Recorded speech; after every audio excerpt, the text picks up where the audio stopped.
unrivaled, all-around, hardcore crime solver. A culprit capable of crafting the perfect crime is undoubtedly also the ultimate ace detective. Ming, fresh out of police academy, unexpectedly gains the ability to simulate crimes in his sleep. Each time he simulates a perfect crime and no one finds the culprit within the statute of limitations, he gains the various skills used in the crime. After simulating perfect crimes 100,000 times, he acquires countless skills. Instead of becoming the #1 criminal, Ming joins the criminal investigation team after graduation. All cases seem child's play to him, riddled with flaws. Even a simple detail can point directly to the culprit. As he solves seemingly perfect crimes and long-standing cold cases, the nation highlights Ming as a true ace detective. He doesn't even have a first-class merit award to wear. His police rank has risen 5 times in a short period. Being a criminal? Impossible. Becoming a detective, easily solving cases, and achieving fame and fortune. Chapter 1. Simulating the perfect crime 100,000 times. The mastermind capable of crafting flawless crimes must undoubtedly be the most formidable detective. Ming, who has just been accepted into the police academy, unexpectedly acquires the ability to simulate crimes in his dreams. Each time he successfully enacts a perfect crime without being discovered during the statute of limitations, he gains various skills utilized in the criminal act. After simulating 100,000 perfect crimes, he acquires a plethora of skills. Initially destined to become the foremost criminal, Ming, upon graduation, turns his path towards joining the criminal investigation unit. To him, every case appears as trivial as child's play, with even the slightest detail leading him directly to the culprit. As he continues to solve what others perceive as perfect crimes and long-standing cold cases, he earns nationwide acclaim as the true ace detective. He is unable to adorn himself with first-class honors and swiftly ascends 5 ranks in his police designation. Becoming a criminal? Unthinkable. Instead, he opts for the path of a criminal investigator, effortlessly solving cases and achieving fame and success. As the prompt in his mind concludes, Ming languidly opens his eyes, gazing at the ceiling while exhaling a deep breath, murmuring to himself, "Finally, it's over 100,000 cases, each requiring an escape from pursuit, from simple brawls to serial murders. I haven't enjoyed a single good night's sleep in the past 4 years. Every night, I had to simulate at least 8 cases, but it was all worth it. I now possess virtually all the skills in the world, right? From picking locks in 5 seconds and cheating at casinos to psychological profiling and piloting fighter jets, all are firmly entrenched in my mind. It seems this system aims to transform me into the perfect criminal, ensuring that no matter the malevolence I commit, I will evade the police's grasp." However, before Ming can finish his contemplation, his dormitory mate, Wang Hu, fully dressed in his intern officer uniform, taps on the side of Ming's bed. "Mingo, wake up. Today is our first day reporting to the criminal investigation unit. Don't be late and leave a poor impression on the leaders." This prompt spurs Ming to quickly rise, freshen up, and don his internship police uniform. Indeed, Ming does not aspire to be a criminal. Instead, he is determined to become a detective who apprehends criminals. With the experience gained from 100,000 crime simulations, he achieved an unprecedented full score on the Criminal Investigation Recruitment Assessment 3 months prior.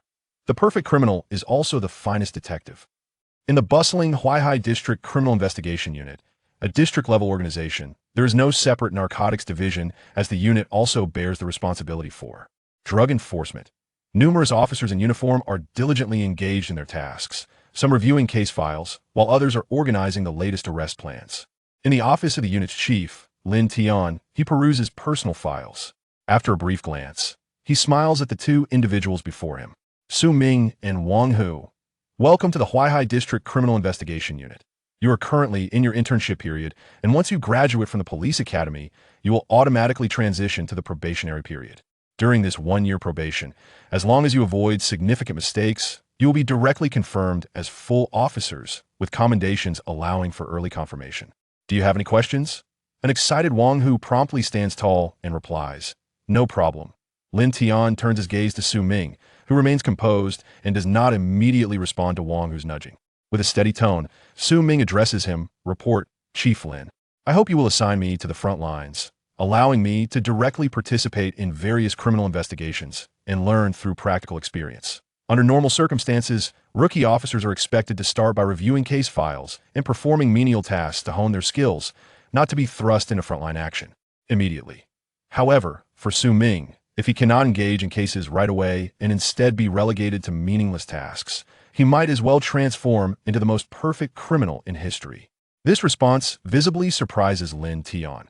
Yet upon seeing Su Ming's perfect score in the criminal investigation exam, he furrows his brows in contemplation for a few seconds before rising. Very well. You two, follow me.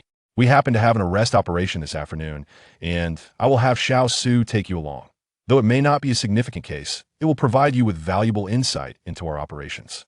Lin Tian strides out of the office, heading to the case handling area where he addresses Su Changsheng, who has just finalized the arrest plan with an authoritative tone.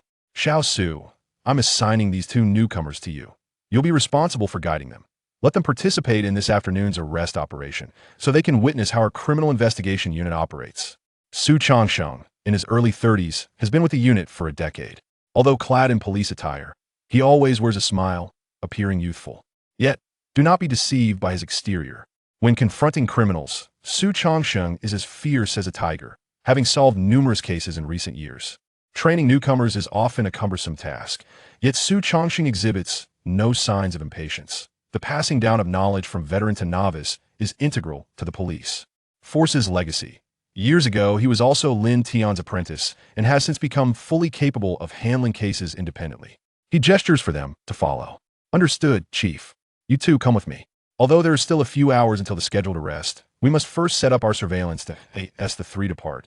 Lin Tian approaches a female officer in the office, frowning as he inquires. Shaoli, is the 5.13 Magic City University dismemberment case approaching its statute of limitations? Upon hearing Lin Tian's inquiry, the female officer promptly retrieves the specific file on the 5.13 Magic City University dismemberment case and responds with a nod. Yes, Chief. Lin.it has been nearly 20 years since the case was first filed, with only 2 months remaining before exceeding the statute of limitations. The case details have not been updated in 5 years, rendering it one of the largest cold cases in our Huaihai district. Lin Tian shows no hesitation, his fingers tapping decisively on the desk as he firmly states, "Assist me in processing the extension for the statute of limitations. As long as I am here, this case will remain under indefinite pursuit, that I will not allow the perpetrator of such a heinous dismemberment case to evade justice simply because the statute of limitations has lapsed. Moreover, I believe, there is no such thing as a perfect crime in this world. We simply have not yet uncovered the most critical evidence." With that, Lin Tian returns to his office, gently rubbing his temples, his mind flooded with memories of the gruesome university dismemberment case he was involved in 2 decades ago. Chapter 2. Unlocking the car door in 3 seconds in the parking lot of the Shuhai Criminal Investigation Brigade. Su Changsheng made his way towards his private vehicle while recounting the details of the current apprehension. This operation was aimed at the notorious number 4 drug transaction, commonly referred to by the public as heroin. The information had been provided by a highly reliable informant, ensuring not only its accuracy but also the significant volume of the transaction involved. According to the informant's intelligence, the buyer intended to procure 5 units of the number 4 drug, with each unit weighing 5 grams, amounting to a total of 25 grams. As for the seller, he was a seasoned criminal, having been incarcerated multiple times. Should he be apprehended for drug trafficking again, it was certain he would face a lengthy prison sentence. The buyer and seller were engaging in their first transaction and were not acquainted with each other. They had arranged to meet at Zhongshan Road Pedestrian Street, a bustling area filled with tourists, where the high foot traffic would serve to conceal their activities. As Su Changsheng noted, seasoned drug traffickers often choose busy urban locations for transactions rather than secluded corners, as the crowd provides an excellent cover. Particularly for individuals who had never engaged in transactions before, both parties would be wary of the police conducting sting operations. To prevent alerting them and risking the cancellation of the deal, they decided to conduct the operation in plain clothes. In addition to the 3 of them, over a dozen others were involved, strategically positioned in various corners and locations. Su instructed the 2 of them to stay close to him to avoid drawing attention. By the way, Lin, the chief, mentioned that from now on, you 2 will be following me, but you need not call me master. It would make me seem too old. Just call me bro, as I am merely a year older than you, which hardly constitutes taking advantage. After Su outlined the operation's details and subsequent arrangements, Su Ming and Wang Hu nodded in unison, acknowledging their understanding. The trio walked to Su's private vehicle, and as he rummaged through his pockets, he suddenly froze, emptying them out only to realize he had forgotten the car keys. He then leaned against the car window, spotting the keys resting on the seat, and exclaimed, "Damn it. The keys are locked inside. This is a problem. I need to call a locksmith." Time was of the essence, and any delay could jeopardize the operation. With a hint of annoyance, Su Chongqing sighed and admitted, "I'm good at many things, but I have a tendency to forget these trivial matters, often misplacing things. This is the third time I've left the keys in the car." He then decided to call the locksmith, having become somewhat accustomed to this oversight. To alleviate Su's embarrassment, the quick-witted Wang Hu glanced at a nearby vending machine and suggested, "Brother Shang, Brother Ming, would you like something to drink? We could grab a bottle of water while we wait for the locksmith. We might be crouching for a long time later." Su, clearly distracted, waved his hand dismissively. "Anything is fine, you choose." Then, he slapped the car roof in frustration. "Damn it. Where's that locksmith? Why aren't they answering?" Meanwhile, Su Ming, scanning the surroundings, swiftly approached a nearby iron railing, tore off a length of thin wire, and returned to the car door, saying, "Brother Shang, step aside. Let me see if I can unlock it directly." As Su was about to dial another locksmith's number, he noticed the wire in Su Ming's hand and instinctively stepped aside, albeit with little expectation. "All right, Su Ming, give it a try. I'll look for another locksmith," he said, turning his attention back to his phone. However, just 3 seconds later, a crisp click of the lock echoed as Su Ming effortlessly opened the car door. Unfazed, he said, "All right, Brother Shang. Let us hurry to the designated location and prepare for the apprehension." Su Chongqing stood frozen, still holding his phone to his ear, where the locksmith's voice was heard. "Hello? Who is this? Speak up. Nuisance call." Upon hanging up, Su quickly processed what had just happened, casting a deep glance at the wire in Su Ming's hand. He promptly retrieved the keys, started the car, and said, "Come on, get in." Su Ming tucked the wire into his pocket, opened the passenger door, and called out to Wang Hu, who was still at the vending machine. "Huzi, let's go." Wang Hu, momentarily taken aback by the running vehicle, quickly dashed over, clutching a pile of drinks. "Wait for me." As the car pulled away, heading towards Zhongshan Road pedestrian street, Su Chongqing glanced at Su Ming, whose expression was resolute, and casually remarked, "Who taught you that? Your unlocking speed surpasses that of most seasoned locksmiths." Su Ming did not respond immediately, his mind drifting back to the countless simulated crimes he had engaged in, where many required unlocking skills for theft or even homicide. It was no exaggeration to say that his current unlocking abilities rivaled those of lifelong professionals in the field, a testament to the enhancements gained from simulating crimes tens of thousands of times. Shaking off the thoughts, Su Ming shrugged and replied nonchalantly, "I learned it online. Overall, it's not that difficult. Anyone can master it with enough practice."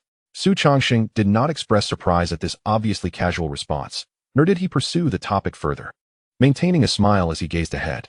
"It's no wonder you achieved a perfect score in the police exam after so many years. Picking up unlocking skills from the internet is quite impressive. By the way, if you weren't a criminal investigator, I would have insisted you register that skill." Su Ming turned his gaze to the window, his eyes glimmering as he internally critiqued, "If I weren't a criminal investigator, the world would never know how many cases would remain unsolved. With the ability to simulate the perfect crime after so many attempts, I could pull it off effortlessly." While Su Chongqing and Su Ming engaged in conversation, Wang Hu sat in the back seat, bewildered, clutching several bottles of water, alternating his gaze between Su Ming and Su Chongqing. "What on earth? Is this really necessary? We only bought a few bottles of water. Why am I lost in the conversation?" Chapter 3. The first arrest operation at Zhongshan Road pedestrian street. Despite it being only 1 in the afternoon, the number of tourists was still substantial, with numerous tour groups adding to the complexity of the apprehension. Su Chongqing parked the car, but did not exit immediately. Instead, he handed 2 small earpieces to Su Ming and Wang Hu. "Make sure to conceal these earpieces and wear them. All communication regarding the arrest will occur over this channel to prevent any unforeseen incidents. By the way, we are currently parked in the middle of the intersection.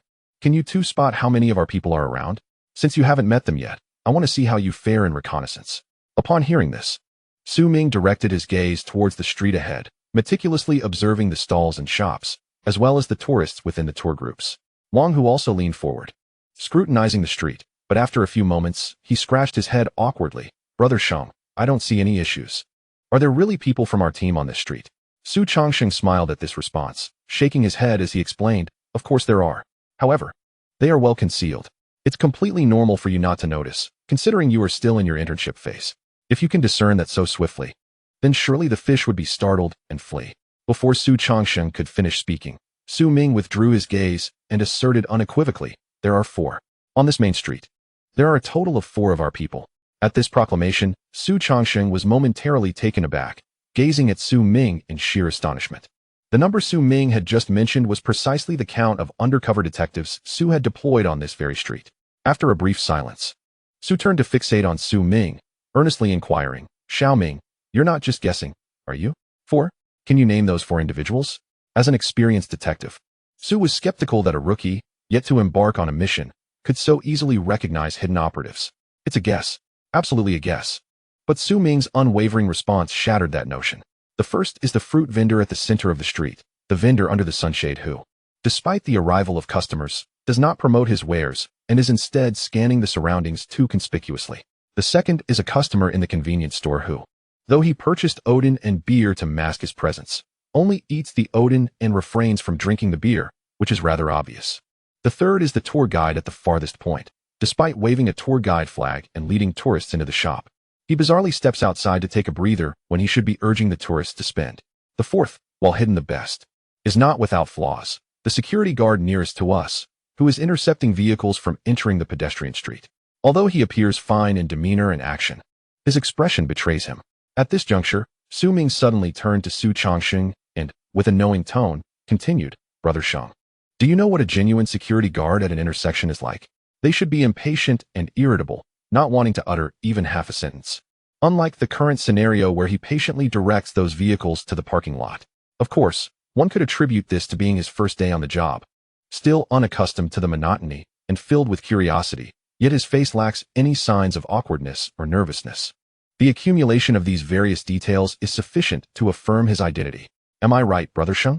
In both reconnaissance and counter-reconnaissance, Su Ming is deserving of the title master, surpassing the capabilities of ordinary detectives and criminals alike."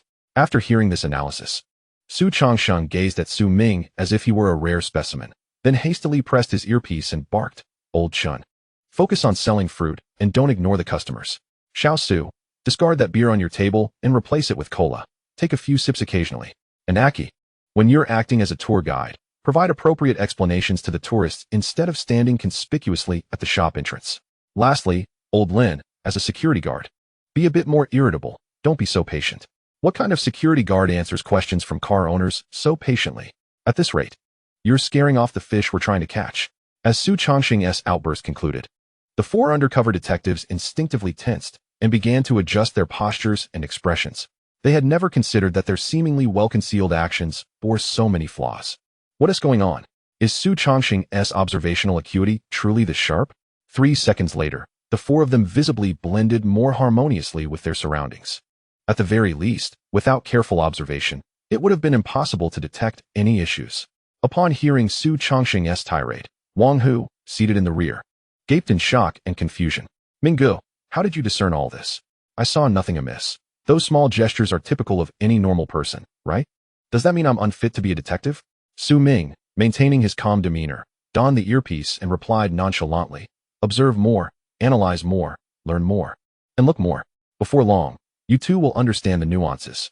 Having finished his reprimand, Su Changsheng adjusted his earpiece and seamlessly continued, "Huzi, don't doubt yourself. It's not that you're unfit to be a detective. It's just that Su Ming is exceptionally suited for it.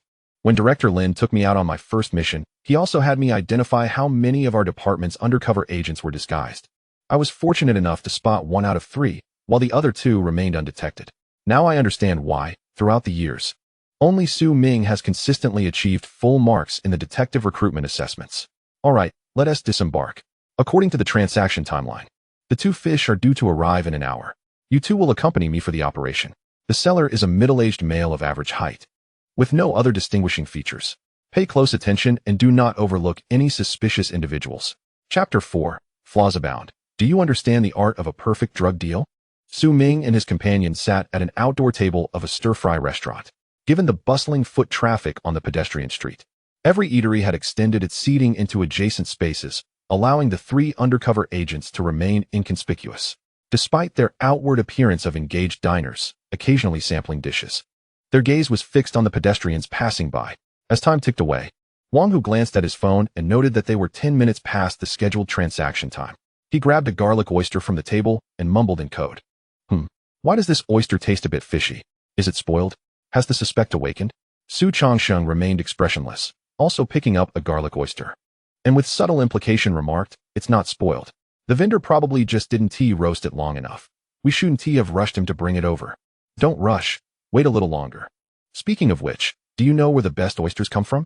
Just as Su was about to engage Su Ming in casual conversation to maintain the facade of normal tourists, a burning, acrid odor suddenly wafted to his nose. Halting his words, Su Ming also caught a whiff of the scent and discreetly glanced at a middle-aged, slender man in construction attire who had just passed behind Su. Immediately, Su Ming turned to Su Changsheng and, maintaining a neutral demeanor, nodded subtly before continuing the earlier topic. "Brother Su, I certainly know. When it comes to oysters, the best ones are from Russian.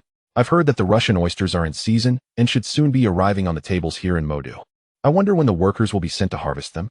Although Wang Hu, seated at the far edge, did not detect the burning, acrid odor, he quickly grasped the underlying meaning in Su Ming's seemingly casual mention of oysters, which was, in fact, a signal indicating the appearance of a suspect without the urgency to act.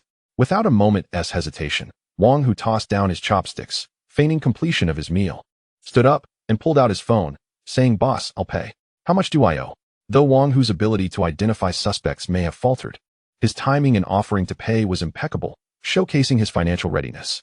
As the middle-aged man in construction attire moved further away, Su Ming stretched lazily, subtly pressing on his earpiece, and confidently whispered, "The seller has appeared.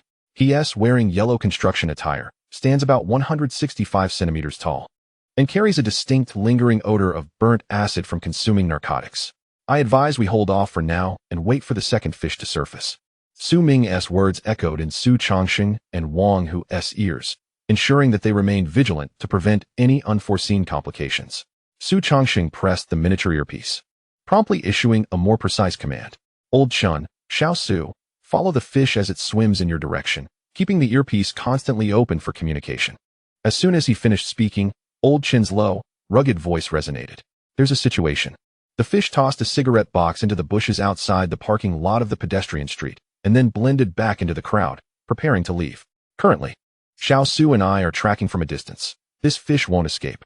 Once another fish appears, we will set the net."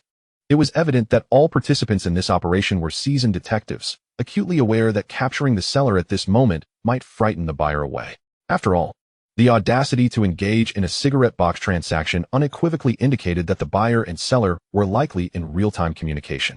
Thus, it would be most opportune to apprehend them simultaneously when the buyer arrives. Su Changsheng rose, grasping the car keys on the table. "Let us go? We'll wait in the car." The secluded alley mentioned by Old Chun was conveniently adjacent to the parking lot exit. They would lie in wait. 2 minutes later, the trio returned to the vehicle, their gazes fixed intently on the bushes at the exit, while several undercover officers concealed themselves nearby. Once the order was given, they could execute the arrest at a moment's notice. The current waiting period felt excruciatingly long. Su Changsheng turned to Su Ming, his curiosity piqued. "Xiao Ming, could you elaborate on what enabled you to swiftly identify the suspect?" Earlier, with his back to the crowd, he had merely caught a whiff of a distinct burning acrid smell, yet how had Su Ming discerned the suspect so quickly? Upon hearing this, Wang Hu, who had been staring ahead, perked up in agreement. "Yeah, Ming, how did you know? I didn't even smell that acrid scent. And yet you had already identified the suspect. I'm beginning to wonder if we are attending the same criminal investigation classes." Su Ming squinted at the front, casually shrugging as he replied, "The burning acrid smell is a prominent characteristic of someone using narcotics. As for identifying that man in work attire, it's quite simple. Zhongshan Road Pedestrian Street is a well-established commercial and tourist area, with no construction sites nearby, and it's currently working hours at the sites. If he claimed an urgent need to be here, the calmness of his demeanor conveyed otherwise. There was no sign of panic or haste in his eyes, only tension and anxiety as he frequently glanced around, seemingly fearful of being discovered. Moreover, the most telling detail was that his work attire bore no stains or dust. It's afternoon. If he had no time to change, how could he arrive at such a crowded place without a trace? The only plausible explanation is that he never went to work at the construction site. He wore that outfit merely as a disguise. All these details combined indicate that the seller was aware of the acrid scent on him, thus donning the work clothes to mask the odor and minimize attention. After all, people are accustomed to seeing workers, and wouldn't he instinctively pay extra attention?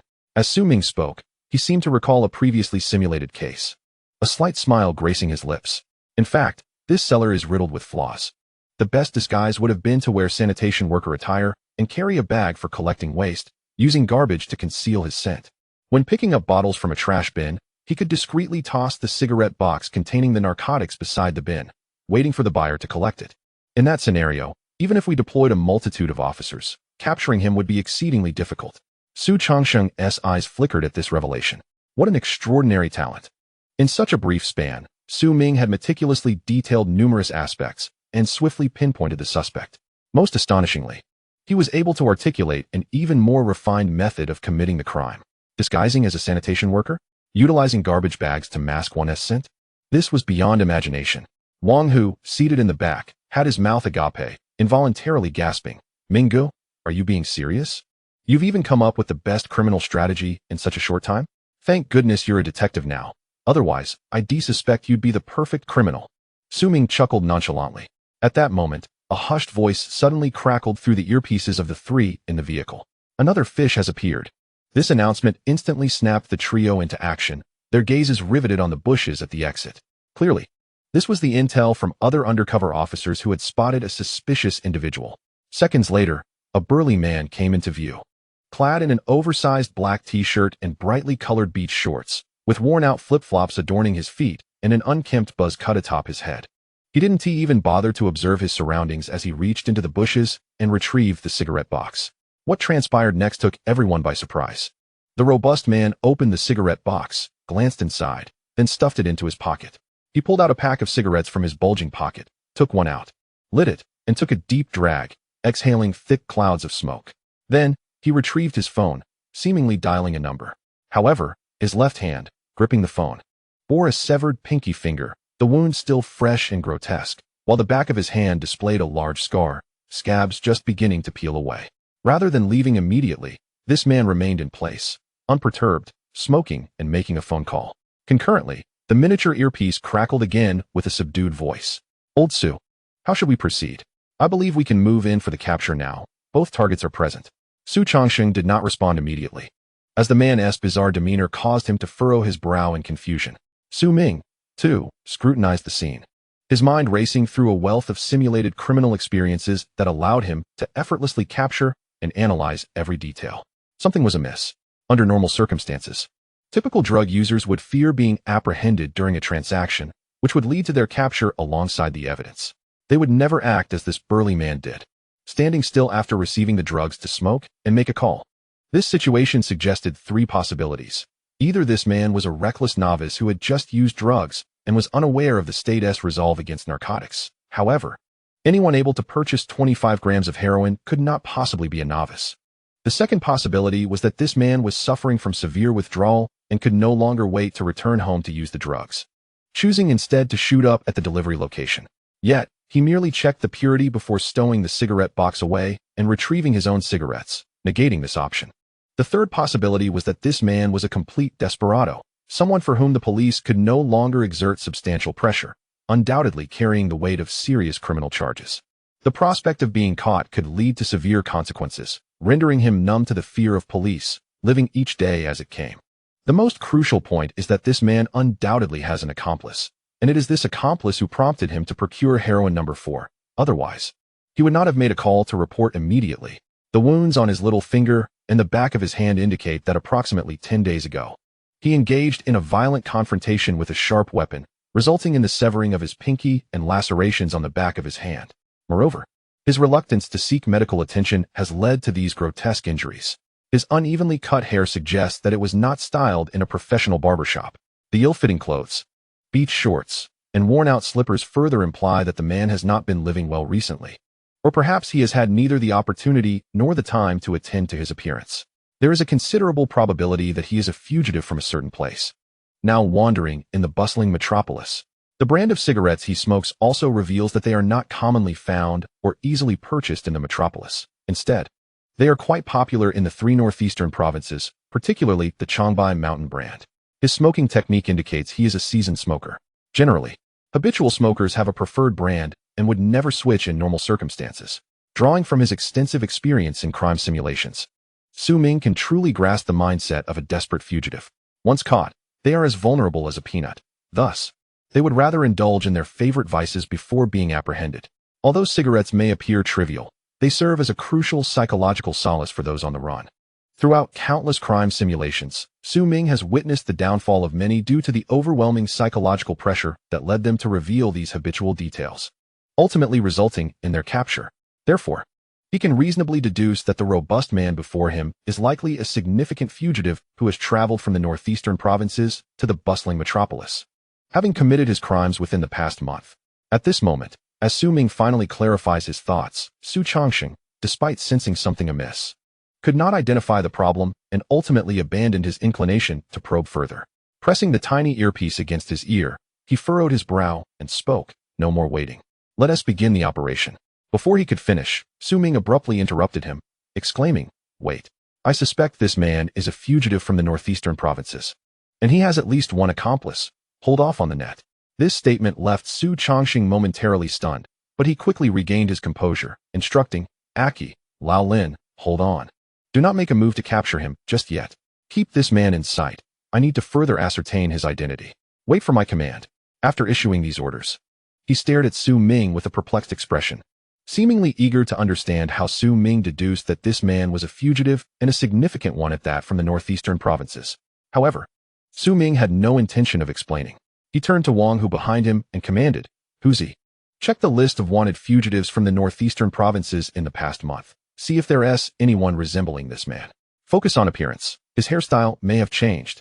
Although Wang Hu felt a bit puzzled, he had always adhered strictly to Su Ming's commands over the years.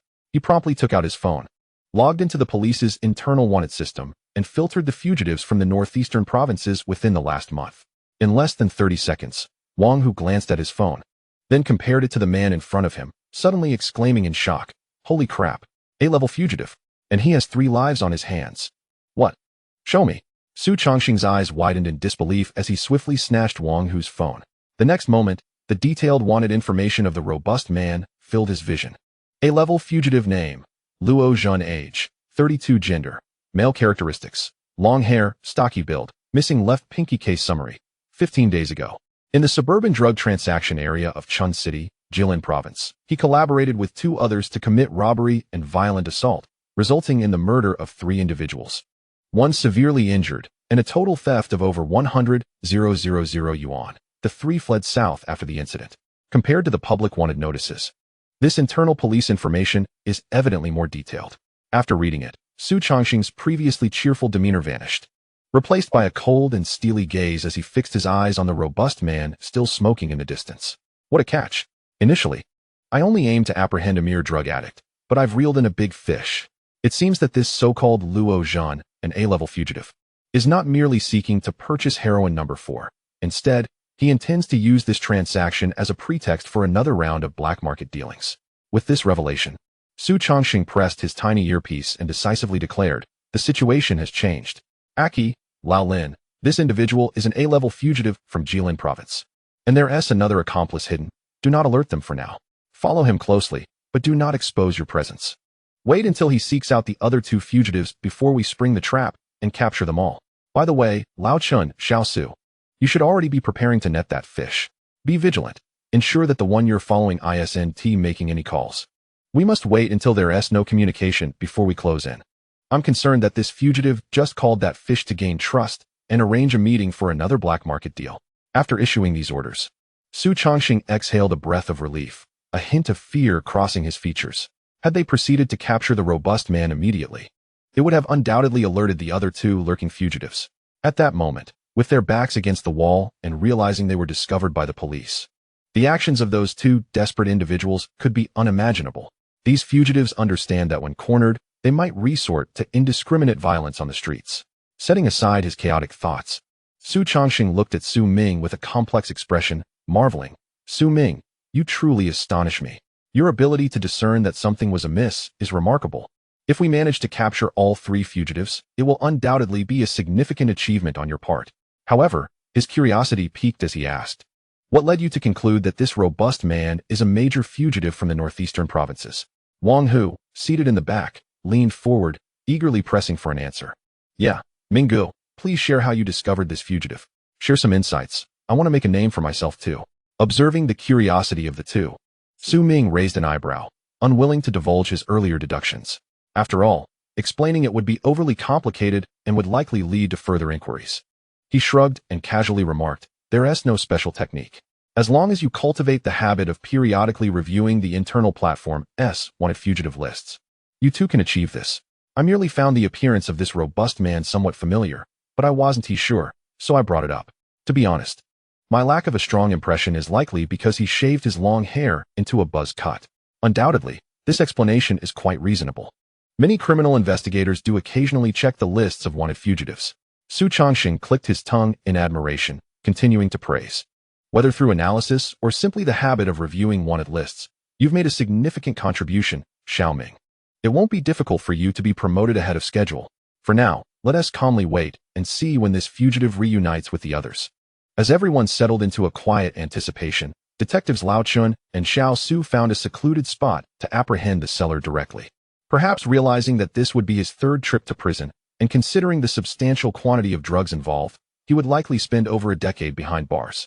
Regardless of whether he had peanuts or not, the seller, nicknamed Skinny Dog, was so terrified that he trembled uncontrollably, unable to articulate a coherent sentence. With Skinny Dog's capture, all eyes turned to the fugitive. However, what perplexed everyone was that, after 10 minutes, the A-class fugitive named Luo Zhan was still leisurely strolling through the pedestrian street, showing no signs of taking any further action. He even took the time to purchase a new pair of pants to replace his beach shorts. Strangely, he frequently pulled out his phone to check, as though he were waiting for some sort of instruction.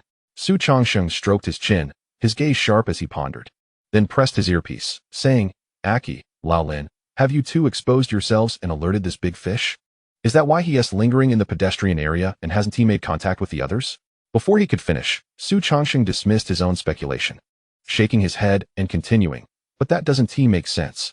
If this desperate criminal knew he was exposed, he should be doing something reckless, not buying pants. Could it be that the problem lies with the captured Skinny Dog? These three fugitives might be planning a double cross. But since the hidden two have yet to contact Skinny Dog, they believe he and Luo Zhan have been compromised. Only this reasoning could explain why Luo Zhan remains stationary and periodically checks his phone. Clearly, as an experienced detective, Su Changxing's deductive abilities were sharp. He quickly identified the source of the issue and communicated urgently. Lao Chun, Xiao Su, immediately checked Skinny Dog's phone for any messages or missed calls. I suspect those three fugitives are trying to reach him. Moments later, a response crackled through their earpieces. Lao Su, there are indeed 2 missed calls. The most recent one from 2 minutes ago. Since Xiao Su and I are still unclear about the situation, we deliberately didn't answer it. But I suspect they'll call back soon. The critical issue was that Skinny Dog, now terrified, was incapable of uttering a single complete sentence. If he answered the phone, he would surely expose himself. I fear that after 2 missed calls, those 2 fugitives will realize something is amiss and can't wait for Skinny Dog's nerves to settle. The situation had become urgent. If the next call went unanswered, the 2 fugitives, hidden somewhere unknown, would understand they had been compromised and would undoubtedly flee at the first opportunity. At that point, even if they obtained clues about the fugitives from Luo Zhan, tracking them down would be nearly impossible. Just as time became increasingly pressing, Su Ming activated his earpiece with confidence, saying softly, "Brother Chun, can you bring Skinny Dog and his phone to Brother Shang as quickly as possible? I can mimic Skinny Dog's voice on the phone. Those 2 fugitives likely won't be able to tell the difference. Since they're plotting a double cross, this method should lure them out." Chapter 7. Fishing for Justice? Who can't do it? Mimicking Skinny Dog's voice? Su Ming's suggestion left both Su Changxing and Wang Hu momentarily stunned. With an expression of surprise and skepticism, Su Changxing asked earnestly, "Xiao Ming, are you certain? Can you really imitate Skinny Dog's voice convincingly enough that the other 2 fugitives won't notice? This is the best opportunity to capture them. If anything goes wrong, it could become problematic." Although Su Ming had previously exhibited remarkable abilities, Su Changxing was understandably cautious in light of the gravity of the situation. Should the fugitives escape again, the consequences could be even more challenging to manage, potentially leading to indiscriminate retaliatory violence. Su Ming did not respond immediately. Instead, he cleared his throat and tested his voice slightly, then spoke in a tone nearly identical to Su Changxing's. "Brother Shang, I think we can give it a try. I once aspired to be a voice actor in high school, so I practiced voice modulation for some time and can mimic most voices. Moreover, phone calls tend to have some distortion, making it unlikely that most people would detect a difference." Sitting in the back, Wang, who was taken aback by Su Ming's altered voice, his eyes wide with shock, internally lamenting, What kind of genius is Ming Ge? He self-studied voice modulation for a short period in high school, and now he can easily imitate others' voices. Why do we attend the same classes while I feel like a complete fool? However, Wang Hu would never guess that Su Ming's skills were not merely a result of high school self-study, but rather a skill honed during criminal simulations to perfect various forms of fraud. Su Changsheng collected his astonishment and focused on the pressing matter of capturing the 3 A-class fugitives, then decisively pressed his earpiece. Lao Chun, hurry and bring Skinny Dog over. We cannot allow the other 2 fugitives to wake up, otherwise we'll be in serious trouble. Following the command, Lao Chun, who was on his way back to the police station with Skinny Dog, immediately turned the vehicle around and sped towards Su Ming and the others. 3 minutes later, a rugged SUV drifted into the parking area, halting beside Su Changsheng's vehicle. Lao Chun quickly shoved Skinny Dog into Su Changsheng's car and produced the phone in a plastic evidence bag, frowning. Lao Su, those 2 fugitives called again. If we don't act quickly, I fear they'll escape. The situation was dire. Without waiting for anyone to remind him, Su Ming sprang into action. Turning to the trembling Skinny Dog and coldly commanding, Skinny Dog, say something right now. Overwhelmed with fear about what awaited him, whether peanuts or a lengthy prison sentence. Skinny Dog was unable to form a complete sentence, his mouth barely opening. I. Yet, aside from the initial sound, he could not utter anything else. However, time and circumstances would not wait for him. Slap.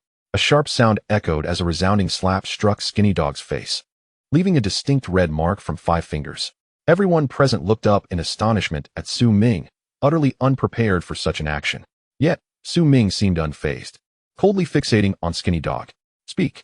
Confronted by Su Ming's icy gaze, reminiscent of someone who had taken many lives, Skinny Dog felt an overwhelming pressure that surpassed even the dread of imprisonment, shouting in panic, "Officer, what do you want me to say? I truly don't know." Under the terrifying pressure, Skinny Dog finally managed to articulate a complete sentence. Su Ming then withdrew his gaze, took the phone from Lao Chun, cleared his throat, and said with solemn seriousness, "Brother Shang, we cannot place all our hope on that fugitive Luo Zhun meeting up with the other 2. Therefore, as soon as I connect this call, you should have the tech team start tracking the location of this phone number. Even if the 2 fugitives change their SIM cards to execute their double cross, they are unlikely to alter the transaction location. Employing 2 tracking methods would be the safest approach. Now, I'm going to answer the call. Everyone, please remain silent to avoid arousing suspicion in these 2 fugitives." Su Ming's words instantly alerted Su Changsheng. He promptly opened the car door, signaling to take the scrawny dog away, while simultaneously contacting the technical department of the criminal investigation team to trace the phone number. At that moment, Su Ming also answered a call, activating the speakerphone and impatiently mimicking the scrawny dog's voice. "Hello? Who is this? Why do you keep calling? Are you eager to meet your demise? I'm in the middle of something enjoyable." Although the scrawny dog appeared cowardly at the moment, Su Ming could surmise that, as a seasoned criminal with previous offenses and connections to narcotics, he would typically act rather arrogantly. Otherwise, he would not have reeked of burnt acid during the transaction, casually donning a worker's outfit on Zhongshan Road. Therefore, adopting such a tone was entirely appropriate. 3 seconds later, just as Su Ming had anticipated, the 2 concealed A-class fugitives reacted not with displeasure, but rather with casual laughter. "Brother Dog, I have received the 5 units. It's genuinely pure, far superior to those unscrupulous merchants who mix in impurities." Upon hearing this, everyone in the vehicle was thoroughly convinced that, just as Su Ming had stated, these fugitives had not detected any discrepancies. They were treating Su Ming as if he were the scrawny dog. Su Ming remained emotionally unperturbed, continuing with his irritable tone. "Of course the goods are good. You could ask anyone in the Magic City, which supplier has better products than my scrawny dog. Do you understand who controls this territory? Enough with the chit-chat. Just enjoy the goods. 5 units won't kill you. I'm hanging up." After saying this, Su Ming unhesitatingly disconnected the call. The inexperienced and youngest among them, Wang Hu, who had been excited about the catch, suddenly froze and exclaimed, "Brother Ming, what are you doing? Wasn't everything fine just now? Why did you hang up?" Su Ming raised a hand to silence Wang Hu, interrupting his flow of words. He picked up the phone again, which was displaying another incoming call, and calmly showed it to the others present, exuding an air of confidence. That was merely a test. The true contest is only just beginning. In the case of fugitives armed with lethal intent, they truly represent desperate men and frightened prey. Any hint of abnormality could cause the 2 hiding men to flee in terror. They understood that being caught would lead to dire consequences. This was evident from Luo Zhan, who had been assigned to the transaction but remained casually wandering the walking street, still awaiting orders to return. Once they were certain they had not been discovered by the police, the two fugitives would exercise extreme caution, but if they realized their whereabouts had been compromised, they could become desperate men capable of anything. Therefore, Su Ming's decision to hang up first was a deliberate tactic to lower the fugitive's guard. This skill of feigning vulnerability was one that Su Ming had honed over 4 years through numerous simulated cases. Old Chun, seated in the back, contemplated Su Ming's recent actions for a few seconds before expressing his admiration. Quite impressive. This is a masterful play of reverse logic. In the typical fugitive's mindset, the scrawny dog's previous calls going unanswered might suggest police intervention. However, the sudden answer creates a possibility of cooperation with law enforcement. Thus, any direct inquiries about subsequent transactions or locations could easily alert the fugitives, sending them into hiding. But by proactively hanging up, the suspicions are entirely alleviated. After all, in a fugitive's mind, a normal police officer wouldn't dare to hang up if they were trying to capture them. Impressive, the attention to detail. Before Old Chin could finish, Su Ming answered another call. Once again, he set it to speakerphone, imitating the scrawny dog's impatient tone. Are you trying to get yourself killed? I told you. I'm in the midst of something enjoyable. Why do you keep bothering me? Su Ming's abrasive and crude demeanor did not anger the two fugitives. Rather, it put them at ease. Brother dog, no need to rush. If I didn't have a significant deal, I wouldn't dare interrupt your enjoyment. But I do have urgent business. Su Ming smirked. A significant deal? You're probably just itching to double-cross me. What big deal could you possibly have?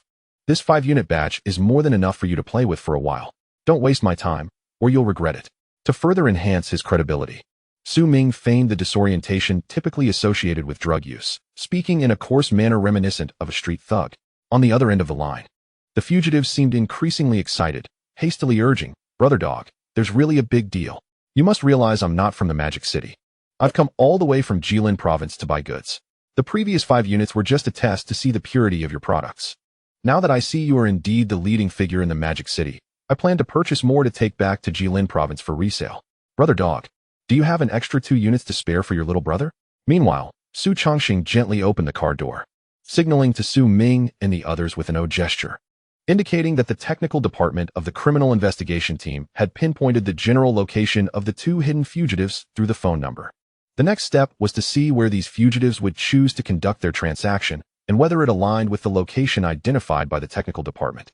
Su Ming squinted, deliberately pausing for 2 seconds before continuing. 2 units? 1 unit is 250 grams, so 2 units equal a pound. Do you think you can handle that much? You wouldn't be a cop trying to bait me, would you? 2 units? If I get caught, I won't even have a chance to suffer. I'll just be left with a mere peanut. His furious outburst, laced with street slang, made Su Chongxing, who stood nearby, raise an eyebrow in confusion and then exhale in relief. He was puzzled about where Su Ming had learned such specialized skills, which seemed on par with a criminal genius. Lock-picking, voice modulation, psychological insights, none of which are taught in police academies. However, upon seeing Su Ming in his police uniform, all doubts and astonishments vanished. Regardless of where he acquired these peculiar skills, as long as he wore the solemn police attire, that was sufficient. The speakerphone rang once more, this time with the fugitive's voice on the line. No way, brother dog. How could I be a cop? If I were sent by the police to trap you, I wouldn't even be able to call you now. The reason I want to buy 2 more units is purely to make a small profit. Brother dog, you are the local tyrant in the Magic City. Folks like us from out of town wouldn't dare to cause any trouble. So, what do you say, brother dog? Will you take this deal? Su Ming's lips curled into a slight smile, knowing he had successfully led the conversation. As long as they were not cops trying to entrap him, he was more than willing to engage in this business. You may consider yourselves clever. For in this realm of the Magic City, who dares to engage in the trade of these 2 small parcels of white powder, if not I, the lean dog? But do you truly comprehend the value of these 2 pieces? Can you stomach it? Underestimating the lean dog is a grave mistake. The 2 fugitives, intent on their nefarious scheme, showed no hesitation. Fear not, brother dog. We have traveled all the way from Jilin province specifically for this grand enterprise. You need not worry about our capacity. However, given the sheer volume, we are wary of your local influence. Hence we propose to provide the venue for the transaction. How does the abandoned Hengsa factory on the outskirts of Dongning district sound? Conducting such a significant deal in the bustling city is ill-advised. A more secluded location is preferable. We have verified that this site is unlikely to attract any passers-by, ensuring a safe transaction. You may bring along a couple of companions. We have no objections. After all, business is meant to be sustained. Surely you are not merely fixated on this immediate profit, correct? The abandoned Hangsu factory in Dongning district. Upon hearing this location, Su Ming immediately glanced at Su Changxing beside him, silently inquiring if it matched the location identified by the technical department. Su Changxing, without any unnecessary movement, merely nodded slightly. Receiving this affirmative response, Su Ming feigned impatience, as if reluctantly conceding, "Fine, we shall proceed as you say." Such little pups. Do they truly fear the lean dog-esque black market dealings? Over the years, the people of this magic city know well that the goods I sell are the purest. Even when caught in dire circumstances, I have never betrayed a single brother. Enough said. Await me at that factory. Once my fervor subsides, I shall bring the 2 parcels of white powder to you. After uttering this, Su Ming hung up the phone without a moment's hesitation. Chapter 9. Thunderous Action. Successful capture of Class A fugitives. As Su Ming ended the call, Su Changxing seized the moment to report, "No issues." The location just revealed by Xiao Ming, the abandoned Hangsu factory in Dongning district, aligns closely with the communication address pinpointed by the technical department. These 3 Class A fugitives are ruthless, and their hideout is in the adjacent Dongning district. I will immediately inform Director Lin, so the Dongning criminal investigation team can assist us. At this juncture, Su Changxing suddenly recalled something and pressed his miniature earpiece. "Ah Chi, Lao Lin, check if the target has prepared to leave the pedestrian street." "What? They are already getting ready to depart? Ensure your safety and observe whether their direction leads to the outskirts of Dongning district. If so, follow them at a distance. But do not expose yourselves to avoid any mishaps. When the 3 major fugitives gather, we shall ensnare them all at once." Then he instructed Lao Chun and Xiao Li, "Escort the lean dog back to the team and return to regroup with us immediately. There is nothing left to interrogate the lean dog about, in such a cowardly state. Along with the evidence at hand, he will simply await his court judgment. As for the others, prepare your gear and don your uniforms. It is time to commence the crucial capture operation." At the Huaihai District Criminal Investigation Team, Lin Tian, who had been engrossed in studying the dismemberment case of 513, stood up in shock upon hearing Su Changxing's account, his expression grave as he commanded, "Xiao Su, ensure you do not alert the 3 fugitives, to prevent unnecessary harm to the nearby populace. Such desperate criminals, when cornered, will drag anyone down with them. This operation is exceedingly perilous. Therefore, remember, as the commander of this mission, even with the cooperation of the Dongning district detectives, you must be prepared to eliminate the criminals on site, if necessary. If confirmed as Class A fugitives, you must not hesitate to fire in times of peril. Do not act recklessly. I await your good news and shall reward you accordingly." After hanging up, Lin Tian casually tossed the receiver onto his desk, leaning back in his chair, stroking his chin as he mused. This Su Ming is rather intriguing. Is it talent or sheer luck? On his first day as an intern, he accomplishes such a significant feat moreover, as Xiao Su mentioned. It is fortunate that Su Ming identified the fugitives. Otherwise, those 2 hidden criminals might have caused untold trouble. TSK, the inexperienced intern has yet to be formally appointed. Yet they are already formidable. With the capture orders dispatched, both the Huaihai District and Dongning District criminal investigation teams sprang into action. Given the extreme danger posed by these 3 Class A fugitives, fully armed special police units donned their gear and took positions to eliminate any potential surprises. Additionally, 2 professional sniper marksmen were deployed to high vantage points as a final safeguard. Surveillance cameras were activated, with personnel monitoring movements at all times. Inside the police vehicle, Su Changxing, now clad in a police uniform, conducted his final preparations, drawing his service pistol from his waist and meticulously inspecting it twice. He then turned to Su Ming and Wang Hu, shaking his head in resignation. "On your first day on duty, I never expected you would encounter such a large-scale capture operation. I am uncertain whether to deem this luck or misfortune. However, I have already informed Director Lin that your contributions were pivotal in apprehending these 3 Class A fugitives, especially Su Ming. It can be said that you single-handedly brought them to light, and there will surely be rewards, perhaps even a waiver of your internship." As for the so-called rewards, Su Ming paid them no mind, instead preoccupied with contemplating how, if he were to assume the role of those 3 fugitives, he might execute the perfect crime. Yet, no matter how he pondered, even with countless hypothetical scenarios in mind, he could not conceive a suitable solution. For from the moment the Jilin province police placed a bounty on him, this crime could no longer be deemed perfect, regardless of the escape routes taken. Capture remained a possibility. A truly flawless crime should commence from the very moment of planning, leaving no trace of vulnerability. As Su Ming was lost in thought, Wang Hu fixated on Su Changxing's service pistol, his eyes filled with longing and anticipation. Clearly, as an intern detective with ample resources, Wang Hu's greatest desire was to possess his own service weapon. Su Changxing, noticing Wang Hu's expression, smiled but refrained from further comment. A service pistol represents not merely honor and power, but immense pressure, something even more significant than life itself. At this moment, within the abandoned Hengsu factory in Dongning district, the robust fugitive Luo Zhan, fresh from the pedestrian street, sharpened a bone knife against a stone. Beside him, a bald fugitive, his torso bare and showcasing a dragon tattoo across his shoulder, wrapped his hands in bandages to prevent accidental slips while wielding the knife. Once finished, the bald fugitive glanced at the final slender accomplice, who was indulging in narcotics, and scowled. Stop indulging. Our associate is about to arrive. And you're still here getting high. Will you even be able to wield a knife afterward? Don't cause us any trouble. 2 whole blocks of heroin. If we complete this deal, it will sustain the 3 of us for years. Once the coast is clear, returning to Jilin province is not out of the question. Upon hearing this reprimand, the slender fugitive displayed a glimmer of discontent but dared not counter the bald one. He discarded the 5 portions of heroin brought back by Luo Zhan and grasped an axe, murmuring impatiently, "Dagu, are we really going to pull this off? Do you think the lean dog will actually come to trade 2 parcels of white powder after our call? I have always sensed something amiss." Logically, a person like the emaciated fugitive should possess a timid nature, fearful of death. However, before he could finish speaking, a series of urgent knocks echoed from the iron door of the abandoned factory. The bald fugitive cast a glance, gesturing towards the iron door. "See, they have arrived." Even if the emaciated one is cowardly, could he resist the allure of wealth? Especially for such a significant deal. "Go, open the door. No matter how many arrive. When I call for action, we will eliminate 3 first." Upon hearing the knocking, the recently intoxicated emaciated fugitive visibly perked up, striding towards the door. Yet, just as he was about to unfasten the bolt, a resounding crash erupted. The old iron door was kicked down, crashing onto the emaciated fugitive, rendering him unconscious.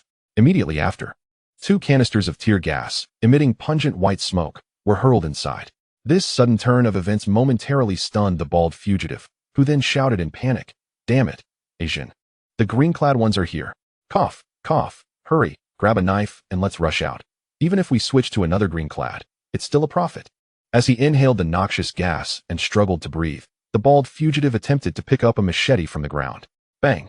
The dull sound of a sniper rifle echoed. The bald fugitive's arm exploded in agony, causing him to collapse and howl in pain. The most formidable muscular fugitive had already been subdued by several special police officers clad in gas masks, their riot shields pressed against him. With a Type 54 rifle aimed at his head, Su Changxing followed closely behind the special police and, upon seeing that the 3 were completely subdued, promptly pressed his miniature earpiece. "Operation successful. Get the doctors in. 2 of the fugitives are severely injured due to resistance. Great work, everyone. Let us wrap it up." Chapter 10. The Terrifying Calculation. 1 day to regularization. The capture operation, once the criminal suspects were identified, was executed with remarkable speed and precision, leaving no opportunity for resistance or escape. Especially when confronting such ruthless fugitives, the major criminal investigation teams refrain from undertaking solitary captures. They invariably enlist the assistance of fully armed special police. The bullet that precisely struck the bald fugitive's arm underscored this principle. It was preferable to leave these fugitives with just enough breath rather than allow them to resist fiercely, which could lead to unnecessary casualties during capture. At midnight, dozens of police vehicles returned in an orderly fashion to the Huaihai criminal investigation team. Apart from the bald fugitive, who was undergoing emergency surgery after being hit by the sniper rifle and required several officers to monitor him, the other 2 fugitives, who had sustained minor injuries, were subjected to immediate interrogation to uncover specific details of the case. Inside the Criminal Investigation Team's office, Wang Hu held 2 bowls of freshly prepared instant noodles and gazed at Su Ming, who sat contemplatively in his chair, his mood still somewhat exhilarated. "Brother Ming, what are you thinking about? Are you still reflecting on the capture operation? Honestly, who would believe that on your first day, you'd participate in such an operation? But it's quite unexpected that these 3 fugitives from Jixing would end up in Modu. It seems they would have been better off hiding in a smaller city, where it might be easier to conceal themselves." Su Ming casually accepted a bowl of noodles, skillfully stirred the noodles with a fork, and shook his head in rebuttal. "Huzi, you are being overly simplistic. In a small city, due to the less complex population, their targets would be even more prominent. At least it wouldn't be as easy to hide as in Modu. Furthermore, their decision not to choose a smaller city is primarily because they were intent on engaging in a black market scheme to earn a substantial sum, which would aid in their continued evasion. Such smaller cities likely lack sellers as significant as the emaciated one. In truth, their initial choice was flawed. These fugitives, already on the run, were foolishly attempting to prey on those under police scrutiny, thinking that such actions would escape our notice while they easily acquired a large sum to facilitate their escape. Little did they know. Forget it. Let us not dwell on this matter. There are too many issues and points of contention. It's hardly worth a debrief. Clearly, Ming found the escapades of these three fugitives riddled with errors, leaving him unsure how to evaluate or analyze their choices. If it were him, he would have countless methods to effortlessly evade this pursuit. Meanwhile, Wang Hu, sitting beside him, was left agape, his eyes wide with astonishment, even failing to notice the noodles slipping from his fork. Taking a deep breath, he was about to speak when Su Changsheng emerged from the interrogation room, now dressed in civilian clothes, casually tossing his police uniform onto his seat. He looked at Ming and Wang Hu with a smile. Quickly discard those noodles. Who eats instant noodles on their first day at the criminal investigation team? You'll have plenty of opportunities in the future. Come on, let me treat you to a late-night snack. At a night market less than 3 kilometers from the criminal investigation team, Su Changxing found a spot against the wall, skillfully pulled out the menu, and casually asked, "So, any dietary restrictions? If not, let us order according to our team's old tradition." After completing a task, we all like to unwind here with some late-night snacks. After all, in our profession, we often have no time to eat. Across from him, Wang Hu, cracking open a beer, curiously inquired, "Brother Sheng, I'm a bit curious. Logically, whether it's the emaciated one or the three fugitives, the crimes they committed are significant, and they likely faced severe consequences. But why was the interrogation so swift? It felt like it was over in mere minutes." As the nominal mentor to the two, Su Changxing naturally did not withhold information regarding criminal investigation matters. He placed the completed menu on the table and shook his head. "Huzi, you're mistaken. It's precisely because their crimes are substantial and well documented that the interrogation proceeded so quickly. Aside from the bald fugitive, who is currently receiving medical attention, the other two have confessed without reservation. In other words, the evidence is irrefutable, leaving them no room for defense. The criminal police from Jixing received the news promptly and have already set off. They should arrive by morning. At that point, we'll hand over the three to Jixing. As for the emaciated one, although he appears thoroughly frightened, extracting further information from him to uncover the bigger fish will likely require considerable effort." At this juncture, Ming, who had been deep in thought, interjected, "I believe it's highly probable that the emaciated one doesn't wish to remain silent. Rather, he is simply unaware of any critical intelligence, not even knowing who his superior is. After all, the individual who dares to sell such a substantial quantity of Class A drugs to the emaciated one in a place like Modu must have been well prepared, with a single line of communication as a basic precaution.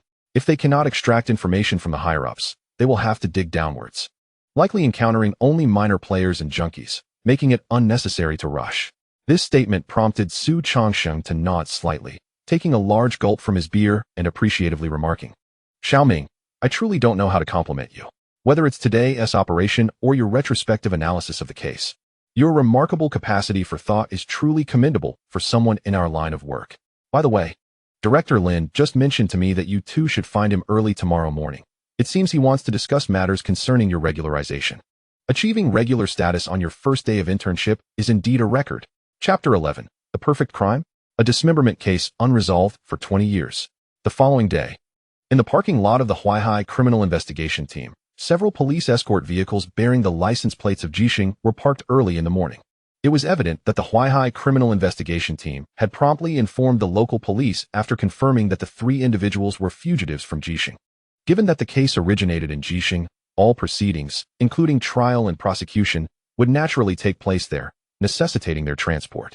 Furthermore, under the current imperative to resolve the homicide case, the disappearance of these three fugitives must have significantly intensified the pressure on the Jixing police.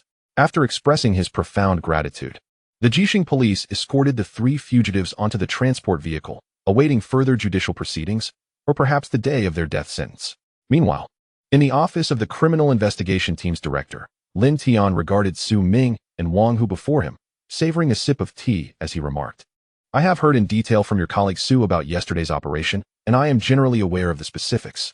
Therefore, Ming, I must commend you for your remarkable ability to identify the criminal suspects under such circumstances, promptly halting the operation and preventing the concealed fugitives from awakening. Your composure in extracting the locations of the other two fugitives demonstrates exceptional psychological resilience. Truly impressive. Achieving the first perfect score in the history of criminal investigation examinations certainly reflects your capabilities. Of course, Wang Hu also performed admirably, contributing significantly to the mission of apprehending 3 A-level fugitives. This indeed constitutes a major accomplishment. Hence, I have given it considerable thought. Lin Tian paused briefly, tapping the desk lightly before continuing. In a moment, you two will sign your formal employment contracts, transitioning from interns to probationary officers. Typically, every new recruit requires a year of probation. However, due to your contributions in apprehending the fugitives, Su Ming, you will only need a 3-month probation period before being issued a firearm, while Wang Hu will have his period halved to 6 months. Additionally, the Jixing police have announced a reward, so each of you will receive a bonus of 5,000. Do not underestimate this amount, as capturing criminals is our duty, and the rewards are correspondingly modest. From any perspective, the incentives provided by the Huaihai Criminal Investigation Team are indeed substantial, offering early confirmation and reduced probation periods, real benefits rather than empty promises. The 5,000 bonus serves as a delightful addition. Exchanging glances, Su Ming and Wang Hu saluted in unison, expressing their gratitude. Thank you, Director Lin. Lin Tian waved his hand dismissively, indicating that such formalities were unnecessary. This is merely a reward for your merit. There is no need for thanks. I recall that you both are still residing in the school dormitory, correct? If commuting is troublesome, you may move into the dormitory of our criminal investigation team. It stands vacant, and it would facilitate your future commutes and handling of various matters. During this probationary period, you ought to contemplate whether you wish to focus on frontline case solving or the technical aspects of criminal investigation. The importance of forensic technology is equally paramount in any case, matching that of frontline investigations. Very well, there are no further matters at hand. You may both return to your duties. After delivering these remarks, Lin Tian turned his attention to the thick stack of case files on his desk. Just as Su Ming was about to exit the office, Lin Tian seemed to recall something and quickly raised his head, continuing, Su Ming, I have heard from Su that you possess a keen ability to capture details in cases. Therefore, I would like to assign you a temporary task. If you have some free time in the coming days, please review the case files of the 513 dismemberment case from 20 years ago at Modi University, and see if you can uncover any new clues or information. Of course, this case is quite old, so just do your best. If you find any leads, that would be excellent. If not, that is also acceptable, for this crime was executed with such precision that it is challenging to uncover critical evidence. Clearly, this extraordinarily brutal and heinous dismemberment case, which had remained unsolved for 2 decades, had become a source of distress for Lin Tian. Otherwise, with so many unresolved cases, he would not have specifically mentioned this dismemberment case, hoping that the currently gifted Su Ming might discover some detail within the files.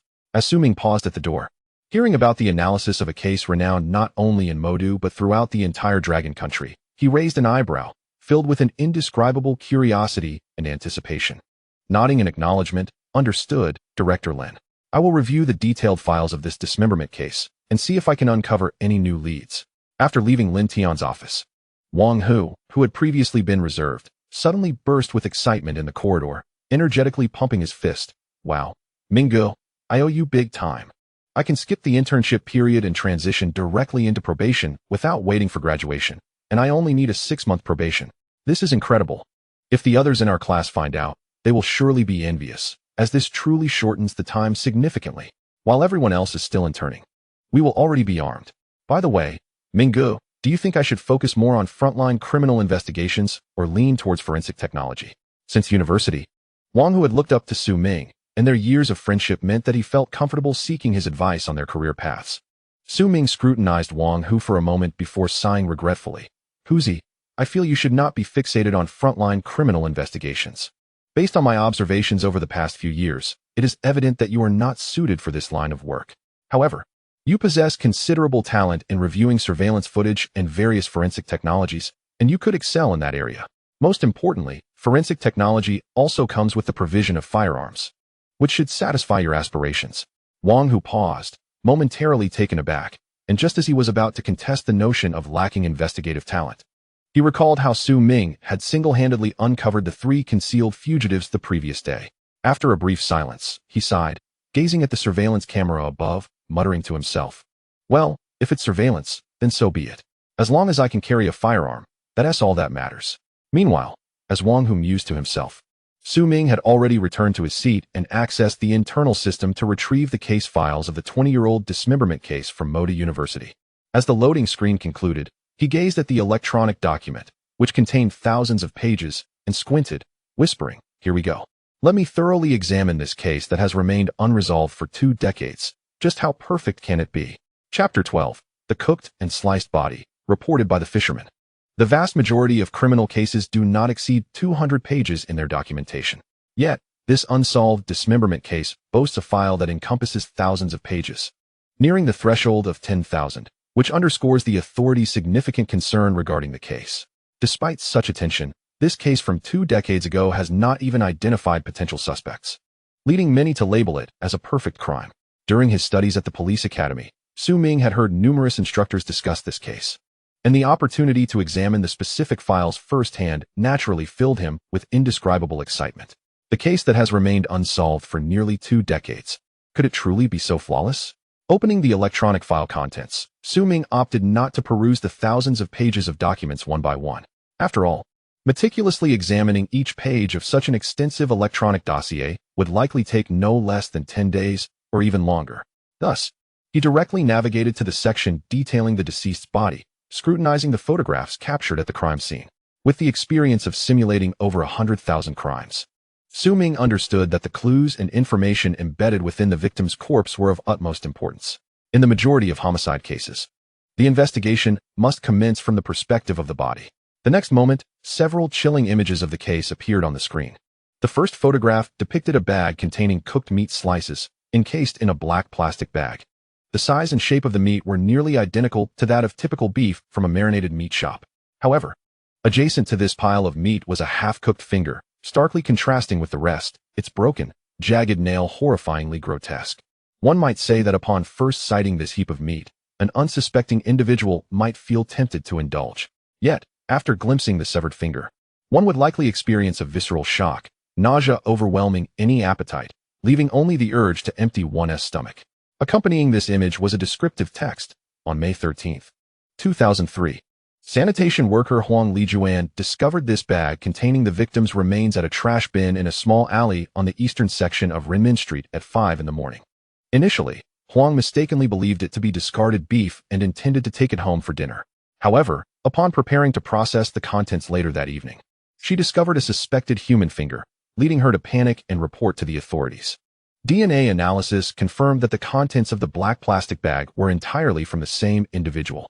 The Huaihai Criminal Investigation Unit promptly initiated an investigation, identifying the victim as a student from Magic City University, with additional body parts discovered in various locations. Following this description were 4 more photographs depicting the discovery sites of the victim's remains. 3 of these images were similar to the first, showcasing bags of cooked meat slices, while the final photograph revealed the victim's head, severed and cooked, with hair fallen out and skin ruptured, rendering the facial features unrecognizable. It is no exaggeration to assert that even through mere images, the horrifying impact could induce physiological revulsion in most criminal investigators, compelling them to experience nightmares for days, leaving them hesitant to approach any form of meat. However, Su Ming, at that moment, flipped through the images without feeling a hint of discomfort or panic, his analytical gaze revealing a profound numbness. It seemed that no matter how gruesome the crime scene, it would not induce any anxiety within him.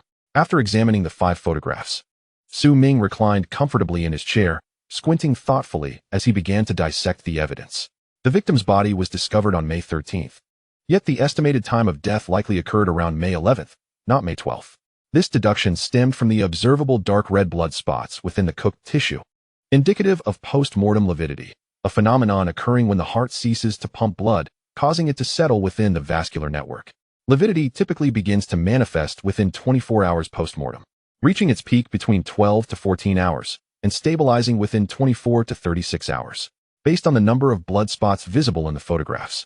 Along with some that appeared to have diffused rather than fully congealed, it became evident that the perpetrator did not immediately dismember and cook the victim. Instead, the body was left for a period before the gruesome processing began, likely within 12 to 24 hours post-murder. The analysis suggested that the killer was not acting on a sudden impulse or an accidental killing, but rather had premeditated the act. This indicated a high level of confidence in the location of the crime, believing it would remain undiscovered for a considerable time, hence the deliberate delay in the dismemberment process.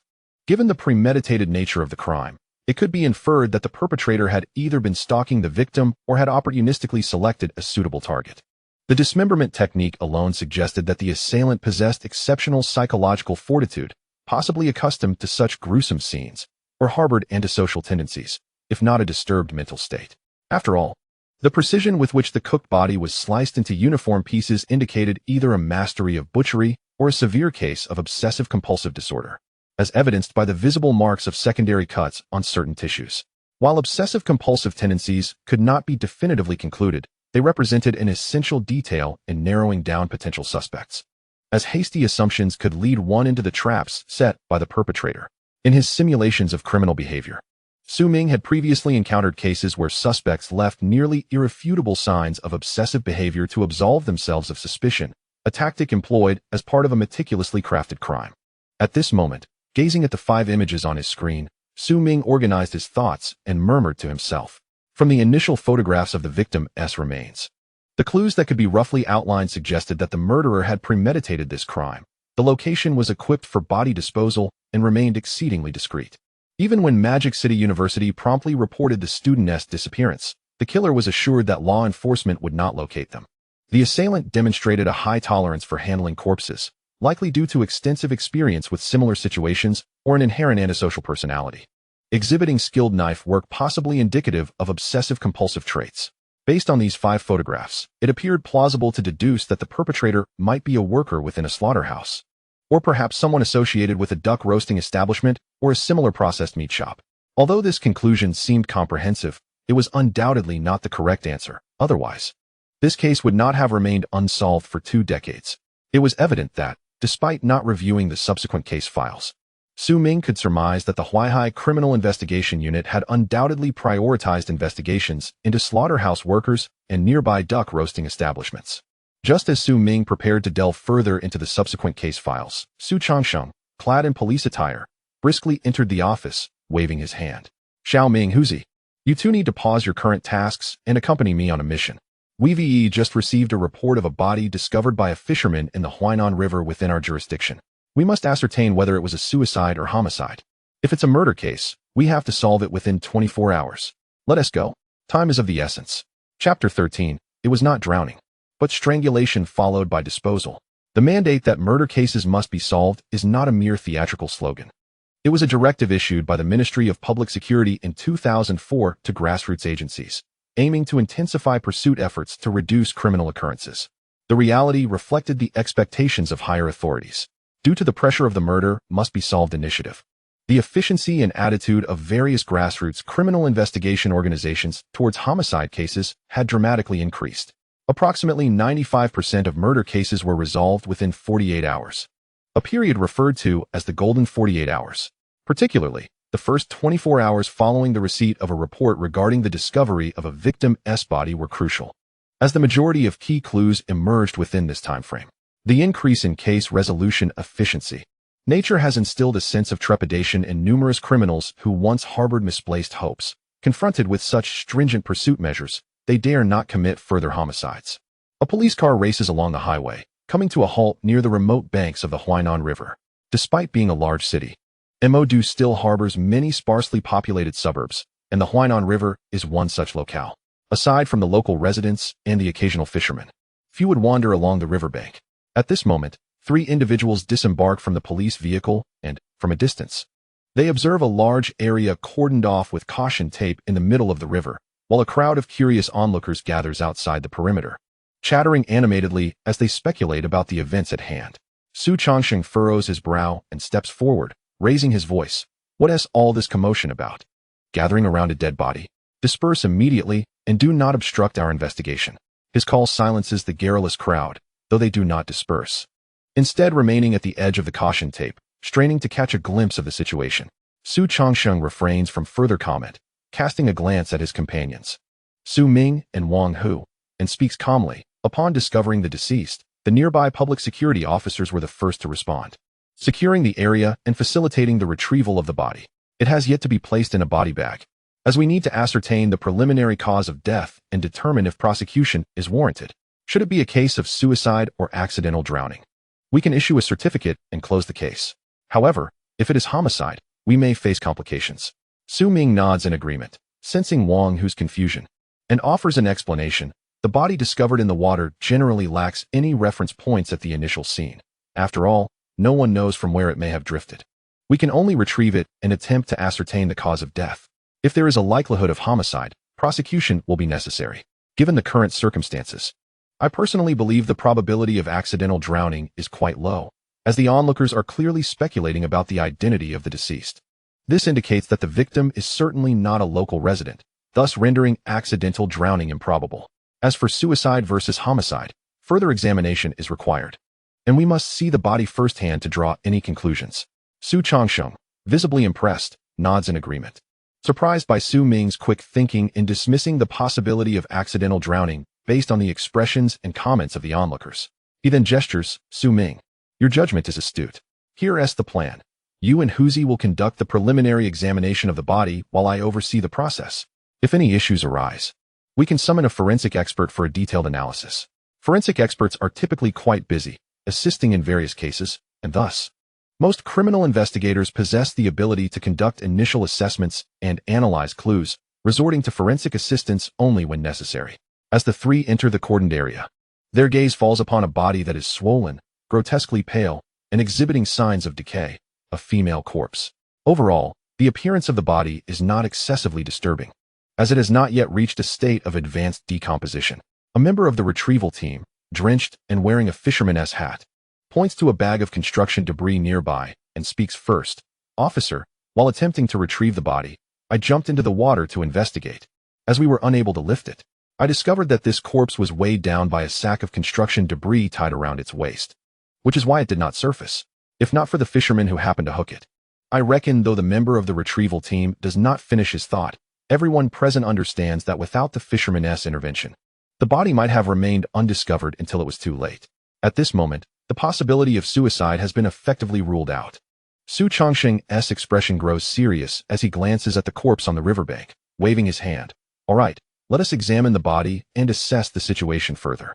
Upon hearing this, Su Ming and Wang Hu exchange glances, and without hesitation, they don rubber gloves from their specialized toolkit to avoid any contamination.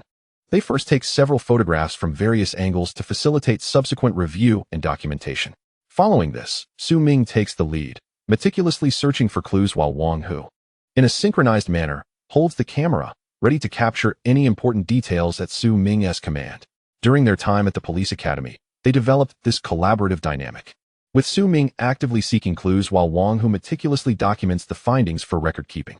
At this moment, Su Ming first surveys the female corpse as a whole, then adopts a systematic approach, gently peeling back the tightly closed eyelids to scrutinize the color and size of the pupils. Despite being submerged for several days, distinct pinpoint-sized reddish-brown hemorrhages are visible at the inner and outer corners of the eyelids, and the pupils exhibit an unusual pale blue hue, both perfectly symmetrical without signs of dilation or constriction. Su Ming then touches the eyeball, noting its plastic-like texture, and nods thoughtfully. Next, Su Ming uses tweezers to grasp the left nostril of the corpse, gently swabbing it with a cotton swab for several seconds. Finding little in the way of mud or algae residue, he then opens the mouth of the deceased, noting that the teeth show minimal wear and no presence of dentures. However, the necks of both the upper and lower sets of teeth display a rose-red coloration.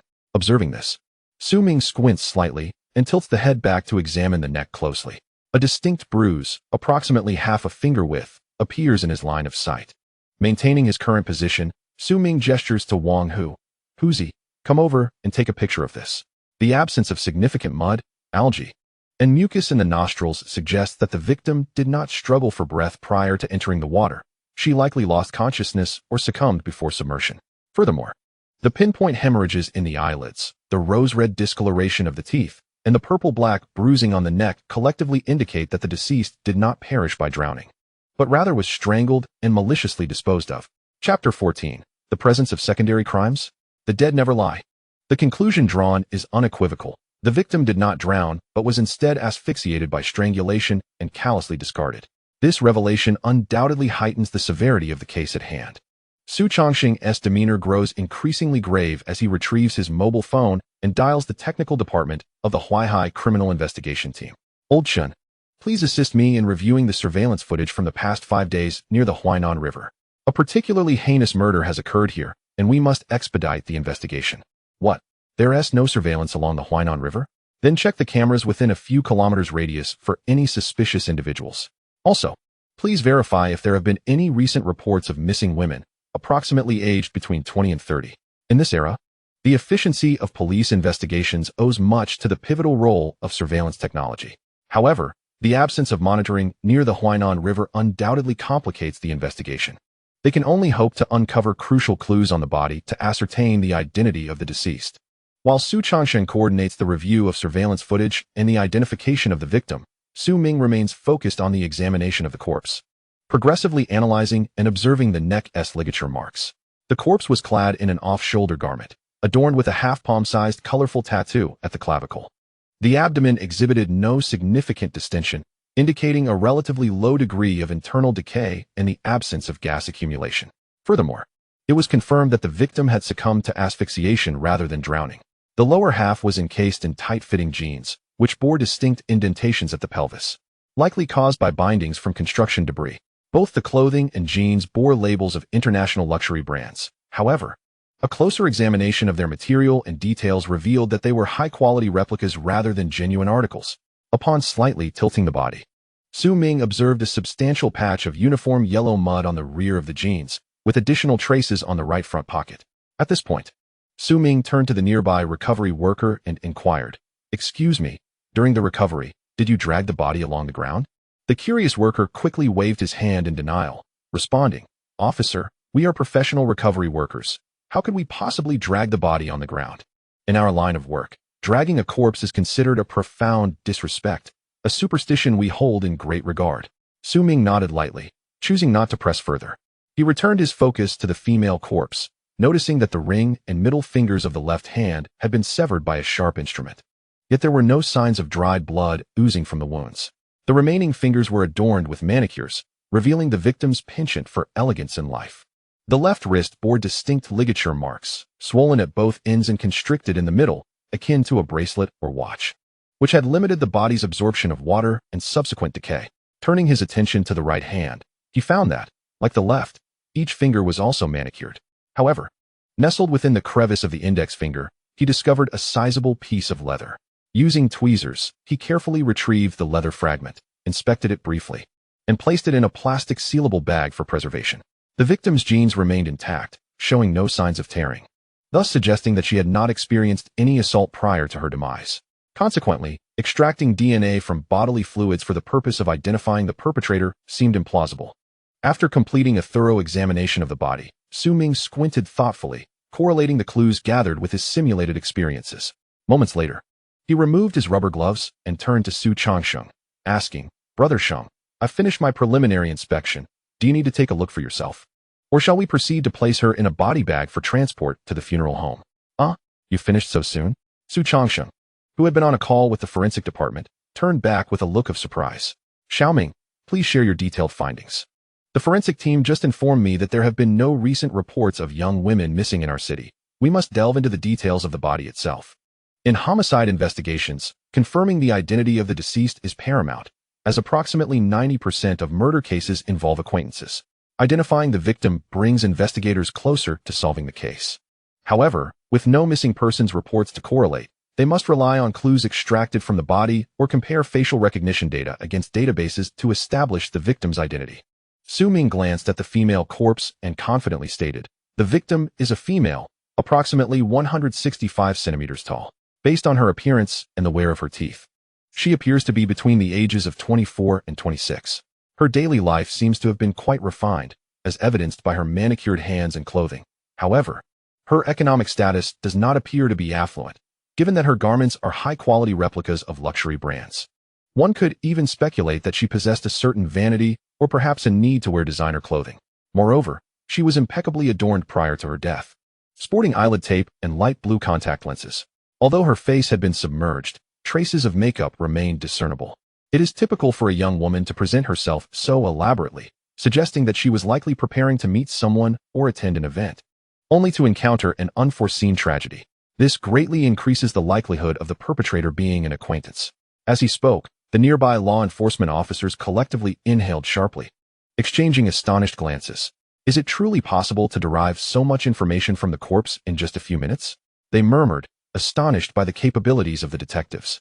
Su Changsheng, too, expressed his surprise, realizing that he had not paid close attention to Su Ming's meticulous examination earlier.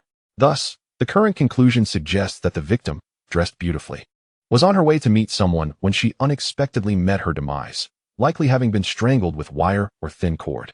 Subsequently, her body was discarded in the Huainan River, bound with construction debris to prevent it from surfacing, even in a state of decay.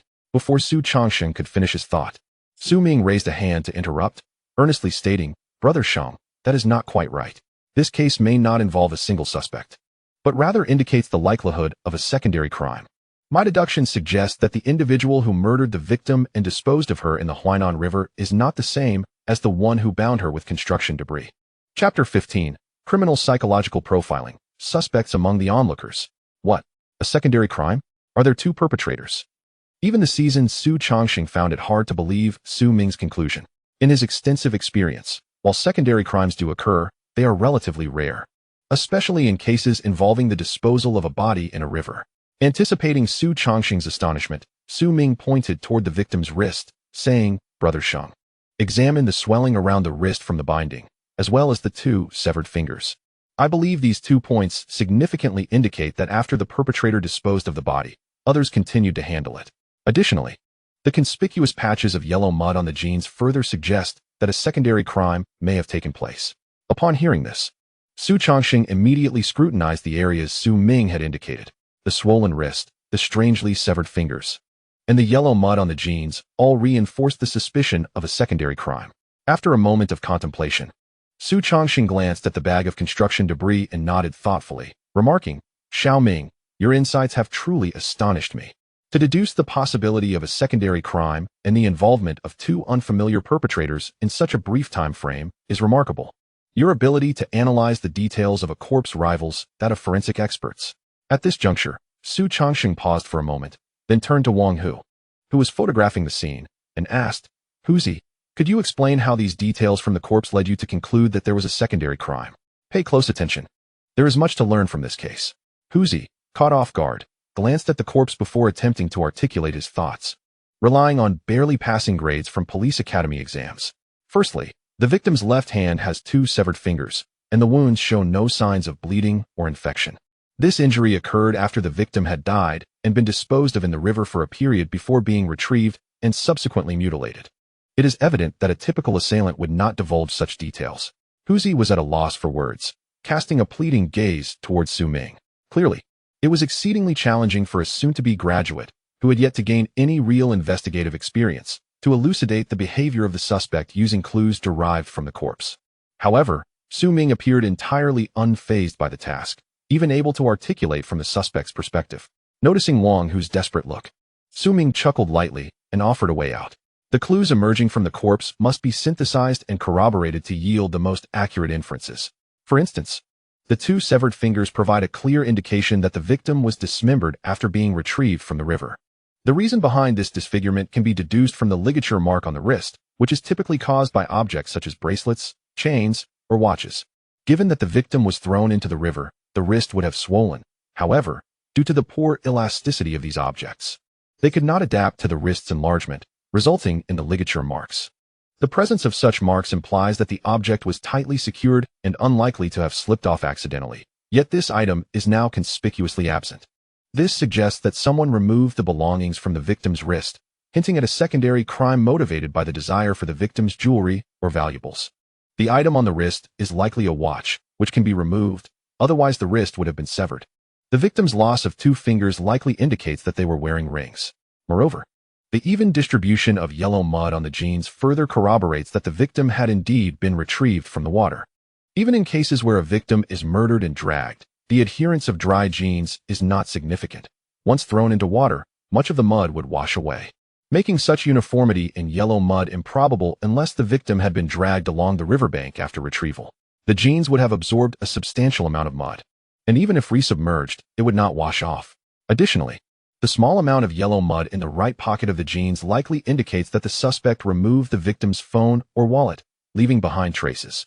By meticulously organizing these clues, one can reconstruct the circumstances of the event. Su Ming narrowed his eyes, gently stroking his chin as he began to articulate. I am a local resident with excellent swimming skills, strong psychological resilience, and limited financial means. Yesterday, while idly wandering by the Huainan River, I unexpectedly discovered a female corpse floating on the surface. Initially intending to report it, I was tempted by the sight of the watch and rings on the corpse's wrist, and thought of retrieving the body to collect valuables. Upon hearing Su Ming's narrative, Su Changsheng, who had initially been perplexed, widened his eyes in astonishment as Su Ming continued. This was not merely an analysis of the case. Su Ming was immersing himself in the perspective of the second suspect, employing psychological profiling for the investigation. The ability to utilize such methods for solving crimes is an extraordinary gift. At this moment, Su Ming continued to describe events from the suspect's viewpoint.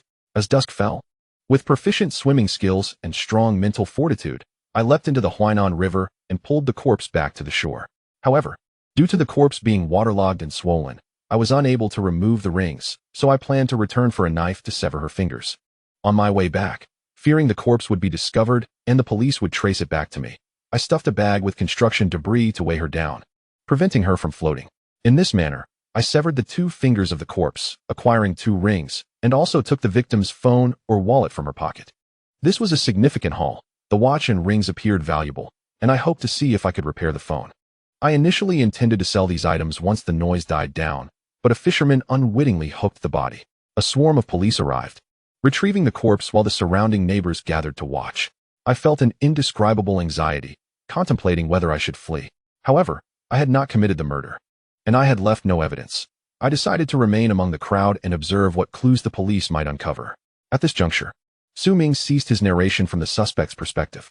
He glanced at the multitude of curious onlookers beyond the police cordon and confidently smiled at Su Changsheng. Brother Sheng, I believe the individual responsible for the secondary crime is likely one of the nearby residents, possibly watching the scene from beyond the cordon. Considering the time of death and the duration the body was afloat, it is probable this secondary crime occurred last night. It would be difficult for someone from elsewhere or merely passing by to have the necessary tools for such an act. I suggest we inquire among the bystanders, focusing on those who can swim and have limited means to discern who might be fishing in murky waters. Chapter 16. Theft at the crematorium. Suspect identified. Name, Chun Kachuan. Age, 60. Current occupation, what work? I'm retired, unable to work anymore. That's enough, old man. Next please. Su Ming's earlier suggestion had evidently been adopted by Su Changsheng. After a brief contemplation, the seasoned Su Changsheng concurred with Su Ming's deduction. Residents surrounding the Huainan River are indeed the most likely suspects for the secondary crime involving the victim's body. Furthermore, although there were numerous elderly onlookers beyond the cordon, after excluding those who were too old or physically incapacitated, only about 10 remained. Thus, Su Changsheng hastily erected a temporary platform, allowing Wang Hu to conduct simple inquiries while he and Su Ming observed the expressions and attitudes of those being questioned. Given the crude methods employed in handling the victim, the suspect was unlikely to be particularly adept at criminal activities. It was probable that subtle facial expressions and body language could reveal much. As the inquiries progressed, only one middle-aged man remained among the potential suspects. This individual had retreated to the back of the crowd when Su Changsheng announced the temporary questioning, seemingly attempting to find an opportunity to leave. Additionally, he was placed at the end of the questioning order, as if wanting to gauge the questions posed in advance to prepare himself. These 2 points undoubtedly drew Su Ming's attention. At that moment, as the middle-aged man, dressed in an old, faded shirt and casual pants, with worn sandals, approached, Su Ming gently pressed Wang Hu's shoulder, signaling him to remain silent, and then spoke up. What is your name? This question, akin to those posed to the earlier individuals, prompted the middle-aged man to exhale in relief, though he still responded somewhat nervously. Su Igua. My name is Su Igua. How old are you? The second question elicited further relaxation from Su Igua, who had already mentally prepared for the next inquiry. What did you use to sever the victim's fingers? I haven't worked in a long time. I'm a vagrant, just collecting scrap and doing odd jobs on construction sites. This was the instinctive reply that came forth. Suddenly, the conversation came to an abrupt halt. Su Igwa found himself momentarily stunned, his hands trembling slightly as he forced himself to regain his composure. Officer, what was the question you just asked? What do you mean by cutting off? How could I possibly sever her fingers? I had never even seen her before today. His voice quivered, betraying his anxiety. Could it be that you have mistaken me for someone else? Observing Su Igwa's evident agitation, Su Ming couldn't help but wear a smirk of derision as he shrugged. Oh, mistaken identity, you say? Surely, you know how to swim, if only adequately enough to drag someone through the water? He continued. Have you ever engaged in any occupations related to corpses, such as slaughtering, firefighting, medicine, or recovery? These probing questions caused a significant shift in Su Igwa's demeanor. His gaze darted away from Su Ming, his forehead beaded with perspiration. And no, I've never done any of that. I used to work in construction until I was dismissed by my former boss. He stammered, but before he could finish, a bystander, an elderly woman still lingering to observe, interjected loudly. Su Igwa, are you trying to deceive this young officer? Didn't you work at a crematorium years ago? You were reported for stealing the deceased's jewelry, which led to your dismissal. You've never worked on a construction site. You merely did odd jobs. Her voice rang out with such clarity that the surrounding crowd began to murmur, sharing their own speculations. Did Su Igwa really commit murder? No way. He has a criminal record for stealing from the dead, not just theft. I've heard he owes hundreds of thousands from gambling. Murder wouldn't be out of character. Wait. I remember. He came home late last night, and then left again. He couldn't have, could he? The cacophony of voices filled Su Ming's ears, revealing several alarming details about Su Igwa, his gambling debts, his prior employment at the crematorium, and the incident of theft. These elements, combined with the various clues and information, led to a near certainty in the minds of the investigators that Su Igwa had committed a second crime following the victim's murder.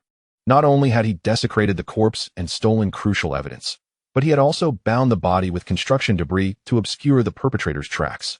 Clearly, Su Ming's unconventional line of questioning had rendered Su Igwa's prepared responses ineffective, resulting in collective identification by the neighbors. In that moment, Su Changsheng, a seasoned detective standing at the back, recognized that the primary suspect was right before them. He then adopted a more assertive tone, his gaze icy as he threatened. Su Igwa, I am giving you one last opportunity to surrender the items you stole last night and disclose every detail you know about this case. If you do so, there may be a chance for leniency in your sentence. Otherwise, even if you are not the murderer, concealing a corpse and destroying evidence is sufficient for a charge of complicity, which could land you up to 10 years in prison. I will count to 3. If you remain silent, we will proceed to the police station for a thorough interrogation, and we will send officers to search your home. 3, 2, 1. As Su Changsheng completed his countdown, Su Igwa, unable to withstand the psychological pressure, finally broke down, shouting, I'll tell you everything. I didn't kill her. I just saw her floating on the river and thought she was dead. The jewelry was worthless to her, so I took it. I didn't do anything else. And even when I used a stone to push her down, she was still fished out by someone with a fishing rod. I didn't kill her, I swear. Upon hearing this confession, Su Changsheng exhaled deeply, producing a pair of silver handcuffs from his waist and securing Su Igwa's wrists, effectively controlling his movements. Now, take us to your home immediately. I must see all the belongings you stole from the deceased. Chapter 17. Confirmation of the deceased's identity. The capabilities of the Criminal Investigation Technology Department. From the moment they received the report of the body discovery to the apprehension of the first suspect, a mere 2 hours had elapsed. Remarkably, this case fell under the category of particularly challenging homicide cases involving river disposal. This efficiency astonished Su Changsheng and highlighted Su Ming's exceptional logical reasoning and deduction skills. Without conducting interviews, confirming the identity of the deceased, or establishing their interpersonal connections, Su Ming had managed to draw significant conclusions solely from his observations and interpretations of the victim's body, demonstrating forensic prowess comparable to that of a medical examiner. Indeed, most forensic specialists focus on determining the cause of death and might lack Su Ming's level of logical reasoning. No wonder he achieved full marks on the criminal investigation exam. The Huaihai team had truly struck gold with him. Upon arriving at Su Igwa's residence, a swift search yielded 2 luxury rings, a Cartier women's watch, and the latest model of an Apple phone, all uncovered amidst Su Igwa's tearful confession. These items aligned almost perfectly with Su Ming's prior deductions, further illustrating his remarkable crime-solving talents. Although the rings and watch were costly, it was crucial to restore the water-damaged Apple phone to identify the deceased. Su Ming placed the recovered items into sealed bags and turned to Su Changsheng, offering his insights. Brother Sheng, these belongings are of considerable value. Yet the deceased wore counterfeit clothing. I suspect these items were gifts from someone, suggesting this case may involve a crime of passion or revenge. Identifying the victim is of utmost priority now. As for Su Igua, I believe he knows nothing of the murderer and is merely a greedy opportunist, even daring to take the deceased's possessions. To expedite the investigation, we shouldn't waste time on him. We must focus on repairing the phone. Su Chongqing nodded in agreement. Su Igua's cowardly and fearful demeanor indicated that if he had any information regarding the murder, he would have already divulged it in hopes of mitigating his sentence. Without further hesitation, Su Chongqing surveyed the room to ensure nothing was overlooked, then decisively commanded, "Let's go. Wrap it up." Upon returning, "I will have the technical team repair the phone immediately." Time was of the essence in homicide investigations. The police vehicle, escorting Su Igua, swiftly departed the scene. The subsequent actions would be handled by the public security officers, striving to minimize the impact of this incident. Nonetheless, regardless of the efforts to contain the situation, it was inevitable that the residents near the Huainan River would be engrossed in discussions about this case and Su Igua for the upcoming weeks. In the Huaihai Criminal Investigation Team, Su Igua, who held no further investigative value, was brought directly to the interrogation room, where other detectives would question him regarding his confession and the details of the case. Meanwhile, the technical team worked diligently to repair the deceased's phone. Thanks to the waterproof feature of the latest Apple model, restoring it after prolonged exposure to water was not overly challenging. As they awaited the phone's repair, Su Chongqing and Su Ming entered the specialized case conference room to discuss other potential breakthroughs in the case. Meanwhile, Wang, who was busy learning how to repair water-damaged mobile phones, beginning his transition to the Criminal Investigation Technology Department. At this moment, in the conference room, Su Ming took a sip from the bottle of mineral water in front of him and pointed at a sealed bag containing small fragments on the table, softly stating, "Brother Shang, this is a piece of leather found in the victim's manicure. I believe it may indicate the approximate location where the victim was strangled. Normally, when someone is being choked, they have a brief moment during which they can resist violently. Even though, if the resistance fails, they will faint within a few seconds due to lack of blood flow to the brain. It is still enough time to leave behind some unique evidence. Just like this leather fragment. If we consider where the victim may have encountered such leather while getting her nails done, it is reasonable to deduce that it likely occurred inside a vehicle, on a sofa, or on a bed. These locations possess a degree of intimacy, suggesting a close relationship between the victim and the perpetrator. Generally speaking, I believe we just need to wait for the phone to be repaired to determine who recently contacted the victim. Perhaps we will identify the suspect. However, due to the leather's material, I now have some alternative hypotheses. As an experienced veteran detective, Su Chongqing was naturally attuned to various clues and details. However, when Su Ming presented the sealed bag and raised the issue of the leather fragment found in the victim's manicure, he immediately deduced the relationship between the victim and the perpetrator. Such a terrifying capacity for reasoning and keen intellect caused Su Chongqing to involuntarily gasp in astonishment. Based on experience, it was now reasonably certain that the victim and the perpetrator were acquainted, ruling out the possibility of a random crime. Xiaoming, please continue. What other clues do you perceive from this leather? It was evident that following the remarkable performance in capturing an A-level fugitive, and in this current case, Su Chongqing no longer regarded Su Ming as a mere rookie. Instead, he treated him as an equal, a seasoned detective capable of insightful dialogue. Su Ming, without any pretense, directly articulated his deductions.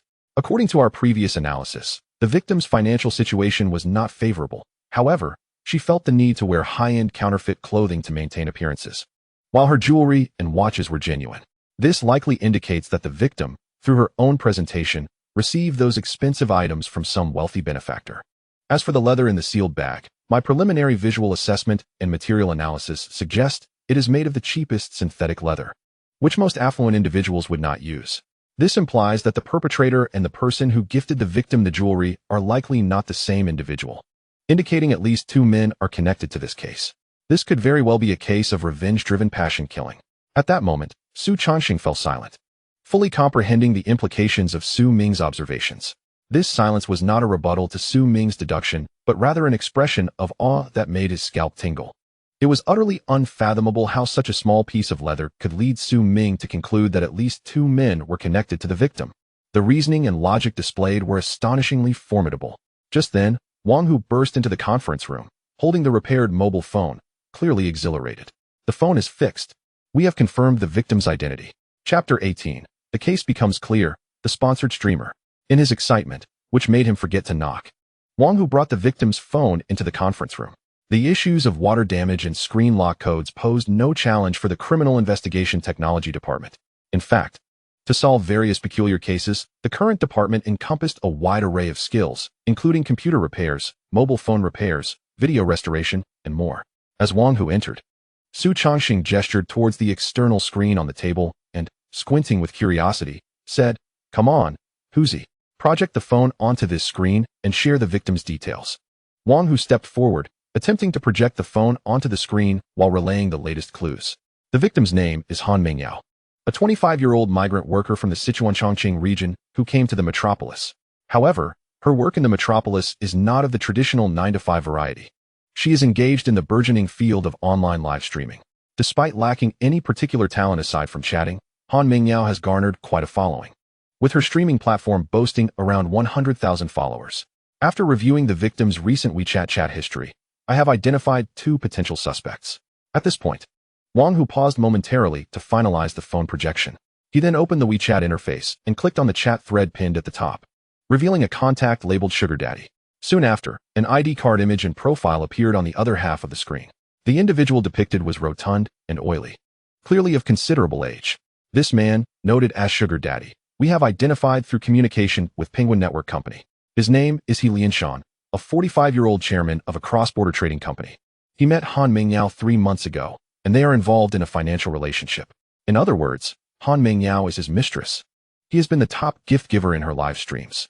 Just hours before the incident, He Lianshan dined with Han Mingyao at the prestigious Jinzuan Mingpin Hotel in the metropolis. But their whereabouts following the meal remain unknown. This is our first suspect. Now for the second. Another ID card image appeared on the screen. Compared to He Lianshan, this individual appeared significantly younger, but his prominent cheekbones and shadowy gaze were somewhat unsettling. This suspect is named He Yong, aged 27, currently employed as a warehouse staff member at a logistics company. He has a criminal record for fighting and was incarcerated 5 years ago. His relationship with Han Mingyao is confirmed to be that of ex-boyfriends, having broken up approximately 2.5 months ago, around the same time Han Mingyao met He Lianshan. Although Han Mingyao has blocked He Yong, we were able to recover chat records showing that he repeatedly attempted to win her back through flowers, meals, and even offered her a loan for a designer handbag. But to no avail, as all forms of contact were blocked. 3 days ago, He Yong seemingly discovered that Han Mingyao was being supported by He Lianshan and that they had maintained an improper relationship for some time. Instead of calling or seeking an explanation, he simply sent Han Mingyao a message stating, "I know you're with someone richer.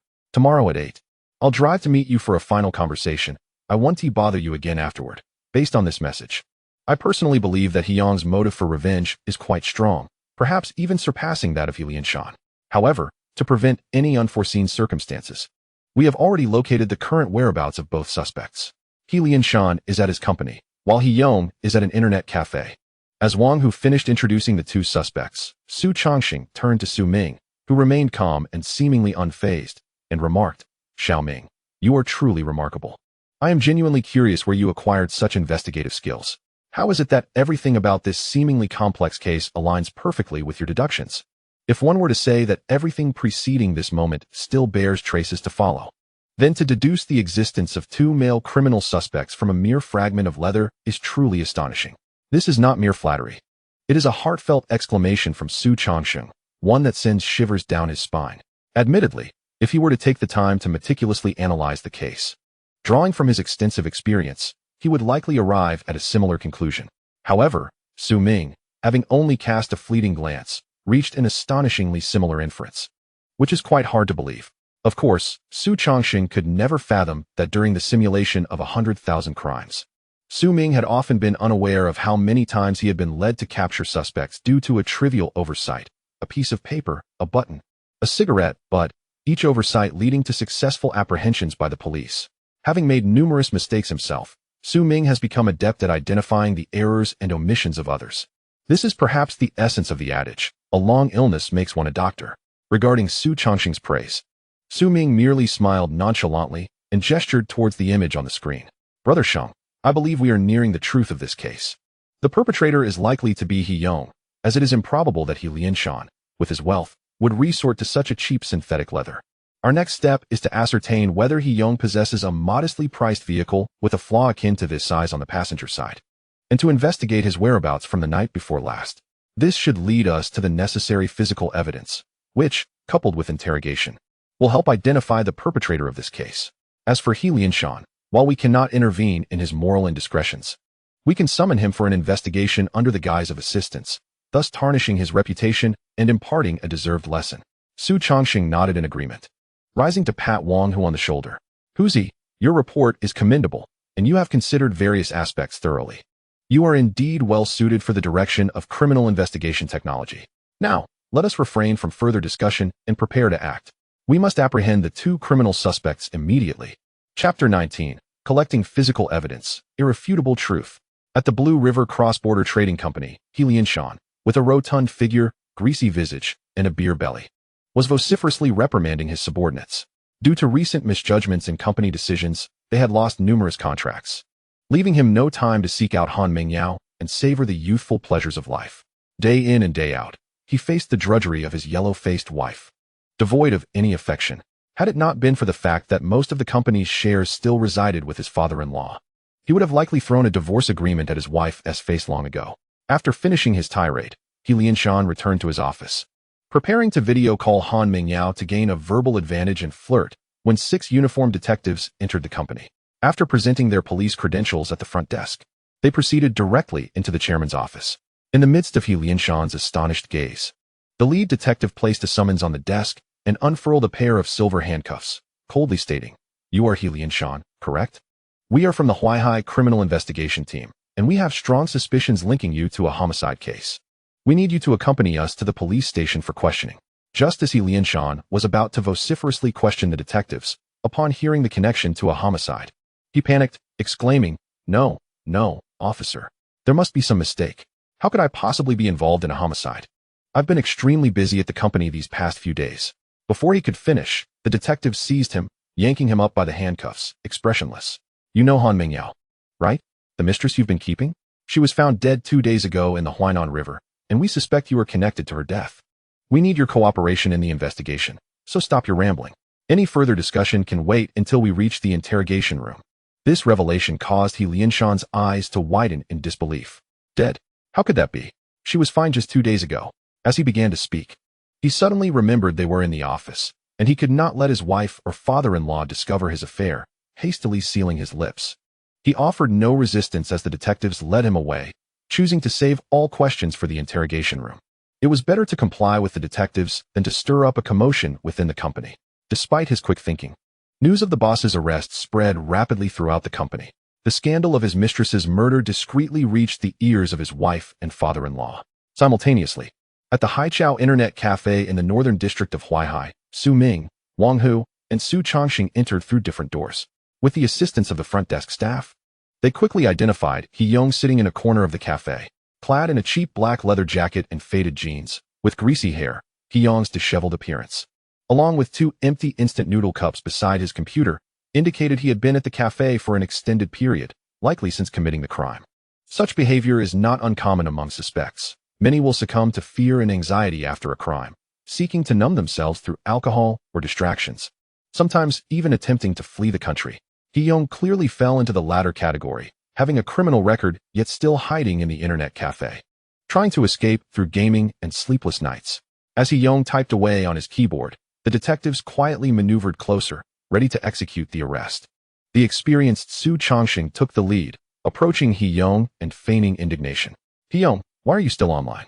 Doesn't your boss expect you at work? Are you trying to lose your job? Although they had already confirmed his identity as a suspect, Su Chongqing conducted a routine inquiry to avoid any mishap. Startled by the sudden tap on his shoulder, He Yong whirled around, furiously shouting, What do you want? Stop bothering me. Before he could finish, Su Chongqing, noticing He Yong's instinctive denial, swiftly pressed his head down onto the table. Bang! He Yong's head struck the computer desk with force, just as he was about to resist. Su Ming and Wang Hu rushed in, overpowering him and securing his hands behind his back with silver handcuffs. Once they confirmed the suspect was unable to resist, Su Ming produced his badge, displaying it before He Yong. I am a police officer. We suspect you are connected to a homicide case and need your cooperation in the investigation. You know Han Mingyao, don't you? Upon hearing her name, He Yong's pupils constricted, and he replied in a hoarse, indifferent tone, I don't know her. I don't know what you're talking about. You must have the wrong person. I've been gaming at Haichao Internet Cafe for days. Su Ming raised an eyebrow, unimpressed, and began to search Heyong. I find it curious, Heyong, that you claim not to know Han Mingyao, yet feel the need to clarify your alibi of being at the Internet Cafe. Isn't that a bit too transparent? Ah, I found your car keys. No need for further explanations. We'll discuss it in the interrogation room. Su Ming extracted the car key from Heyong's pocket and turned to Su Changsheng, who was holding Heyong's shoulder. Brother Sheng, I will search for Heyong's vehicle, as it should contain the victim's residual DNA as physical evidence, along with the leather of the seat that was torn by the victim's fingernails. Su Changsheng nodded, pulling Heyong up and draping his coat over his head. All right, let us proceed this way. Xiao Ming, you will handle the clues inside the car. I will take Heyong back now. The Internet Cafe is crowded. We cannot linger too long to avoid drawing too much attention. Having said that, Su Changsheng led Heyong out of the Internet Cafe, accompanied by 3 or 4 detectives to prevent the suspect from escaping. As for Su Ming, he did not rush to the parking area of the cafe. Instead, accompanied by Wang Hu, they first went to the front desk to obtain a copy of the surveillance footage from the past 5 days, ensuring they were prepared for any future needs. Subsequently, in the parking area, they located Heyong's rather inexpensive second-hand car using the remote control. Inserting the key, Su Ming opened the passenger side door and immediately directed his gaze to the upper right position of the headrest. The damaged leather was lodged under the victim's fingernails, and during a struggle from being choked, a person's instinctive reaction is to scratch upwards. Thus, the damage to the leather would likely be situated at the headrest position. 3 seconds later, Su Ming clearly observed a fingernail-sized defect in the upper right of the passenger headrest, his eyes glimmering with confidence. Now we have sufficient physical evidence. Chapter 20. Your inferior crime is flawed in my eyes. The collection of criminal evidence is not merely about comparing the leather damage. It is primarily because comparing the seat leather damage allows us to swiftly ascertain Heyong's culpability. After committing the crime, Heyong was in a state of anxiety, fearing the exposure of the case, and thus did not take any deliberate actions to clean or dispose of the car. Su Ming quickly discovered numerous clues within the second-hand vehicle. Firstly, there was the seatbelt in the passenger position. On this somewhat old black seatbelt, Su Ming could distinctly see a faint dried blood stain, approximately 5 centimeters long and half a finger wide. This suggests that the victim struggled violently when being choked, causing the already fragile capillaries in the neck to rupture, resulting in a small amount of blood staining the seatbelt. Given the limited amount of blood from capillary rupture, the evidence was not overtly conspicuous. Simultaneously, several strands of long female hair were found on the passenger seat, which, through rapid DNA testing by the technical department, confirmed that both the blood on the seatbelt and the hair on the seat originated from the victim. Finally, Su Ming accessed the footage from the driving recorder. A driving recorder that automatically captures and saves footage serves as excellent video evidence. However, regrettably, the driving recorder did not have a recording from the night before last, or it was deliberately turned off by Heyong. Although there was no visual record, the act of turning off the driving recorder, compounded with the inexplicable damage to the vehicle, occurred during the time frame of Han Mingyao's murder. This is sufficient to prove that Heyong's act of killing Han Mingyao was not impulsive. It was premeditated and calculated. If discovering a piece of evidence could still be deemed coincidental, the simultaneous emergence of so much evidence can no longer be considered mere coincidence. It has become an irrefutable truth. Within the Huaihai Criminal Investigation Team, the 3 suspects connected to this homicide and body disposal case have all been apprehended. The less culpable Su Yigua and He Lianshan, one of whom confessed and is temporarily detained awaiting court judgment, while the other remained in a mediation room waiting for family members to come and sign for release. However, when He Lianshan's wife arrived, it was not merely to secure his release. She also brought a hastily prepared divorce agreement after consulting with a lawyer. As for the confirmed murderer, Heyong, upon being detained, was immediately taken to the interrogation room for an urgent questioning session.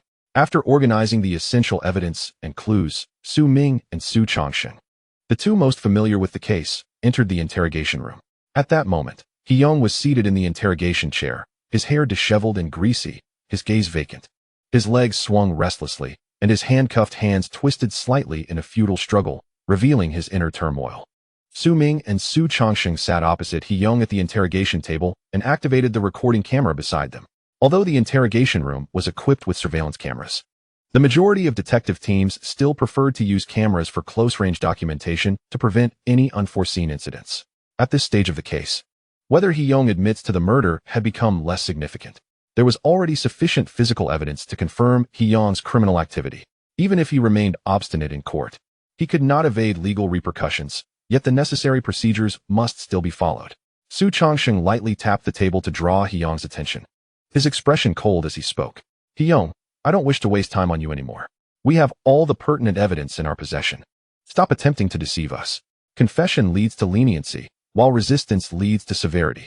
If we engage in a proper discussion, perhaps I could advocate for a lighter sentence.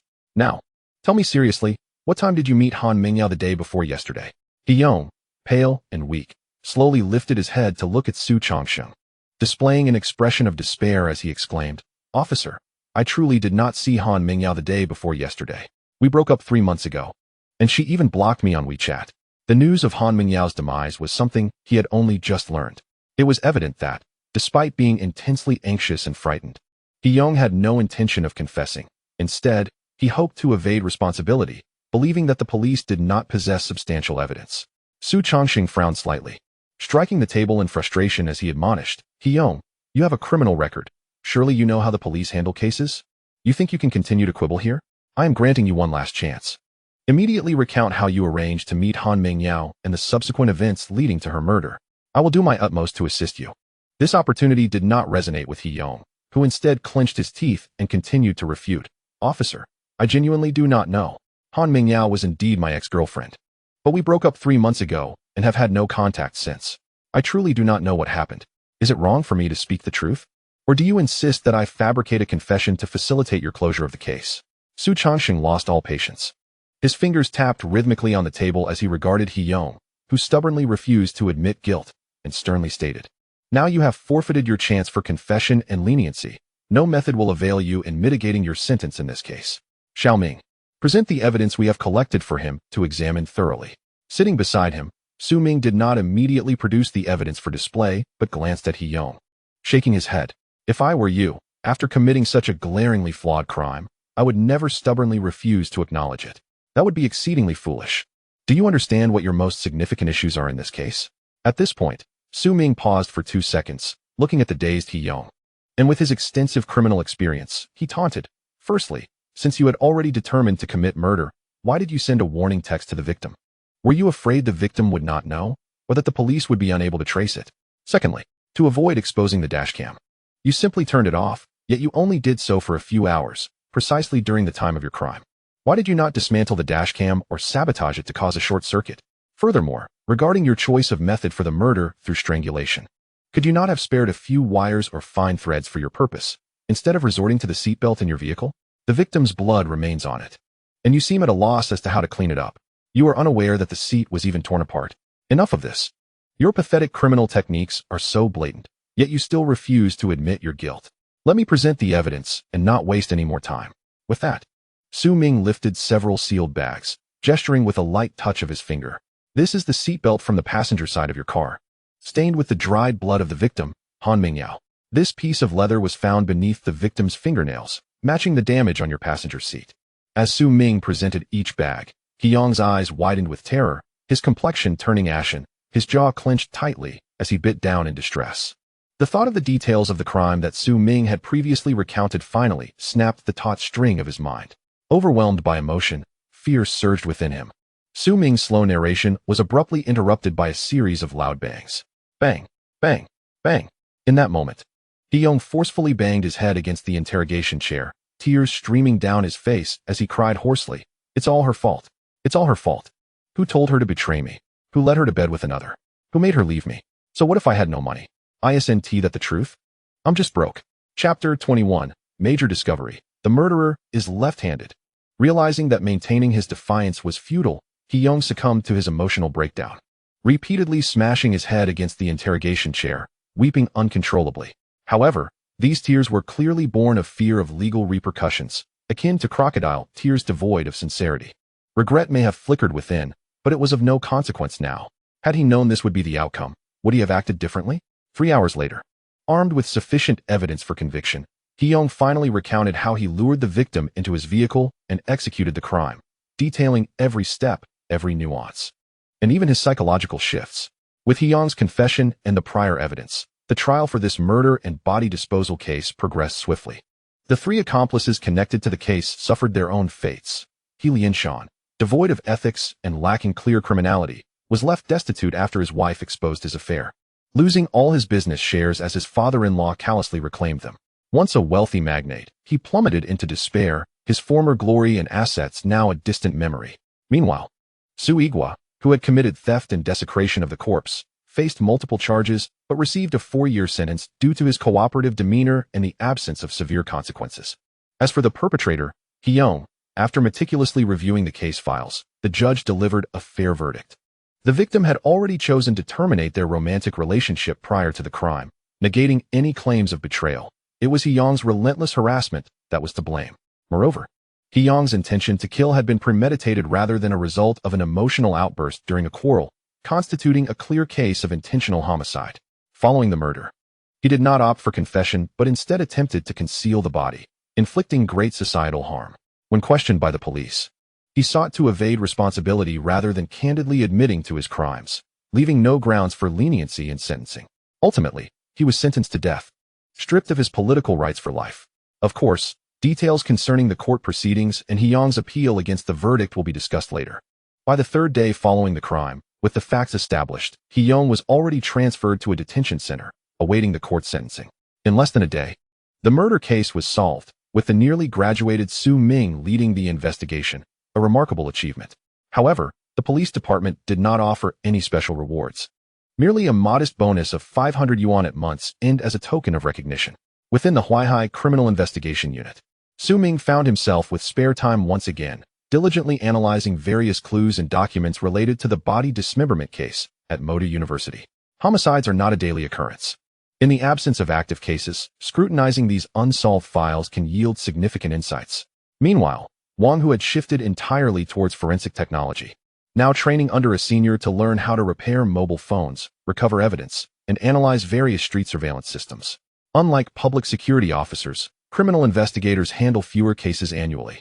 Yet these cases are predominantly serious and high-profile.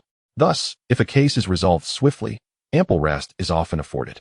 Just like now, as Su Changsheng, also awaiting assignments, leisurely approached Su Ming with a steaming cup of goji berry water. Leaning over to glimpse the computer screen, he took a sip after blowing away the steam and casually inquired, "You're reviewing the files on the 513 dismemberment case, right? Did Director Lin ask you to look into it? Have you made any fresh discoveries?" Su Ming did not lift his gaze to meet Su Changsheng's, but shook his head gently, letting out a sigh of resignation. "I have indeed made some discoveries, but whether they will prove useful for this 20-year-old case, I cannot say. 20 years is an exceedingly long time. Had I been at the crime scene back then, I might have captured traces left by the perpetrator. But now, it is exceedingly difficult. However, I can state with absolute certainty that if this murderer were to strike again, given their distinctive modus operandi, we would undoubtedly be able to unearth further clues." It was evident that this was Su Ming's unique confidence. Through his recent analysis of these case files, he had begun to ascertain that the 513 Moda University dismemberment case was not as flawless or impenetrable as it appeared. Instead, due to the outdated investigative techniques from 20 years ago and initial misdirection in the investigation, the perpetrator had evaded capture all this time. For instance, after the dismemberment incident, the majority of investigative focus was placed on locating other body parts and examining the victim's social connections, neglecting timely analysis of the body fragments, which allowed potential leads to quietly slip away. Hearing Su Ming mention his discoveries and the emergence of new leads, Su Changsheng raised an eyebrow in surprise. "Xiao Ming, are you serious? We've nearly worn out the case files. How could you possibly find new leads? When I first joined the team, Director Lin had me review this case, but we've already checked all the relevant details. Where could there possibly be new clues? However, you are correct about one thing. If the murderer of this cold case dares to commit another crime, with the current surveillance technology and advanced forensic methods, they would undoubtedly be apprehended. It's just unfortunate that nearly 20 years have passed, and this dismemberment case's perpetrator seems to have vanished without a trace. I sometimes wonder if this murderer is no longer among the living. Is it truly conceivable that a perpetrator capable of committing such a gruesome dismemberment would exhibit such clarity and restraint as to refrain from further criminal activity, thereby granting us the opportunity to uncover his identity? The reasons for such behavior remain shrouded in mystery. Perhaps, had Chief Lin not remained steadfastly preoccupied with this dismemberment case, it would have long since faded from public memory, leaving the true culprit forever elusive. In times when forensic technology was not as advanced, the number of unresolved cases was considerable, many of which disappeared into the annals of history due to the inability to identify the assailant. Cases like the dismemberment at Shanghai University are tragically rare, often resurfacing only sporadically in discourse. At this moment, Su Chongqing let out a soft sigh. Shaking his head as he continued, I may have digressed. Returning to the matter at hand, Xiao Ming, what new clues have you discovered? In response to Su Chongqing's reflections, Su Ming refrained from voicing too many opinions. Instead, he opened a few images of the victim's remains that he had preserved from the case files and, with a serious demeanor, spoke, Brother Shang, while many may deduce that the murderer possesses adept knife skills, a strong psychological constitution, and severe obsessive-compulsive tendencies, these clues remain insufficient to accurately ascertain his identity. However, I have observed something in the cut patterns and textures of the victim's remains that indicates the perpetrator's understanding of human anatomy surpasses our initial assumptions. Notably, he employed his less dominant hand to perform the dismemberment. In simpler terms, the assailant is a left-handed individual. Chapter 22. Su Ming introduces groundbreaking forensic techniques, astonishing Su Chongqing. The revelation that the murderer is left-handed momentarily stunned Su Chongqing. He quickly leaned closer to the screen, his expression a mix of astonishment and confusion. Wait, Xiao Ming, how did you deduce that the assailant is left-handed? Regarding the texture and cuts of the cooked flesh, isn't there a degree of randomness involved? Can this truly be utilized as a clue? Clearly, Su Ming's ability to ascertain the assailant's dominant hand through the victim's injuries was beyond Su Chongqing's comprehension. In criminal investigations, it is indeed possible to infer the weapon and direction of an attack from the victim's wounds.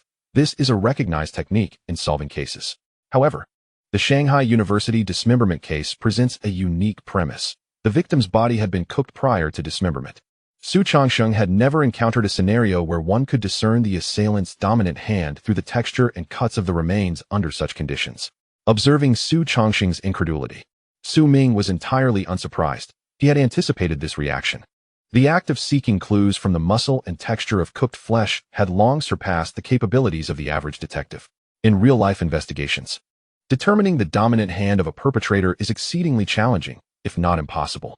Typically, an assailant acts in the most natural and efficient manner available to achieve their objective. Even if a murderer is left-handed, they may instinctively reach for a weapon with their right hand if it is closer, especially under the adrenaline rush of the moment. Due to the multitude of uncertainties, identifying the dominant hand becomes an arduous task, unlike in television dramas, where a mere glance at an injury suffices to determine the dominant hand. Such assumptions are utterly unrealistic. Had Su Ming not experimented with various methods of killing in pursuit of the perfect crime, he would not have noticed such details. Nor would he have been so confidently certain that the perpetrator is a left-handed individual. At this juncture, Su Ming displayed two distinct photographs of the victim's remains on the screen. Brother Shang, while it may sound implausible to derive clues from muscle texture and cuts, allow me to elucidate my reasoning. With that, he pointed to the upper photograph of the victim's remains. This image depicted the first bag of dismembered flesh discovered, which had almost been mistaken for cooked beef by sanitation workers. Take a closer look, Brother Shang. The muscle texture in this image shows a clear distinction, with the right side appearing deeper and more pronounced while the left is noticeably shallower. You can imagine that when cutting meat, a person initially exerts more force, unconcerned about the knife striking the cutting board. As they near the end, they instinctively ease their grip to avoid excessive noise. This reflects a natural human tendency. If the assailant was conscious of the sound in such a context, the variance in applied force would result in a clearer texture and cut on the side where more force was used. The assailant, exercising greater caution than a typical person slicing meat, would certainly create an uneven distribution of force. In the image, the clarity of the texture and cut on the right side is markedly greater than on the left, indicating that the knife was held in the right hand during the dismemberment. This gradual explanation caused Su Chongqing to involuntarily inhale sharply, mimicking the motion of holding a knife horizontally and slicing downward to gauge the change in force. Indeed, as Su Ming described, upon nearing contact with the cutting board, one instinctively reduces pressure, a fundamental aspect of human behavior. Once this clue was confirmed, Su Chongqing vigorously pinched his lips, setting aside his goji berry water, his brow knitting more tightly. Xiao Ming, I find myself largely in agreement with your method of inferring the dominant hand through texture and cut. However, I sense the application of this forensic technique is quite limited. After all, not many suspects exhibit the calmness to meticulously cook and dismember a body as seen in the Shanghai case. Most would likely be too preoccupied to consider such details. Yet, it is curious. Based on this detail, the assailant's dominant hand should logically be the right, not the left. How did you arrive at the conclusion that he is left-handed? Despite the narrow scope of this forensic technique, Su Chongxing could not overlook the tangible progress made in identifying key clues from photographs of bodies from 2 decades past. He had to concede that Su Ming's aptitude for solving cases was truly remarkable. After years as a detective, he had never contemplated that one could deduce an individual's dominant hand from the varying degrees of force applied when cutting meat. Yet, he remained increasingly perplexed. While it was now evident that the dominant hand inferred from the remains was the right, why was Su Ming so resolutely convinced that the assailant was left-handed? Su Chongxing's confusion was not destined to linger long. Su Ming pointed to the lower photograph of the remains, which displayed the dismembered head of the victim, grotesquely showcased from multiple angles, enough to haunt the dreams of an ordinary person. Brother Sheng, observe the cut on the neck closely. Using the techniques we previously applied to determine the cutting direction of the body parts, you should be able to discern that the muscle texture on one side of the cervical vertebrae is distinctly more pronounced, while the other side appears somewhat blurred and less defined. However, this is unlike the orientations we noted in the previous body parts. The muscular texture on the neck is more pronounced on the left side, while the right side reflects the evident reduction of strength by the perpetrator. From this, one can deduce that the assailant wielded the knife in their left hand, segmenting both the body and the skull of the victim. This revelation presents 2 entirely distinct conclusions. When dismembering the corpse, the assailant used their right hand to hold the knife, yet employed the left hand when severing the skull. At first glance, it may appear challenging to differentiate, but upon closer reflection, the answer becomes apparent. The act of cutting through muscle requires less force, whereas severing the skull, compounded by the presence of the spine, necessitates significantly greater exertion. At this moment, there is no need for Su Ming to continue explaining. Su Chongxing suddenly slapped his thigh, his eyes gleaming with revelation. In situations involving the cutting of hard materials or lifting heavy objects, individuals instinctively resort to their dominant hand to maximize strength. This is an unavoidable truth. Thus, comparing the acts of dismemberment and cutting through cervical vertebrae allows one to draw a clear conclusion. The assailant is left-handed, hence the use of the left hand to strike the bone. The choice to wield the knife with the right hand for dismemberment appears to be a deliberate attempt to obscure their true identity, thereby misleading the police to exonerate themselves. But why would one go to such lengths to conceal their left-handedness? Although left-handed individuals are less common among the general populace, it hardly seems necessary to hide this trait unless... Su Chongxing paused for a brief moment, his gaze fixed on Su Ming, his eyes alight with insight. Unless the assailant's profession is somewhat peculiar, making it easy to identify them based on their left-handedness. Chapter 23. A sudden emergency case arises. The urgency to solve it. As a criminal investigator, the most vital skill is the ability to engage in logical reasoning, progressing from 1 to 5. This allows one to propel the case forward through seemingly trivial and inconsequential clues, leading directly to potential suspects. Just as now, through the clue unearthed by Su Ming, Su Chongxing immediately comprehended the implications. A typical criminal suspect would never consciously attempt to hide their left-handedness, as there would be no necessity for such concealment. Unless the perpetrator believes that once their left-handedness is discovered by the police, other clues could be pieced together to trace their identity. Only under such circumstances would a criminal of such intellectual caliber squander time attempting to mask their left-handedness. While left-handedness is not a particularly distinctive trait, it could potentially narrow the suspect pool significantly when linked to a specific profession with fewer practitioners. Upon contemplating, the object that could narrow the scope of investigation immediately came to mind, a certain rare profession. After clarifying various details in his mind, Su Chongxing finally grasped the profound significance of Su Ming's discovery, recognizing it as a genuine breakthrough. Yet he couldn't help but sigh in regret. How unfortunate it is. If this clue in detail had been uncovered 20 years ago, perhaps it might have led to the apprehension of the perpetrator through a process of elimination. However, 2 decades have passed, and many elements have changed. Numerous professions have vanished from the historical stage, rendering investigation nearly impossible. Su Chongxing had meticulously reviewed the case files of this dismemberment case, thus he was acutely aware that, following the incident 20 years ago, the investigative direction focused on duck roasting shops, butcheries, slaughterhouses, and the social circles of the deceased. There was no consideration for those rare professions where left-handedness could have indicated potential suspects. It must be said that the perpetrator's deliberate concealment of their dominant hand did not yield significant results, as the police's investigative direction was misguided from the outset. overly fixated on locating all the remains, which led to the loss of the critical 48-hour window for solving the case.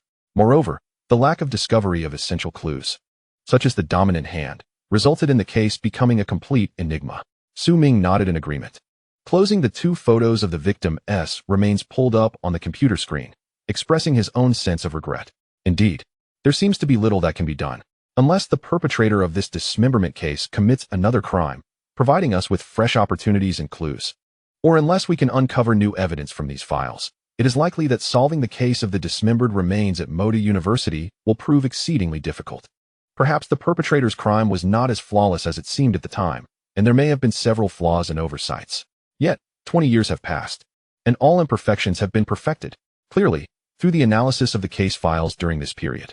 Su Ming has come to ascertain that the 513 Moda University dismemberment case is not as exaggerated and flawless as described online. At the very least, had he been able to take charge of the case back then, he would undoubtedly have unraveled the intricate details to apprehend the concealed perpetrator and ensure they face the law as consequences. This is not mere blind confidence, but rather stems from his extensive experience with various criminal techniques and a deep understanding of investigative methods acquired during simulated crime processes. As Su Changsheng reigned in his astonishment and lifted the goji berry water beside him, preparing to articulate further thoughts, the door to the innermost office suddenly swung open. Lin Tian, dressed in a white police uniform, stepped out, his brows slightly furrowed in contemplation, while Su Changsheng quickly waved to him. "Master, come and take a look. Based solely on these case files and photos of the victim, we have uncovered a new lead in the 513 dismemberment case. I've just conducted a brief analysis and feel that if it weren't for the passage of 20 years, it is indeed very likely that we could unearth the perpetrator through this lead discovered by Su Ming. It is such a pity. However, there should still be some opportunity to find additional clues, or..." Su Changsheng's words visibly moved Lin Tian, who turned to Su Ming in surprise. He had not anticipated that merely allowing Su Ming to review the case files would yield such a significant clue. However, this was not the time to dwell on a 20-year-old cold case. A more urgent situation had arisen. He quickly pressed down on his words, stating, "Xiao Su, we will discuss the 513 dismemberment case later. There is an urgent matter that requires you to immediately lead a team to address it, and Xiao Ming will accompany you to see if any new discoveries can be made. I just received a call from the principal of Shud Middle School in Huainan District, reporting that a 9th-grade girl has fallen to her death in an abandoned teaching building, with a substantial probability of homicide. We must investigate immediately.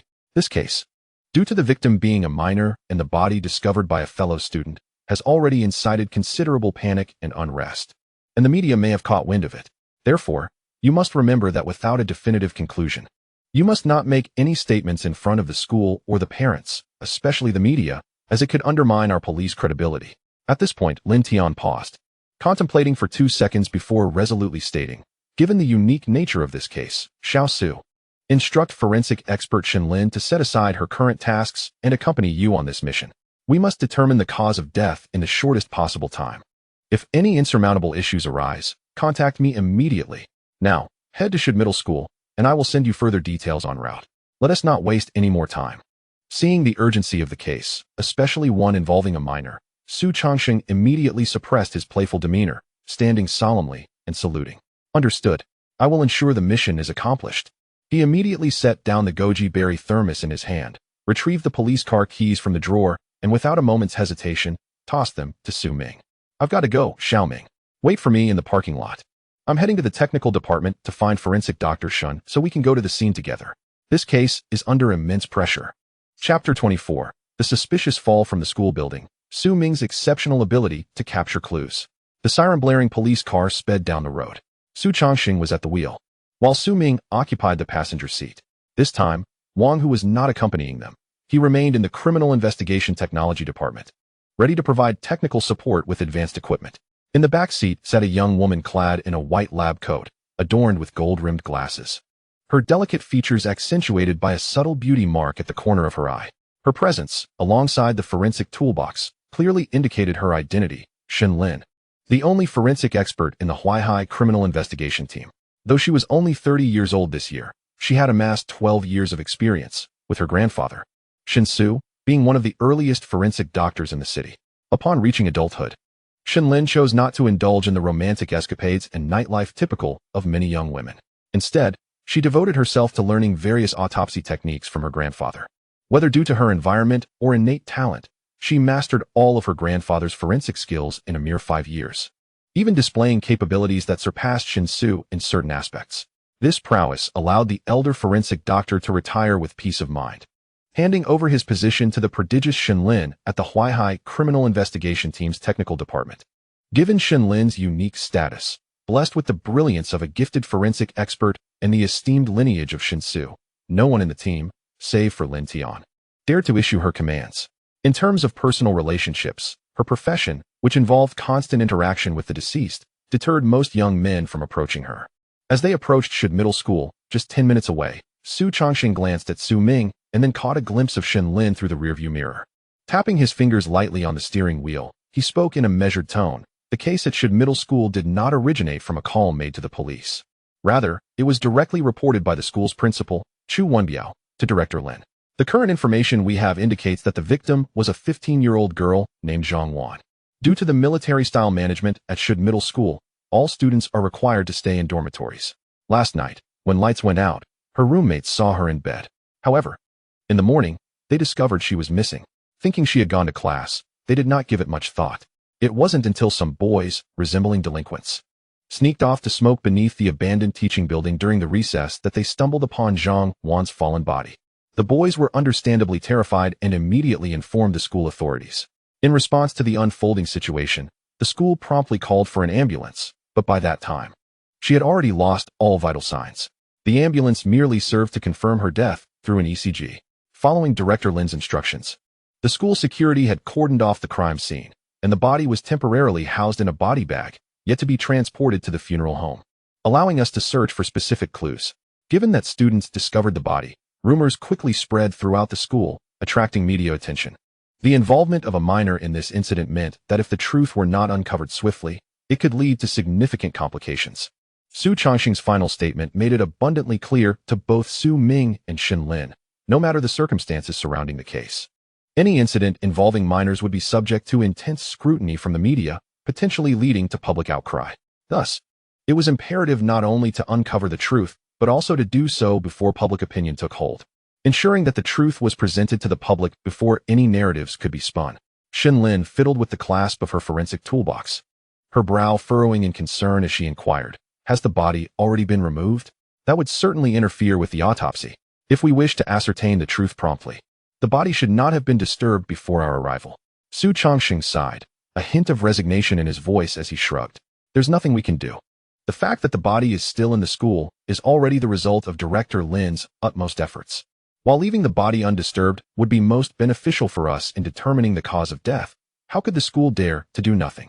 Even if it is clear that the fall victim has lost all vital signs, to placate parents and the media, they had to call for an ambulance. It wasn't enough to simply call. They also needed to manage the body properly and prepare it for burial as quickly as possible.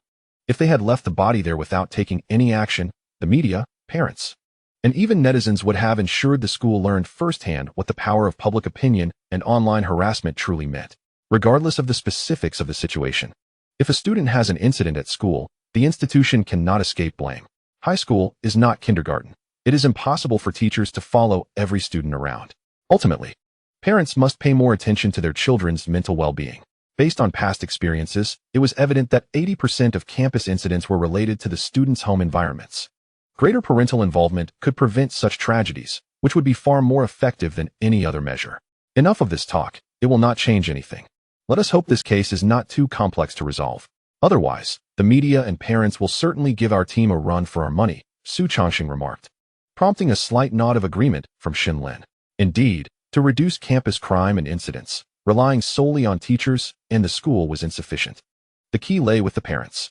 Meanwhile, Su Ming, seated in the passenger seat, had keenly captured a crucial detail from Su Chongxing's earlier remarks and voiced his curiosity.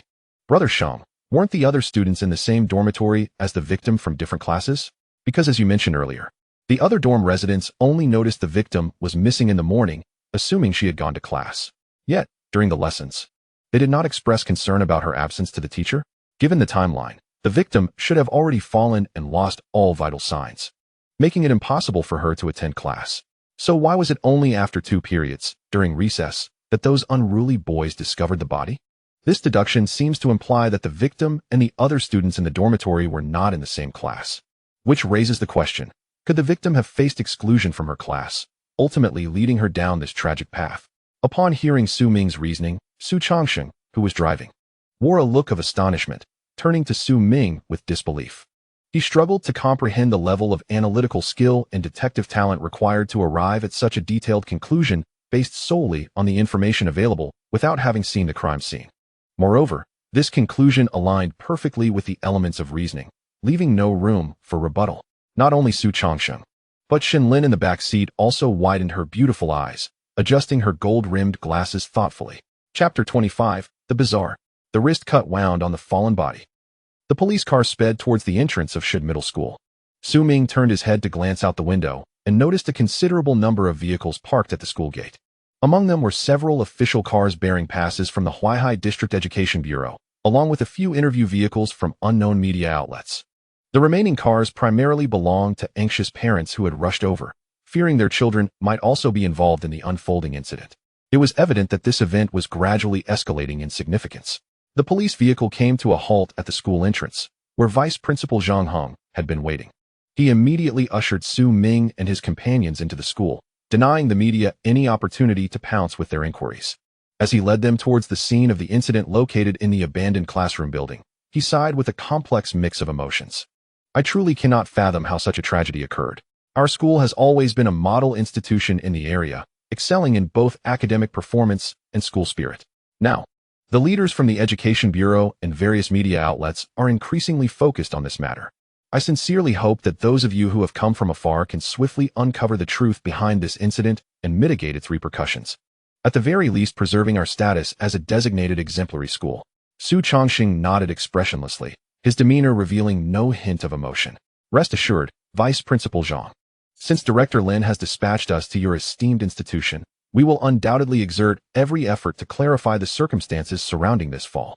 However, en route to the scene, I would like to inquire about more detailed information regarding the deceased student, Zhang Wan, such as her family situation, academic performance, and social connections. Are you familiar with these details, Vice Principal Zhang? Zhang Heng awkwardly wiped the perspiration from his forehead, letting out another sigh. How could I possibly have such knowledge? Had I been able to detect any anomalies in this student earlier, I would have done everything in my power to prevent this tragedy from occurring. Nevertheless, if you require assistance, I can have Zhang Wan's homeroom teacher come over to cooperate with your investigation. Regardless of the outcome, we all wish to quickly ascertain the reasons behind Zhang Wan's choice to take her own life. No sooner had he finished speaking than Shenlin, adorned with gold-rimmed glasses, raised an eyebrow and scoffed. Oh, Vice Principal Zhang, you seem quite confident. We have yet to arrive at the scene, and you already presume it to be a suicide? Is there not a possibility of foul play? This remark left Zhang Heng momentarily stunned, unsure of how to respond.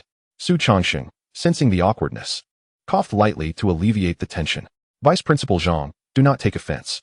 Forensic expert Shun is our ace from the Huaihai Criminal Investigation Team and maintains the belief that only the deceased can reveal the truth. Thus, until we have examined the body, she remains skeptical regarding the cause of death. It would be prudent to summon the deceased's homeroom teacher, as we may need to inquire about specific details shortly. Zhang Heng quickly nodded, gesturing towards the police cordon. Understood. It is indeed wise to proceed with caution. The abandoned classroom building is just ahead. The area enclosed by the cordon is the scene of the fall, and Principal Chu is handling matters there. Officers, you may proceed directly. I will now seek out the deceased's homeroom teacher, as we urgently wish to uncover the truth amid the immense pressure from the Education Bureau. With that, Zhang Heng paused, stepping aside to contact the homeroom teacher. Su Changsheng, undeterred, pressed forward. It's time to get to work. While the school officials may hope the investigation concludes that the cause of death was suicide to preserve their exemplary status, we must not let such expectations cloud our judgment. Our duty is to uncover the truth. After uttering these words, Su Changsheng was the first to step inside the police cordon. Meanwhile, Chu Wenbiao, the troubled principal of Shid Middle School, turned to see the three officers in uniform, visibly relieved. He approached Su Changsheng, grasping his hand firmly. You must be Captain Su? Director Lin mentioned your extensive experience in solving cases. I entrust this matter to you. Please determine the specific reasons behind this student's fall. The pressure I am under is immense. Su Changsheng discreetly withdrew his hand, remaining impassive at the mention of Lin Tian. He nodded in acknowledgement. Rest assured, Principal Chu. We are here to find the truth. However, I must ask you to ensure that those not involved vacate the area and refrain from interfering with our work. We must preserve the integrity of the crime scene. Once we have completed our examination and reached a conclusion, we will provide you with an unvarnished truth devoid of personal bias or deception. Principal Chu quickly expressed his understanding and with a commanding gesture, instructed those present to disperse. Please step back and do not hinder the officer's work. The three investigators, focused solely on their task, paid little heed to how Principal Chu managed the security personnel and school leaders. Instead, their attention was drawn to the scene of the fall just meters ahead. Though several hours had passed, the dried blood, flowing like a small stream, vividly narrated the horrific events that had transpired. Beside the congealed blood lay a black body bag, containing the remains of the deceased. It was evident that the primary crime scene had been compromised. Had it not been for Lin Tian's insistence, the body might have already been transported to the morgue. Shen Lin knelt beside the body bag, donning rubber gloves as she prepared for a preliminary examination. Typically, autopsies are conducted at the police station or morgue, necessitating video documentation. However, due to the urgency of this case and its connection to a minor, they were forced to operate in this unique environment, relying on their experience to ascertain the true cause of death without performing an incision. Su Ming and Su Changxing stood beside Shen Lin, intending to observe the details of the deceased before conducting a thorough investigation of the scene in search of clues. Moments later, Shen Lin had completed her preparations and unzipped the body bag. Upon gazing inside, they beheld a remarkably youthful face, the blood from the fall having been cleaned away by the paramedics. However, the skull exhibited noticeable deformation, and the limbs were grotesquely contorted due to fractures, with shards of bone protruding through the skin, creating a gruesome sight. Had the earlier medical intervention not occurred, the true appearance would likely have been even more chilling. Yet, the three individuals present exhibited no visible reactions, not only due to their desensitization to corpses, but also because their attention was fixated on the left wrist of the deceased. There, a gaping wound lay bare to the bone, a deep and grotesque laceration. Chapter 26. Someone must ensure she is totally dead. This gruesome wound, far more captivating than the exposed shards of bone or the deformed skull, drew the trio's gaze. Those entrenched within the criminal investigation system understood the extraordinary peculiarity of encountering such a laceration on a body that had fallen. Despite Shen Lin having examined hundreds of corpses resulting from falls over the years, none had ever exhibited such a phenomenon. Regaining her composure, Shen Lin lifted the deceased's left wrist for a closer inspection, her brow furrowed. This laceration on the wrist is clearly not self-inflicted by the deceased. Due to the location of the wound on the left wrist, it is reasonable to deduce that if a right-handed individual were wielding a knife, the cutting direction would invariably be from the outside in, rather than the current scenario of inside out, which defies human anatomical conventions. Instances of wrist slashing that present such peculiar inside-out wounds, based on past experiences, are typically indicative of another person standing opposite the victim, armed with a sharp instrument, thus facilitating a cutting direction from the inside out. Shen Lin's statement is undeniably startling. This speculation suggests that, aside from the deceased, there may have been others involved in this case. This factor significantly amplifies both the uncertainty and severity of the investigation. The mere presence of another individual in the case introduces the potential for homicide. Su Changxing furrowed his brow slightly. As an experienced detective, he was acutely aware of the stark differences in implications and public discourse surrounding campus homicides versus suicides, despite the seemingly minor distinction in terminology. Taking a deep breath, he calmly addressed Shun. Please conduct a thorough examination. Can we ascertain whether the child's cause of death was excessive blood loss from the wrist or a fatal fall? Or is it conceivable that the wound was inflicted by someone else, ultimately disguised as a fall? It was evident that if this case bore the potential for homicide, the level of scrutiny would differ markedly. The critical 48 hours following the incident would be imperative.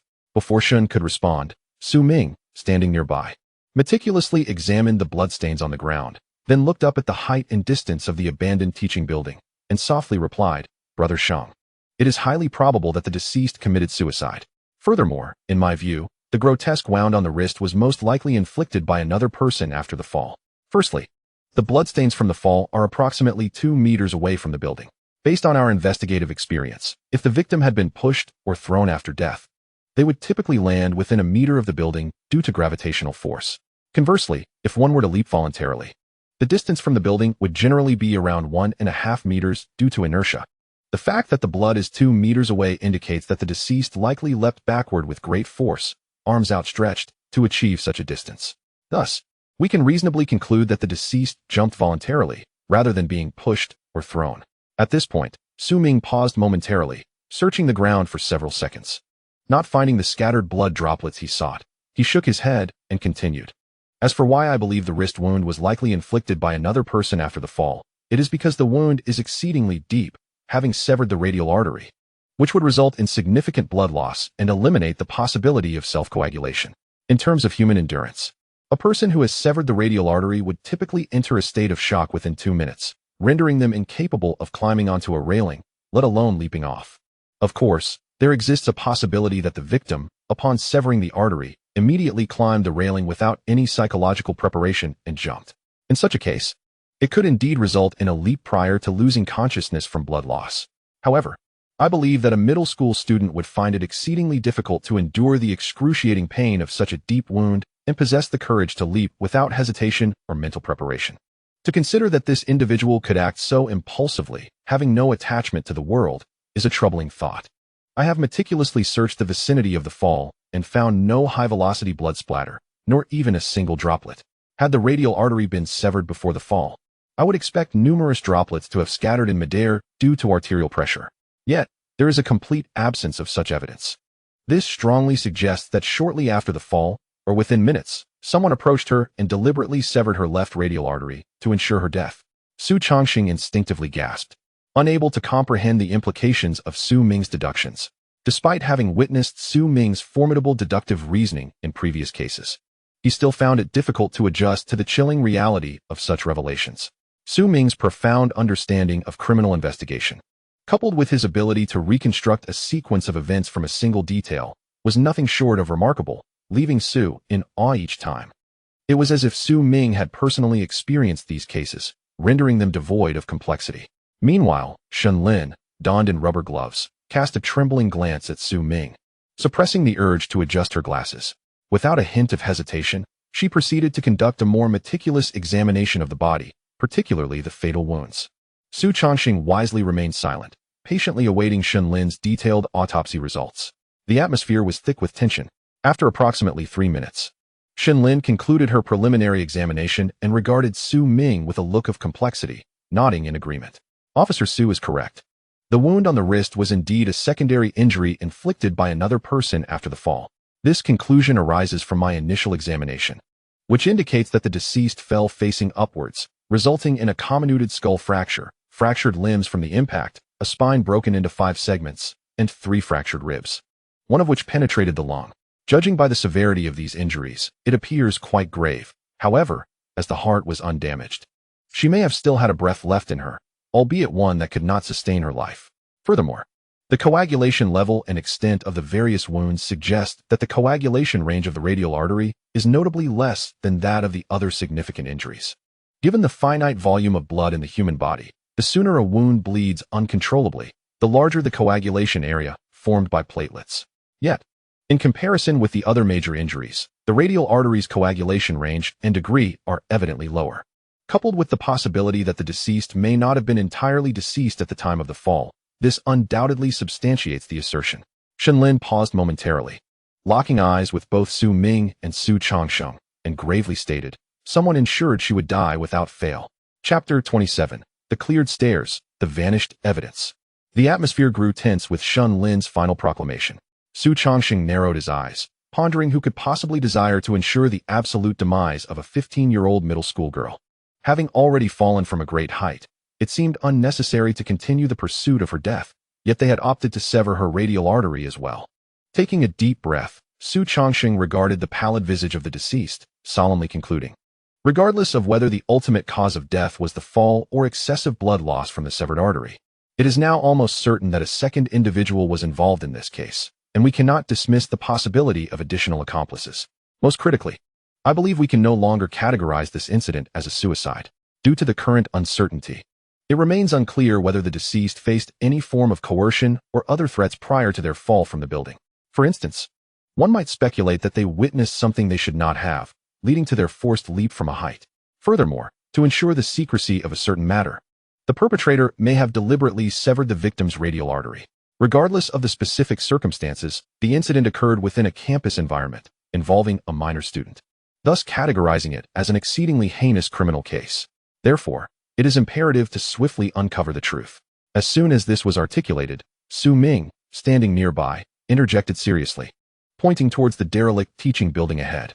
Brother Sheng, I intend to examine the exact location of the victim's fall. Perhaps we can uncover additional clues pertinent to the case. It is crucial to investigate whether any relevant traces were left by a second individual. I have a nagging feeling that this case is far too peculiar and not as straightforward as it appears. Clearly, Su Ming, with his considerable experience in criminal matters, found this case rather strange. He was particularly puzzled by one aspect: why the victim's posture during the fall was arms outstretched, facing upwards. It is known that such a posture is typically associated with suicide, executed in a state of voluntary surrender and yearning for complete liberation. Many individuals suffering from depression adopt this position when leaping, gazing up at the sky, embracing the exhilarating rush of free fall. Arms spread wide like wings until their bodies collide heavily with the ground, losing consciousness and awaiting death. If the victim had been coerced into jumping, this posture would be unlikely, as the body's instinct for self-preservation would compel one to land on their feet first. There are far too many illogical elements in this case. No conclusions can be drawn at this stage. Further investigation and clue gathering are essential. Besides the clues on the body, the site of the fall and interpersonal relationships also warrant deeper analysis. At this moment, Su Changxing nodded in agreement with Su Ming's thoughts, then turned to Shen Lin. Forensic Specialist Shen, please conduct a more meticulous autopsy to uncover any critical clues. Meanwhile, Xiao Ming and I will explore this abandoned teaching building for any pivotal evidence. After stating this, Shen Lin offered no verbal response, simply nodding slightly before kneeling down to examine the body. This time, she had retrieved cotton swabs, tweezers, syringes, and other specialized tools from her autopsy kit, clearly intending to conduct a more detailed examination without causing further damage to the body, striving to uncover vital evidence. Su Ming and Su Changxing wasted no time, swiftly entering the abandoned teaching building. This old structure, consisting of 6 floors, had been neglected since the new teaching building was erected 3 years prior. Although its overall structure was stable and not classified as a dangerous building, the interior conditions were far from ideal, with visible peeling paint, dampness causing dark spots and mold, and the air thick with a musty odor. It was evident that once this building was abandoned, the school had ceased all maintenance. As for why it had not been demolished, it was likely due to the substantial costs associated with such a project. Upon reaching the staircase of the abandoned building, Su Changxing observed the steps littered with footprints, alongside cigarette butts and beer bottles scattered throughout the corridor. Shaking his head in resignation, he remarked, "Xiao Ming, it appears the school's decision to abandon this building has inadvertently facilitated the activities of those juvenile delinquents. They can hide here to smoke and drink without fear of being discovered. After all, the school authorities would hardly venture into such a place. However, finding beer bottles and numerous cigarette butts so soon after entering is good news for us. We can ascertain that the delinquents' activities are likely confined to the first and second floors, without extending to the upper levels. Therefore, we should be able to recover the footprints of the deceased from the dust here." Su Changxing's somewhat optimistic comments did not immediately receive Su Ming's approval. Upon examining the footprints in the corridor, Su Ming noticed numerous prints extending to higher floors, primarily in pairs. Moreover, most displayed a disparity in size, with one footprint significantly larger than the other, and their numbers were not insignificant. Su Ming immediately pieced together the implication, glancing towards a corner of the floor and gesturing. "Brother Sheng, your assumption may be flawed. This abandoned teaching building is likely more than just a hideout for delinquents. I suspect that many early maturing couples, overwhelmed by hormones, would certainly not wish for their secret rendezvous spot to be monopolized by those delinquents." Upon hearing this, Su Changxing momentarily froze, initially intending to respond, but instead following Su Ming's gaze. Noticing the torn pale pink square packaging, he furrowed his brow. Have middle school students become this precocious? After this case concludes, I must remind Principal Chu to pay closer attention to the school's moral climate. Otherwise, it wouldn't be surprising if we encounter a newborn abandonment incident in the restroom here. As they ascended the floors, the number of footprints visibly dwindled, nearing the point where they could potentially identify those of the deceased. When the pair reached the 5th floor, preparing to ascend to the top, they abruptly halted, exchanging surprised and grave glances. The corridor leading from the 5th to the 6th floor bore no footprints whatsoever, as if someone had meticulously cleaned it. leaving no trace of dust. In stark contrast to the previous 5 floors, the 6th floor appeared exceedingly strange and utterly defied logic. The cleanliness suggested deliberate tidying, with all footprints erased, seemingly to conceal traces and clues. Su Ming scrutinized the staircase leading to the 6th floor balcony, bending down to gently wipe the surface, revealing a thin layer of dust on his fingertip. A light sweep reveals a faint layer of dust. Given that this abandoned building has not been maintained for 3 years, dust easily settles from various sources, and it would not take long for it to accumulate again after cleaning. Based on the dust level on this staircase, it is likely that someone cleaned away the footprints belonging to her last night, during the time of the victim's fall. This confirms that, besides the deceased, another person accompanied her to the rooftop. Su Ming's deduction using the dust as a temporal reference impressed Su Changxing, who nodded in appreciation. Well done, Xiao Ming. I didn't expect the dust on this staircase could yield such useful clues. Our only hope now rests on finding any unaltered traces on the balcony, which could lead us to pivotal evidence and aid in unraveling the truth.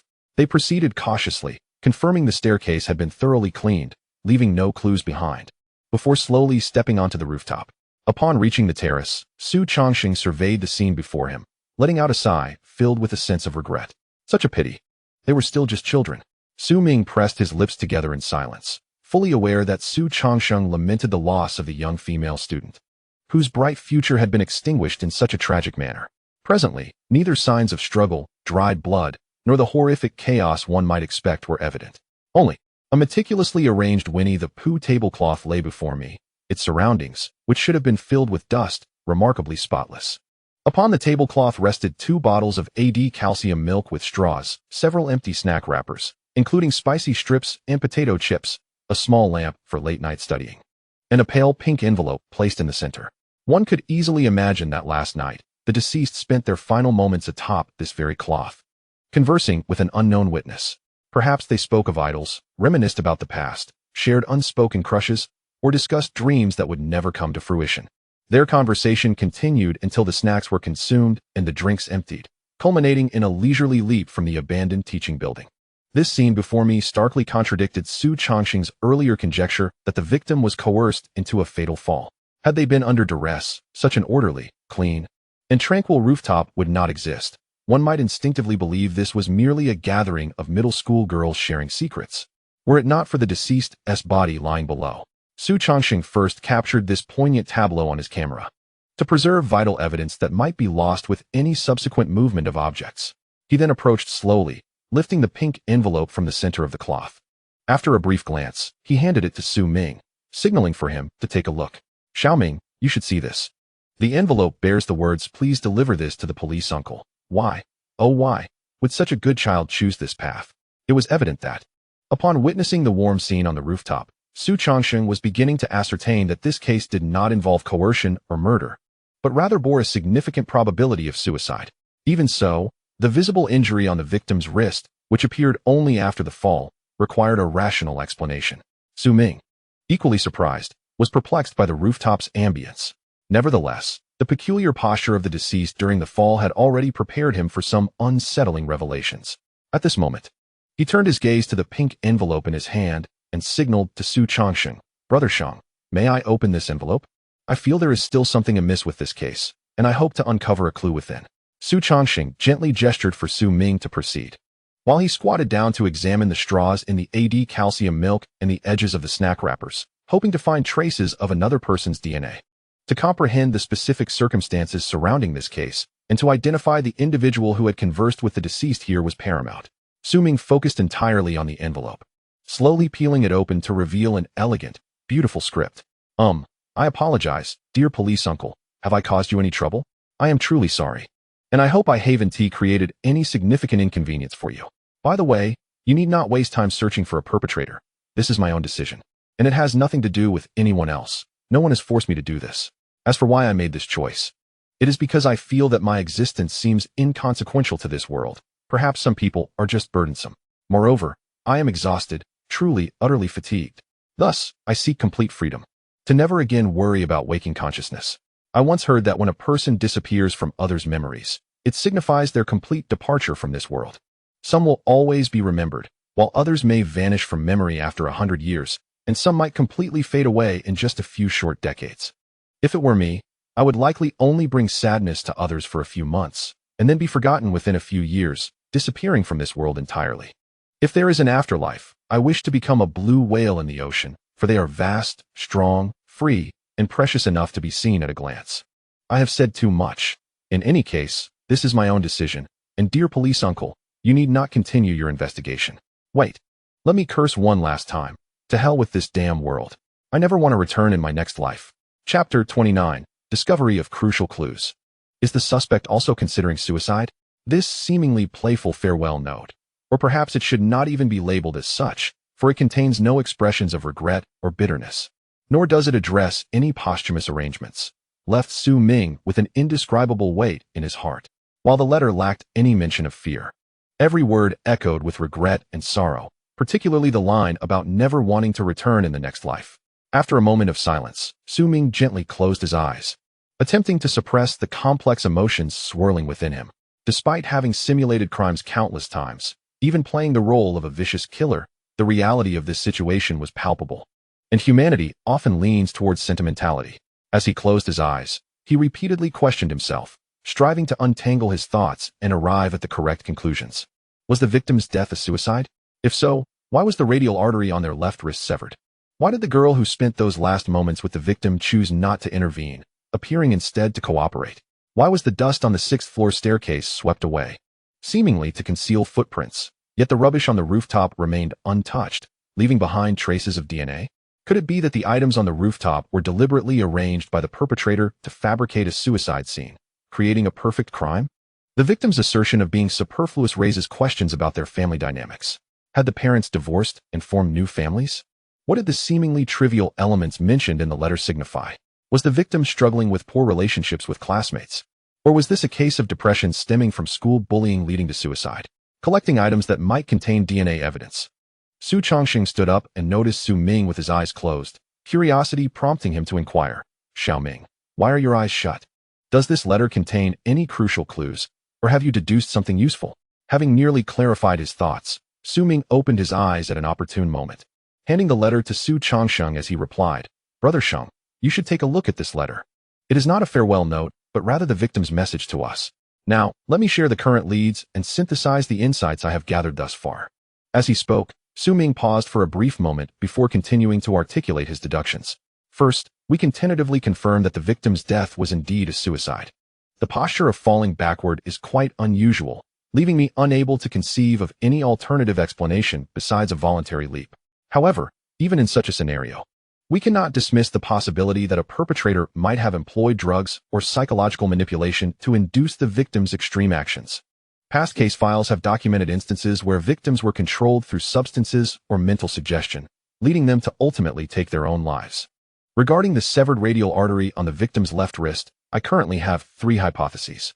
First, the victim may have instructed a companion who accompanied them to the rooftop that if they were found alive after the fall, they should ensure a peaceful passing. Second, the companion, upon witnessing the victim's survival, might have been unable to bear the thought of their suffering and chose to sever the victim's radial artery. Third, there may be other influences at play. Under the direction or request of another individual, that companion might have been compelled to ensure the victim's demise. Regardless of which of these 3 conjectures one considers, I firmly believe that the individual who severed the deceased's radial artery is none other than the companion who was conversing and snacking with the deceased. Thus, I contend that the crux of the matter lies in the urgent identification of this companion, or for the time being, the suspect. In my opinion, there are far too many inconsistencies surrounding this individual. If the two were friends, why was there no attempt to dissuade the deceased from taking such a drastic step? Ultimately, the companion even inflicted further harm upon the deceased. Furthermore, while the dust on the 6th floor was swept away to avoid leaving footprints, the lack of concern regarding the DNA traces left on the rooftop raises a significant question. Could it suggest that footprints are more readily identifiable than DNA? Additionally, is it possible that the suspect believed law enforcement would inevitably locate her, prompting her to conceal her DNA while merely obscuring her footprints, in hopes of delaying her discovery? Most importantly, given that they shared moments of drinking calcium milk, consuming spicy chips, and chatting, one can reasonably infer that this individual is likely of a similar age to the deceased. At such a tender age, how could one possess such formidable psychological resilience? The absence of fear upon witnessing the deceased's fall coupled with the audacity to approach and sever the radial artery, is exceedingly peculiar. I cannot help but suspect that this case may involve more than just two middle school students. There could be a hidden puppeteer orchestrating events from behind the scenes. Yet one cannot definitively ascertain the situation based solely on conjecture. In conclusion, Shungu, I believe we must approach this matter from two angles. On one hand, we need to investigate the deceased's family circumstances and interpersonal relationships to uncover the true reasons behind their suicide, and to ascertain whether this state of despair was a long-standing condition or if there were external influences at play. On the other hand, we must comprehensively seek out witnesses to this incident, deducing from the clues at hand that this suspect is likely between the ages of 14 and 17, female, and presumably among the deceased's closest friends. Judging by the suspect's act of erasing footprints while leaving behind DNA, I suspect she may have a physical impairment and belongs to a category of individuals who face exclusion and neglect at school. Given their similar experiences, it is plausible they could have formed a strong friendship. Additionally, it is highly probable that the suspect's current efforts to conceal her whereabouts are not aimed at fleeing, but rather at simply delaying our discovery of her. If we consider more extreme possibilities, it could very well be that this suspect is contemplating suicide as well. At this moment, as Su Ming concluded his deductions, Su Changsheng had also finished reading the note left by the deceased. However, he had no time to express his thoughts before he promptly returned to the staircase, illuminating the dusty fifth-floor steps with his flashlight in search of something. Half a minute later, amidst a multitude of indistinct footprints, Su Changsheng discovered a clear impression against the wall, displaying an evident case of the forefoot making contact while the heel appeared to float. Moreover, it was not merely a singular coincidence. Upon closer examination, it became apparent that each step bore this type of footprint. Su Changsheng's gaze sharpened slightly. He had not expected that the suspect would indeed exhibit a notable leg impairment, aligning perfectly with Su Ming's earlier conjecture. Yet, the most critical aspect was Su Ming's assertion that this suspect might also be contemplating suicide. Chapter 30. The rapid progression of depression. Someone is inducing the deceased's suicide. The term suspect or witness may not adequately encapsulate the unique role of the second individual in this case. It is evident that within the brief span following the fall, she inflicted secondary harm by severing the deceased's radial artery. However, based on the tender scenes depicted on the rooftop tablecloth and the letter left behind by the deceased, she appears to have been the sole friend accompanying the deceased on their final journey. Regardless of her identity, anyone seeking to unravel this case must locate this individual.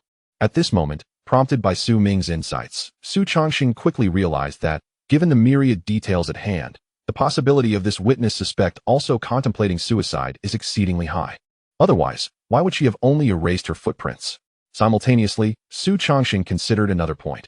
Even if both children experienced neglect and bullying from those around them, making the decision to commit suicide is not a trivial matter.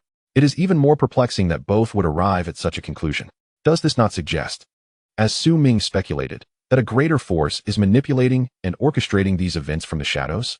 Without lingering on this thought for long, Su Changsheng ascended a few steps and called out at the rooftop entrance, "Xiao Ming, let us proceed with the investigation as you suggested, dividing our efforts into two primary areas, with a focus on locating the suspect.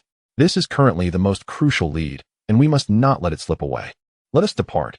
We shall leave the collection of evidence to the technical team, hoping they uncover additional useful clues." Having established the focal point of the investigation, Su Ming and Su Changsheng descended the abandoned teaching building, continuing to observe the traces of dust along the way.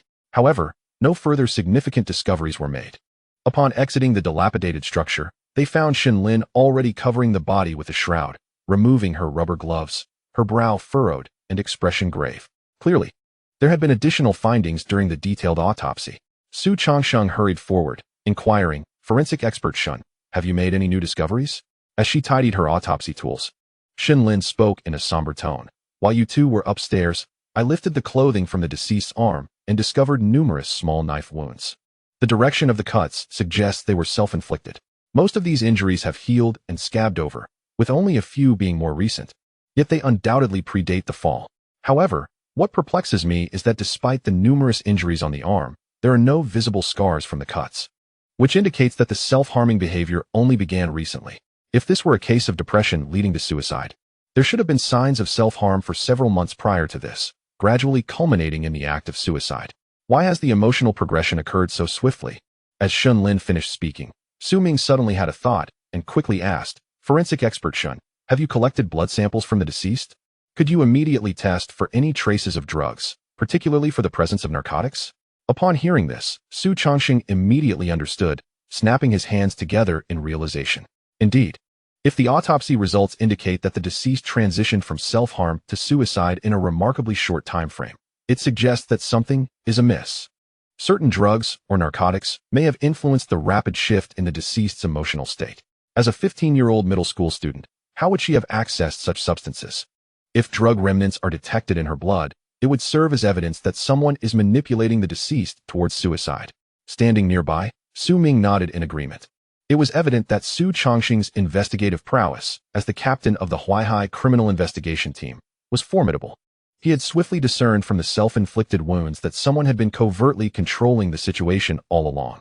Xinlin also grasped the implications and promptly redonned the rubber gloves she had just removed, resolutely stating, originally, "I still believe that a mere 15-year-old middle school student would not be in a hurry to undergo drug and substance residue testing, thinking it could wait until returning to the technical department for a detailed examination. However, it appears that this case is far more complex than it initially seemed.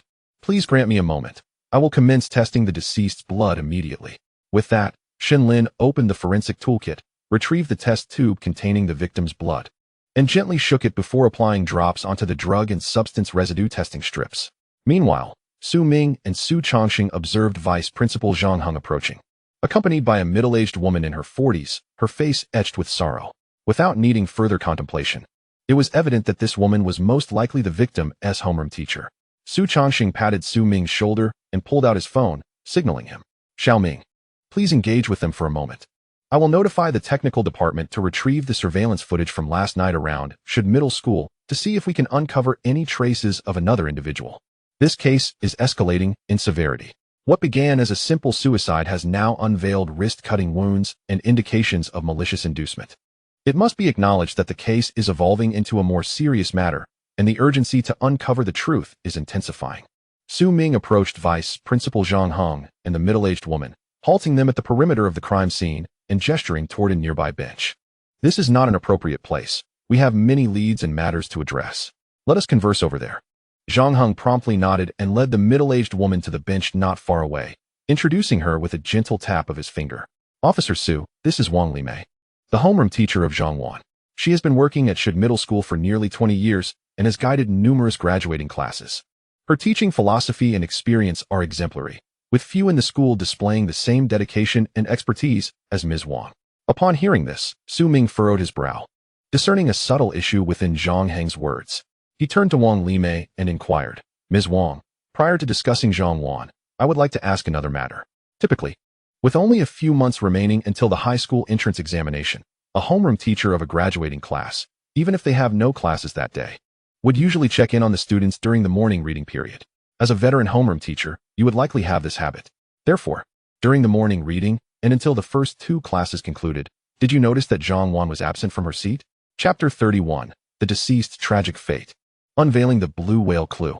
At this juncture, Su Ming was already able to deduce that Wang Limei had indeed not sought out Zhang Wan. Otherwise, the body would not have been discovered by a smoking delinquent.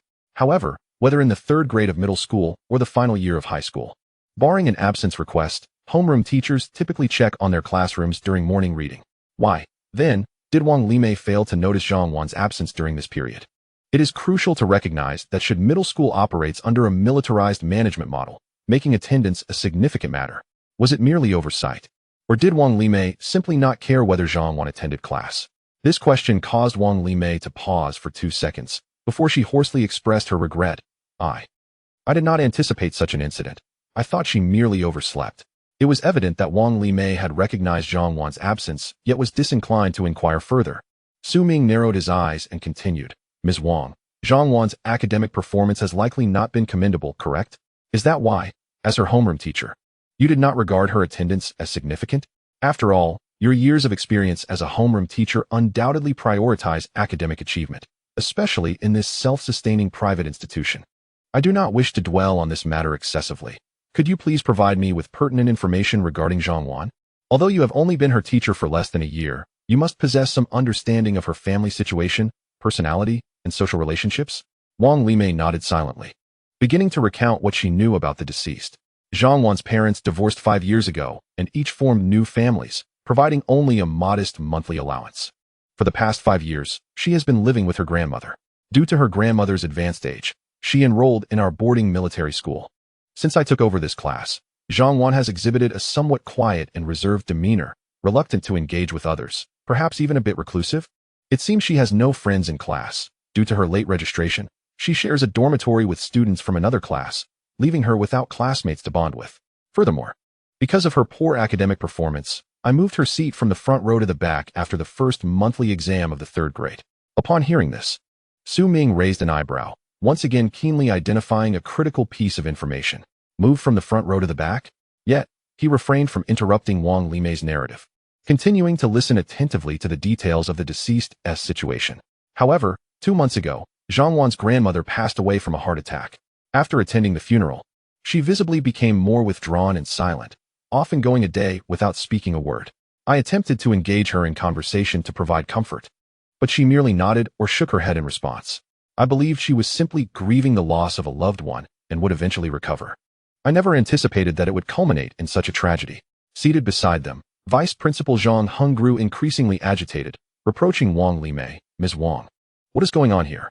The school leadership has repeatedly emphasized the importance of monitoring the mental health of our graduates. How can you not take this seriously? If you had noticed any abnormalities, you could have referred Zhang Wan to our counseling office, potentially preventing this outcome. Before Zhang Heng could finish, Ming rapped his knuckles against the stone table, interrupting him with an impassive expression. Vice Principal Zhang, the individual is no longer with us.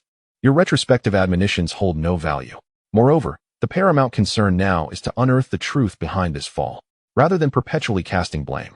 It would be more prudent to conduct a thorough investigation into whether other students at Should Middle School are experiencing similar issues, particularly those whose circumstances may have led to such a tragedy in pursuit of academic performance. Having articulated this, Ming organized his thoughts, gaining clarity on why the deceased had written in her letter that her existence was inconsequential to the world, expressing sentiments of being a superfluous presence and foreseeing her inevitable obscurity. Regarding her family situation, her parents' divorce left her feeling unwanted, relying solely on her grandmother. At school, her earlier homeroom teachers were likely nurturing and attentive, as evidenced by their decision to move her seat to the front row to signify their concern for her well-being. Those 2 years may have represented the most joyful period for Zhang Wan. However, upon entering the 3rd grade, her new homeroom teacher, focused solely on performance, moved her from the front to the back row, rendering her entirely overlooked in a class that had once engaged her. Ultimately, the sudden loss of her grandmother 2 months prior plunged the 15-year-old Zhang Wan into despair. Yet, the question remains, how could her emotional state shift so drastically in such a short span of 2 months? The most crucial point is that according to Shun Lin's autopsy results, all the self-inflicted wounds on the deceased's arms have not yet developed scars. This indicates that within the mere span of a month, or even just 15 days, the emotional state of the deceased began to deteriorate significantly. What transpired during that time, and what stimuli were encountered, is likely to be a key focus of the investigation. Contemplating this, Ming's expression grew serious as he turned to Wang Limei across the table, stating gravely, "Teacher Wang, I must speak candidly. The case concerning Zhang Wan is exceedingly grave. If it is not handled properly, you may have to suspend classes to assist with the investigation, which would lead to even more serious repercussions." At this moment, Wang Limei was taken aback, her complexion pale with fear. Ming intended this, steering the conversation towards a more severe perspective to instill a sense of pressure and urgency, thereby ensuring her cooperation in the investigation. He pressed his hands down, speaking softly to reassure her. "Teacher Wang, please do not be overly anxious. Reflect carefully on the past month. Did Zhang Wan exhibit any unusual behaviors? Did she show particular interest in certain matters, or perhaps display indifference towards everything?" This question caused Wang Limei, who was already in a state of panic, to ponder deeply, murmuring, "Unusual behaviors? I feel that aside from becoming more reclusive, I have not noticed any other oddities. Perhaps I have not been paying enough attention to her. Did anything strange happen to Zhang Wan in the past 15 days? I seem to recall having only one interaction with her recently, when I advised her not to use her phone in class. Although she is not very talkative, she is usually quite well behaved. But why did she suddenly start using her phone?" She recalled, she was watching a live stream of aerial footage of blue whales during class. At this, Wang Limei seemed to suddenly recall something, her eyes widening as she exclaimed, "Blue whales? Zhang Wan has shown a particular fondness for blue whales lately. Chapter 32. Discovery of the lame suspect. The repeated mention of blue whales. Blue whales? Su Ming raised an eyebrow lightly, repeating the term Wang Limei had just mentioned. Simultaneously, he quickly recalled a peculiar segment from the note left by the deceased. If there is a next life, I wish to become a blue whale in the ocean. For it is vast, strong, free, and precious enough to be seen at a glance. This passage appeared quite normal at first, resembling the hopeful aspirations of a severely depressed high school girl yearning for a better existence. However, now that the term blue whale had been brought up by Wang Limei, Su Ming acutely sensed an underlying issue. Without concrete clues or evidence, he could not articulate what was amiss. It was merely an intuition stemming from extensive experience with numerous cases, akin to an astute detective who can discern a person's guilt with a mere glance. At that moment, Su Ming tapped his fingers on the table, his gaze piercing as he regarded Wang Limei earnestly. Teacher Wang, I need you to thoroughly recall any events connecting Zhang Wan to blue whales, and recount them to me in detail. Under the pressure exerted by Su Ming, Wang Limei focused intently, then replied, in my recollection, there have been approximately 5 instances in the past month where Zhang Wan was associated with blue whales. The first instance was during class when I caught her watching a live stream of blue whales on her phone. The second and third instances were when I noticed she brought a blue whale-patterned pillow and pencil case to class. I suddenly recalled something quite strange. Although Zhang Wan has not been a good student, she never had a habit of sleeping during class or breaks. Did she suddenly become excessively drowsy in the past 15 days? Su Ming squinted slightly and murmured, then gestured for her to continue. Please, go on, Teacher Wang. You are not interrupting me, he encouraged. Wang Limei hesitated for a moment before eagerly continuing. The fourth instance was during last week's monthly exam, where the essay topic was aspirations. Most students wrote about their future career ambitions in an argumentative format, but Zhang Wan was quite unique. She wrote about her desire to become a blue whale, using the first-person narrative, which imbued the piece with a strong sense of empathy and personification. Because she was the only one who approached the topic this way, it left a deep impression, and I awarded her a commendable score. The fifth instance is somewhat unclear. I believe she drew a picture of a blue whale on a piece of paper, depicting 2 figures standing on the ground praying towards the whale. Though I might not recall it accurately, I distinctly remember catching a glimpse of it while I was lecturing and monitoring the class. However, I can assure you that prior to this period, Zhang Wan showed no signs of being fond of blue whales. I can guarantee that, absolutely not. Seeing Wang Limei swearing her sincerity, Su Ming pressed his hands down once more, speaking in as gentle a tone as possible. Relax, Teacher Wang. This is merely a routine inquiry for clues, not an interrogation. There is no need to be so anxious. However, I would like to ask, in the drawing Zhang Wan created of the blue whale, what characteristics did the 2 small figures exhibit? This question caused Wang Limei to squint, one hand gripping her hair tightly as she struggled to remember. After a few seconds, witnessing her pained expression, Su Ming shook his head and said, That's enough, Teacher Wang. I have gathered a general understanding of Zhang Wan's situation. Now I wish to inquire whether there were any other students who were absent from school today, besides Zhang Wan. Upon hearing the question directed at him, Zhang Heng promptly straightened up, seemingly prepared to respond. Officer Su, currently at Should Middle School, we have a total of 253 students across 3 grades. Following the incident involving Zhang Wan, Principal Chu immediately ordered each class teacher to account for and reassure the students. This morning 240 students attended class, while 8 students reported sick leave, and 4 students were absent due to family matters such as funerals or weddings. However, we have contacted all absent students, and there have been no unexpected incidents. All contacted? Su Ming nodded thoughtfully, pausing for 2 seconds before suddenly recalling something and exclaiming, Oh, by the way, Vice Principal Zhang, among the 200 students at Should Middle School, are there any students who have suffered leg injuries since childhood leading to a limp? Or, have any students experienced long-term disabilities due to accidents or other incidents? This peculiar question momentarily left Zhang Heng bewildered, unsure why Su Ming would inquire about such matters. Nevertheless, adhering to the principle of full cooperation to uncover the truth behind the case, he quickly responded, Officer Su, to be frank, our school implements a boarding military-style management system to enhance academic performance and achievement, which includes morning runs and evening study sessions. If a student had leg issues, they would find it challenging to manage daily life, making it nearly impossible to study in this environment. Therefore, all students at Should Middle School are in good health. Even if they have sustained leg injuries, they would typically be hospitalized for a short period and recover swiftly. During the period of study, An unfortunate incident rendered a special student incapable of self-care. Due to the inability to continue with the boarding military management, we will return the full tuition and assist in transferring the student's enrollment. However, over the years, such occurrences have been rare. Last year, there was only one case. At this point, Zhang Heng suddenly paused, as if struck by a revelation, and turned to Su Ming with a look of astonishment. No, Officer Su. I just remembered. Last year, a female student suffered a comminuted fracture of her left calf due to a car accident. Despite being rushed to the hospital and receiving immediate medical attention, her leg could not be healed, resulting in a permanent limp. Therefore, after her graduation from the second year of junior high, our school refunded her all tuition fees, allowing her to transfer to a public school where she could live at home, thereby facilitating her daily life and studies.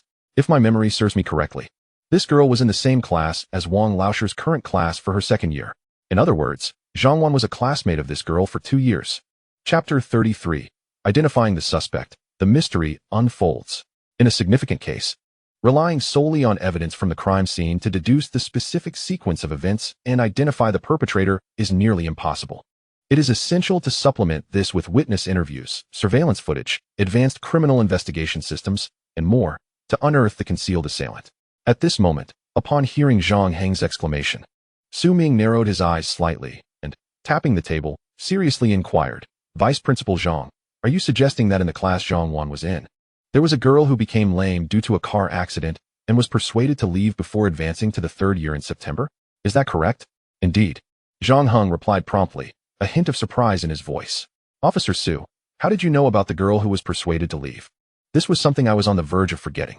If I hadn't suddenly remembered, I might have overlooked a significant clue. But how coincidental that this girl happened to be in the same class as Zhang Wan. It was evident that Zhang Heng, being the vice principal, was not lacking in intelligence, as he quickly grasped the implications of Su Ming's inquiry. However, Su Ming did not provide any answers, but rather continued at his own pace. "Vice Principal Zhang, I assume you are unaware of the details regarding the girl who was persuaded to leave. Wang Laosher had not taken over the class at that time. Therefore, I kindly request you to summon the former homeroom teacher of Zhang Wan's class. I have some questions to ask." Su Ming did not use tentative language, but instead insisted firmly, compelling Zhang Heng to fetch the homeroom teacher from the first and second year without leaving room for negotiation. This case could not afford delays. The witness, a potential suspect, might also be contemplating self-harm. Thus it was imperative to uncover the truth swiftly. In response to Su Ming's directive, Zhang Heng showed no signs of irritation. Rather, he was wholly cooperative in the search for the truth.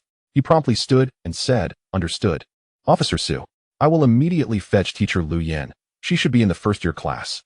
Please wait a moment. I will return shortly." With that, Zhang Heng hurried away towards the teaching building, eager to assist in solving the case. After all, the implications of this case were vast, with numerous media outlets stationed at the school entrance. If the truth was not uncovered soon, rampant rumors could spiral out of control, potentially affecting the enrollment plans for the following year.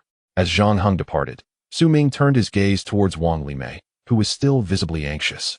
Her head bowed and avoiding eye contact. He shook his head, expressing regret. "Wang Laosher, although this case does not significantly implicate you legally, and you are certainly not the murderer, morally, there are many shortcomings on your part, and the school bears its share of responsibility as well. As an educator, it is indeed easy to abandon a student, but have you considered the negative impact and shadows this might cast on the student? I believe that had you not relegated Zhang Wan to the back of the classroom, moving her from a prominent position to a dark corner, even with her grandmother's passing, she might not have chosen this path.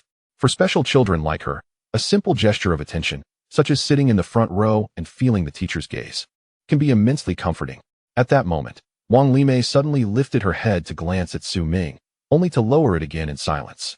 Her fists clenched tightly, her shoulders trembling slightly as tears fell onto the stone table, her voice choked with emotion. I never expected it would come to this. I regret it so much, truly regret it.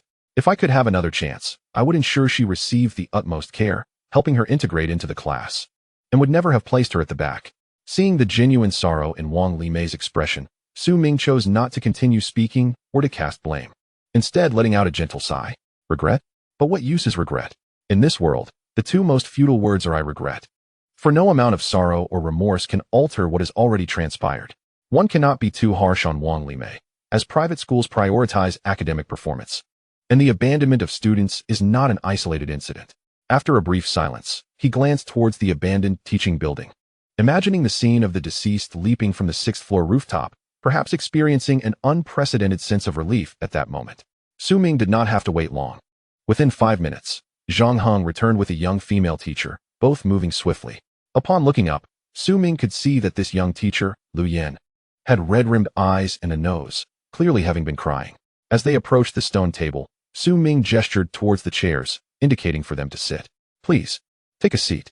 You are Lu Yan, the homeroom teacher for Zhang Wan during her first and second years.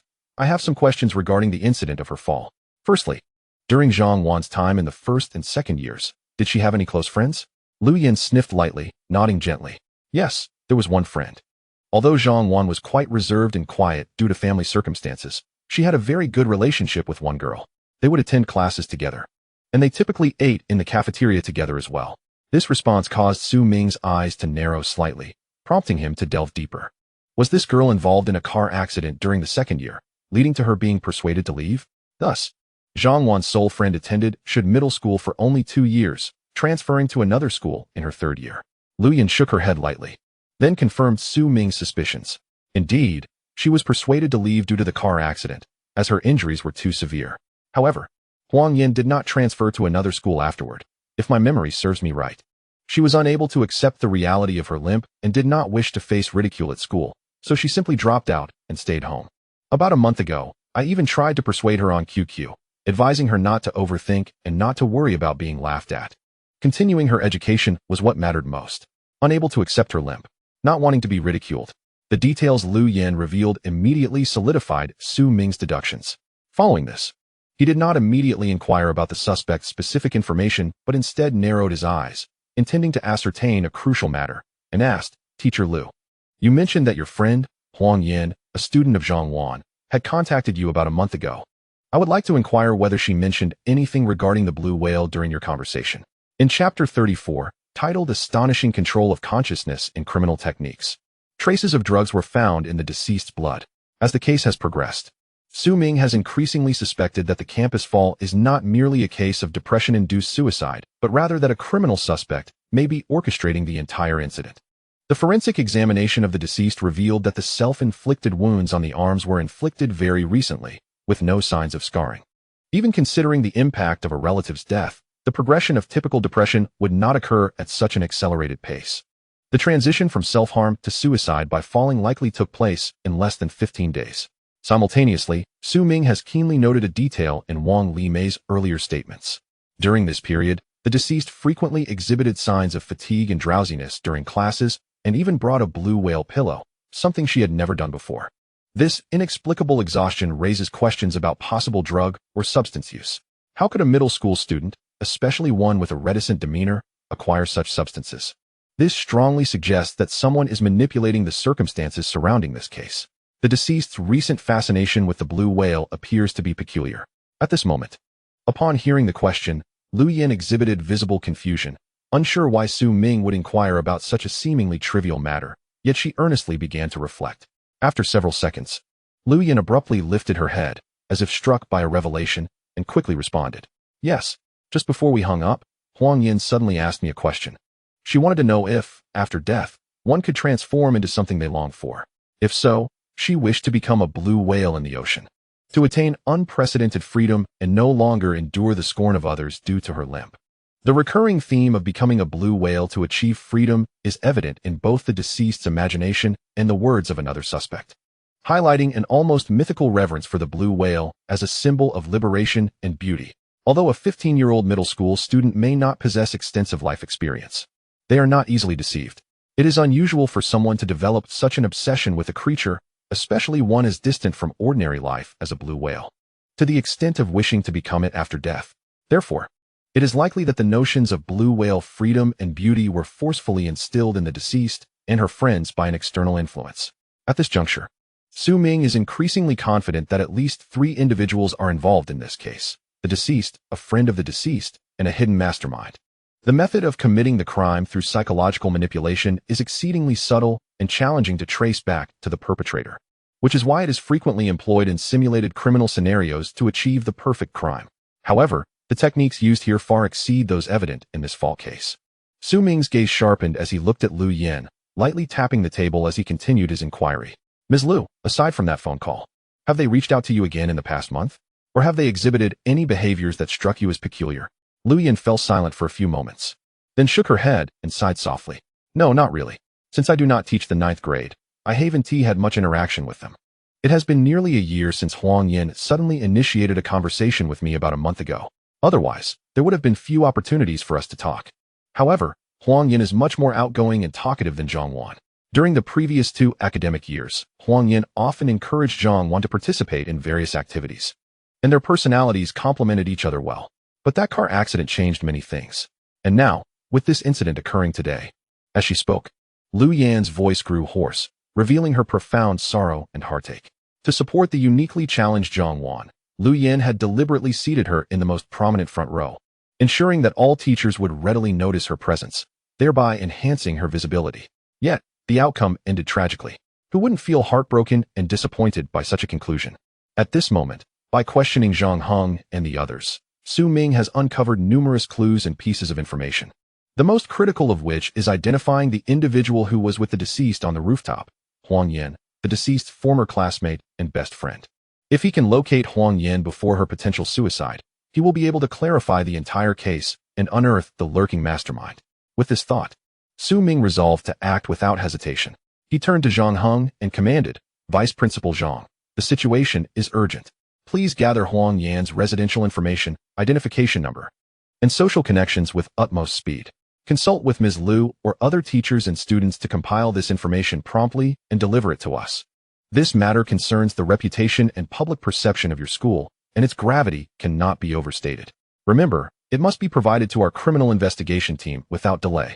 The questioning concludes here for now, but I ask that none of you leave the school today, as further cooperation may be required for ongoing inquiries. After delivering his instructions, Su Ming rose from the stone bench, nodded to the trio, and slowly walked toward the secured perimeter. Noticing Su Changxing still coordinating with the forensic team over the phone, he approached the busy Shenlin. Observing the untouched body bag, he spoke with gravity. Forensic expert Shenlin, have the blood test results of the deceased come through? Are there any traces of special drugs or substances present? I have uncovered some significant clues that have led to a fresh deduction regarding the case, but I require this information for comparative verification. Upon hearing this, Shenlin paused in her task of processing the blood samples, but did not lift her head, responding gravely. Preliminary tests have confirmed traces of both drugs and substances in the deceased's blood. However, the type of substance remains undetermined for now. I can confirm that the deceased had ingested a considerable amount of opioid medications prior to her death, which, if abused, can lead to addiction. Chapter 35 escalates the severity of the case, leaving Su Changxing in shock at Su Ming's deductions. Opioid medications are commonly used in clinical settings for their potent sedative and analgesic effects, though they carry a significant risk of addiction. Well-known examples include morphine, Demerol, and fentanyl. Regardless of the specific type, they are strictly controlled substances that cannot be purchased over the counter. Only patients with terminal illnesses may acquire them with a doctor's prescription from public hospitals. Now that traces of drugs and opioids have been detected in the deceased's blood, it undoubtedly corroborates Su Ming's hypothesis. The effects of opioid medications include sedation and pain relief, while their side effects can lead to profound drowsiness, confusion, and addiction. This elucidates the situation at hand. Why has Zhang Wan, who previously never slept during class, inexplicably become extraordinarily fatigued over the past few days, and even brought a pillow? Furthermore, her increasingly reclusive and quiet demeanor is likely related to the sedative effects of medication. However, it is impossible for a middle school student to acquire such substances, and no physician would dare prescribe controlled drugs like morphine or Dilaudid to a student. Therefore, in this case of the fall, there must be a hidden suspect who has been controlling and guiding the events behind the scenes. If we were to make a bold conjecture, opioids have potent analgesic properties, which may have rendered the victim's self-protective mechanisms ineffective during self-harm, leading to a lack of pain or discomfort. In such circumstances, the perpetrator could have taken advantage of this vulnerability and manipulated the victim's consciousness further, gradually instilling the idea that suicide would not be painful and that death would bring freedom, akin to becoming a blue whale, an ominous suggestion of mortality. As for the specific drug used by the suspect, while it is essential to ascertain this swiftly, the immediate priority is to locate the second key individual in this case. Huang Yin. Judging by her action of erasing footprints, it seems she did not intend to commit suicide immediately, leaving an opportunity to save her. After organizing his thoughts, Su Ming approached Su Changsheng, who was communicating with the technical department. Coincidentally, Su had just hung up the phone and, upon seeing Su Ming, frowned and complained. "This damned limping suspect is quite elusive. I just had the forensic technical department remotely access the surveillance cameras at Shud Middle School, but we found no suspicious limping figures in the footage. I also inquired with the security guards and confirmed that no one entered or exited the campus last night. It doesn't make sense. With a limp, where else could they go besides the school entrances? Surely they wouldn't be climbing walls." Before Su could finish, Su Ming interrupted, somewhat wistfully explaining, "Brother Shang, it's actually normal that we didn't find anyone. I just spoke with the deceased's 2 homeroom teachers and the vice principal, and I can roughly confirm the identity of the suspect. The individual who was with the victim on the rooftop during the final moments and severed her radial artery is likely her only peer friend, Huang Yan. During the first and second years of middle school, Huang Yan and the victim shared a profound friendship. However, towards the end of the second year, Huang Yan was involved in an accident that resulted in a shattered left leg. Despite intensive treatment, she was left with a disability and has since walked with a limp. Furthermore, due to Shud Middle School's militaristic boarding system, Huang Yan was advised to leave after the second-year summer vacation, as her condition was unsuitable for continuing her studies there. Transitioning from being physically able to disabled certainly created fertile ground for suicidal thoughts in Huang Yan. Given her familiarity with the school environment after 2 years, it is unsurprising that the surveillance cameras did not capture her presence. If I'm not mistaken, even though Shud Middle School employs military-style management, there must be some damaged railings or walls that allow students to sneak in and out of campus. Huang Yan likely utilized this hidden path to enter and exit the school. Hence, if we can locate this secret route known only to students and review the nearby road surveillance, we should be able to trace Huang Yan's movements. Upon hearing this, Su Changsheng immediately slapped his thigh in excitement and praised, "Well done, Xiao Ming. This lead you've unearthed is crucial. Once we identify this witness suspect, the difficulty of locating and apprehending the perpetrator will diminish significantly. I will have Principal Chu bring in a school troublemaker for questioning. They are likely to know about these clandestine escape routes." Su Ming nodded in agreement, but his expression soon turned serious as he continued earnestly, "Brother Shang, aside from this information, I have a profoundly significant deduction. This incident may not be a case of mutual suicide or depression, but rather a premeditated murder. Huang Yan is neither the killer nor an accomplice. Instead, she is a target of the true perpetrator. There exists a third individual, the actual murderer, who has been lurking in the shadows, orchestrating everything." This conclusion left Su Changsheng momentarily stunned, and then his demeanor shifted to one of gravity as he gestured for Su Ming to elaborate. "Continue, Xiao Ming. Explain how you deduced the presence of a lurking murderer." Su Ming, without the need to gather his thoughts, promptly elucidated the first point. "When I inquired with the deceased's homeroom teacher, I learned that the victim had been particularly fascinated with and attentive to blue whales over the past 15 days. In her letter, she also expressed a desire to become a blue whale after death. Additionally, the primary suspect, Huang Yan, mentioned to her former homeroom teacher a month ago whether one could become a blue whale after dying. I strongly suspect that this notion of freedom represented by the blue whale has been forcefully instilled in her mind in a short time." The second point, the self-harm wounds on the victim's arm, the earliest of which have not yet fully scarred, indicate that the transition from self-harm to suicide by jumping has occurred in a very short time frame, perhaps less than 15 days. This is too brief for depression to develop so rapidly.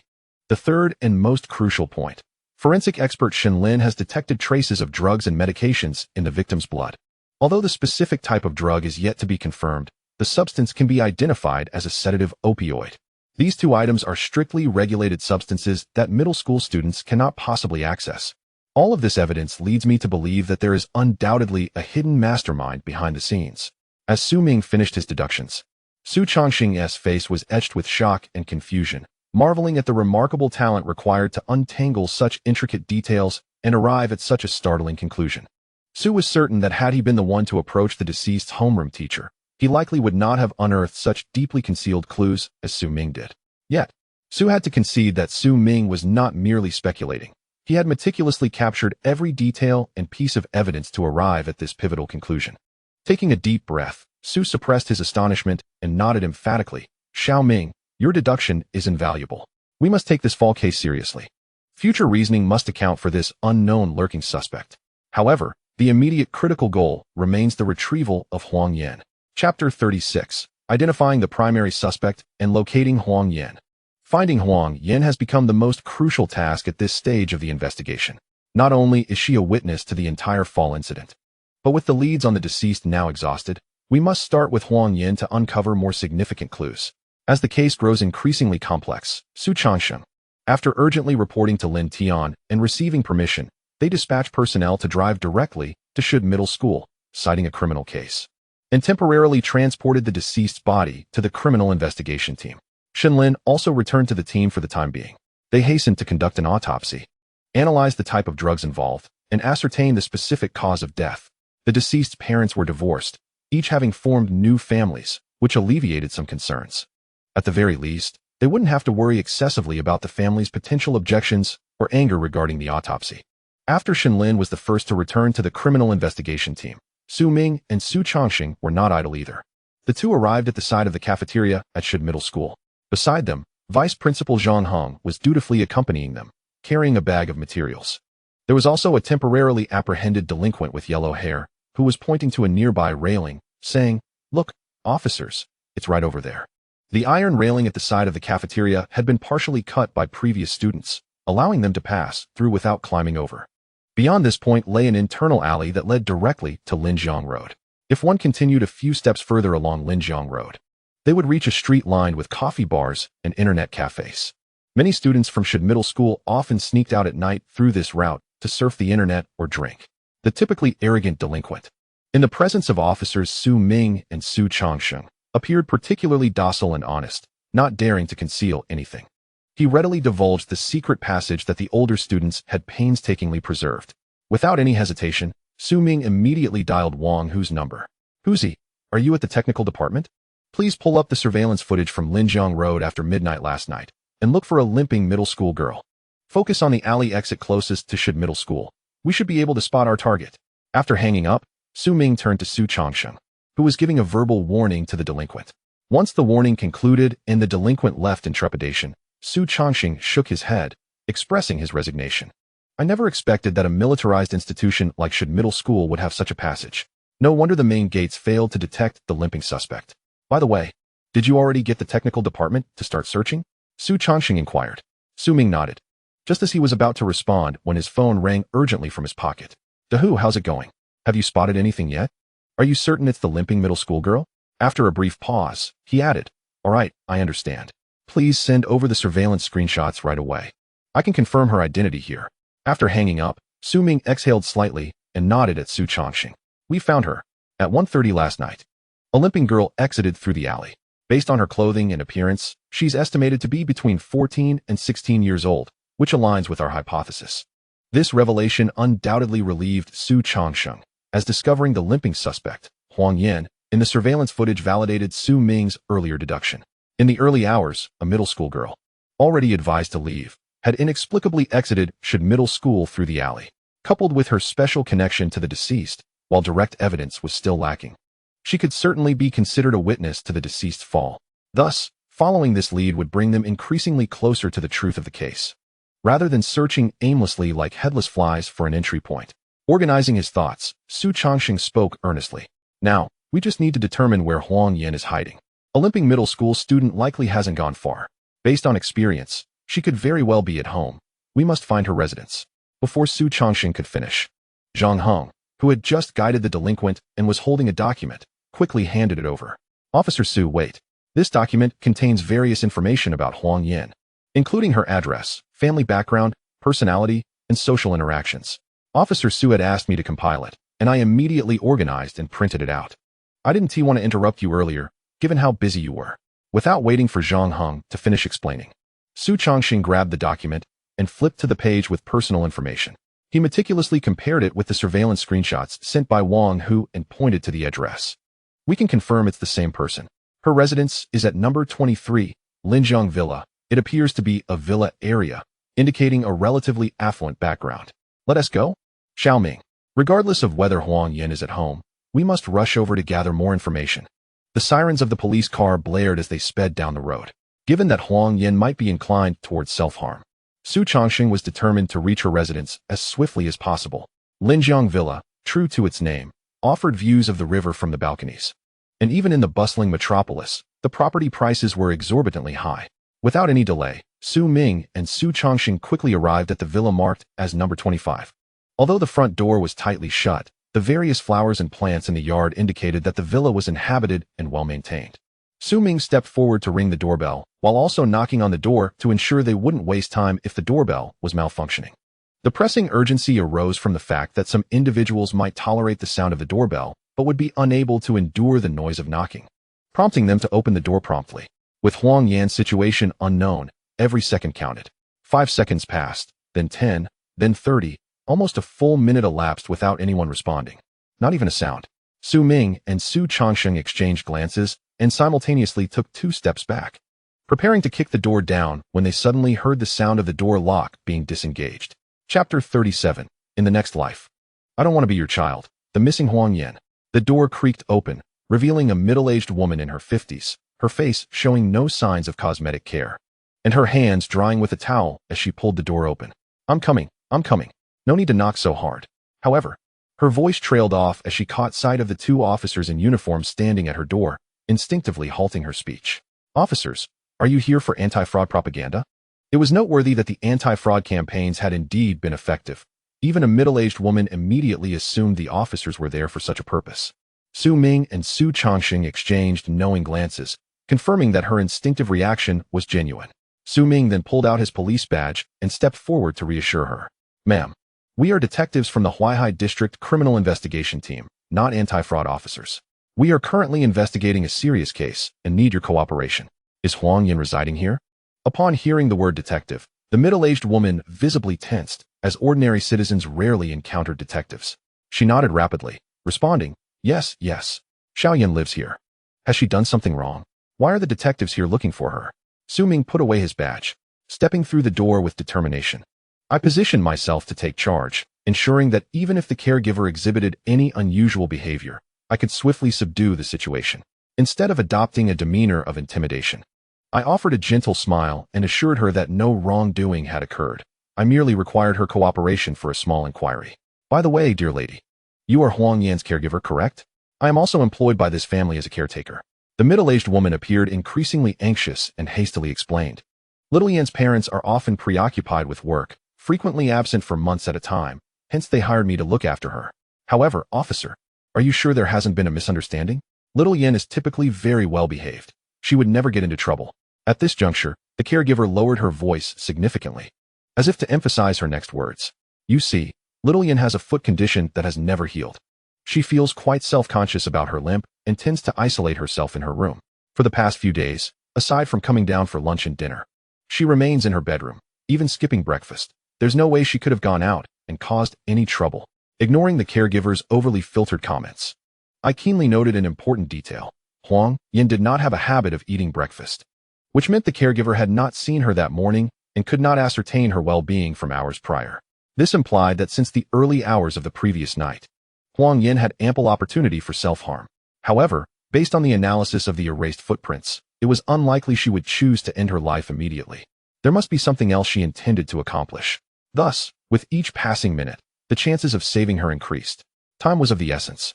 I ceased my hesitation, striding purposefully into the villa while proclaiming with gravity, Do not worry, dear lady. The police will not wrongfully accuse any innocent individual. If Huang Yan has done nothing amiss, a brief inquiry should suffice. Now, I need you to point out immediately which room Huang Yan occupies.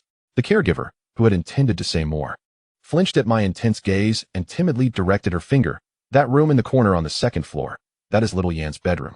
Following her indication, I spotted the room adorned with a panda plush hanging on the door and quickly ascended the stairs, with Su Changxing closely trailing behind. Upon reaching the bedroom, I turned the doorknob only to find it locked. Glancing at Su Changxing, we exchanged a knowing look and instinctively retreated to the hallway. After silently counting to 3, we both delivered a powerful kick to the door. Bang! The lock shattered, and the door crashed against the wall. The caregiver, still on the staircase, gasped but dared not utter a word. Having recognized from our urgency that the matter was far from simple, wisely, she chose silence. Once the door was breached, Su Changxing and I stepped into the room, immediately casting our gaze toward the bed. In numerous cases of suicide within bedrooms, victims often choose the comfort of their most familiar surroundings. Yet, in an instant, Our expressions shifted to one of deep concern as we realized the bed was empty, save for a life-size teddy bear carelessly tossed upon it. This indicated that Huang Yin was no longer in the room. The caregiver followed us in and, upon discovering Huang Yan's absence, stood in disbelief. What is happening? Why isn't little Yin in her room? Could she have gone out? But I woke up at 6 to clean and didn't see her leave. Officers, you don't think something has happened to her, do you? At that moment, Su Changsheng and I were too preoccupied to respond. Upon realizing Huang Yin was missing, Su Changsheng promptly retrieved his phone, contacting the Huaihai Criminal Investigation Technical Department to request all available officers to review surveillance footage from the intersections surrounding the villa, ascertaining whether Huang Yin had returned home the previous night and to track her current whereabouts. Simultaneously, with his vast experience, Su Changsheng ordered a search for the list of individuals who had checked into hotels or frequented internet cafes the previous day. Although minors are prohibited from staying at hotels or entering internet cafes without guardians, there are inevitably establishments that disregard such regulations. As Su Changsheng issued the comprehensive search command, I noticed a pink desk by the window, littered with crumpled balls of paper. Approaching the desk, I discovered a white sheet trapped beneath a pen holder. Upon lifting it, I found it marked with dried tears. The paper bore a brief but poignant message. Seeing you 3 times a year is meaningless to me, even if you amass mountains of wealth. In my next life, I never wish to be your child again. Chapter 38. If I were Huang Yin. The pinnacle of criminal psychological profiling. Upon reading the note, I narrowed my eyes slightly, instantly recognizing it as Huang Yan's farewell message to her parents. However, it would be more accurate to describe it as an expression of profound disappointment rather than a traditional farewell letter, as the dried tear stains testified to her inner turmoil. Setting the note aside momentarily, I picked up the crumpled papers, which seemed to resonate more with the essence of a farewell note compared to the solitary sheet left on the desk. These pages articulated Huang Yan's regrets and anguish, her aspirations of becoming a blue whale, and repeatedly referenced a particular grievance. Even during her hospitalization following the car accident, her parents had only visited her once, leaving her care to the caregiver. Even upon her discharge, they made no effort to see her, consumed by their so-called work commitments. Moreover, on one of the crumpled pages, I discerned a striking line. How I longed to return to 10 years ago. Back then, although we had little money, your presence was my greatest joy. If only I could perish in that time rather than dragging this limping existence, with every passerby pointing and whispering, it's time to leave. This world is hardly worth longing for. Upon encountering this passage, I narrowed my eyes further, delving into a meticulous analysis. During this time frame, Huang Yin seemed to have succumbed to the indoctrination of blue whale ideology. However, the discarded farewell notes contained little direct reference to it. This undoubtedly indicated that, compared to Zhang Wan, Huang Yin was not as deeply entranced by such consciousness. This disparity likely stemmed from the fact that, unlike Zhang Wan, who had just lost her grandmother and felt abandoned by her parents, Huang Yan's experiences, while tragic, were not as devastating. The accident that resulted in her limp had occurred nearly a year ago. Regardless of the resentment and suffering, her emotions should have been largely processed by now. Coupled with her naturally cheerful disposition, she was less susceptible to such ideological manipulation. The primary motivation behind her choice to end her life appeared to be a desire for retribution against her parents. She sought to use her own demise to ascertain whether she held greater significance in their hearts than their pursuit of wealth. In light of these considerations, Ming could accurately deduce that the letters left on the desk were undoubtedly written by Huang Yin prior to the tragic incident of her friend's fall, and not composed in the aftermath. From a rational perspective, if Huang Yin had witnessed her dear friend Zhang Wan plummet to her death, particularly knowing she had severed her radial artery, then the contents of any letters penned in that immediate aftermath would be vastly different. The deceased Zhang Wan would indisputably occupy a significant place within those letters. Thus, it is highly probable that Huang Yin did not return home after the incident, but rather ventured elsewhere, preparing for a potential suicide. However, the crux of the matter is not whether she returned home, but rather the most likely location where Huang Yin might currently be. Contemplating this, Ming opened the numerous crumpled letters, scrutinizing them once more. He then narrowed his eyes, imagining himself as Huang Yin, softly murmuring, "I am Huang Yin. Today, I arranged to commit suicide with my best friend Zhang Wan, hoping to be reborn as a blue whale, freely roaming the boundless ocean. At midnight, I stealthily returned to the familiar High School via a secluded path, where my dear friend Zhang Wan awaited me, just like during our school days. We walked side by side, discussing recent events and sharing gossip. Yet, I could distinctly sense that Xiaowan's spirits were low, The events she had endured recently weighed heavily upon her. Nonetheless, her liberation was imminent. We arrived at the rooftop of an abandoned teaching building, laying out a cloth along with an assortment of snacks and drinks. The setting was sufficiently tranquil, free from disturbances. In those final moments, Xiaowan appeared unusually cheerful, as if all her shadows had been dispelled. We conversed about our circumstances, our idols, the bittersweet pangs of youthful infatuation, and the futures we could never reach. I had always believed that we could talk endlessly until dawn broke. But the jarring sound of Xiaowan collapsing brought me back to reality. At that moment, Su Changxing, having ended a phone call, also noticed Su Ming's soliloquy. Initially puzzled, he soon displayed an expression of astonishment, instinctively inhaling sharply. As an experienced detective, he recognized that Su Ming was immersing himself in the psyche of the suspect, attempting to reconstruct the events of the previous night. Through this method, he sought to unearth Huang Yan's likely hiding place. Psychological profiling is far more complex than it appears. Merely embodying the suspect's perspective is a feat that most detectives find challenging. The prolonged experience of apprehending criminals often leads many detectives to adopt a rigid mindset, incapable of viewing issues from the suspect's angle. However, for Su Ming, who had encountered countless criminal scenarios, adopting the mindset of the perpetrator was a relatively effortless task. As Su Changxing marveled at this, Su Ming's quiet mutterings resumed. She has left. I shall never have a friend as wonderful as her again. Yet I must not weep or succumb to sorrow. I must attend to the aftermath. I must be strong. Grasping a broom, he swept away the footprints, ensuring that the police could not swiftly trace him through those marks, for he still had tasks to complete. Upon reaching the first floor, he saw Xiaowan, who appeared to be in great distress, her gaze pleading for my assistance. I took the prepared fruit knife and departed from High School, feeling an indescribable ache within my heart. The most important friend in my life was gone. Where was I to go now? Was I to return home and conclude this existence? No. If I were to depart, I would do so amidst the happiest memories of my past. So, where were those cherished moments? Since I valued that time so dearly, I would collect all related photographs, writings, and items, for they constituted my memories. By locating those artifacts, I would discover where I currently stood. Chapter 39, the third to last missing photograph, Huang Yan's chosen suicide location.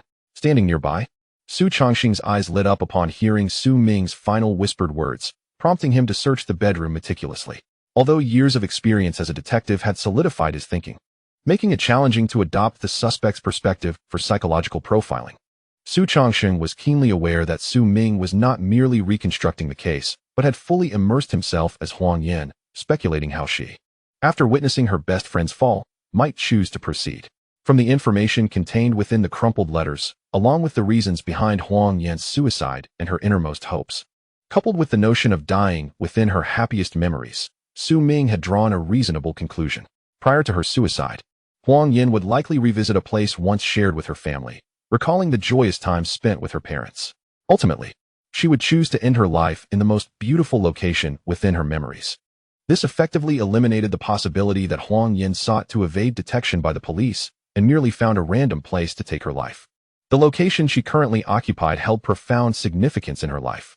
Furthermore, Huang Yan's actions suggested a deep yearning for the times spent with her parents, when their focus was not solely on monetary gain, but when they frequently accompanied her. Unlike the rare encounters they had now, to provide an outlet for these emotions, Huang Yan would undoubtedly have collected photographs, tickets, letters, and other memorabilia, preserving them to reminisce upon.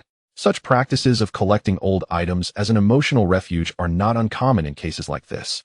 In fact, they are a psychological tendency shared by many.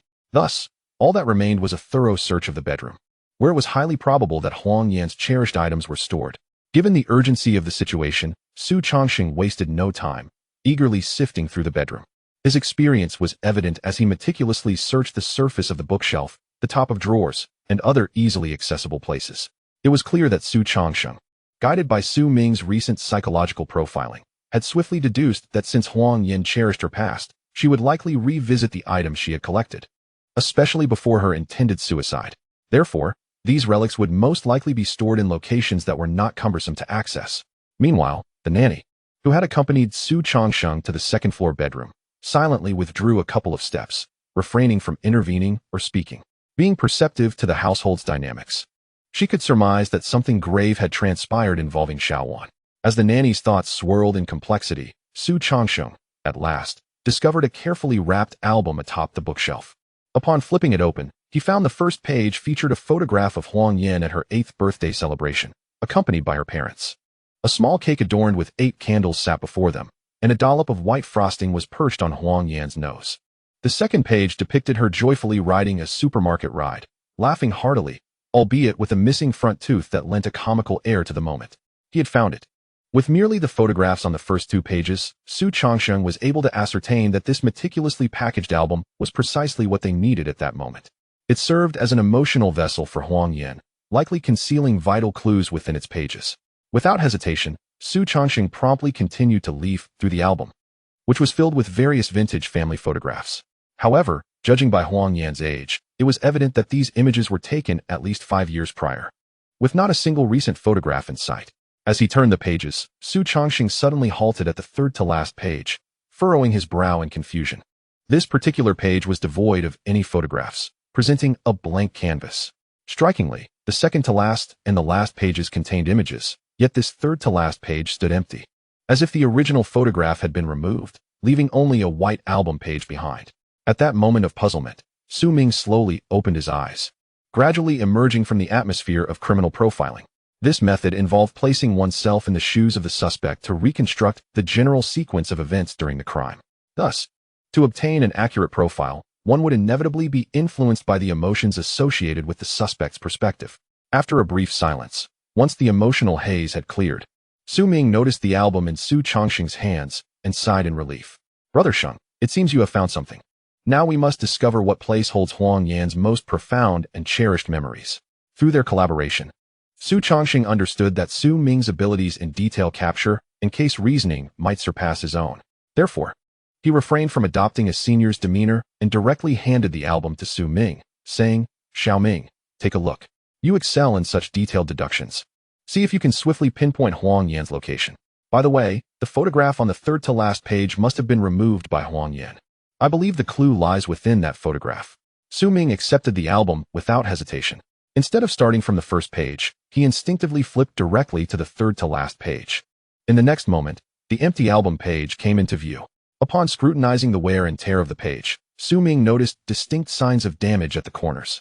Furthermore, the ease of reaching the third-to-last page suggested that it was Huang Yan's favorite photograph, one she frequently revisited. Just like a well-thumbed book, a page often turned would inevitably bear creases, making it easier to access than others, a pure matter of lived experience. Given the evident importance and repeated examination of this particular photograph, it was inconceivable that it had been lost or destroyed by Huang Yan. The only plausible explanation was that she had deliberately removed the photograph the previous night and taken it with her. Hence, the location captured in that missing photograph must undoubtedly represent Huang Yan's most cherished memories. It was, after all, the site she had chosen for her tragic farewell. Chapter 40. The Sole Missing Group Photograph. I've discovered her location. In that moment, Su Ming felt a glimmer of clarity. There was no longer a need to speculate about Huang Yan's whereabouts. By deciphering the content of the third-to-last photograph, they could essentially locate her. With this realization, Su Ming no longer hesitated and flipped to the fourth-to-last page to examine its photograph, bypassing the earlier pages. The fourth page depicted Huang Yan riding a carousel, holding a skewer of candied hawthorn, with her mother beside her. Her father was absent from the frame, presumably busy capturing the moment. After reviewing the fourth-to-last page, Su Ming swiftly turned to the second-to-last page, hoping to discern a pattern from the images surrounding the missing third-to-last photograph. Analyzing the exquisite packaging of the album, it was evident that Huang Yan had invested considerable thought in organizing and compiling it. Thus, the photographs were likely arranged chronologically rather than haphazardly. The content of the second-to-last photograph showed Huang Yan standing next to a clown, complete with a red nose, her eyes crinkled with laughter. A clown? A carousel? Su Ming narrowed his eyes in contemplation before flipping to the last photograph. This image captured a sunset, with Huang Yan squeezing into a bus on Huaihai District's 19th Road, clutching a stuffed bear larger than herself. The humorous and quirky scene was imbued with warmth. The stuffed bear in the photograph was likely the same one resting on the bed now. However, the bear was not of significant importance, nor did it provide any critical clues. Instead, after analyzing the preceding photographs, Su Ming was able to ascertain a fundamental realization. The last few pages of the album all pertained to Huang Yan's family outing to the amusement park. Following this trip, no further photographs had been added, indicating that after their day at the amusement park, Huang Yan's parents became increasingly occupied with work, resulting in infrequent family reunions. Thus, it was clear that this outing to the amusement park represented Huang Yan's most vivid and treasured memories. Consequently, the third photograph must undoubtedly relate to the amusement park as well. As for which amusement park it was, that deduction was not difficult to surmise. However, maintaining a meticulous attitude, Su Ming turned to Su Changxing beside him and inquired, "Brother Sheng, are either of the two starting points for the 19th Road bus in Huaihai District the Fanawild Adventure Park?" This question momentarily startled Su Changxing, but he promptly nodded, affirmatively responding, "Indeed. One starting point for the 19th Road bus is Moda University, and the other is Fanawild Adventure Park. The round trip takes about 2 hours. Previously, to analyze the Moda University dismemberment case, I meticulously reviewed the bus routes, so I'm certain of my recollection. Moreover, the route was designed specifically for the convenience of students at Moda University." Upon receiving this confirmation, Su Ming exhaled a heavy breath, then urged, "Brother Sheng, I am 80% certain that Huang Yan has gone to Fanawild Adventure Park. The specifics of the clues are complicated, and I will explain them to you on the way. For now, the most crucial matter is that we must head to Fanawild Adventure Park without delay." This declaration left Su Changxing momentarily astonished. He had not anticipated that Su Ming could deduce Huang Yan's location so swiftly. The clarity of his reasoning and detail-oriented approach was indeed remarkable, though he was both astonished and curious about how Su Ming reached this conclusion. Su Changxing was acutely aware of the urgency of time. Without hesitation, he waved, "Let us go, Xiao Ming. We must head to Fanawild Adventure Park immediately. It will take approximately 15 minutes to drive there. I'll alert the nearest undercover police officers to head over to avoid alarming Huang Yan with uniforms, which could lead to unnecessary consequences." With that, Su Changxing hurriedly dashed downstairs, remotely activating the siren of the police vehicle parked at the villa's entrance. Time was of the essence, and every second counted. Su Ming, equally anxious, hurried downstairs clutching the album. Out of the corner of his eye, he noticed a bewildered middle-aged nanny. Without any room for argument, he stated, "Auntie, we have a task to attend to and cannot spare time for more inquiries. Please go directly to the Huaihai Criminal Investigation Team and inform them that Su Changxing sent you to assist with the investigation. Remember, cooperating with the investigation is the duty of every citizen." "Rest assured, officer," the nanny replied promptly, nodding without hesitation. "I'll close the door and head to the criminal investigation team now." Before she could finish, Su Ming had already vanished from her sight, settling into the passenger seat of the police car. In the next moment, before Su Ming could fasten his seatbelt, the roar of the engine erupted as they sped toward the location of Fanawild. The shrill sound of the siren pierced the air, causing numerous vehicles on the road to scatter in avoidance. In the driver's seat, Su Changxing removed his miniature earpiece with one hand, his gaze sharp as he focused ahead, rapidly overtaking vehicle after vehicle. With a grave tone, he said, "Xiao Ming, there's no issue. I just had Huzi check the surveillance at the entrance of Fanawild. Indeed, at 9 in the morning, 3 hours ago, we saw Huang Yan enter the park. Meanwhile, the 3 public security officers assigned to the Fanawild area have already arrived at the amusement park, but due to the large number of visitors, they cannot locate Huang Yan in the short term. One officer has gone to the surveillance room in hopes of finding Huang Yan's whereabouts through the cameras, but it remains exceedingly difficult. The Fanawild area is vast, with numerous blind spots and gaps in coverage. Finding an individual is akin to searching for a needle in a haystack. We must further narrow down the search range. Xiao Ming, have you discovered any additional clues in the album?" Su Changxing's words made Su Ming feel a surge of urgency. Huang Yan had entered Fanawild 3 hours earlier, while Zhang Wan's body had been discovered 2 hours ago. This meant that from the time the alarm was raised to the arrival at the scene, analyzing clues and tracing Huang Yan's whereabouts, less than 2 hours had elapsed. The speed at which this case was progressing was indeed alarming. However, it was still far from sufficient. That 3-hour window, free from interference, was ample time for Huang Yan to have taken drastic actions multiple times, not to mention the time it would take to search for her upon arriving at Fanawild. The urgency was palpable. Time was truly of the essence. We must further refine our search parameters. At this moment, Su Ming closed his eyes, leaning against the seat, arms crossed over the backrest. His right index finger lightly tapping his left forearm as he forced himself to relax and calm down. Meanwhile, his mind was in a whirl of analysis. The third-to-last photograph had been singled out and taken away, indicating Huang Yan's deep attachment to it. Thus, what characteristics might this photograph have compared to the other old ones from the amusement park? According to the album, There were a total of 25 old photographs of the amusement park, featuring pictures of attractions, snapshots with mascots, and candid shots of playful antics. If the third-to-last image was one of the amusement rides, many attractions, such as roller coasters, pendulums, and pirate ships, were off-limits for photography. This left only the more leisurely attractions. However, with so many options, it was truly challenging to narrow it down. If it was a photo with a mascot or a silly snapshot, both lacked distinctive features. Many were quite similar, and thus would not warrant being extracted individually. Therefore, one thing could be determined. The third-to-last photograph that had been taken away was undoubtedly unique and special. While Su Ming reminisced over the multitude of photos, he suddenly discovered an incredibly important detail. None of the amusement park photos featured Huang Yan with both of her parents.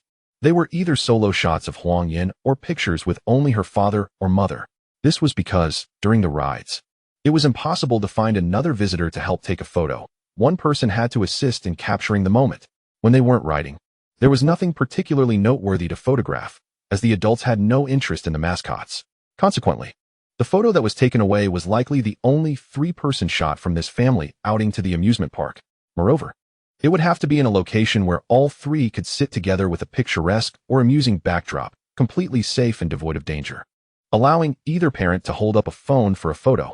Even within the amusement park, such facilities were limited. All that remained was to eliminate the attractions that did not meet these criteria.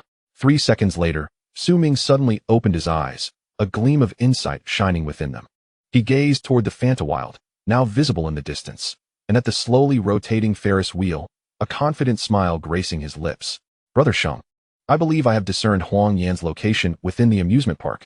Chapter 41. Su Chongxing's scalp tingled. Huang Yan was on the Ferris wheel. Su Ming's confident declaration momentarily stunned Su Chongxing, causing him to instinctively ease off the accelerator for 2 seconds. He quickly regained his composure and pressed down on the gas pedal again, astonished as he inquired, "Can you be certain? Xiaoming, did you uncover any crucial clues?" It was evident that while Su Chongxing had just prompted Su Ming to search for further clues in hopes of narrowing down the focus, he harbored little hope internally. After all, with only an album at their disposal, determining the suspect's current location seemed nearly impossible. Without any leads, relying solely on logical deduction was exceedingly challenging. The fact that Su Ming had managed to ascertain Huang Yan's presence in Fantawild through the album was already astonishing. Now, not long after, he had pinpointed Huang Yan's exact location. This was simply unbelievable.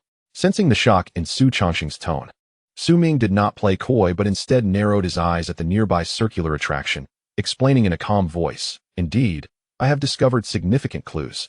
Now is the perfect time for me to elaborate on how I concluded that Huang Yan is at the amusement park." At this juncture, Su Ming paused for a moment to collect his thoughts before continuing, "Brother Sheng, you have previously perused the meticulously organized album by Huang Yan. Therefore, you might recall that the last 25 photographs within depict experiences from a particular visit to the amusement park. Although the third-to-last image was taken away by Huang Yan, the preceding images allow us to infer that the third image was also from the amusement park. Following that, the photographs ceased to be updated, indicating that Huang Yan's parents became preoccupied and no longer had time to take her out for fun. Hence, the last place she enjoyed would undoubtedly leave the most profound impression on her mind. Furthermore, when combined with the note Huang Yan left behind, stating she wished to pass away during her happiest moments, this undoubtedly refers to that last family trip to the amusement park. Therefore, by determining Huang Yan's intended destination, we merely need to identify which amusement park it was. The final photograph contains a bus, which prompted my earlier inquiry about the starting point of bus route 19, ultimately leading to the conclusion that the amusement park in question is Fantawild Paradise. This delineates the approximate process through which I identified the primary location. Upon hearing this, Su Chongxing was already visibly astonished, internally marveling at the intricate logic of such detailed deductions. He could hardly fathom that Su Ming managed to arrive at such conclusions in such a brief span of time. Had he been in Su Ming's position, with years of experience in criminal investigation, perhaps he too could have deduced that the answer was Fantawild Paradise. However, the time required would likely be tenfold, or even 100-fold, compared to what Su Ming utilized. In cases like these, time is of the essence, and it is a crucial factor in resolving the case. Had Su Ming arrived at the Huaihai team 2 decades earlier, perhaps the so-called perfect crime of the Shanghai University dismemberment case could have been solved in no time. As Su Chongxing continued to reflect, Su Ming's voice resonated once more. The major location had been established, and now it was imperative to narrow down the search area.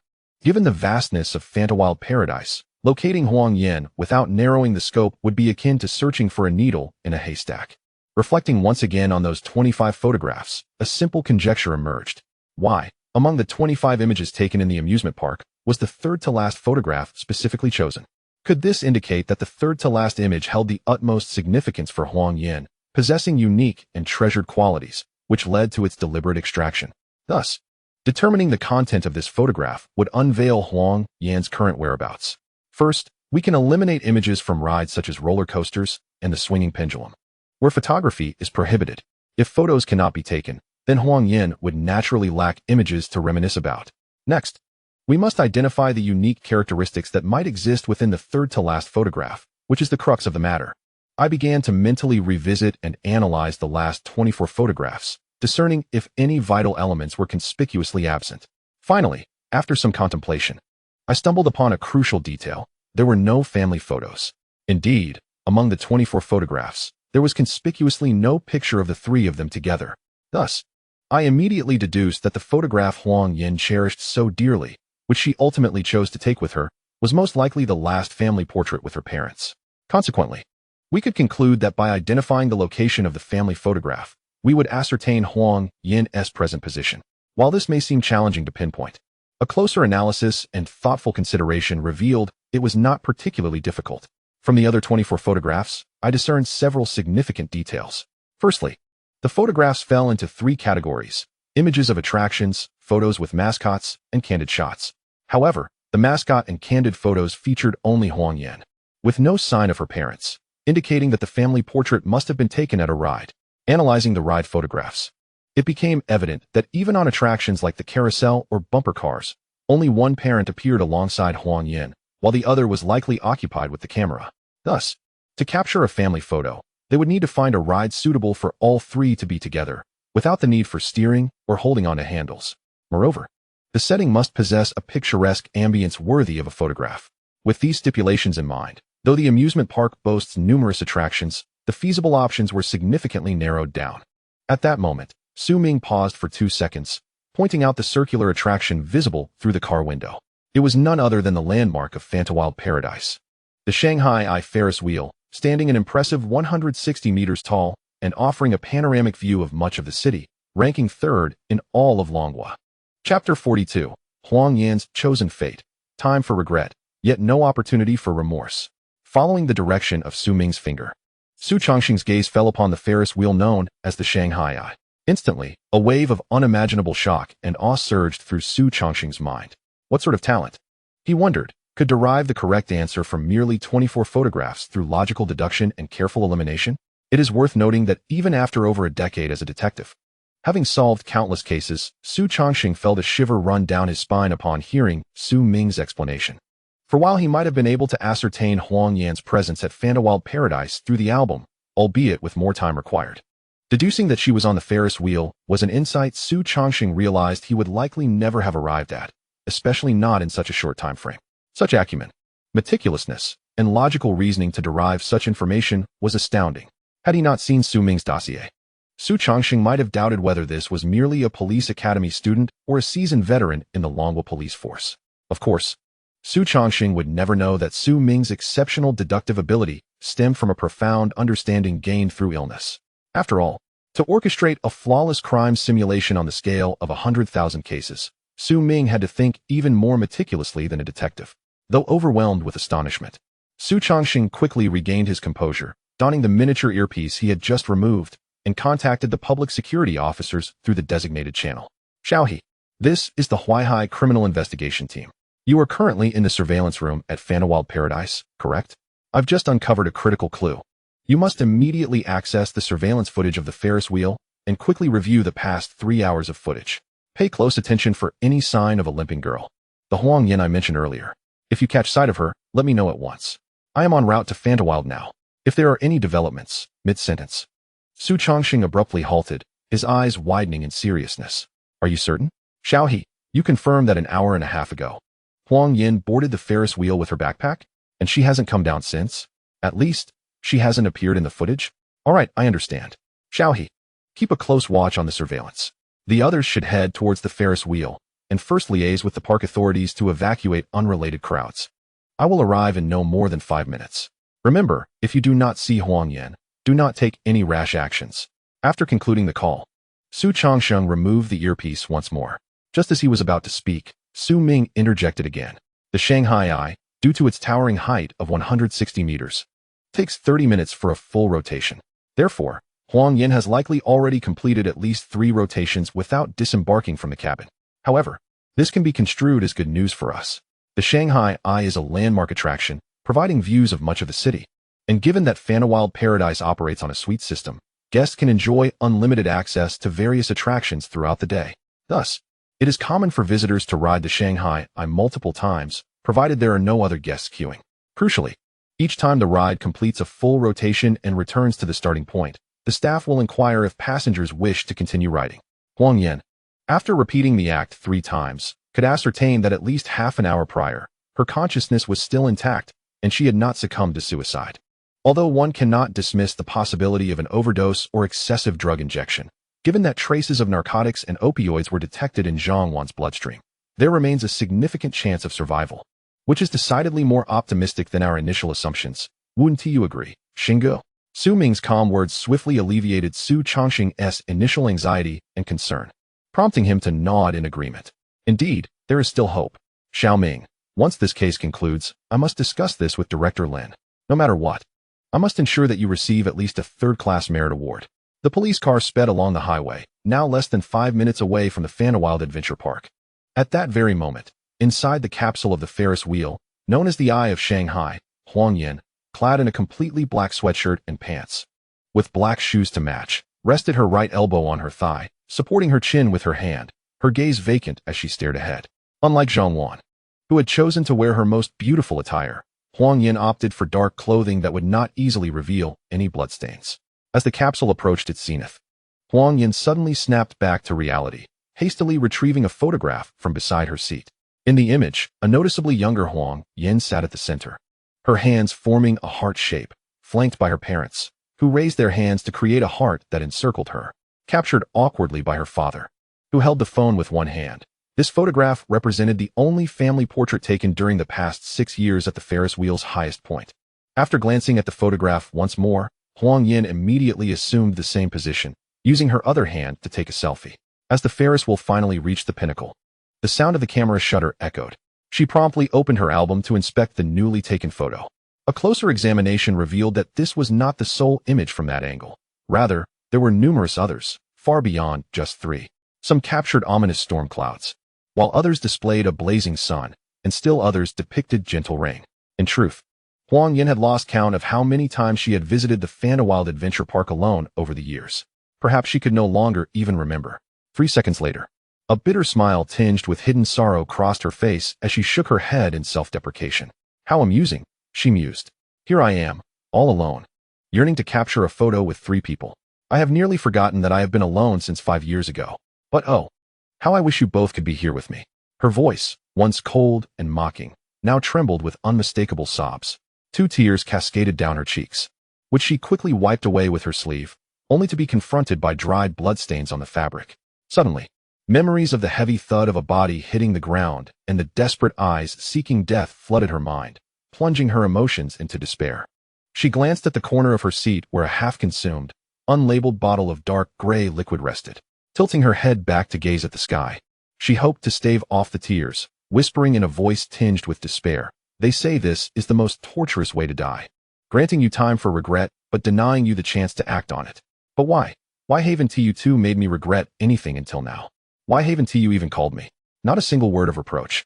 Chapter 43, A Direct Power Cut. The stalled Ferris wheel. The police car continued its rapid journey. Now just 3 kilometers from the Fanawild Adventure Park, Su Changsheng prudently switched off the siren to avoid exacerbating Huang Yan's unstable emotions, which could lead to tragic outcomes. Past experiences had shown that many individuals contemplating suicide, after enduring a long internal struggle, could be triggered into extreme reactions by sudden noises, such as sirens, leading them to leap from heights. To thoroughly unravel this case of the fall and uncover the shadowy figure behind it, Huang Yan was the most crucial individual. The key to connecting subsequent clues. Her safety must be preserved at all costs. The police car halted at the entrance of the amusement park. Su Ming and Su Chongqing swiftly exited, having changed from their uniforms into plain clothes without any hesitation. They hurried towards the colossal Ferris wheel, referred to as the Eye of Shanghai. At that moment, following discussions between the two arriving public security officers, dozens of staff members were present to evacuate and dissuade a multitude of tourists from boarding the Ferris wheel, citing safety concerns and the need for maintenance checks. Upon reaching the base of the Ferris wheel, alongside the usual staff querying visitors about exiting the capsules, two additional individuals stood by. Su Chongqing turned to these young public security officers, one plump and one slender, whose demeanor distinctly set them apart from the ordinary. Thank you for your hard work. What is the current situation? After exchanging glances, the heavier officer responded, No trouble at all, Su team leader. Assisting your criminal investigation team is our duty. We arrived just 5 minutes ago and immediately instructed the staff to disperse the crowd. According to the surveillance footage, Huang Yan's capsule is currently at the highest point and will require approximately 15 minutes to descend. When the time comes, staff will ask Huang Yan if she wishes to remain on the Ferris wheel. If she declines, we will allow her to exit normally. However, should she choose to continue, we will initiate a power cut, and once we have secured Huang Yan, we will resume operations. The response satisfied Su Chongqing, who nodded appreciatively and patted the shoulders of the two officers. Your arrangements are commendable. I will certainly speak with your supervisor once this case is resolved. You both deserve recognition. He then turned to Su Ming, who was observing the Ferris wheel, and asked earnestly, What do you think, Xiaoming? Do you see any omissions in the arrangements? Any other suggestions? No omissions. It's quite thorough, Su Ming replied, shaking his head before furrowing his brow. I am merely pondering the motives of the hidden mastermind behind this case. Zhang Wan's background is rather unremarkable, lacking substantial value for exploitation. Thus, could the issue lie with Huang Yan? Is the primary suspect intent on eliminating her, leading to Zhang Wan's death as collateral damage? What could their motive be? What do these two middle school students possess that the suspect desires? Or perhaps it relates to their parents. The only theory I can formulate is that the suspect aims to undermine Huang Yan's parents' business, orchestrating this heinous crime. Was it truly a senseless, random act of murder, devoid of purpose or warning? This inquiry left Su Chongqing momentarily taken aback. Amidst his headache from the obscured subsequent clues and the ongoing struggle to uncover the truth, he couldn't help but marvel at Su Ming's advanced logical reasoning. Even before ascertaining Huang Yan's condition, he had already begun contemplating potential motives for the crime. Such talent was indeed unsettling.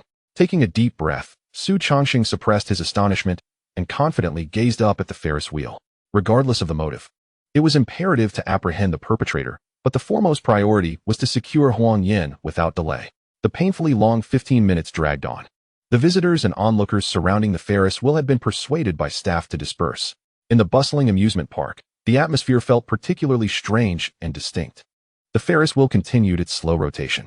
However, Su Ming and Su Chongqing, peering through the transparent panel of the cabin, spotted Huang Yan, clad entirely in black. Her eyes slightly reddened, clearly having wept. The cabin was now less than 10 meters from the starting point. The middle-aged man in a dark green work uniform appeared somewhat anxious, stuttering as he spoke. Are you still going to ride? This is the 4th round. I think you should just come down and try some other attractions. His words jolted Huang Yan, who had been lost in thought, back to reality. She glanced at the gray bottle beside her, furrowing her brow in confusion. Why was she still so lucid? Wasn't it said online that consuming such a drug would lead to poisoning, vomiting, and unconsciousness within an hour? Even if one were rushed to the hospital, one could only helplessly witness their organs fail. There were already people waiting, some having queued for a long time without a chance to ride. Please, just come down. The staff urged again, pulling Huang Yan from her reverie. With a hoarse voice, she reluctantly replied, All right, I'll get off. Before she could finish, her voice abruptly ceased as her peripheral vision caught sight of the waiting area, now completely devoid of any presence. Not to mention, there were claims that others had been waiting for ages. Simultaneously, Huang Yan raised her head slightly to see several individuals at the starting point, their gazes unmistakably fixed on her. Aware of her own intelligence, Huang Yan quickly deduced something and hastily returned to her seat, a sense of inexplicable fear rising within her. Sir, I want to see the scenery again. Just let me take one last round. As soon as she spoke, Su Chongqing, who stood nearby with his hands clasped behind his back, immediately made a gesture to cut the power. The staff promptly shut off the electricity. In the next moment, a dull mechanical, grinding sound echoed. The towering Ferris wheel came to a halt, the colossal eye of Magic City now frozen in time. Chapter 44. Is someone spreading the blue whale game? a crucial lead in the case. The Ferris wheel, now powered down, and the approaching figures of Su Ming and Su Changsheng provoked a surge of emotion in Huang Yan. She hurriedly retrieved a fruit knife, still stained with dried blood, from her backpack, shouting, "Don't come any closer. I don't know how you found me so quickly, but please, don't approach." Initially intent on swiftly subduing Huang Yan and restoring power to the Ferris wheel to prevent panic among other visitors, Su Ming and his companions halted their advance upon noticing the knife in Huang Yan's hand, apprehensive of her potential for self-harm in her agitated state. Su Changsheng cautiously stepped forward, his left hand lowering in a calming gesture, speaking in a gentle tone. "Don't be alarmed, Huang Yan. We are here to help you, not to apprehend you. There is still a chance to rectify everything. Please, come out of the cabin." His attempts at persuasion were utterly ineffective. As she seized the moment to take a few steps, Huang Yan vehemently shouted, "Step back. You can't help me. If you truly want to assist, just let the Ferris wheel operate again, all right? Officer, please, just one more round." Huang Yan's emotions were in turmoil, her arm trembling as she clutched the knife. In such a precarious situation, the seasoned Su Changsheng would never permit her to ride alone, for after a single round, it might not be Huang Yan who emerged, but rather a lifeless body. Yet, prolonging the standoff was not an option. A solution was urgently needed to calm Huang Yan's emotions or coax her out of the cabin. At that moment, Su Ming, who had remained silent, squinted thoughtfully for a couple of seconds. After carefully analyzing Huang Yan's current emotional state and the possible reasons behind her reddened eyes, he earnestly picked up his phone and said, "Huang Yan, your parents are on their way. Even if you are contemplating something drastic, wouldn't it be better to meet them one last time? To say everything you wish to say before departing? And do you know why we could find you so quickly? It's because your parents called us the moment they realized you were missing, pinpointing this place as your most likely location." Before Su Ming could finish, Huang Yan interrupted, her emotions spilling over as she shook her head. "No, that's impossible. They haven't even called me. How could they be on their way? Why would I deceive you?" Su Ming retorted, his expression one of disdain as he waved his phone. "All the evidence is here. To prevent you from acting rashly and making an irreversible decision, we instructed your parents not to contact you directly and to leave it to the police. They simply need to drop everything and come here as soon as possible. Huang Yan, if you don't believe me, I genuinely have no other recourse. But think about it. If it weren't for your parents saying that this Ferris wheel was the last spot for your family photo, how could we have found you so quickly? The police would never deceive a child like you. This phone contains call records. I can hand it to you. The lock screen password is 2580. We even recorded the conversation for the case file. Just listen to it later." His words left Huang Yan momentarily dazed, her internal struggle intensifying. Indeed, if it weren't for her parents and the police, how could she have been located so swiftly? It seemed utterly implausible. Thus, the reason her parents hadn't called was likely because the police had requested it, to avoid upsetting her emotions. Huang Yan repeatedly questioned herself in her mind, unaware that she had already fallen into a trap meticulously laid by Su Ming, designed to exploit her current state, likely influenced by drugs and opioids. By capitalizing on her diminished cognitive and judgment faculties, they sought to instill the notion that the police's rapid discovery of her was due to her parents' assistance, reinforcing that her parents still cared deeply for her and were aware of her whereabouts. This psychological manipulation, rooted in pure suggestion and reverse logic, aimed to alleviate Huang Yan's heightened anxiety while gradually drawing closer to her. Standing at the rear, Su Changsheng silently gasped, his heart filled with astonishment and disbelief. The words recently uttered by Su Ming were nothing short of psychological and subconscious suggestion techniques. The most astonishing aspect was that within such a brief moment, he had crafted such an effective method of suggestion, rivaling even the finest of psychologists. Not to mention, he was weaving lies under the guise of a police officer, his expression betraying no hint of deceit. It was fortunate that Su Ming was currently a criminal investigator. Otherwise, given his psychological resilience and tactics, he would have been apprehended as a fugitive or at the very least, required to be documented in advance. At this moment, while Huang Yan continued to question herself, Su Ming had already approached the cabin. He gently knocked on the cabin door, unlocked it from the outside, and earnestly stated, "Come on, I've unlocked the door outside. Please twist open the lock inside, and just open the door a crack. I will then hand you my phone, by checking the call log. You can ascertain whether I am deceiving you. Just a slight opening will suffice, and with your fruit knife in hand, there's no need for concern." Huang Yan quickly grasped the situation, glancing at Su Ming, who wore a faint smile, and she shifted her position to unlock the cabin door. One hand gently pushed the door ajar, while the other still clutched the fruit knife. Just as she was about to reach for the phone, Su Ming unexpectedly drew it back a little, as if recalling something, and with a gentle smile, he inquired, "Wait a moment. I suddenly remembered I have a question to ask you. Huang Yan, do you have a fondness for blue whales lately? Or are you planning to visit a seaside location to observe them? I've noticed both you and Zhang Wan have been quite preoccupied with blue whales. I'm curious about this. Your response could serve as our exchange for assistance."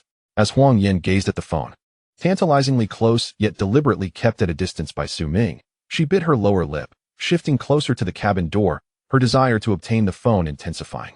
With a hint of urgency, she replied, "It's not that I like them. It's a game. We've been playing something called the blue whale game." Upon hearing the phrase blue whale game, Su Ming's demeanor sharpened, and he purposefully lowered the phone. Just as Huang Yan grasped half of the phone, preparing to seize it, he abruptly asked, "By the way, Huang Yan, do you remember what the lock screen password is?" This sudden inquiry caused Huang Yan, whose focus had been entirely on the phone, to momentarily freeze, her expression betraying confusion as she recalled the 4-digit password. As she fell into a daze, her vigilance significantly diminished. Without a moment's hesitation, Su Ming swiftly wedged his right foot against the cabin door and pushed himself inside, instantly loosening his grip on the phone to seize Huang Yan's wrist, where she held the knife. His free hand was poised to prevent any extreme actions from her. Such a sudden maneuver left Huang Yan, still lost in thought, utterly unprepared. When she finally instinctively attempted to swing the fruit knife, she felt an unbearable pain in her wrist, causing the knife, stained with dried blood, to drop into the cabin. Su Ming immediately stepped on the fruit knife with his left foot, using his weight to further restrict Huang Yan's movements. This abrupt act of control heightened Huang Yan's agitation as she struggled and shouted, "Ah, it hurts. Let go of me, please." Yet her efforts were futile. In terms of strength, skill, or physique, they were on entirely different planes. Moreover, prolonged mental strain, coupled with the effects of medication and drugs, had rendered Huang Yan with little capacity for resistance. Su Changsheng, standing behind, quickly advanced, urgently inquiring, "Xiao Ming, how is it? Have you restrained her? Are you injured?" In situations involving the restraint of suspects or individuals with suicidal intentions, police officers are often vulnerable to accidental harm. And there have been instances where officers were tragically lost during such interventions. Thus, Su Changsheng was primarily concerned about Su Ming's well-being rather than responding immediately. Without answering Su Changsheng, Su Ming focused on the still agitated Huang Yan, who had ceased to struggle. He retrieved handcuffs from his waist. Given that they were in the cabin of a Ferris wheel, he promptly secured Huang Yan's right hand to his left. Exhaling a deep breath, he spoke in a soothing tone, "All right, relax, Huang Yan. The measures I took were solely for your safety. I hope you can cooperate moving forward and refrain from such extreme actions. It would benefit us both." Afterward, Su Ming turned to Su Changsheng, shaking his left hand, now handcuffed to Huang Yan, and smiled lightly. "No injuries, Brother Shang." Due to the urgency of the prior situation, he had acted impulsively. Su Changsheng waved his hand, signaling Su Ming to forego further explanations, and turned his attention to Huang Yan, stating, "Huang Yan, this morning at Shud High School, an accidental fall was reported. And we found." Before Su Changsheng could finish, Huang Yan, clutching her phone tightly, fixed her gaze on Su Ming with a hollow expression, choking on her words. "So you were lying to me? My parents have never come looking for me. They're still preoccupied with their so-called work, let alone informing you of my whereabouts. You've been deceiving me from the very beginning." Witnessing Huang Yan's disappointment and sensing her imminent emotional collapse, Su Ming sighed deeply and retrieved the phone from her grasp. He refrained from elaborating further, directly dialing the top number and activating the speaker function. Upon connection, the first ring barely sounded before the call was answered by an anxious male voice. "Officer Su. Officer Su. Have you found Xiao Yan? Have you located her?" Upon hearing the familiar yet somewhat distant voice, Huang Yan's eyes widened, her emotions visibly stabilizing. Noticing that Su Ming had yet to respond, the male voice grew increasingly frantic. "Officer Su, please respond. We haven't called Xiao Yan as per your instructions, nor dared to disturb you. What is the status? Is Xiao Yan all right?" At that moment, a hoarse, furious, and frantic female voice erupted on the line. "You Huang, a year ago when Xiao Yan had her accident, I told you to forget about the company, but you insisted that it was a critical time and that if you worked another 2 years, you could retire and earn enough for Xiao Yan, who couldn't work due to her leg. Yet you're hardly ever home. I'm done with this company. You can find someone else. And if anything happens to Xiao Yan, you want to have a life to live." From the tone of the furious voice, Su Ming deduced it was Huang Yan's mother. He glanced at Huang Yan, who was staring blankly ahead, her eyes glistening with unshed tears. with a hint of resignation. Su Ming finally spoke. I have found her. I'm currently with Huang Yin. Would you like to speak with her? He extended the phone towards Huang Yin. Gazing at the screen displaying the familiar number, Huang Yin opened her mouth, seemingly laden with words yet unsure of what to express. Her peripheral vision caught sight of a gray bottle in the corner of the seat, and she shook her head at Su Ming, signaling her reluctance to speak. Su Ming, unperturbed, picked up the phone from Huang Yin's presence and stated, "Your daughter currently does not wish to speak. By the way, there is no need for you to come to the Fanawild Happy World. Instead, proceed directly to the Huaihai Criminal Investigation Brigade. We need to take Huang Yin to the brigade now, as her assistance is required for an ongoing case. As for the specifics and questions, we shall discuss them upon your arrival at the Criminal Investigation Brigade. That is all." Having said this, Su Ming promptly hung up the phone. He turned to the somewhat dazed Huang Yin and explained, "Indeed, I just deceived you. Your parents are entirely unaware of your whereabouts at the Happy World. This conclusion stems from my deductions based on the clues gathered. However, I did not mislead you regarding your parents' concern for you. The decision not to call you was intentional, to avoid any unforeseen consequences. In cases involving minors, it is mandatory to notify their guardians. Thus, I had already communicated with your parents while en route to the Happy World. Therefore, my previous words, which were meant to ease your apprehension, were somewhat a mix of truth and falsehood." He placed the phone back into his pocket and gently shook the handcuffs, prompting the still-dazed Huang Yin to regain her composure. "Now you understand your standing in your parents' hearts, do you not? Cease your desperate thoughts. Clarifying the issues at hand will suffice. As for their obsession with making money at the expense of your companionship, that is something you must discuss with them later. For now, we must return to the police station. Regarding the Blue Whale game, I need you to disclose everything." The mention of later in Su Ming's remarks deeply stirred Huang Yan's nerves, causing the mist in her eyes to finally overflow, transforming into tears that cascaded down her cheeks. In a hoarse and dazed tone, she uttered, "Later? But I have no future left. Even if I begin to regret now, there is no opportunity for remorse." Chapter 45. Interrogation of Huang Yin, Case Codename, Blue Whale Game. These words, steeped in regret and despondency, astonished both Su Ming and Su Changsheng, who stood behind him. Following Huang Yan's vacant gaze, they noticed a bottle devoid of a label, a deep gray hue, appearing within their line of sight. The liquid inside was less than half full, coupled with Huang Yan's earlier statement about regretting without any chance for repentance. Both Su Ming and Su Changxing immediately thought of a pesticide with an almost 100% fatality rate, paraquat, in the entirety of Longwa's records. Paraquat not only boasts the highest mortality rate, but also the highest number of fatalities associated with its use, frequently appearing in criminal cases, particularly in instances of suicide. It is not an exaggeration to say that the combined fatalities from all other pesticides pale in comparison to those caused by paraquat. For merely ingesting 5 milliliters of paraquat, one faces a mortality rate of approximately 50%. If one consumes more than 50 milliliters, it is generally deemed unnecessary to pursue further medical intervention. The most terrifying aspect is that it can also be absorbed through the skin, not requiring ingestion to cause harm. There have been numerous cases where individuals inadvertently walked through recently treated fields, resulting in pesticide poisoning.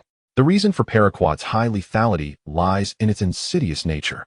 Unlike other pesticides, it does not induce immediate severe adverse reactions such as vomiting or dizziness upon ingestion. Initially, there are no discernible symptoms, but after several days, the entire immune system begins to collapse, leading to gradual organ failure while the patient remains acutely aware of their condition. Eventually, irreversible lung fibrosis sets in, causing excruciating difficulty in breathing, alongside the growing presence of family members by the bedside, which leads the patient to experience overwhelming regret. They plead with doctors to save them. Yet no remedy exists. The patient can only helplessly await suffocation while remaining conscious. On the internet, a phrase has been coined to describe it. Paraquat gives you the time to regret, but not the opportunity to do so. Consequently, due to the rising number of suicides involving paraquat, the government banned its sale in 2016. The inventor of paraquat has faced scorn from the families of victims who took their lives using the substance, enduring unwarranted blame. Ultimately, he could only publicly express his guilt over the years it had been sold, never anticipating that a herbicide would be ingested by individuals. The toxicity of paraquat is indeed terrifying, and now, with less than half of the liquid remaining in the corner bottle, if it truly is paraquat, there would be no opportunity for redemption. Death would merely be a matter of time. Su Changsheng immediately turned to Huang Yin with a serious expression, earnestly demanding, "Huang Yin, Tell me at once, is the substance in that bottle paraquat? Where did you acquire this banned pesticide? Was it given to you by the person who provided you with drugs? It was evident that the presence of a banned pesticide in the metropolis, especially one that Huang Yin had already consumed half of, led Su Changxing to consider whether this paraquat was delivered to her by the elusive suspect alongside the drugs. Upon seeing Su Changxing's solemn demeanor, Huang Yin instinctively recoiled slightly, nodding her head gently in affirmation. Yes, it is paraquat. But I don't understand what you mean by someone giving me drugs. No one has given me drugs. Furthermore, I bought this bottle of paraquat at a nearby flower shop. I discovered online that consuming this substance would surely lead to death, with no opportunity for remorse, so I inquired at the flower shop. I never expected to find it there. As her words fell, the previously tense Su Changxing let out a sigh of relief, glancing at Su Ming beside him and shaking his head in gratitude. In the urban area of Magic City, no one cultivates crops, and those flower shops would absolutely refrain from stocking paraquat. The penalties for being caught would be exorbitant fines and license revocation. Therefore, I suspect that the contents of this bottle may not be paraquat after all, but something else. We should take it back to the station. This bottle needs to be examined by the technical department. Su Ming nodded in agreement, shaking the handcuffs once more with a faint smile. Huang Yin, it seems fortune is on your side. There is a good chance you may still have an opportunity for remorse. However, the condition for this chance is your cooperation with our police work. Do not withhold any information. Let us proceed. Your parents are already en route to the police station. There is no need to linger on the Ferris wheel reminiscing. Although Huang Yin appeared stable at the moment, Su Ming dared not remove the handcuffs, fearing that any unforeseen incident might occur, leaving her with no chance for regret. Moreover, in such a public venue, amidst a throng of visitors, it was certainly not a suitable place for interrogation. The most prudent choice was to expedite their return to the Huaihai Criminal Investigation Brigade. Upon learning that her parents were on their way and that the bottle likely did not contain paraquat, Huang Yan's mood noticeably improved. She nodded and slowly rose, lowering her head to follow Su Ming. The police car sped along, bringing Huang Yin to the Huaihai Criminal Investigation Brigade. Su Ming and Su Changxing did not rush to interrogate her. Instead, they convened in the meeting room to organize and discuss pertinent clues and intelligence. Regarding the lead on the suspect behind the school building incident, they were currently at a loss.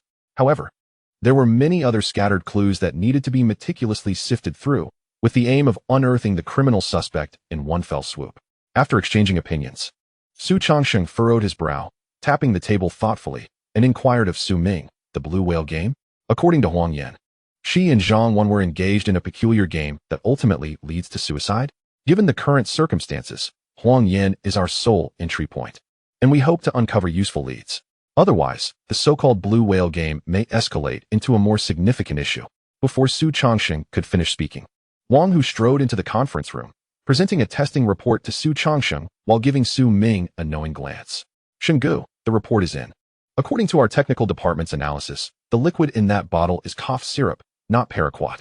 Additionally, forensic expert Shen Lin has determined that the substances found in the blood of the deceased, Zhang Wan, consist of multiple high-purity drugs, including heroin, methamphetamine, and powder, rather than a single drug. Currently, Huang Yan's emotional state is stable, and her parents have arrived at the station, but to prevent any collusion, they have not been allowed to meet her yet. Hearing this, Su Changxing nodded, took the report from Wang Hu, and gestured for Su Ming to rise. Let us go?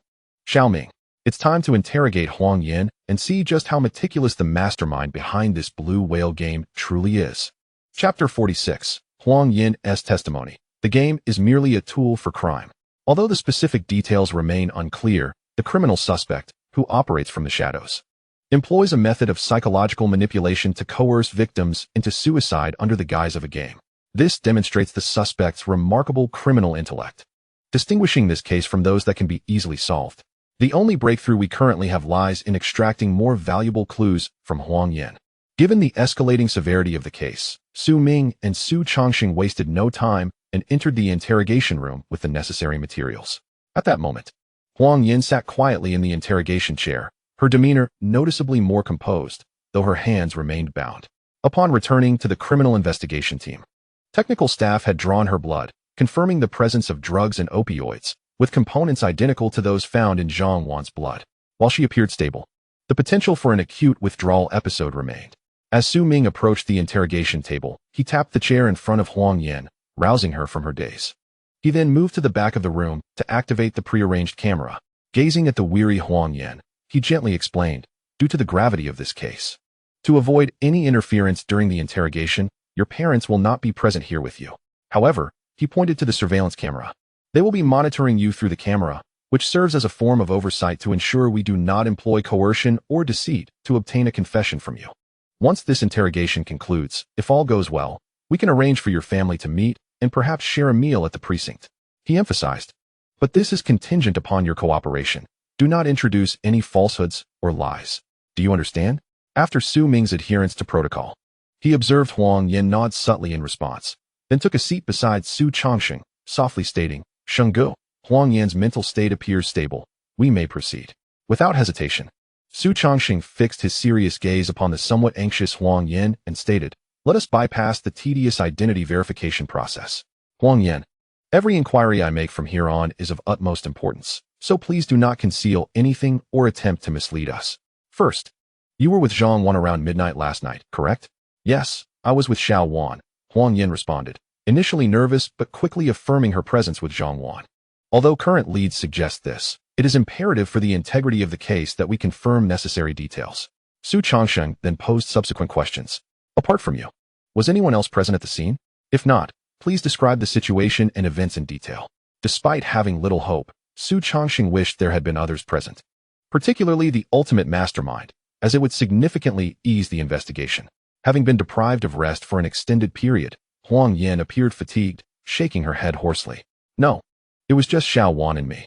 At midnight, I quietly returned to the school along a side path as agreed with Xiao Wan, and we went to the abandoned teaching building together. We sat on the rooftop, using a dining cloth as a mat, sharing various snacks and chatting endlessly. At this point, Su Ming interrupted Huang Yan's narrative with a pivotal question. While enjoying snacks and chatting, did either you or Zhang Wan experience any fear? Understand that falling from such a height could lead to severe injury or even death. It was evident that Su Ming aimed to gauge Huang Yan's and Zhang Wan's mental states to ascertain the extent of the mastermind's psychological control. Reluctant to recall her late best friend, Huang Yan hesitated before responding. Xiao Wan was not afraid. She didn't even consider the possibility of being paralyzed. She specifically asked me to assist her with her final request should anything go awry. From this, Su Ming deduced that Zhang Wan was likely under a deeper psychological influence than Huang Yan, possibly linked to her tragic circumstances. Since her grandmother's passing, it seemed few cared for her, and in death, she would soon be forgotten. Su Changsheng, with his hands forming a triangle and his right index finger tapping against his left hand, continued earnestly, So, did you inflict the wound on your left wrist? Huang Yan nodded, tears welling in her eyes as she grasped her hair, whispering, Yes, it was me, but I truly couldn't help it. Before she could elaborate, Su Ming coldly interrupted, No, this is not liberation. It is merely transforming you into a tool for another's crime. Chapter 47. The crucial interrogation begins. We are on the same side. If Huang Yan remains entrenched in the subconscious belief that she can attain freedom by dying and becoming a blue whale, it offers no benefit to the investigation. This mindset may lead her to protect the true perpetrator behind the blue whale game, even if that scenario does not materialize. It is crucial for Huang Yan to confront the reality that Zhang Wan was murdered, rather than having chosen to leap to her death. This understanding would greatly aid the investigation, aligning Huang Yan with the police's objectives. Should she harbor intentions of seeking vengeance for her friend's death, her willingness to provide accurate and proactive information would undoubtedly be magnitudes greater than in her current state. Like those high-ranking officials who were reported and subsequently subjected to dual regulation in the interrogation room, they would unhesitatingly retaliate and seek leniency by exposing numerous other officials with sullied reputations. This is a manipulation of the suspect's desire for revenge. Under such circumstances, the credibility of the leads provided by the criminal suspect is undoubtedly close to 100%. Therefore, Su Ming must seize this opportunity to broach the subject directly, making Huang Yan realize that Zhang Wan did not commit suicide, but rather fell victim to a premeditated murder. Sitting nearby, Su Changsheng also recognized this and refrained from interrupting Su Ming. In his view, regardless of the angle of approach, the key lies in uncovering the truth. Moreover, judging by Su Ming's recent performance, he indeed possesses an extraordinary talent for solving cases. At this moment, Su Ming's grave words left Huang Yan in a state of shock and disbelief. After several seconds, she regained her composure, fixating her gaze on Su Ming's eyes as if searching for evidence of deception. However, upon discovering the unwavering determination in his gaze, She became flustered, shaking her head repeatedly, and forced a smile as she said, "Officer Su, I know it's thanks to you that I have a future. I am truly, profoundly grateful. But you can't deceive me. Although I acknowledge that transforming into a blue whale after death is impossible, it was merely a wish shared between me and Xiao Wan." As she observed Huang Yan's desperate attempts to maintain a facade of friendliness and her longing gaze pleading for him to retract his previous statement, Su Ming let out a helpless sigh. He then lightly tapped the table, fixing his serious gaze on Huang Yan as he replied, "I mean it in the literal sense. Although Zhang Wan's fate was tragic and her spirit suffered a severe blow, it is highly likely that she hadn't reached the point of suicide yet. This so-called blue whale game escalated her suicidal tendencies to their peak within a mere 15 days, leading to her fatal plunge." At this juncture, Su Ming picked up a blood test report from the table and walked slowly to Huang Yan, placing the report before her as he continued. "This is Zhang Wan's blood test report.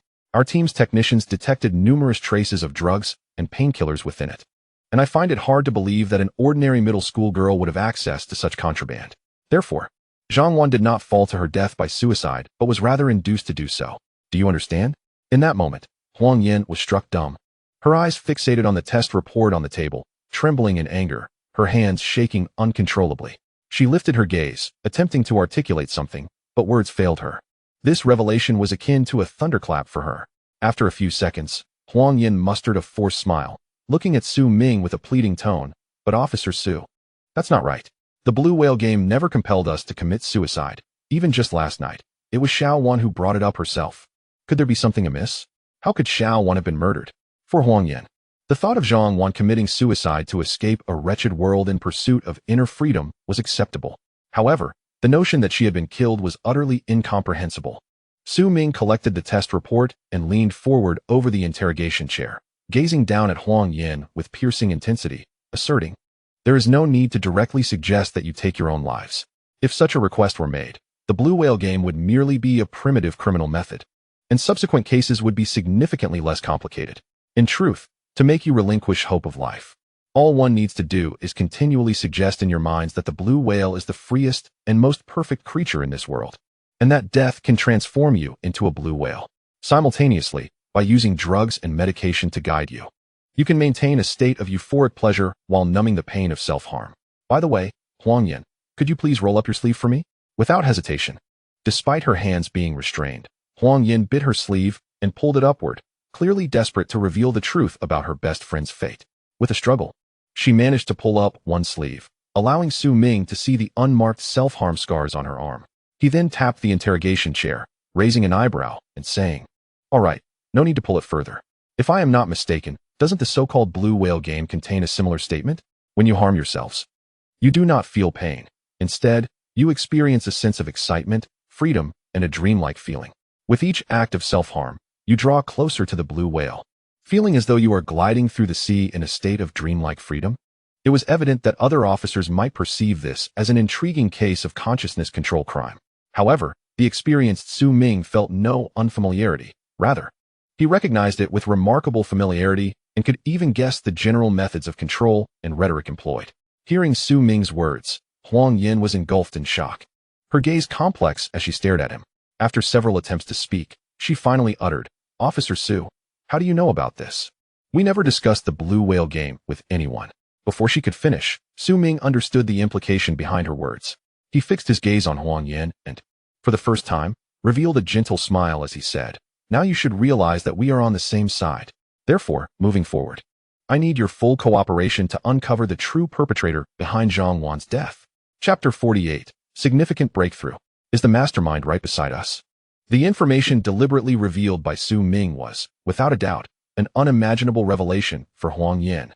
She had never considered that her dearest friend Zhang Wan had endured such tragedy and abandonment in life, and that the real reason for her departure from this world was not a desperate desire to escape a horrid existence, but rather manipulation and deceit, leading her to relinquish her young life in a mere 15 days.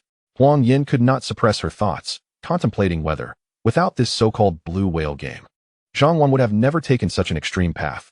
Perhaps, after enduring various tragic experiences, she would have mourned in silence for a while, but ultimately would have dried her tears and faced the world bravely. In that case, they could still chat, chase after their idols, and enjoy snacks together on the rooftop of an abandoned building. But now, everything had changed. Zhang Wan would never become a blue whale because it was all an illusory, brainwashing deception. In the eerily quiet funeral home, her body remained. And as this realization dawned on her, the shock that once filled Huang Yan's eyes was replaced by an indescribable fury and determination, glistening with tears for her dear friend. Subsequently, she turned to Su Ming and Su Changxing, voluntarily recounting the details about the blue whale game. This so-called blue whale game was not something Xiao Wan and I devised ourselves. It was an invitation that mysteriously appeared in my email about a month ago. I still remember it stated, "If you are dissatisfied with your current life and resent the injustices you face, come and participate in this blue whale game. It offers you a painless rebirth, transforming you into a majestic blue whale, gliding freely through the depths of the ocean." There is also an accompanying video, the details of which elude my memory, but it features a foreign middle school girl who endured bullying.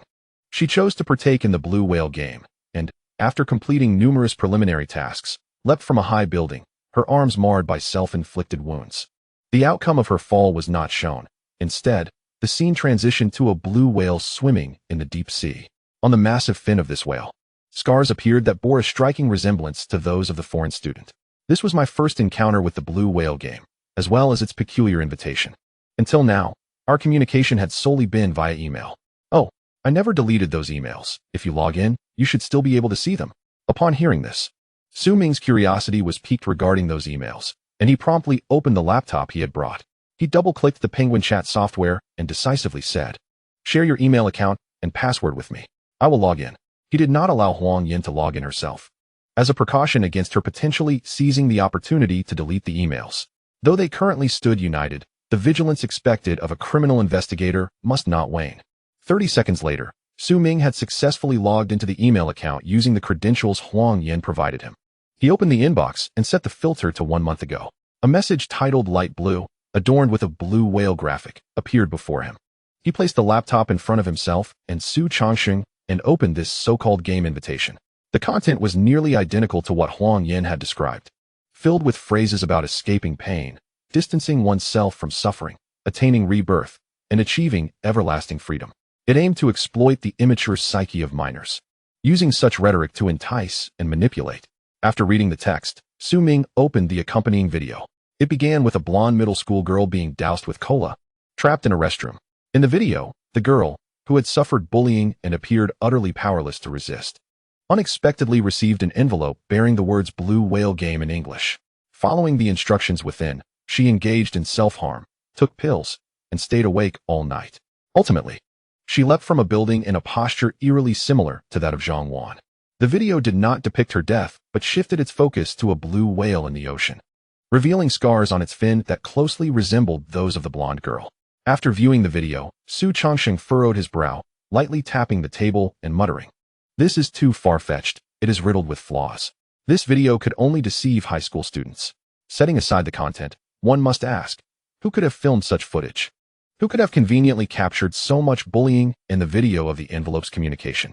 Although the video appeared flawed to them, it likely represented an irresistible temptation in the eyes of rebellious middle schoolers. However, communicating via email indicates that the suspect is likely within the country, hesitant to use real-time communication software. While email communication is highly discreet and difficult to trace, if the suspect were abroad, we would have no jurisdiction over them, rendering the need for such elaborate email usage unnecessary. This is promising news for us, as it presents an opportunity to apprehend them within the country. Su Ming nodded in agreement. He quickly scrolled through the email titles with the mouse wheel, hoping to glean insights into the mind control tactics employed by the suspect.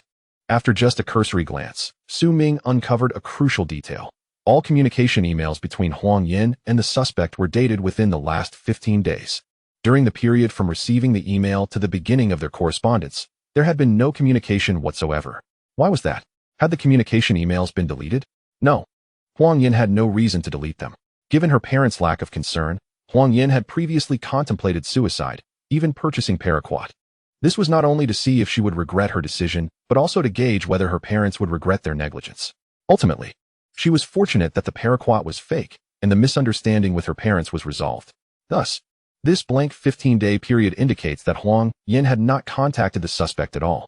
Reflecting on this, according to Lu Yan, their former homeroom teacher, Huang Yin had inquired on Penguin about whether one could transform into something unforgettable after death.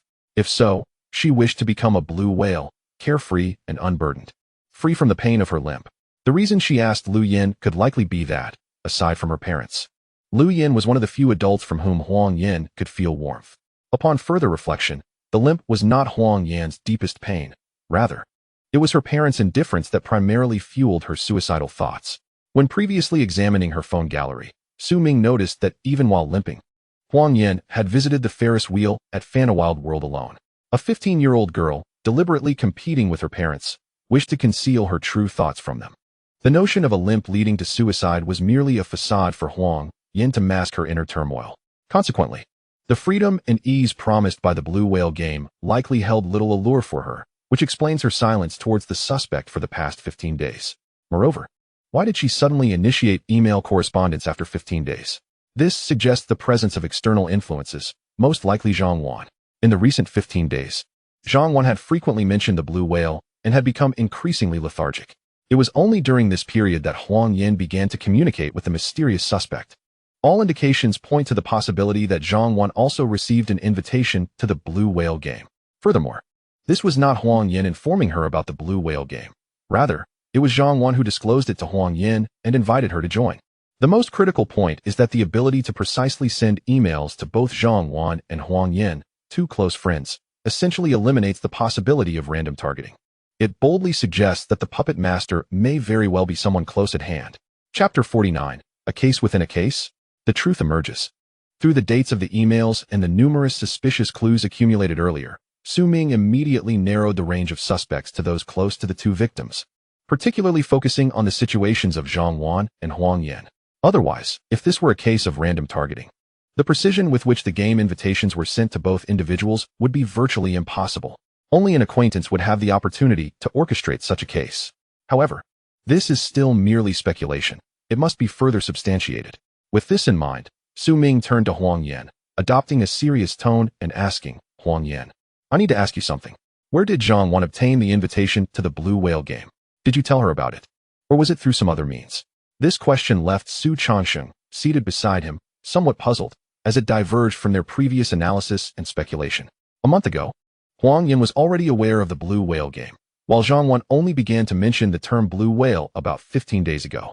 Thus, both implicitly agreed that Huang Yin had informed Zhang Wan about the game. However, it seems that Su Ming has made a new discovery. Huang Yin, who is fervently eager to uncover the mastermind behind this, was momentarily taken aback by Su Ming's inquiry and quickly shook her head, insisting, No, I did not inform Xiao Wan about this game. When I received the invitation, I merely glanced at it and had no intention of participating. I am well aware that what I seek is not freedom, let alone this so-called rebirth. As for how Xiao Wan learned about the game, I am not entirely sure.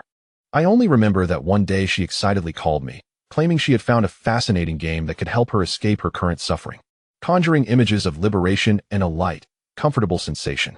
After trying it once, she specifically called me, hoping I would join her in this game.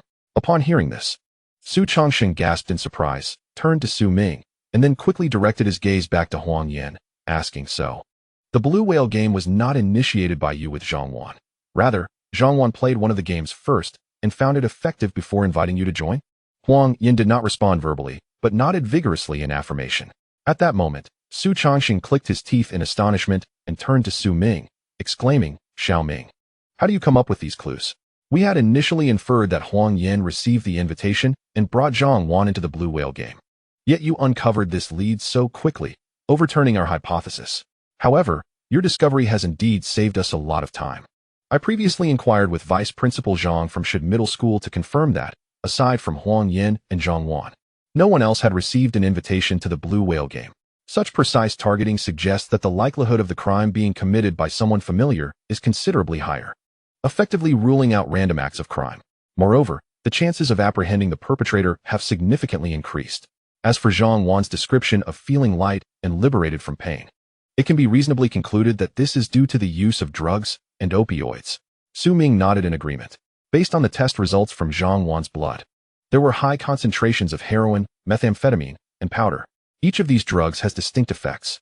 Heroin can cause a disconnection between consciousness and the body, leading to personality disintegration and nerve damage, which may explain Zhang Wan's inclination towards the blue whale persona. Methamphetamine induces excitement and a euphoric state, allowing Zhang Wan to forget her suffering. The powder, on the other hand, can impair memory and cognitive abilities, potentially leading to schizophrenia, enabling the mastermind to exert greater control over Zhang Wan. To implement such a psychological crime, the mastermind clearly prepared thoroughly. Simply acquiring these 3 high-purity drugs is no easy feat. Nevertheless, while it is now evident that the perpetrator is nearby, useful clues remain alarmingly scarce. With these fragmented leads alone, it is impossible to identify a suspect. We must gather more information. Su Ming temporarily closed his laptop, intending to review the specific email contents after the interrogation. He then looked up at Huang Yin and gestured for her to continue. What transpired next? Huang Yin nodded obediently and continued. Although I initially had no interest in the blue whale game, Xiaowan insisted it was beneficial, prompting my decision to participate out of curiosity to see if it truly possessed such miraculous effects. After responding to the invitation email over 10 days ago, it wasn't too long before the game sent me its first task. I still recall that it instructed me to go to an old alley and find someone to receive 30 dream candies. It stated that I must consume 1 candy before each task to attain true freedom and happiness. I was somewhat apprehensive about venturing into that old alley, but Xiaowan assured me she had been there before and that there was no danger, claiming the candies were sweet and delightful, indeed allowing for sweet dreams. So, I went to that old alley. Su Ming lightly tapped the table, interrupting Huang Yin's narrative to inquire, Old alley? Do you recall the name of that alley? Any distinctive features about the person you encountered, or anything memorable? Huang Yin furrowed her brow, straining to remember before shaking her head in frustration. I can't recall. Ever since that day, my memory has deteriorated, and I struggle to remember many events from that day. This response did not surprise Su Ming and Su Chongqing. They merely felt a tinge of regret, knowing that Huang Yin had begun using drugs that day. Although oral absorption is not as efficient as smoking, injecting, or inhaling, the high purity of the substances was sufficient to ensnare Huang Yin in their adverse effects. A decline in memory was therefore an expected outcome. At that moment, as Huang Yin was trying to recall, she suddenly exclaimed, Oh, I just remembered something quite striking from that day. After I received the 30 candies from that person, a very thin and dark-skinned middle-aged man crawled up to him, repeatedly shouting, dog brother, let me have a hit first. I promise to pay you back later. At this moment, both Su Ming and Su Chongqing shared a moment of mutual astonishment. Their expressions suddenly sharpened. Dog brother? Is it Thin Dog? The mention of the nickname Dog Brother by Huang Yin, coupled with her description of someone who appeared to be a likely addict, immediately made Su Ming and Su Chongqing's expressions turn serious as they recalled the recent apprehension of Thin Dog. After all, Huang Yin had gone to that location to obtain the special drugs supplied by the perpetrator. Clearly, the plea for a hit was not about a meal, but rather a request for a dose of drugs. With the moniker Dog Brother, and being sought after in such a manner by addicts, he likely holds significant notoriety within the drug circle in the metropolis. All clues pointed to Thin Dog, who had been unexpectedly captured in the recent case involving 3 A-level fugitives. Considering that Thin Dog dared to engage in substantial drug transactions with unfamiliar individuals, the circumstances suggested he was indeed a major player in the drug trade in the metropolis, not only bold, but also a high-volume supplier. Upon reflecting on this, Su Ming wasted no time, promptly logging into the police internal platform on his laptop to retrieve Thin Dog's profile. He turned the screen towards Huang Yin and asked, Take a close look. Is this the person who gave you the 30 candies? In other words, is he the dog brother whom others were pleading with? Yes, that's him. Huang Yin, with just a glance, immediately nodded in affirmation. Initially, my recollection was somewhat hazy, but upon viewing the photograph, it instantly aligned with the images in my mind. This was the moment when that man, known as Dog, not only disregarded the pleas of the other man, but also forcefully kicked him away. As for what transpired afterward, I am not entirely certain, as I had already fled in fear. Having received this confirmation, Su Ming turned to Su Chongqing, furrowing his brow as he spoke softly. Brother Shang, it seems we can ascertain that it is indeed the Thin Dog.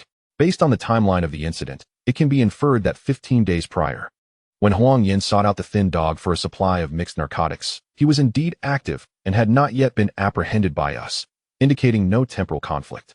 However, the Thin Dog is certainly not the mastermind behind these crimes. Setting aside whether he possesses the intellect for such schemes or the capability to issue directives from a detention center, the purity of the drugs in question is beyond his reach. According to forensic expert Shen Lin's blood analysis, The narcotics found in Zhang Wan's system were a mixture of several highly pure substances. For an ordinary addict, procuring heroin, methamphetamine, and powder, these three mainstream drugs, is not particularly difficult, but the challenge lies in achieving a purity exceeding 95% for all three. Such a high purity level is typically only accessible to primary or secondary dealers. Even for the thin dog, I estimate the purity of the drugs he could obtain would max out around 70%, often adulterated with impurities like rock sugar to maximize profit. When he resells, he likely dilutes the purity to 50%, again for profit. Just a few days ago, when we apprehended him, I reviewed the technical department's report, which indicated that the purity of the heroin was precisely 50%. Of course, diluting drugs is a common practice among traffickers, even at the lowest distribution levels. It is not uncommon for 10 grams of drugs to contain 8 grams of impurities such as sugar, MSG, or salt. This is not merely an attempt to reduce sentences, but a straightforward pursuit of greater profit. Yet now, narcotics with a purity of 95% are being utilized in this so-called blue whale game. Moreover, both Shenlin and Huang Yin received 30 pills each, seemingly unconcerned about the exorbitant price or the difficulty in obtaining such highly pure substances.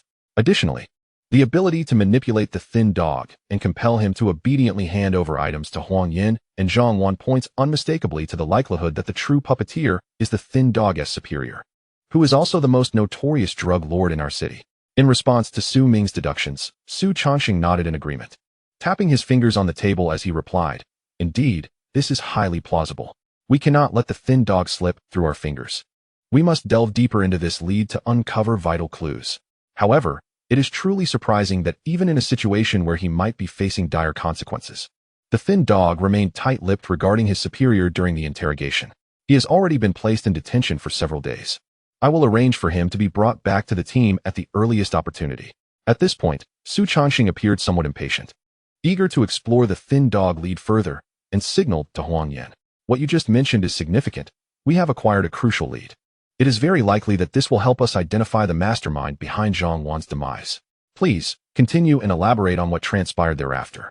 Upon hearing that her lead was of great importance and could potentially lead to the identification of the perpetrator, Huang Yin visibly brightened, nodding vigorously as she continued.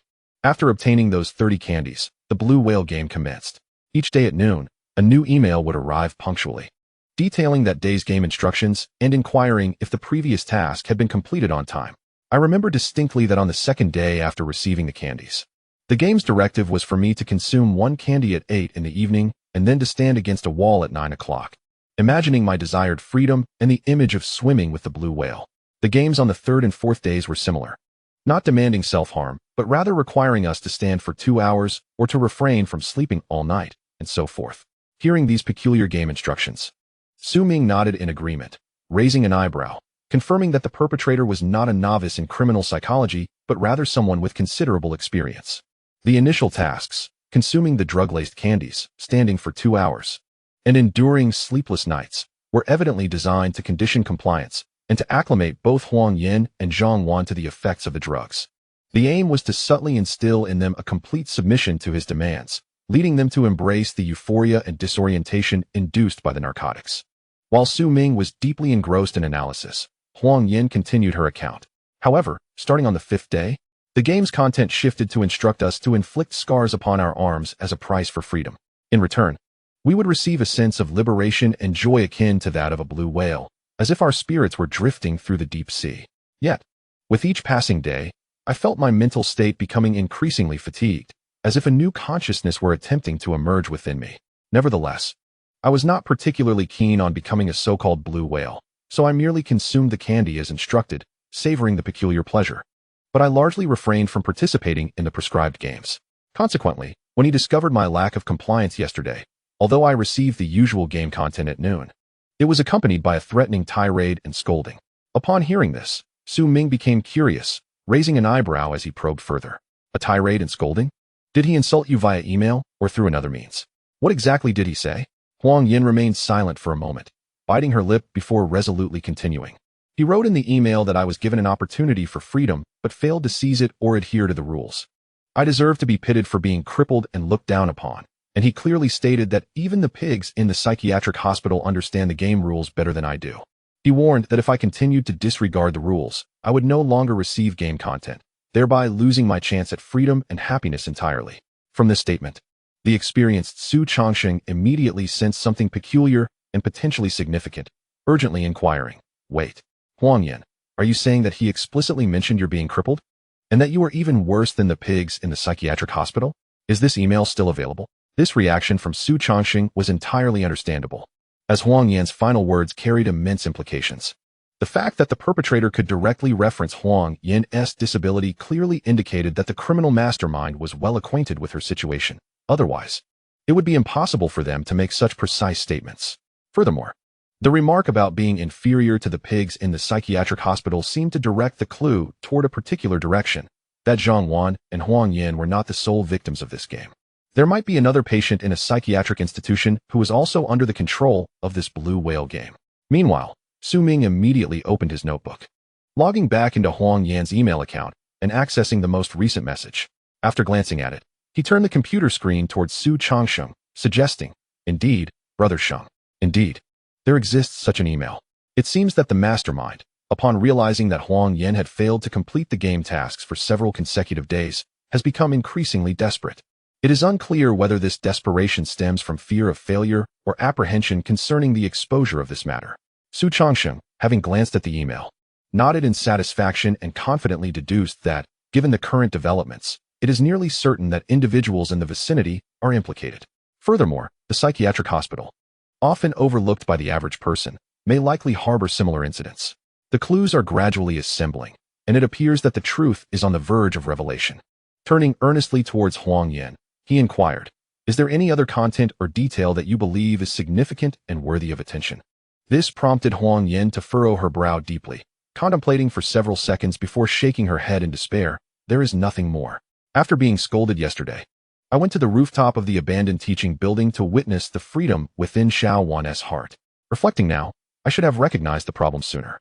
If the intention was truly to grant someone freedom, why would he take the time to send an email berating me? Should it not be irrelevant whether I completed the game or not? Yet now, all my regrets, realizations, and frustrations have come too late." Observing Huang Yan's sudden emotional downer, Su Ming closed his laptop with a sigh and offered consolation. "Do not be too harsh on yourself. Given the corrosive influence of drugs on one's thoughts and spirit, it is already a considerable feat that you did not comply fully with the suspect's demands. Ultimately, it was Zhang Wan's unfortunate circumstances that provided the suspect with an opportunity." At this juncture, Su Ming turned to Su Changsheng, who nodded in affirmation, and then stood up to continue. "All right, Huang Yan, we shall conclude this interrogation for now. Shortly, someone will come to escort you and allow you to meet your parents, giving you some time for lunch. However, as you are a key figure in this case, you cannot leave the police station for the time being." With that, Su Ming gathered the documents and laptop and, accompanied by Su Changsheng, exited the interrogation room. He then made his way alone to the designated case conference room, while Su Changsheng, in the hallway, took out his phone and promptly dialed the number of the detention center's head. There was no doubt that he intended to have the suspect, known as Thin Dog, brought to the Huaihai criminal investigation team without delay, so that they could delve deeper into this lead. Although drug dealers typically operate through solitary communication, Thin Dog undoubtedly harbors countless untold secrets. At the very least, during Thin Dog's previous interrogation, he had failed to mention assisting his superiors in delivering drugs to Zhang Wan and Huang Yan. As Su Changsheng communicated with the detention center, Su Ming cast a glance at the inbox, discovering that no new emails concerning the blue whale game had arrived today, and the time had already surpassed noon. This undoubtedly indicated that the hidden perpetrator was aware of Zhang Wan's death and even knew that Huang Yan had been taken into police custody. Thus, they refrained from sending any new blue whale game messages, opting instead to conceal themselves. Setting the laptop aside momentarily, Su Ming leaned back in his chair, gently closing his eyes, while his right hand pressed against his brow, mentally organizing the multitude of clues Huang Yan had just shared. The first point. It is now confirmed that the perpetrator is nearby and possesses a clear understanding of both Zhang Wan and Huang Yan's circumstances, with a time-sensitive awareness that is quite alarming. At the very least, no new blue whale game messages have been sent today. The second point. The perpetrator is Thin Dog's superior and possibly the largest drug dealer in the entire metropolis, capable of acquiring a significant quantity of highly pure drugs from an unknown source. Otherwise, why would they dare to use such pure drugs directly in the production of candy, thereby controlling the blue whale game? The third point. From the criminal methodology exhibited by the perpetrator, it is evident that while they may not be particularly exceptional, they are certainly not a novice encountering this for the first time. Moreover, the email contained a response regarding the psychiatric hospital. Might it suggest a connection between the perpetrator and the staff there? Yet, it remains uncertain whether the specific reply in the email was a subconscious expression of anger or a deliberately misleading answer. After all, on the night the email was replied to, Zhang Wan chose to leap from a building in pursuit of freedom. Did the hidden mastermind begin their scheming to extricate themselves from suspicion prematurely? This possibility cannot be dismissed, but it is highly likely that it is a deliberate ruse, as the perpetrator, being cautious, would have scrutinized each email multiple times. Why then would they specifically mention Huang Yan's limp? After a few dozen minutes, Su Ming slowly opened his eyes, letting out a quiet sigh. The current clues are sparse and disorganized. While he can identify a portion of the suspects, the distance to the truth remains substantial. It is imperative to delve deeply into the thin dog lead. At that moment, Su Changxing, who had just finished arranging matters in the hallway, opened the door and knocked gently on the conference room's wooden door, signaling to Su Ming. It's time to go. Xiao Ming. Thin Dog has been brought to the team at the fastest speed. He's currently in the interrogation room. Let us go interrogate him and see if we can unearth any clues. Otherwise, this perpetrator will not be easily apprehended. With a sense of urgency about the insufficient clues, Su Ming immediately stood up, gathered the necessary items, and hurried to the interrogation room. As Su Ming and Su Changxing entered, they found Thin Dog seated in the interrogation chair, his hands cuffed, his gaunt frame displaying prominent cheekbones. He tugged at the handcuffs and protested loudly. Officers, what is the meaning of this? Why have I been brought back again? I already provided all the information days ago. I truly helped you uncover several of my subordinates. Upon hearing this, Su Ming narrowed his eyes slightly, fixing a cold gaze upon Thin Dog's expressionless face. Oh, you've disclosed everything? Then you had better have told me about the 60 pieces of drug-laced candy given to the young girl as well.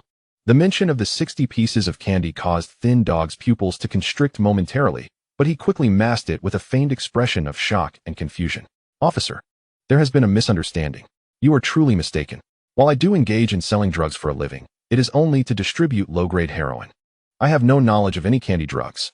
Even if I did, I would never sell drugs to a young girl. I genuinely wouldn't dare. Besides, who would directly consume drugs? That would be wasteful. It's far more effective to smoke it using aluminum foil instead of ingesting it. And it saves a lot of money. Thin Dog's explanation seemed particularly forced, and he even added excessive details in an attempt to extricate himself from the situation. However, such clumsy justifications were evident even to a rookie detective, leaving no chance of deceiving Su Ming and Su Changxing. At this moment, Su Ming, unwilling to waste any more time, cast a cold glance at Thin Dog. He turned the laptop screen towards Thin Dog, pointing at Huang Yan's image with a serious tone, stating, "Are you unaware? Allow me to help you recall. It was approximately 15 days ago, during the period before your capture. The middle school girl on the screen, who walks with a slight limp, is she, under someone's orchestration, procuring 30 pieces of candy disguised as drugs from you. At that moment, it seems there was also a desperate drug addict, lacking funds to purchase his fix, kneeling before you, pleading for a taste, only to be forcefully kicked against the wall by you. As for the additional 30 pieces of candy-like drugs, you delivered them to another middle school girl approximately 2 weeks ago, per the instructions from your superior." At this point, Su Changxing interjected, tapping his fingers against the table with a cold tone. "Thin Dog, have you recalled enough details now? Or are you intent on continuing this foolish charade?" Seated in the interrogation chair, Thin Dog's forehead glistened with a light sheen of sweat, his complexion pale and uneasy as he swallowed hard, shaking his head and stammering, "No. No, officer. What you just mentioned, I truly do not comprehend. What limp, what middle school girl, what orders? Apart from the frequent requests from drug addicts asking to buy on credit, I am utterly oblivious to anything else." "Oh, I see. Officer, are you under the impression that the recent pressure on drug enforcement is mounting? That you have yet to meet the targets set by your superiors? I still have a list of several drug addicts. Although they no longer seek me out for purchases, I know they certainly haven't paid off their debts." Before Thin Dog could finish, a loud bang echoed as Su Changxing slammed his palm on the table, rising in anger. "Thin Dog, do you still think we are jesting with you? Let me be frank. The middle school girl who initially sought drugs from you is now dead, lying in a morgue in Huaihai City. Do you believe this is a matter you can resolve by merely naming a few drug addicts? Moreover, I hadn't anticipated that, despite the weight of drugs sufficient to qualify for a minor offense, you would still dare to withhold information during your interrogation. Although you have revealed several names, you have remained tight-lipped regarding your superior. Has that individual threatened you in any way? Without a doubt, Su Chongsheng had begun to discern a deeper issue. During the initial interrogation, Thin Dog had not exhibited such obstinacy, at least upon realizing that the weight of his drug trafficking had reached a threshold. He had been remarkably cooperative, divulging everything without the need for coercion, even naming several seasoned drug addicts who had purchased from him, all in hopes of receiving a slight reduction in sentencing, or at least an opportunity not to face the harshest penalties. Yet this time, his stubbornness was astonishingly excessive, suggesting the possibility of intimidation. Upon hearing the question of whether he had been threatened, Thin Dog fell into a brief silence, before suddenly displaying a look of realization, clasping his hands together in a subservient manner towards Su Chongsheng and Su Ming. "Officers, I apologize, please don't be upset. I seem to recall. 15 days ago, indeed. This girl from the screen approached me to purchase drugs. I was curious as to how someone so young could be involved with drugs. But a fool would not refuse money, so I sold her 30 homemade drug candies. Those drugs were sold by me. If you insist on implicating others or discussing orders, I genuinely know nothing about that." Upon hearing this, Su Chongsheng had resumed his seat, gazing intently at the obsequious Thin Dog.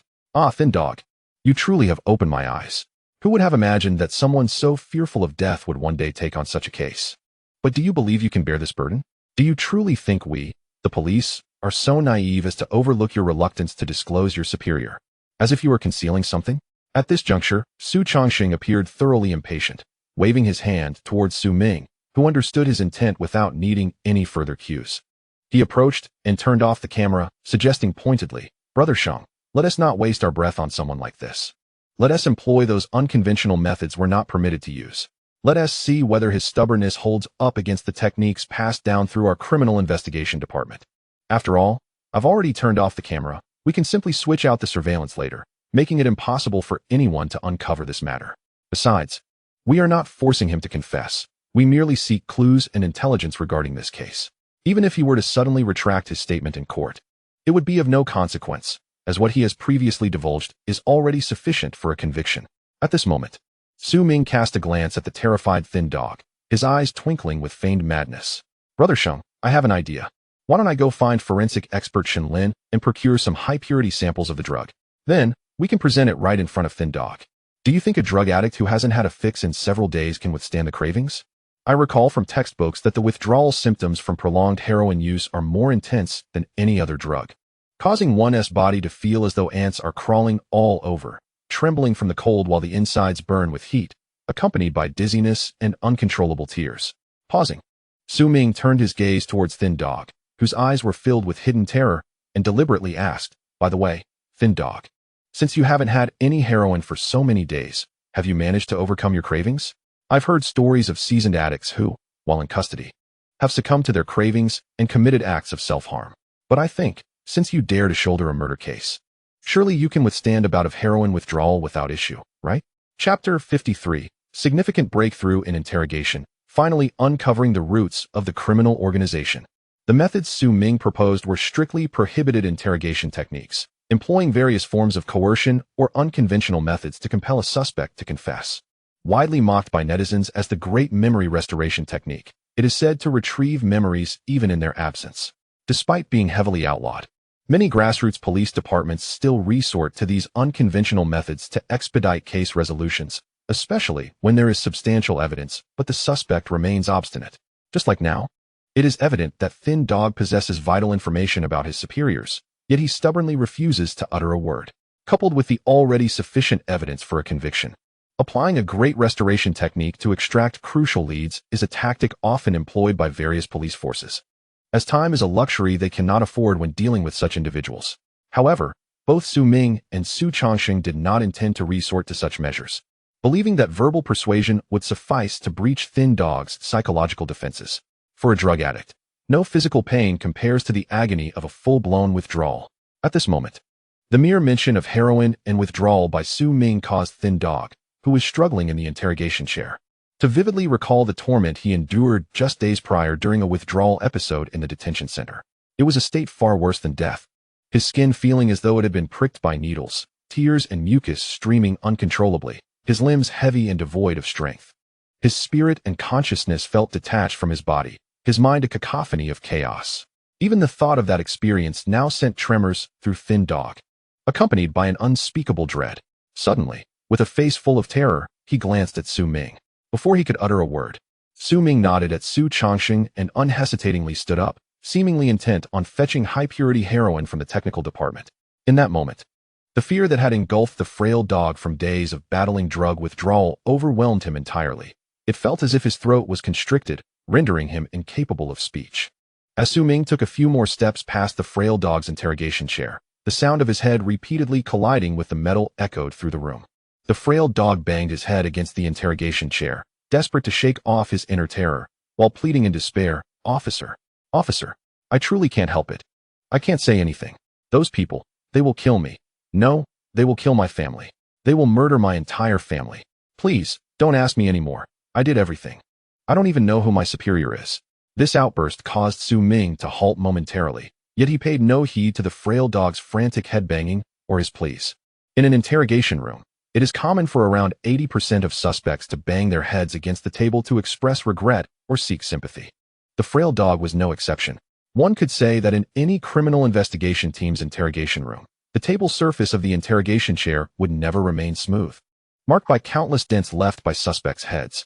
Of course, these chairs are specially designed police equipment. Before the frail dog could harm himself, he might twist his neck and become incapacitated. Thus, the frail dog's pleas appeared utterly futile.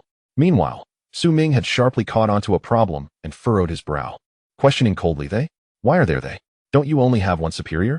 Despite the seemingly fierce headbanging, the frail dog's inner defenses had already crumbled.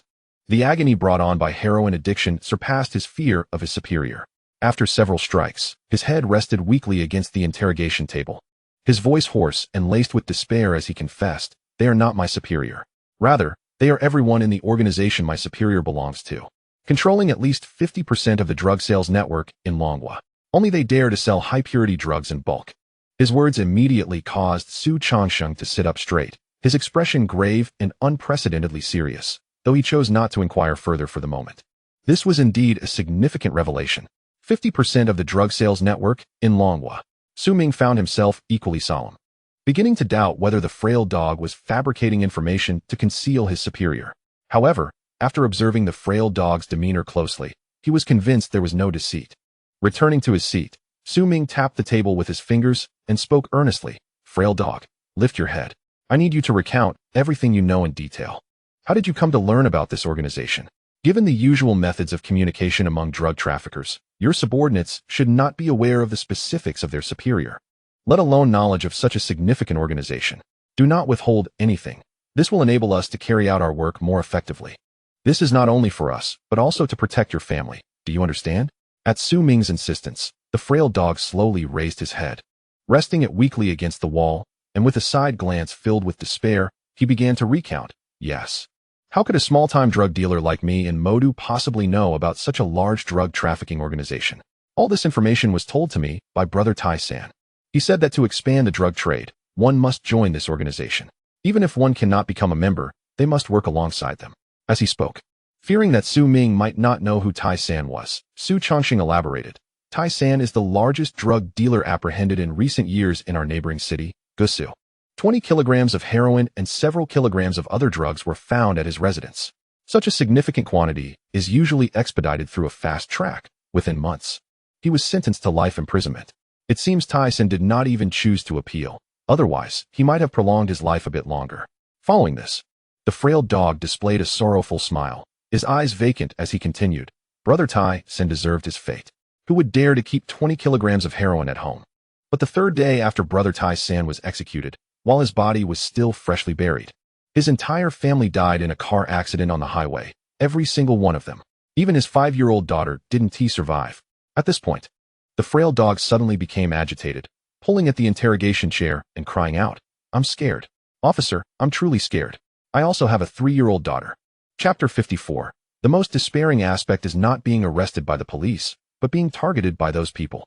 The frail dog's near-collapse wails caused both Su Ming and Su Changxing to frown in unison. Cases from Gusu City rarely attract the attention of the Modu Criminal Investigation Police, as they are often overwhelmed with local cases. Moreover, cross-city requests for case files require a rather cumbersome application process. However, the most notorious drug dealer in Gusu, Tai-san, had just received his life sentence, and now his family and children had died in a tragic accident? Furthermore, Tai-san had shown no intention of appealing, seemingly accepting his punishment with remarkable decisiveness, as if he were eager to prove to certain individuals that even after being captured, he revealed nothing and did not disclose any leads regarding his superior. This situation suggested that the hidden truths within the case were not so simple. It was likely that the Gusu police had been digging for a long time but had been unable to uncover crucial evidence, ultimately having to close the case as an accident. Of course, it is also possible that it was indeed a purely accidental occurrence, devoid of any conspiracy or murder. Regardless of the circumstances, the information and clues provided by the frail dog were shocking and bewildering. For long, Hua harbored a colossal criminal organization controlling 50% of the drug trade.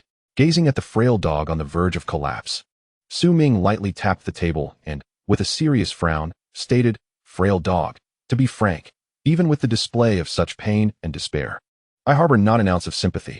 After all, no one forced you to become addicted to drugs, to sustain your addiction through trafficking, or to find yourself confined in a detention center, separated from your daughter. And now, you must worry about your daughter being targeted by that ruthless organization, facing potential harm at any moment. This outcome was a choice you made, was it not?" His words caused the frail dog to cease his struggles, looking at Su Ming with a hopeless gaze, opening his mouth as if to speak, but ultimately lowering his head in silence, unable to voice anything. This display of utter despair did not surprise Su Ming. He continued expressionlessly, "But frail dog, you are fortunate, because through another case, we, the police, fortuitously extracted this lead from you, allowing us to take timely preventive measures. Whether it is dispatching officers to protect your daughter in the short term or tracing the perpetrators to eliminate future threats, this approach is far safer and more reliable than withholding information from us." At this moment, Su Ming paused for a brief 2 seconds, narrowing his eyes as a hint of coldness flickered across his face, shaking his head. "Do you truly believe that concealing this matter within yourself, uttering not a single word, will save your daughter? Thin dog, I pose this question to you. Do you think Tai-san spoke up when he was apprehended? Did he dare to address the situation? Why did he not even attempt to appeal, simply surrendering instead? I believe he, much like you, assumed that silence would safeguard his loved ones. Yet what was the outcome?"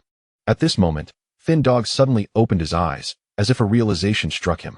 Memories of his time with Tai-san flooded back. He understood that his elder brother's resolve was infinitely stronger than his own. Despite being captured multiple times, he had never divulged a single name or connection. Since Tai-san remained silent, so too would his family. Thus, even if one chooses to remain silent, it does not guarantee the safety of their loved ones. Observing Thin Dog's astonishment and fear, Su Changxing shook his head, his impatience evident as he rapped the table, signaling for him to proceed. "Enough, Thin Dog, cease your hesitation. Quickly, recount the details of this organization from beginning to end, so we can determine how best to protect your daughter. If you insist on believing this organization's so-called promises, then Tai-san stands as a glaring example. May I have a cigarette?" Thin Dog lifted his gaze, seemingly resolved. Addressing the two officers, "Officers, could you spare me one?" Before Thin Dog could finish his request, Su Changxing opened the drawer beneath the table, retrieving a pack of cigarettes and a box of matches, tossing them to Thin Dog with a hint of annoyance. "Thin Dog, you truly are a burden. Do not waste any more time." Many suspects request a cigarette when preparing to confess during interrogation. In such moments, the police typically do not refuse. Hence the drawers in the interrogation rooms are stocked with such items. With his hands cuffed, Thin Dog awkwardly extracted a cigarette and a match, half standing to ignite the cigarette. Inhaling deeply, "I recall vividly, 3 years ago, when my wife fell and gave birth prematurely. During that time, having succumbed to addiction for several years, I had spent all my money on drugs, leaving me unable to cover the medical expenses. Each day, as hospital bills piled up, the doctors pressed me for payment. But I had nothing. I could not bear to watch that child die, so I began calling to borrow money. Ah, the plight of drug addicts and gamblers. When they call, others scarcely hang up, let alone lend money. Just when I was on the verge of despair, Tai-san agreed, without hesitation transferring 100,000 yuan to me, urging me to save the child. To be honest, at that moment, I could hardly believe it. Tai-san, whose own family was not well off, had given me such a substantial sum without a second thought. Thankfully, the child survived and is now a lively 3-year-old. Once the child's condition stabilized, I sought out Tai-san, both to express my gratitude and to inquire about the source of such funds. In my memory, Tai-san's family was not wealthy, so how could he suddenly produce 100,000 yuan? We traveled to a restaurant in Suzhou, not far from the City of Magic, where Tai-san treated me as a gesture of hospitality. I asked him how he acquired such money, and if he could assist me as well. I distinctly remember that Tyson shook his head, stating that this path was not one I could follow, for it would only lead to my ruin. Hearing this, I became enraged, unable to comprehend how making money could be detrimental to me. Tyson remained silent, which only fueled my anger further. I stood up, as if intoxicated, shouting to make sure everyone in the establishment heard me. I exclaimed, "Isn't it merely drug trafficking? What harm is there? Isn't everyone here traversing the same path?" No sooner had I spoken than Tyson slapped me hard, downing a shot of liquor, insisting that I forget everything he would say next. He mentioned that a terrifying organization approached him, demanding he assist in selling drugs, not just small quantities, but a wide array of highly potent substances. He would have an upper line contact in Suzhou, and all he needed to do was follow orders. At that time, Tai-san was indeed involved in drug trafficking and held considerable notoriety in Suzhou, thus he was unwilling to play the subordinate. He immediately declared that he could serve as the primary source for all drugs in Suzhou, seeking to join this organization. However, he was swiftly rebuffed, as the individual informed him that the organization had no need for the likes of addicts and failures. Tai-san, who made a living from drug users, was infuriated by the insult, and without hesitation, he blocked the number. The day after his rejection, as he returned home late at night after using, he was suddenly knocked unconscious from behind. When he awoke, he found himself bound in an abandoned factory, facing a masked figure wielding a dark gun aimed at his forehead. The most horrifying realization struck him when he glanced around and discovered that his wife, child, and mother were also bound beside him. Chapter 55. The eye protection exercise sounds during the call, locking in the range of criminal suspects. Upon hearing this, Ming became increasingly grave, his assessment of the organization's danger escalating. For a drug trafficking organization to require all core members to remain free of addiction is utterly unfathomable. Yet, it further confirms the organization's strictness, caution, and absolute control over its core members. Furthermore, the ability to abduct an entire family within a day, equipped with firearms, exponentially heightens the terror of this organization. Yet Thin Dog's account was not yet complete. Taking another deep drag from his cigarette, lost in poignant recollections, he continued.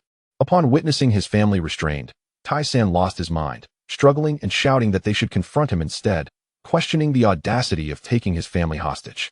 Tai-san initially believed that such a display would compel the captor to release his loved ones. However, he could not anticipate that the individual would merely crouch down, withdrawing a small syringe from his pocket, and gently inject its contents into Tai-san's mother's arm. Within 3 minutes, barely 3 minutes, Tai-san witnessed his mother cease to breathe. Driven to madness, Tai-san was utterly unhinged. He struggled and cursed vehemently. Yet the captor left him with a singular ultimatum, leaving Tai-san no choice but to comply with his demands. I remember distinctly that Tai-san, tears streaming down his face, told me that the captor had declared, 10 kilograms of heroin will be concealed in a coffin and delivered to your home tomorrow. If you refuse to assist in selling it, the day after tomorrow, there will be not just 1 coffin, but 3. Remarkable, isn't it? They killed Tai-san's mother and still demanded his assistance in drug trafficking. What audacity supported such actions? Were it not for the unbearable weight on Tai-san's conscience, he would never have confided this to me. After all, we both understood that in such an organization, one must forget all ties to it. If apprehended, revealing even a hint of information would lead to witnessing one's family perish before one's eyes while incarcerated. The slender figure peered through the haze at Ming and Su Changsheng, his voice a raspy whisper. Gentlemen, do you know what is truly terrifying? It is not the prospect of being imprisoned by the police, but rather being targeted by this group of individuals. Once they have set their sights on you, you may endure torment until your very last breath. Upon hearing the thin man's account, both Ming and Su Changsheng fell into a contemplative silence. After a few moments, Su Changsheng furrowed his brow and inquired earnestly, "Is this indeed an organization? Your previous description has left me uncertain about the scale of this collective." He continued, "It is rather peculiar that such a vast criminal syndicate could remain concealed for so long." The slender man extinguished his cigarette and shook his head in explanation. "Officer, I can assure you this is undoubtedly a large organization. I had nearly forgotten about the incident involving Brother Tai-san, until a sudden phone call 2 months ago made me realize that I too was being watched. The caller instructed me to act as a secondary drug dealer in the Magic City, following orders from above. Given Brother Tai-san's experience, I felt I had no choice but to comply. On the 3rd day, I received a voice altered by a voice modulator instructing me to retrieve 200 grams of high-purity heroin. The first call, which enlisted me as a lackey, was unaltered, while the second, which provided instructions, used a modulator. This leads me to believe that there must be multiple individuals involved. Otherwise, why the need for a voice modulator? Moreover, according to Brother Tai-san, the initial request involved 10 kilograms for him to handle. Why, then, was I given only 200 grams? It is clear that the individuals involved operate with markedly different styles. Despite your expertise, officers, I may not be adept at solving cases or finding clues. But having navigated the streets for so long, I have learned to read between the lines. A person cannot suddenly lose their nerve to such an extent. Upon hearing this, Ming, who had been sitting nearby with his eyes half closed and hands resting lightly on each other, suddenly contemplated a possibility and spoke softly. The scale of this organization likely exceeds our imagination.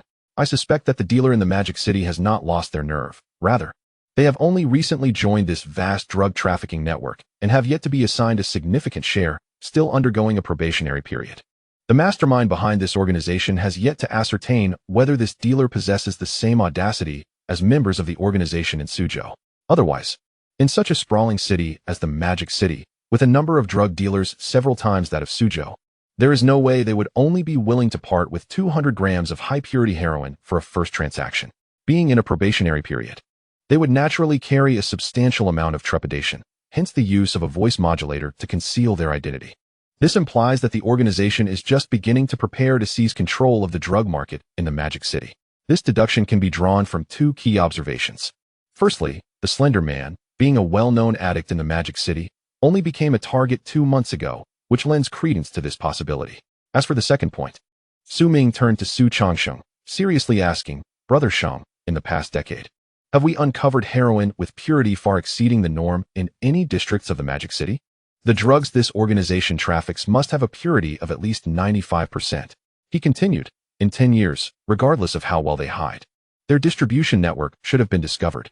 No, absolutely not, Su Changsheng replied, shaking his head resolutely in response to Ming's conjecture. In the past decade, no drugs with a purity of 95% have ever been found among those drug dealers. Such high-purity substances are typically only encountered at customs or airports. Receiving this answer, Ming nodded thoughtfully and suggested earnestly, Brother Shang, I propose we temporarily set aside the organization and focus on uncovering the perpetrator behind this fall from heights. Tracing the roots of this rotten situation would yield the best results, as this new recruit may be the easiest to crack. Su Changxing nodded in agreement and turned his attention to the dazed Slender Man at the interrogation table, tapping the surface to bring him back to reality. Now, think carefully. In your interactions with the dealer, was there anything that struck you as particularly strange or memorable? The Slender Man, no longer hesitating, regarded Ming and Su Changsheng as his sole hope for rescuing his daughter, biting his lip and reflecting intently. After several seconds, he suddenly seemed to recall something and exclaimed, the eye exercises. Yes, it was the eye exercises. During one of the calls, I distinctly heard the sound of the eye exercises. Chapter 56. A key lead emerges. The perpetrator is from the old Magic City. The eye exercises. The Slender Man's sudden recollection of this distinctive clue caused Ming and Su Changxing to exchange knowing glances, their eyes gleaming with intrigue. This lead is indeed crucial, potentially narrowing the pool of suspects significantly. The broadcast of the eye exercises is not something one can hear just anywhere. It is typically only played in elementary, middle, and high schools during recess. Even universities do not feature such broadcasts, as college students are of age, often skipping classes and engaging in online activities rather than dutifully participating in eye exercises. The presence of the eye exercises in the background of the call undoubtedly confines the suspect's identity to a school setting, with should middle school being the most likely candidate. However, as an experienced detective, Su Changxing did not hastily narrow down the lead. He tapped his fingers on the table and continued his inquiry. Think carefully. Was the sound of the eye exercises present from the moment the call connected, or did it occur unexpectedly during the conversation? Also, in your recollection, was the background noise of the eye exercises clear, or was it merely a cacophony of static? Clearly, Su Changsheng was attempting to ascertain whether the sound of the eye exercises was deliberately introduced by the perpetrator or if it was an inadvertent recording. The inquiry regarding clarity was essential for determining if the mastermind was attempting to mislead the police with false clues, potentially having downloaded the sound to play during the call. After a moment of concentrated thought, the Slender Man replied with certainty, Officers, the sound of the eye exercises was not present at the start of the call. It suddenly played in the middle. At that moment, I found it strange that the eye exercises were being broadcast, but I certainly did not dare to ask further. As a lackey under those individuals, it is crucial to avoid unnecessary inquiries that could jeopardize one's safety. As for whether it was a recording, I can assure you it was not. Although I dropped out after the second year of high school, the noise from the school's dreadful PA system is something I will never forget. I am confident I did not mishear. It was evident that the slender man's demeanor had improved, no longer exhibiting the near-collapse state from earlier. Upon hearing this response, Su Chongqing nodded thoughtfully. Recognizing that the slender man was unlikely to conceal or fabricate information, he glanced at Su Ming and indicated with a nod, "Xiao Ming, what are your thoughts?" The clues surrounding the eye exercise have currently pointed us towards a significantly important direction. It is highly probable that the perpetrator of this case is indeed an acquaintance from within the school. After several previous cases, Su Chongqing has developed a clear understanding of Su Ming's deductive abilities, which is why he chose to inquire at this moment. He hopes to swiftly consolidate the most likely scenarios and pinpoint the mastermind behind this case. Su Ming did not respond immediately, furrowing his brow in mild frustration. Brother Sheng, relying solely on an eye exercise is insufficient to accurately depict the suspect's profile.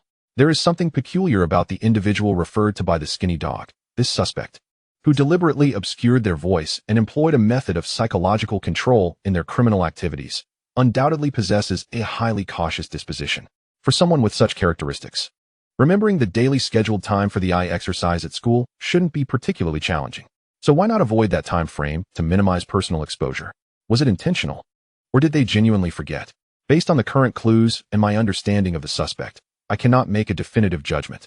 However, I can ascertain that if the perpetrator is indeed someone from Shid Middle School, they likely possess a private office.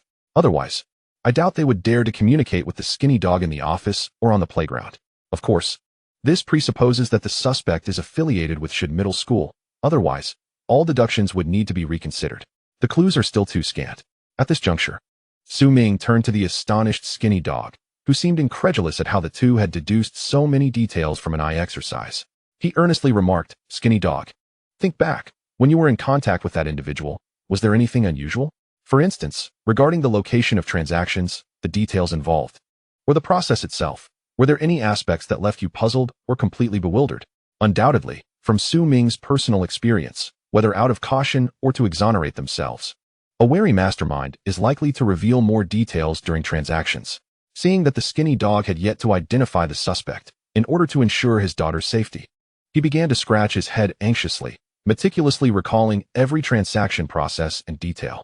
A full minute passed, and noticing that the skinny dog remained silent, still scratching his head, Su Chongqing furrowed his brow and finally spoke, "Is there nothing else? If you truly cannot recall, then please share how many transactions you conducted in total." Before he could finish, the skinny dog abruptly lifted his head, looking at Su Ming and Su Chongqing, and hastily exclaimed, "I just remembered. He seems very familiar with the city. We've conducted a total of 3 transactions, but the locations he chose were ones I had never even heard of. Mind you, I've lived in this city for over a decade, so I consider myself somewhat of a local, yet I was completely unfamiliar with these locations. In fact, for the first transaction, I had to ask an elderly neighbor nearby just to find it. Otherwise, I would have been utterly lost." This revelation piqued Su Ming's interest once more, and he raised an eyebrow as he probed deeper, since locating the transaction sites was so challenging. "Could you tell me what those 3 locations were? You should remember them quite clearly, right?" The skinny dog nodded vigorously and then recounted without hesitation. The first transaction occurred 2 months ago at the back door of the Fulian convenience store, where 200 grams of high-purity product were hidden beneath a stone. The second transaction took place a month ago inside the iron gate of the Xingtian textile factory. I had to exert considerable effort to climb in and retrieve 300 grams of high-purity product. As for the third, it was inside a doghouse at the end of Hexing Alley, which contained a bag of candy, precisely what you 2 officers just mentioned. The only unfortunate part is that each time, he would hide the items first and then call me to retrieve them. So I never had the chance to see his face. Even if I had been given the opportunity, with 10 times more courage, I still wouldn't have dared to look. After all, the example of Iron Brother is glaringly evident. As soon as he finished speaking, Su Chongqing lightly tapped the table and, with narrowed eyes, solemnly stated, "An old local of the city would undoubtedly choose these 3 locations for transactions. This drug dealer must have been raised here, a true native." Chapter 57. Screening Shid Middle School Staff. Is the mastermind hidden among us? The implication of being a local was another clue derived from the skinny dog's words. At that moment, Su Chongqing did not hold back and turned to Su Ming to explain. The 3 locations mentioned by the skinny dog all fall under the jurisdiction of Xingtian Village. 30 years ago, during the 1990s, it was quite a prosperous area. The primary reason for this was the large-scale Xingtian textile factory, which employed nearly 10,000 workers at its peak. These workers brought their families, making the previously remote Xingtian village one of the most bustling places in Huaihai. The Fulian convenience store was the closest store to the textile factory, while Hexing Alley was naturally where most workers resided. However, this prosperity was short-lived. By the mid-1990s, the slogan of breaking the iron rice bowl emerged, leading to an unprecedented wave of layoffs that swept across the nation. That year, due to the factory's poor performance and aging industrial structure, it was forcibly shut down and the factory signs were burned, causing all workers to scatter in search of other employment. In less than a year, the vibrancy of Xingtian village dissipated like a bubble, replaced by desolation and remoteness. Originally on the outskirts, Xingtian village became quiet as more and more people moved away, and now it is likely that there are hardly any residents left. Yet, despite the demolition, the textile factory remains due to its sheer size. It is too remote for any profitable real estate development. Real estate developers would not engage in a losing venture, so it has remained abandoned. Aside from longtime locals, anyone else visiting Xingtian village would likely be unaware of the existence of this deserted factory, let alone the Fulian convenience store and Hexing Alley. Nevertheless, it is indeed an excellent location for drug transactions, as it is nearly entirely abandoned, with minimal surveillance present. At this point, Su Chongqing seemed concerned that Su Ming might misunderstand, quickly adding, "Xiao Ming, don't get the wrong idea. I'm not that old. This is simply a detail from a previous case that occurred in Xingtian village, which Director Lin took me to handle." After all, Director Lin was still in elementary school when the textile factory was abandoned. The skinny dog, seated in the interrogation chair, promptly chimed in, "Yes, yes. When I went to that place, it felt incredibly desolate. There were hardly any young people around, mostly elderly folks on the verge of being buried. For someone like me, who is only half a local, I genuinely wouldn't know about this place. By the way, officers, I've also thought of something odd." At this point, the skinny dog paused for 2 seconds, noticing Su Ming and Su Chongqing looking at him again, and then continued with a serious tone. "My supplier seems to have some kind of illness. During our phone conversations, I often hear him suddenly sneeze. The sound isn't particularly loud, almost as if he is trying to suppress it. Moreover, there was the sound of sniffling, though the details remain somewhat unclear to me. Nonetheless, there was certainly sneezing." The detail recounted by the thin dog piqued Su Ming's curiosity, prompting him to raise an eyebrow and continue his inquiry. "During the 3 instances when I called you, did sneezing occur on all occasions, or just occasionally?" The thin dog rotated his eyes in deep thought for a couple of seconds, then responded vaguely, as his memory faltered. "I can't recall precisely. It seems that during the first call, there was no sneezing. The second call may have had some sneezing, but during the last call, approximately 15 days ago, there were definitely several sneezes." Upon hearing this, Su Ming gently nodded and turned to Su Chongqing, saying, "Brother Sheng, I dare to speculate that this elusive suspect may be suffering from rhinitis due to pollen allergies." In the thin dog's recollection, he did not sneeze during the first contact. There may have been sneezing during the second, and the third was marked by a strong urge to suppress sneezes. If it were merely a cold, I do not believe it would persist for such a duration. Moreover, a minor ailment like a cold resolves quickly and would not serve as a clue. Instead, it could mislead our police investigation with false information. Naturally, there would be no need to stifle sneezes in order to avoid drawing the thin dog's attention. As for serious illnesses like tuberculosis or lung cancer, those seem implausible, considering that such a strictly organized drug trafficking ring would not employ an ailing individual to operate within such a vast drug market as Shanghai. Furthermore, if we deduce based on the timeline, the individual first contacted the thin dog in February, a time when the weather was still relatively cold, and the pollen from various flowers and trees had yet to disperse, thus not triggering his pollen allergy. By the time of the second contact in March, spring had arrived, and while pollen was present in the air, it was not overwhelming, allowing for occasional coughs that might not have been particularly memorable to the thin dog. However, 15 days ago, the pollen count reached its peak, rendering the suspect unable to endure it any longer. Yet, fearing that sneezing might reveal his identity, he had to force himself to suppress it. After all, the pollen season lasts until May, and within his blue whale game, it is likely that Zhang Wan and Huang Yin would not survive that long. Thus, it is essential to remain hidden and avoid detection by us. Although many clues are still missing, I can roughly outline the profile of this suspect. At this moment, Su Ming rested one hand against his chin while the other lightly tapped the table, organizing his thoughts with utmost seriousness. Based on the interrogation clues provided by the thin dog, we can ascertain that the true mastermind behind this crime is cautious and meticulous. Due to the use of a voice changer, the suspect's gender remains unknown. For now, we can tentatively identify this individual as a staff member at Shid High School, who is at least somewhat familiar with the backgrounds of Huang Yin and Zhang Wan. It is likely that he possesses a private office, although we cannot be entirely certain. Growing up in Shanghai, he may have witnessed the rise and fall of the Shengtian textile factory. Let me add a personal inference. In my past experiences, drug dealers typically choose familiar locations for transactions rather than completely unfamiliar ones. However, given that Shengtian village has long been in decline, it is plausible that the suspect's parents once worked at the Shengtian textile factory, which would explain his familiarity with the area. Additionally, the suspect likely suffers from pollen allergies, which would cause uncontrollable sneezing and coughing. Lastly, based on the interactions between Huang Yin and Zhang Wan in the Blue Whale game, it is likely that the suspect possesses a background in psychological counseling or psychiatry. This is evidenced by a mention of a psychiatric hospital in the final correspondence between Huang Yin and the suspect. Although it may be false information, we should consider it as a possibility. Furthermore, through the progression of consciousness control crimes, it is evident that the suspect possesses foundational abilities in this regard, though it cannot be ruled out that he may have self-taught such skills purely for the purpose of committing crimes. Su Ming paused his discourse and turned to Su Changsheng, proposing, "Brother Sheng, I believe we should proceed with this lead and conduct a search at Shid High School, regardless of the suspect's whereabouts. The mere fact that he is aware of Huang Yin and Zhang Wan's circumstances provides us with sufficient reason to begin our investigation within the school.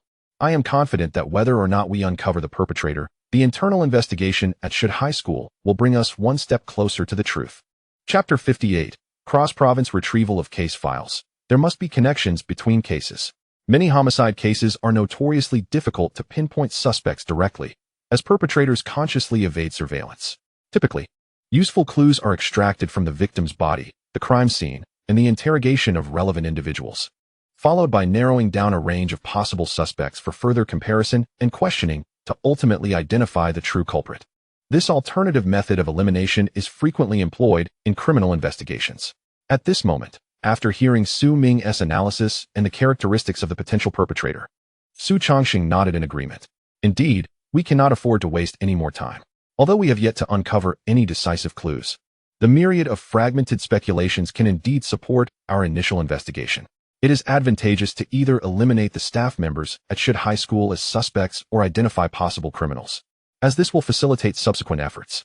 All right, I will instruct the technical department to thoroughly investigate the staff at Shid High School. We must identify any potential suspects. As he spoke, Su Changsheng turned to the thin dog seated across from him, gently tapping the table as he inquired, "Thin dog, while you have provided considerable information, I suddenly have a question. Previously, you mentioned that this criminal organization controls at least 50% of the drug trade in Long Country. Yet you have never even met your superior. How did you arrive at this conclusion? Furthermore, it is quite strange that such a vast drug trafficking organization could remain undiscovered for so long." Isn't it? Seated in the interrogation chair, the thin dog exhibited a hint of fear in his eyes as he confidently replied, "Officer, the 50% figure is merely my estimation. However, I believe that if you delve deeper, the actual proportions and trade networks you uncover may be even more astonishing than what I have stated. As for how I acquired this information, I can only say that while we may not rival your police forces, we, as drug dealers, also have our own sources of information. After I was targeted, I considered fleeing to escape them, but first, I needed to ascertain the extent of their organization. Thus, the very next day, I reached out to various contacts and inquired with friends in neighboring cities about channels to acquire high-purity drugs. To my surprise, half of them replied that they had such connections. Aside from that organization, I doubt anyone else would be willing to purchase drugs of such high purity. As for why they have remained concealed for so long, it could be due to a mutual fear of betrayal. Or perhaps those who could divulge information have already been dealt with. Su Changsheng nodded thoughtfully, gathered the interrogation materials, and slowly rose, stating, "All right. We will conclude the interrogation here for now. For the time being, Thin Dog, you will remain at the police station and will not return to the detention center. If any further matters arise, we will come to you promptly." Su Changsheng rose to his feet, and Su Ming followed suit, preparing to conclude the interrogation and embark on the next course of action. Just as they were about to open the door and exit the interrogation room, The thin dog suddenly recalled something, hastily turning to Su Changsheng and tugging at the interrogation chair. Officer, officer, my daughter, my daughter. Those people surely. Before the thin dog could finish his sentence, Su Changsheng turned his head, decisively interrupting him with a serious tone. Rest assured, now that we are aware of this situation, we will do everything in our power to ensure your family's safety. I will arrange for a few plainclothes officers to stake out nearby, ready to apprehend any potential suspects. You need not worry about this matter. Your sole focus now should be to think carefully about whether there are any other crucial clues or questions. After saying this, Su Changsheng closed the interrogation room door. Walking alongside him, Su Ming pondered for a few seconds before addressing Su Changsheng. Brother Sheng, I wish to conduct a cross-city investigation regarding the case files of the Tai Sin incident. I hope to uncover some useful clues. Since the perpetrator of this fall case is linked to the individuals who coerced Tai San, both hailing from the same organization, there may be commonalities worth exploring. Even if not, at the very least, we can attempt to unearth some aspects of this significant criminal organization. Su Changsheng naturally did not oppose Su Ming's suggestion. After all, not long ago, Su Ming had unearthed valuable clues from documents dating back 2 decades. He waved his hand, indicating his approval. All right, no problem. However, we cannot afford to waste time. Skip the usual cumbersome procedures for cross-city and provincial document requests. Go directly to Director Lin's office and ask him to assist in obtaining the privilege of expedited access to the documents, while also informing him about the discovery of this large drug trafficking organization. The revelations from this case are quite alarming. After speaking, Su Changsheng headed towards the Criminal Investigation Technology Department, intending to utilize the extensive citizen database established by the police over the years to filter and identify potential suspects within Shid Middle School. Meanwhile, Su Ming arrived at the door of the director's office. He knocked gently a few times. Come in. The door's unlocked, came Lin Tian's slightly hoarse voice. Su Ming promptly turned the doorknob and entered the director's office. Upon entry, he was met with a heavy scent of smoke, the entire room enveloped in a thin haze. Looking towards the desk, he noticed Lin Tian resting his right elbow on the table, his forearm raised, with a nearly burnt-out cigarette held between his index and middle fingers. Judging by the half-burned ash, Lin Tian had likely not taken a puff for several minutes. The ashtray beside him was filled with cigarette butts, at least 2 packs worth. Yet most of them remained untainted by smoke. Clearly, Lin Tian was merely lighting them without actually smoking. As Su Ming approached, Lin Tian extinguished the cigarette in his hand, pushed the file on the 513 mutilation case to the side, and looked at Su Ming with a faint smile. What's the matter, Xiao Ming? Has something arisen with the fall case? Please, share what you've encountered. As Su Ming organized his thoughts, he was about to speak when the phone on the desk rang. Lin Tian glanced at the caller ID, then raised his palm to signal Su Ming to wait, answering the call with slight impatience. Hello, Principal Chu. The case is still under processing. You called again to inquire about. He paused for a few seconds, seemingly waiting for the other party to finish speaking before continuing. Rest assured, Principal Chu, we will provide a result as soon as possible. And we understand the difficulties faced by your school. The media and public pressure surrounding cases involving minors can be immense. However, we cannot simply fabricate a reason to appease them, can we? Regardless of the case's impact, we must uncover the truth. All right, let us leave it at that. Please refrain from further calls. I will contact you with any significant updates. With that, Lin Tian hung up, feeling somewhat restless as he turned his attention back to Su Ming. Xiao Ming, are there any other issues pertaining to this case? If it were merely a straightforward suicide, it wouldn't have consumed so much time for you and Xiao Su. Su Ming nodded solemnly, responding with gravity. Director Lin, this fall case involves far more complexity. It is not simply a case of a middle school girl succumbing to depression. There are indications that someone is manipulating a suicide game to lead the 2 victims into contemplating and ultimately committing suicide in a short span. However, this is merely the surface. The most astonishing revelation came from interrogating one of the victims, which linked to a drug dealer we apprehended a few days ago. In-depth questioning unveiled a shocking truth. A massive criminal organization controls 50% of the drug trade network in our country. The true perpetrator of this fall case is a member of this extensive criminal organization. Lin Tian's pupils widened in shock, but he quickly regained his composure, tapping the table with a serious demeanor. Xiao Ming, please elaborate on the intricacies of this case. A drug network of such magnitude requires immediate and thorough investigation. Su Ming was not surprised by Lin Tian's astonishment. It was only natural that anyone within the public service structure of our country would feel a chill upon hearing of such a vast drug trafficking organization hiding in plain sight for years. The country is renowned for its stringent anti-drug efforts, making the existence of such a large syndicate almost unfathomable. Without hesitation, Su Ming began recounting the details of the fall case and its implications. 5 minutes passed as he meticulously explained the circumstances and various details to Lin Tian. After absorbing Su Ming's account, Lin Tian extracted a cigarette from the pack on the table, lit it but did not take a single puff, allowing it to burn slowly between his fingers. After a prolonged silence, during which the rising smoke obscured his expression, he finally spoke, his voice thick with suppressed shock. So, Xiao Ming, this case, initially appearing as a simple fall by a middle school girl, is far more complex than we imagined. Not only does it involve a form of psychological manipulation, but it also reveals that an extensive drug trafficking organization, armed and capable of smuggling high-purity narcotics and resorting to murder threats, has been lurking in the shadows. Exhaling a heavy breath, Lin Tian cleared the haze of smoke, revealing his unwavering determination as he clenched his left fist. Although the difficulty of solving this fall case has increased exponentially, we are fortunate to have inadvertently uncovered such a significant drug trafficking organization within our country. If they were to remain concealed for a few more years, who knows what kind of horrifying consequences might arise. Just by unearthing this organization, I could bestow a significant merit upon both you and Xiao Su. At this juncture, Lin Tian paused for a brief moment, casting a serious glance towards Su Ming, and inquired earnestly, Xiao Ming, this case is primarily under your purview. Since Xiao Su has entrusted you to seek my assistance, it speaks volumes about his confidence in you. Now, I urge you to candidly share your insights and strategies regarding this impasse we currently face, as well as any specific assistance you may require. It was evident that Lin Tian held great faith in Su Ming, considering that both this case and the clues unearthed from the 20-year-old files concerning the 513 dismemberment case served as a testament to Su Ming's capabilities. The flawless examination paper that had never seen the light of day was not merely a stroke of luck. Given the urgency of the case, Su Ming did not hesitate to express his thoughts openly. Director Lin, firstly, I believe we should temporarily set aside the large drug trafficking organization and prioritize the investigation into the fall case. That is undoubtedly the most prudent course of action. For years, from the time of the Iron 3 incident until now, there have been no reports from police forces across the nation regarding this organization. This alone indicates the group's exceptional concealment and unprecedented meticulousness.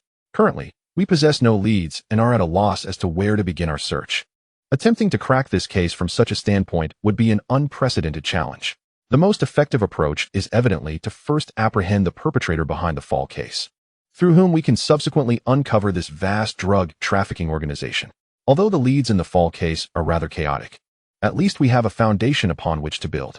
Furthermore, since the assailant in the fall case is affiliated with the mastermind behind the Iron 3 incident, I hope you can grant me permission to access case files across provinces and cities.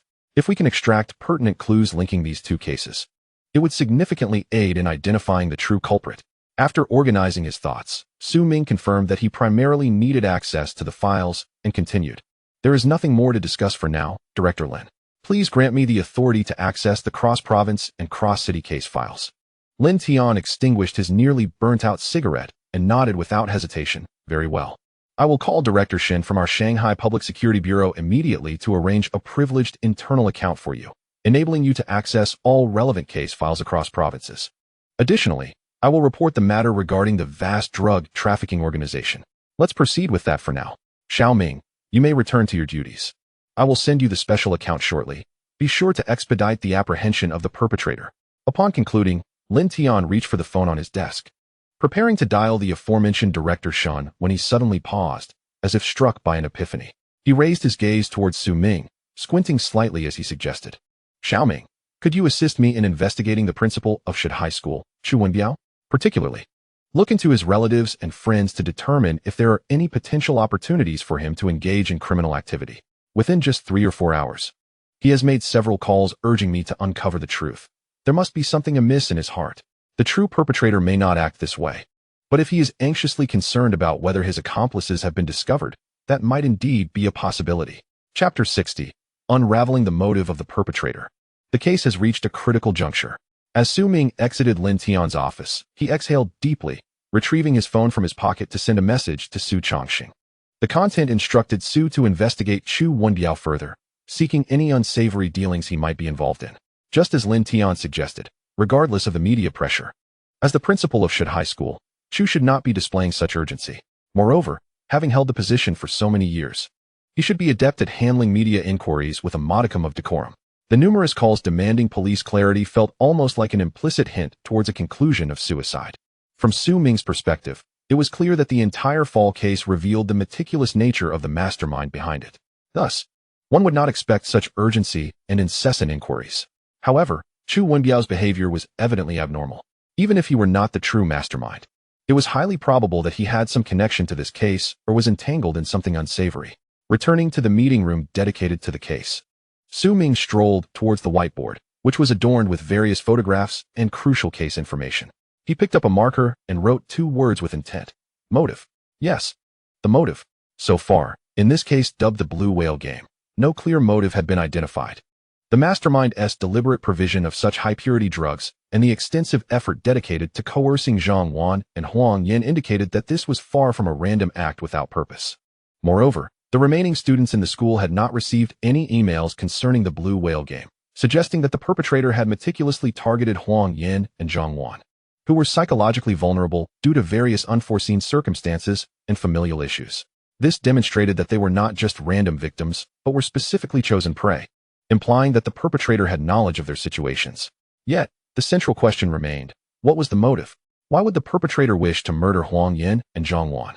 According to information obtained from Shougo, it was highly likely that this perpetrator had only been inducted into the colossal drug trafficking organization 2 months prior. Given the quantities of drugs he had previously supplied to Shougo, it was reasonable to conclude that he had not yet gained the complete trust of the organization. Why would he risk everything to commit murder before solidifying his position? Was it possible that Huang Yin and Zhang Wan had inadvertently discovered evidence of his involvement in drug trafficking? Did this compel the leader of the largest drug syndicate in Shanghai to eliminate them? After pondering for several minutes, Su Ming found himself rubbing his temples in frustration, still unable to arrive at a satisfactory conclusion. After all, the leader of Shanghai's largest drug syndicate and 2 underage middle school students seemed worlds apart. Furthermore, the absence of critical clues left him with little hope, except for the possibility of extracting useful information from the Iron 3 case. Given the shared affiliation of the perpetrator with the drug trafficking organization. At that moment, Su Ming's phone, resting on the table, chimed with a new message notification. Upon opening it, he discovered that Lin Tian had sent the privileged account details. Not only could he access the files from Suzhou City, but he could also retrieve records from across the nation. It was clear that the higher-ups were placing unprecedented importance on the uncovering of this vast drug trafficking organization. Without the slightest hesitation, Su Ming immediately logged into the internal police platform to retrieve the relevant files concerning the apprehension of Iron 3. The file was not extensive.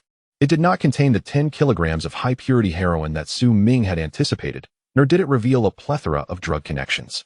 Perhaps Iron 3 had proven resilient, managing to withhold critical information even while under pressure, unlike Shougo, who was considerably more cooperative. In a transaction, Tai San was caught red-handed by the Suzhou police, leaving him no opportunity to escape. Subsequently, law enforcement discovered a staggering 10 kilograms of high-purity heroin concealed within wine jars at Tai San's residence. This marked the largest single seizure of high-purity heroin in the history of the Suzhou police. Upon reading this detail in the case files, Su Ming raised an eyebrow in contemplation, softly murmuring to himself, single instance? The most? High-purity heroin? Does this imply that prior to Tai San's arrest, there had already been discoveries of high-purity drugs? Or could it be that Tai San was not the first subordinate sought by this drug trafficking organization in Suzhou? After all, according to Shougo's account, the quantity given to Tai San by the organization's members was a substantial 10 kilograms. With these thoughts in mind, Su Ming began to search diligently, tracing back 4 years, to May of the year preceding Tai San's case. It was in this month that the Suzhou police first uncovered 5 grams of pure high-purity heroin from a certain drug dealer. Over the next 2 months, they intermittently seized small amounts of high-purity drugs, but failed to identify the source of the supply. Then, in the 3rd month, the Suzhou police unexpectedly discovered 500 grams of high-purity heroin from a wooden boat by the lakeside. The significant quantity immediately drew the attention of the Suzhou police, prompting them to employ various methods for thorough investigations. Eventually, in the 8th month, they apprehended a suspect involved in the sale of high-purity drugs in Suzhou. Yet this individual was neither the source nor a member of the drug trafficking organization. Upon reviewing the criminal record of this dealer, Su Ming noted that he had a 5-year history of drug abuse. From the conversations between Tai San and Shogo, it was evident that the organization strictly screened its recruits and did not accept individuals with a history of addiction. Thus, it was likely that after the first subordinate's demise, they turned to Tai San, who was provided with 10 kilograms of high-purity heroin right from the start. As these thoughts circled in his mind, Ming suddenly furrowed his brow, sensing an oddity. Why had the quantity of high-purity drugs in Suzhou increased during the third month? Could it be that a member of the organization, overseeing Suzhou, had gained the trust of other drug dealers through a probationary period? Or had they completed some special assessment? Was it possible that this member from the Magic City was still under probation and had yet to fulfill certain criteria? Filled with questions, Ming began to sift through all the case files from that period in Suzhou. Based on past experiences, if a suspect was not apprehended promptly, they might repeat their offenses shortly thereafter or lie low until the situation calmed down before returning to the scene of the crime. As he meticulously examined the case files, he hoped to uncover the reason behind the increased supply of drugs in Suzhou. As minutes ticked by, 1 minute, 2 minutes, 3 minutes, just as Ming was about to abandon this line of inquiry, a murder case from 3.5 years ago suddenly caught his eye. The case was titled Cyanide Potassium Murder in a Private Cinema, and notably, it bore a conspicuous label, Unresolved. Upon seeing the words Unresolved, Ming immediately squinted, clicking on the case details without hesitation. Generally, standard criminal cases have a resolution timeline of approximately 36 months. Remaining unresolved indicates that the case has yet to be processed or cannot be resolved, which is not permissible within the police department. However, there exists a particular exception, murder cases. If a murder case remains unresolved, it signifies that the perpetrator has yet to be identified, making it impossible to force a resolution. Yet, over the years, due to advanced criminal investigation techniques and the advent of surveillance technology, unresolved murder cases have become increasingly rare. On average, a city might go several years without a single unresolved case. Therefore, the unresolved cyanide potassium murder in a private cinema in Suzhou piqued Ming's curiosity. As he prepared to delve into the case files, Ming suddenly paused, recalling a statement made by Shogo. That person did not respond to Brother Tai San. He simply crouched down and took out a small syringe from his pocket. He injected the liquid into Brother Tai San's mother's arm, and within less than 3 minutes, Brother Tai San witnessed his mother's breath cease. Contemplating Shogo's words and glancing at the unresolved murder case in Suzhou involving cyanide potassium, Ming could now confidently ascertain that the member of the drug trafficking organization in Suzhou had likely injected cyanide potassium into Tai San's mother, resulting in her cessation of breath in a mere 3 minutes. Furthermore, it was evident that the deceased recorded in the case files was not Tai San's mother, and the crime scene was quite distant. However, the modus operandi was strikingly similar, utilizing the highly toxic substance cyanide potassium to lethally poison the victim in an alarmingly short time frame. Yet, the question remained, why did the member of the drug trafficking organization kill Tai San's mother to threaten him? What was the motive behind the murder of this particular victim? Moreover, considering the timeline of the incident, it occurred even before the discovery of the large quantities of high-purity heroin, negating any thoughts of a drug-related robbery. As these thoughts swirled in his mind, Ming suddenly froze, contemplating a disturbingly terrifying possibility. He promptly approached the whiteboard, taking a marker to jot down the timestamps recorded in the Suzhou case files. In May 4 years ago, the Suzhou police discovered a small circulation of high-purity drugs in the market. In July 4 years ago, a cyanide potassium murder occurred in a private cinema, with the perpetrator still at large. In August 4 years ago, the drug market in Suzhou began to witness a surge in high-purity drugs, with 500 grams of heroin discovered on a wooden boat. In January 3 years ago, a subordinate of the drug trafficking organization was captured by the Suzhou police after days of surveillance. In March 3 years ago, Tai San was targeted by the drug trafficking organization, leading to his mother's death from cyanide potassium injection, with the initial transaction involving 10 kilograms of drugs. Having recorded these dates, Ming boldly deduced that the perpetrator of the private cinema murder was likely a member of the drug trafficking organization.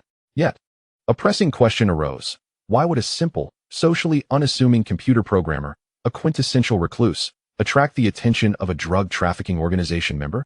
Furthermore, just 1 month after this case, the quantity of high-purity drugs in Suzhou surged exponentially.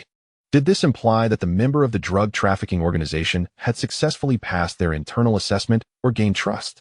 In such a scenario, could it be that the so-called assessment and trust were indeed correlated to this very moment? Without a moment's hesitation or doubt, Ming utilized his high-level access to investigate cities that had reported high-purity heroin seizures. The first was Jinling City, where high-purity heroin emerged 2 years ago, and the frequency and weight of seizures began to rise 8 months later. He flipped back through the records for further insight. There exists a peculiar case known as the red-clothed boy's neck strangulation suicide case, which remains unresolved to this day. It has long been a mystery whether it was a homicide or a suicide. Furthermore, not far away in Mingzhou City, a year ago, a surge of high-purity narcotics emerged, leading to an influx of potent heroin in the drug market within a mere 2 months. Almost concurrently, another unresolved case, the Villa Chainsaw dismemberment case, surfaced, with the perpetrator still at large. Continuing onward, we arrive at Linen City, renowned for its breathtaking West Lake scenery. 2 years prior, a similar appearance of high-purity narcotics occurred. But astonishingly, all such substances inexplicably vanished from the market in less than 3 months. Upon meticulously reviewing the case files from this period, Su Ming uncovered a case titled West Lake Drowning and Body Disposal Case, which has since been resolved. The assailant took their own life merely an hour before being apprehended. Although the perpetrator was identified, the case consumed nearly 10 days to solve, relying on a subtle clue. However, the situation is far more alarming. Half an hour later, Su Ming, feeling weary, exhaled deeply as he leaned back in his chair, fixating on the ceiling. His eyes were filled with a grave and icy seriousness, accompanied by an unspoken weight of concern and fury. Through the examination of numerous criminal files across various cities, he had come to a startling conclusion. To gain recognition and secure a larger quota of high-purity narcotics, members of this vast drug trafficking organization must orchestrate a flawless murder. This does not imply a perfect crime in the truest sense, but rather that the crime must evade police detection for a period of approximately 1 month. If no arrests are made within this time frame, the quota for narcotics is increased.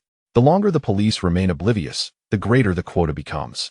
This, indeed, elucidates the motive for murder. Moreover, the most terrifying aspect is that those members of the drug trafficking organization who fail to conceal their identities post-crime and are subsequently apprehended by the police, without exception, resort to suicide. They leave no trace nor any opportunity for further investigation.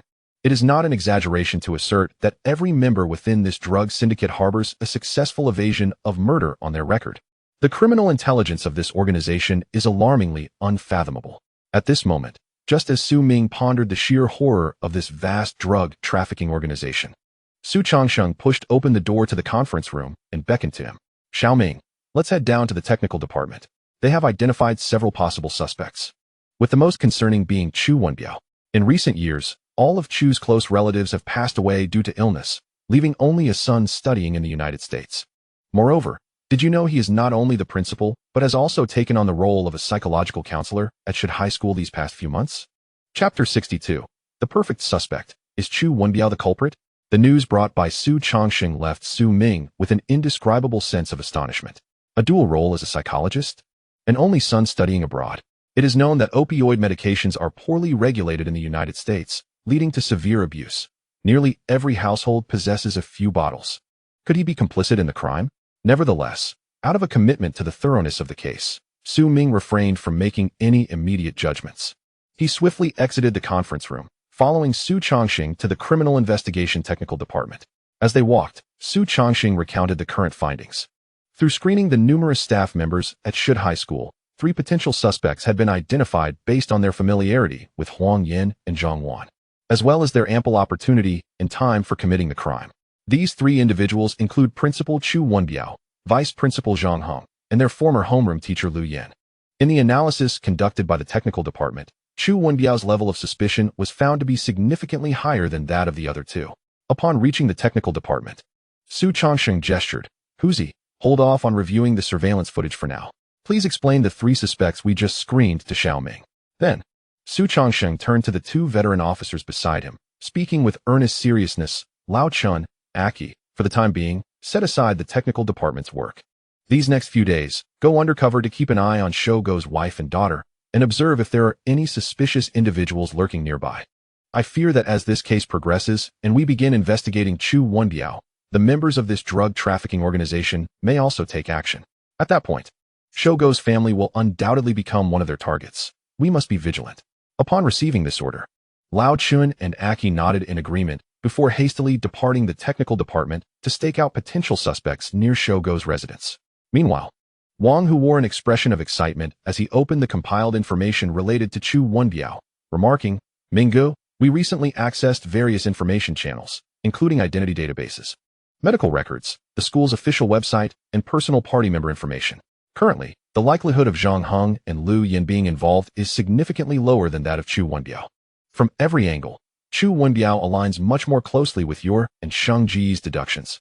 The alignment is at least 80%. 80%? This probability caused Su Ming to raise an eyebrow, feeling an undeniable sense of surprise. In his extensive experience with criminal investigations, if a suspect aligns with the inferred results at an 80% rate, it is generally safe to conclude that this individual is the perpetrator.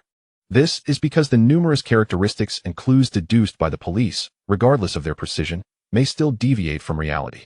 Thus, a slight disparity between the actual circumstances of the true culprit and the inferred outcomes is to be expected. Achieving a 78% alignment is already remarkably high, warranting a bold move to apprehend and interrogate regarding the details of the case. Su Ming furrowed his brows, nodding in acknowledgement. Huzi, elaborate on how Chu Wenbiao's details correlate closely with our deductions. Without hesitation, Wang Hu clicked to the next page, revealing a faded, colorful old photograph. This was a high school graduation picture, where, upon closer examination, one could discern a youthful Chu Wenbiao standing in the center of the back row, making a peace sign for the camera. The backdrop featured the entrance of his high school, prominently displaying the name Shangtian Senior High School. This graduation photo was extracted from Chu Wenbiao's party member file. Wang Hu pointed to the image on the screen, continuing his narrative. Around 35 years ago, during the peak of prosperity in Shangtian village, Chu Wenbiao's parents worked at the textile factory. He, too, spent his formative years there. Thus, he is undoubtedly very familiar with Shangtian village, having grown up here. Next came a second series of photos. Wang Hu continued to click through his notebook, compiling a sequence of various activity and interview images. In this lengthy compilation, all the main subjects were Chu Wenbiao, yet he was consistently seen wearing a thin mask, obscuring his nose and mouth. In all the photographs, every individual is dressed in long-sleeved shirts, indicating that the temperature is rather low. Observing this, Su Ming furrowed his brows and spoke softly. It appears that Chu Wenbiao suffers from allergic rhinitis, and quite severely at that. Otherwise, he would not be wearing a pollen-filtering mask during these activities and interviews. After all, wearing a mask is preferable to sneezing uncontrollably in the midst of an interview. Furthermore, the attire suggests that these events took place in the spring, which is when pollen is most prevalent.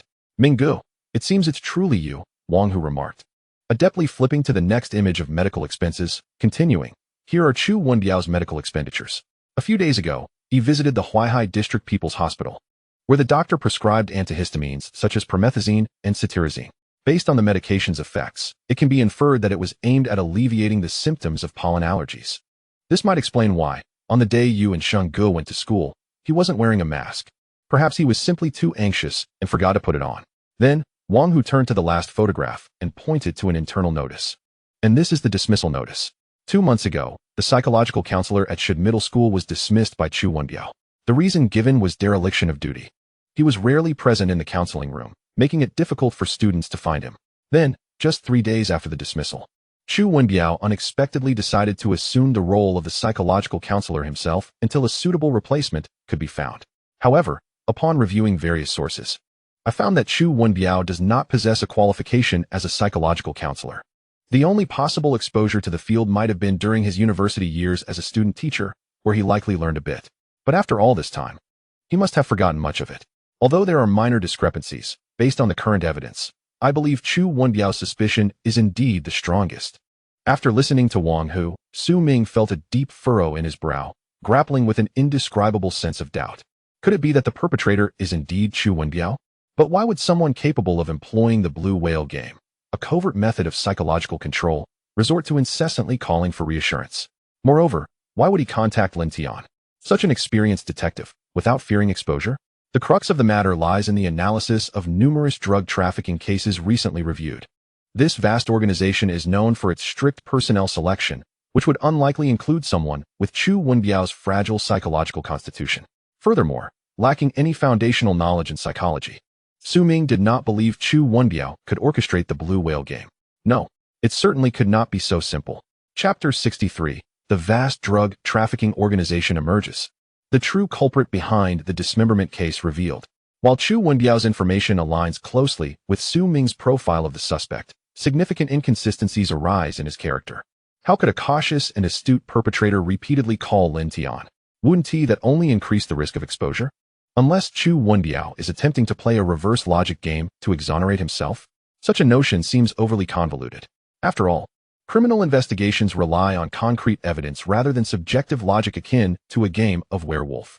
Logic serves merely to identify suspects. It cannot serve as definitive proof.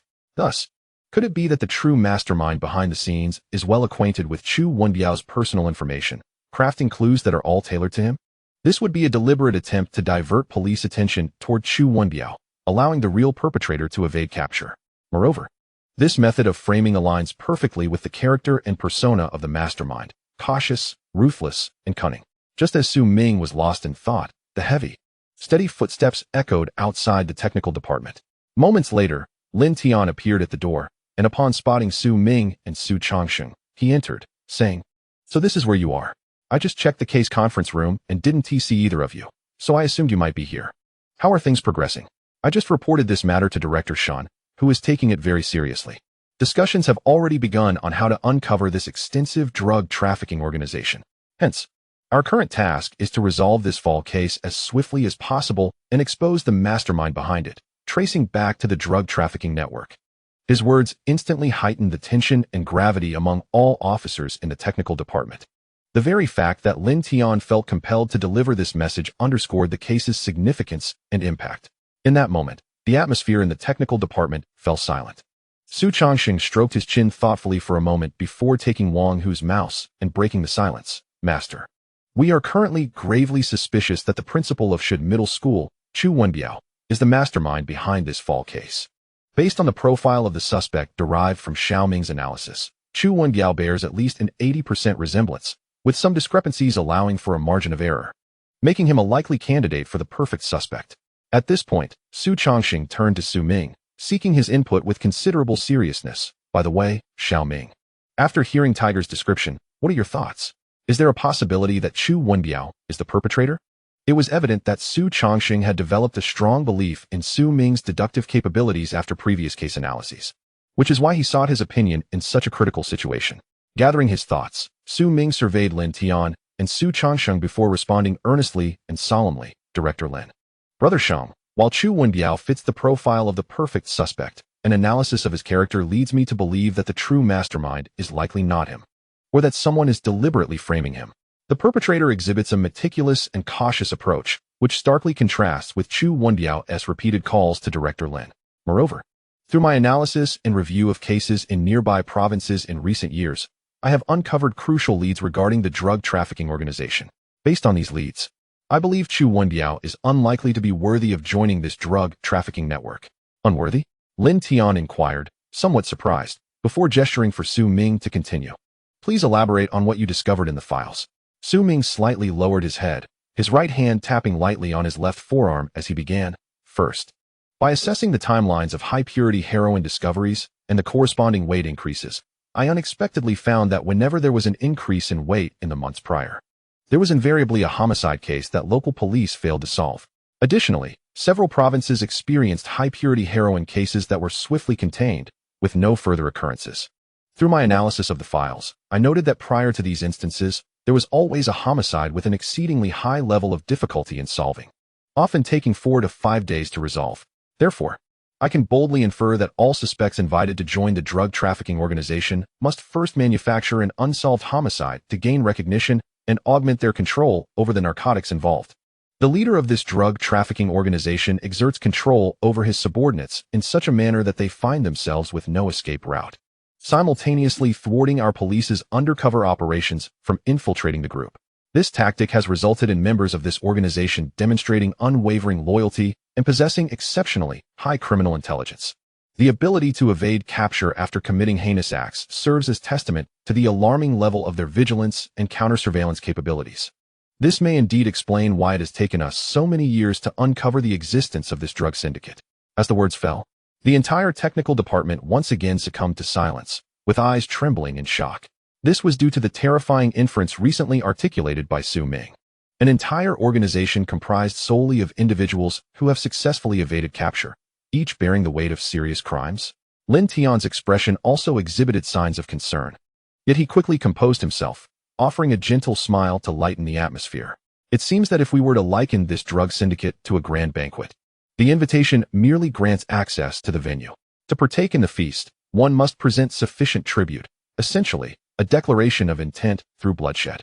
With a deep exhale, Lin Tian patted Su Ming on the shoulder, his calm gaze betraying the tempest brewing within.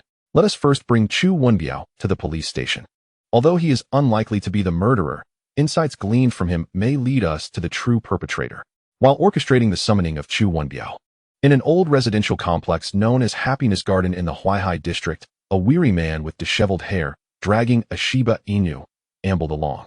He nibbled on a grain pancake while casting furtive glances around him. Upon reaching the main entrance of the complex, he noticed a middle-aged man outside a noodle shop, seemingly slurping down noodles, but having barely consumed any. He also observed a delivery worker pushing a cart piled high with packages approaching him. Stifling a yawn, he subtly edged closer to the delivery worker and inhaled deeply, relieved to detect no offensive odor, only the fresh scent of newly unpackaged clothing. Narrowing his eyes slightly, he tugged at the dog leash and urged, "Let us go, little one. It's time to head home." The Shiba Inu appeared to understand, swaying its rear as it trotted towards the farthest building in the complex. Once back inside his home, after securely locking the door, the man's previously exhausted demeanor transformed into one of sharp focus and gravity. Discarding the dog leash, he retrieved a phone from a drawer, inserting a prepaid SIM card, and dialed a number he knew by heart. After silently counting to 15, the call was promptly answered on the other end. Without hesitation or doubt regarding the identity of the person on the line, he began. "I just spotted 2 police dogs sniffing around the complex where the skinny dog's wife and daughter live. It seems the skinny dog has spilled everything related to the doctor and the organization. What should we do now? Should I go find the doctor and ensure he knows what to say?" Before he could finish, a mysterious voice interrupted him, sounding relaxed, accompanied by the clinking of wine glasses. "You need not concern yourself with that. Poison. Take the opportunity to return to Suzhou. The doctor has failed his assessment. I will instruct the sculptor to deal with this matter, as it falls within his jurisdiction. Although he is quite mad, handling a failed subject should pose no difficulty. After all, the case he handled has lingered for nearly 2 decades. Chapter 64. Come now, Principal Chu, put on the handcuffs yourself. Once Chu Wenbiao was identified as the next focal point, the Huaihai criminal investigation team sprang into action, racing down the highway, cutting the travel time to the entrance of Shud Middle School by nearly half. Upon arrival, Su Ming stepped out of the passenger seat to find an increased presence of media vehicles compared to the morning. However, the Huaihai District Education Bureau's vehicles had already departed, likely anticipating that the case was not as straightforward as it seemed, opting instead to return to the office to strategize a solution. Given the substantial influence this case had garnered online due to sensationalist media coverage, Su Ming and Su Changxing, donned in their police uniforms, entered the campus only to discover Chu Wenbiao surrounded by a throng of journalists. With microphones, smartphones, and recording devices in hand, they were clearly attempting to steer the conversation. "Principal Chu, there are reports that this is a case of deliberate murder. Does this reveal the flaws and errors in Shud Middle School's years of militarized management?" "Principal Chu, we have yet to see the victim's family arrive. Is your school opting to settle with them at a high cost?" "Principal Chu, has this incident prompted you to reconsider the school's philosophy, shifting from a focus on grades to a more holistic educational approach?" From the nature of these leading inquiries, it was evident that most of the reporters pressing Chu Wenbiao were not from reputable media outlets, but rather second-rate newspapers and various internet personalities seeking to capture the latest scoop for clicks. However, given that several hours had elapsed since Zhang Wan's fall, a response was essential to prevent the dissemination of potentially damaging misinformation. Su Changxing, observing the scene, couldn't help but smirk at the irony. Had he not conducted prior research, he might have been led to believe that Chu Wenbiao was a commendable principal, compelled to endure the scrutiny of unscrupulous media to preserve the institution's reputation. Yet, with the relevant information at hand, he mused that the current media engagement appeared to be a desperate attempt to obfuscate their earlier flustered calls to Director Lin. At this juncture, Su Ming and Su Changxing had approached the encircled crowd, and they could clearly hear Chu Wenbiao's somewhat hoarse voice. "Ladies and gentlemen of the media, I have reiterated countless times that the cause of the fall is still under investigation, and I cannot provide any answers or insights at this time.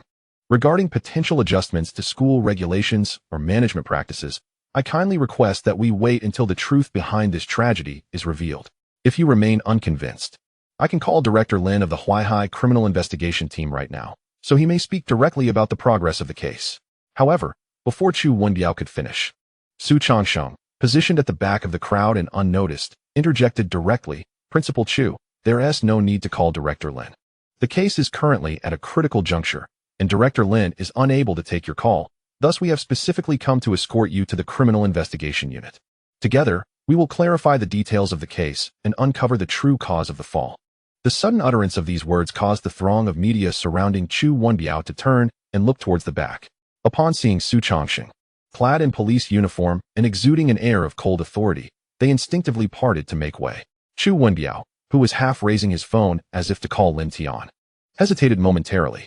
He then hurriedly glanced at Su Changsheng and Su Ming, his expression peculiar as he replied with some reluctance. Director Lin wants me to go to the Criminal Investigation Unit? All right, I will resolve matters here and then accompany you to review the latest developments in the case. As Su Changsheng made his intentions known, Su Ming's gaze remained fixed on Chu Wenbiao's face, meticulously studying his micro-expressions.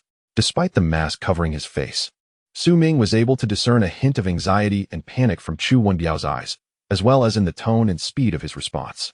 It was evident that, even if Chu Wenbiao was not the perpetrator of the fall, he was undoubtedly connected to the incident.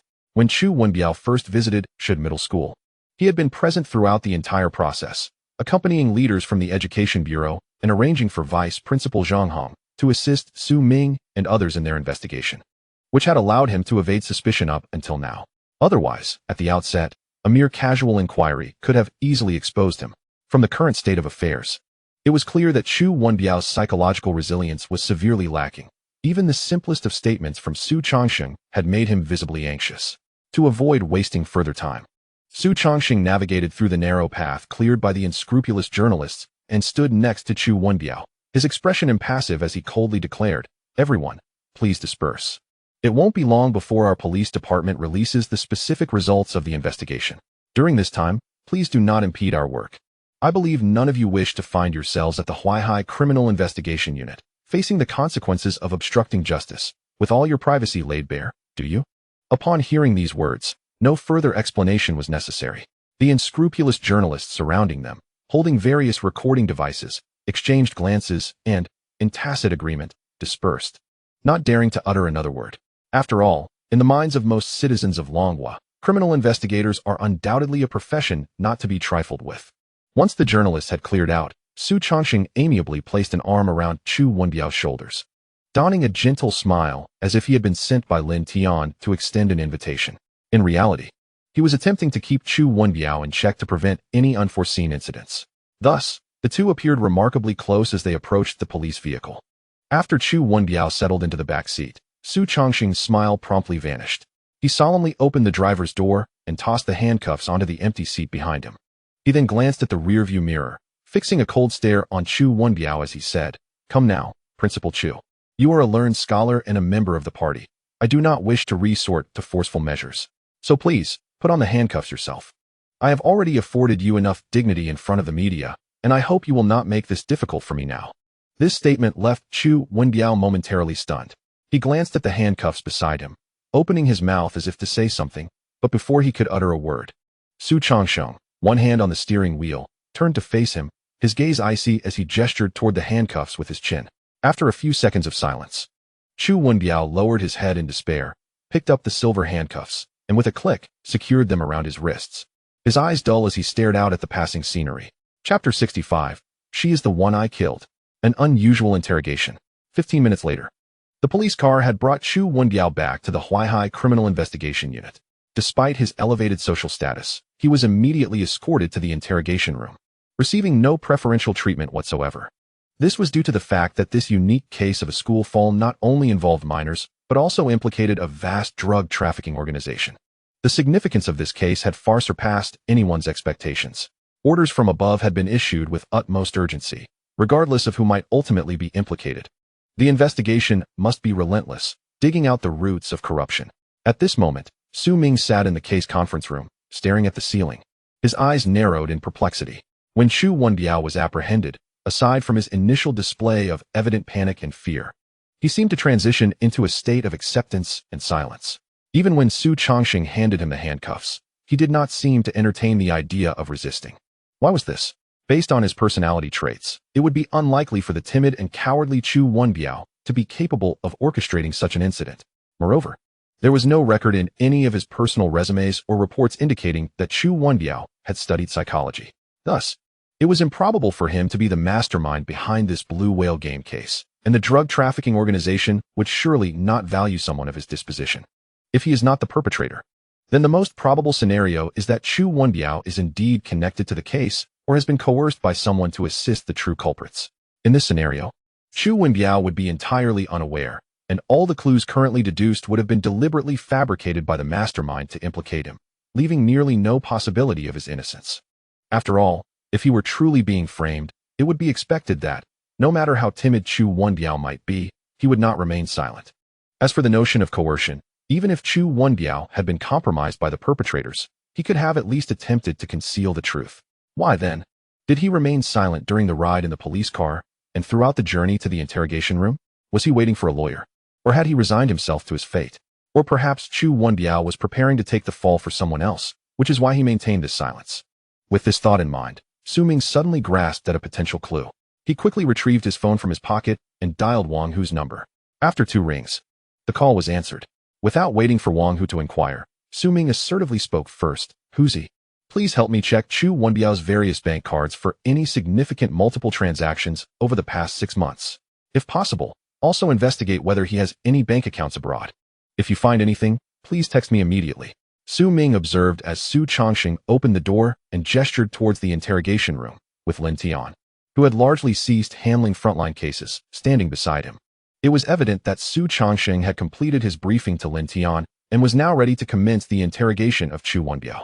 Moreover, the immensely experienced Lin Tian was also to partake in this interrogation, not solely due to Chu Wenbiao's status, but to extract every possible lead and gain a deeper understanding of the extensive drug trafficking organization involved. "All right, that's settled. Who's he?" Su Ming declared without a hint of hesitation before ending the call. He promptly gathered his notebook and various materials, striding over to join Su Changxing and Lin Tian. It had been quite some time since he had collaborated with Lin Tian on an interrogation, and Su Changxing appeared somewhat exhilarated as he remarked, "Master, I never anticipated that you would also be present for this interrogation. It will provide Xiao Ming an opportunity to witness the prowess of our Huaihai squad's ace veteran detective." Enough with the idle chatter, Lin Tian replied with a hint of disdain as he glanced at Su Changxing. He continued, "You two will take the lead in this interrogation. I shall assume the role of an observer and will supplement the questioning as necessary. To be frank, this case is exceedingly significant, to the extent that I cannot afford to be the slightest bit lax, fearing that I might overlook any detail related to that drug trafficking organization." Upon entering the interrogation room, they found that other officers had already taken the initiative to move a chair inside. As Su Ming positioned his notebook and other items and activated the camera in the corner, Lin Tian sighed, shaking his head as he turned to face Chu Wenbiao, who had removed his mask. In a measured tone, he addressed him, "Principal Chu, as an intellectual with a unique position and several years my senior, you possess a wealth of life experience. Given the current circumstances, even if you have not personally encountered such situations, I am certain you have heard enough about them. Therefore, do not harbor any false hopes. It is best to disclose all pertinent information. I will do my utmost to provide you with an opportunity for leniency. Let us begin," he concluded. After this statement, Su Ming took a seat, allowing Su Changxing to commence the questioning. "We will skip the personal information. Principal Chu, you are aware of the details concerning the recent falling incident at your school, correct?" Chu Wenbiao, his head lowered and appearing fatigued, responded weakly, "Yes." Su Changxing nodded and lightly tapped the table, continuing, "Since you already know, I shall refrain from unnecessary preamble and go straight to the point. Why did you resign 2 months ago?" Before Su Changxing could finish, Chu Wenbiao seemingly disregarded the preceding question and continued to speak to himself. "I know the specific details about Zhang Wan, and I am aware that her parents are divorced and she lives with her grandmother, which has made her quite reclusive and socially inept. A month ago, her grandmother passed away, leaving her with no support, rendering her an ideal candidate for psychological manipulation.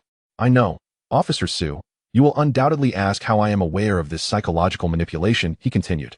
At this juncture, Chu Wenbiao slowly raised his head, revealing eyes devoid of any emotion, and stated in a flat tone, "Because I killed her." Chapter 66. The enormous overseas transfer, Chu Wenbiao's self-destruction. "I killed her."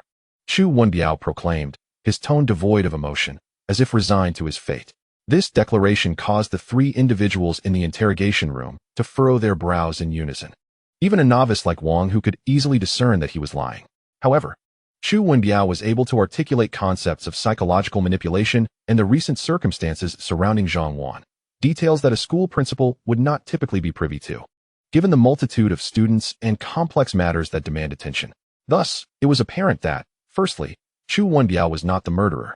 His timid and cowardly demeanor could not possibly belong to someone capable of orchestrating the meticulous crimes associated with the Blue Whale game. Yet, he undoubtedly possessed knowledge of many case details, and there was a possibility that he had been directly involved. Secondly, Chu Wenbiao did not intend to implicate his accomplices, clearly resolved to shoulder the burden of this case alone. Given his status as a school principal, he was unlikely to be the kind of person who could kill and remain unperturbed. If Chu Wenbiao were indeed being coerced or manipulated, he would likely have divulged the case's details in hopes of achieving a lighter sentence, rather than the desolate admission of guilt he presented now. He did not even attempt the simplest of rebuttals or concealments, which undoubtedly indicated an intention to take the blame. Furthermore, his attitude suggested that no matter what form of coercion or persuasion was employed, he would never reveal the true perpetrator, a stark contrast to the previously uncooperative and evasive Shogo. At this moment, after claiming responsibility for the murder, Chu Wenbiao once again lowered his head in silence. Su Changsheng furrowed his brow, his right index finger tapping on the table as he spoke with cold seriousness. Principal Chu, you must recognize the gravity of this situation. This is a case involving the life of a minor, not merely a petty theft. This is not something you can simply shoulder on your own. The true murderer cannot be concealed by your solitary efforts. We possess a plethora of leads, and regardless of your unwillingness to cooperate, the police will inevitably uncover the true culprit. Are you certain you wish to forfeit the opportunity for leniency for an outcome that cannot be altered? Principal Chu, it is imperative that you disclose the specific circumstances of the case. That is the most prudent choice. After delivering this rather official counsel, Chu Wenbiao remained unchanged, silently lowering his head, unwilling even to respond. This lack of cooperation elicited an indescribable sense of impatience and anger within Su Changsheng. In times past, even a school principal or party member would have undergone stringent interrogation methods. Noticing Su Changsheng's growing agitation towards Chu Wenbiao's demeanor, Lin Tian, seated nearby, gently placed a hand on his shoulder and, with a seriousness reminiscent of a stabilizing force, said, Principal Chu, to be candid, we have been fortunate to meet on a few occasions, and seeing you in this state today evokes a certain discomfort in me. Given that you are now in the interrogation room, it is likely that you will not have your freedom for some time. Allow me to be direct.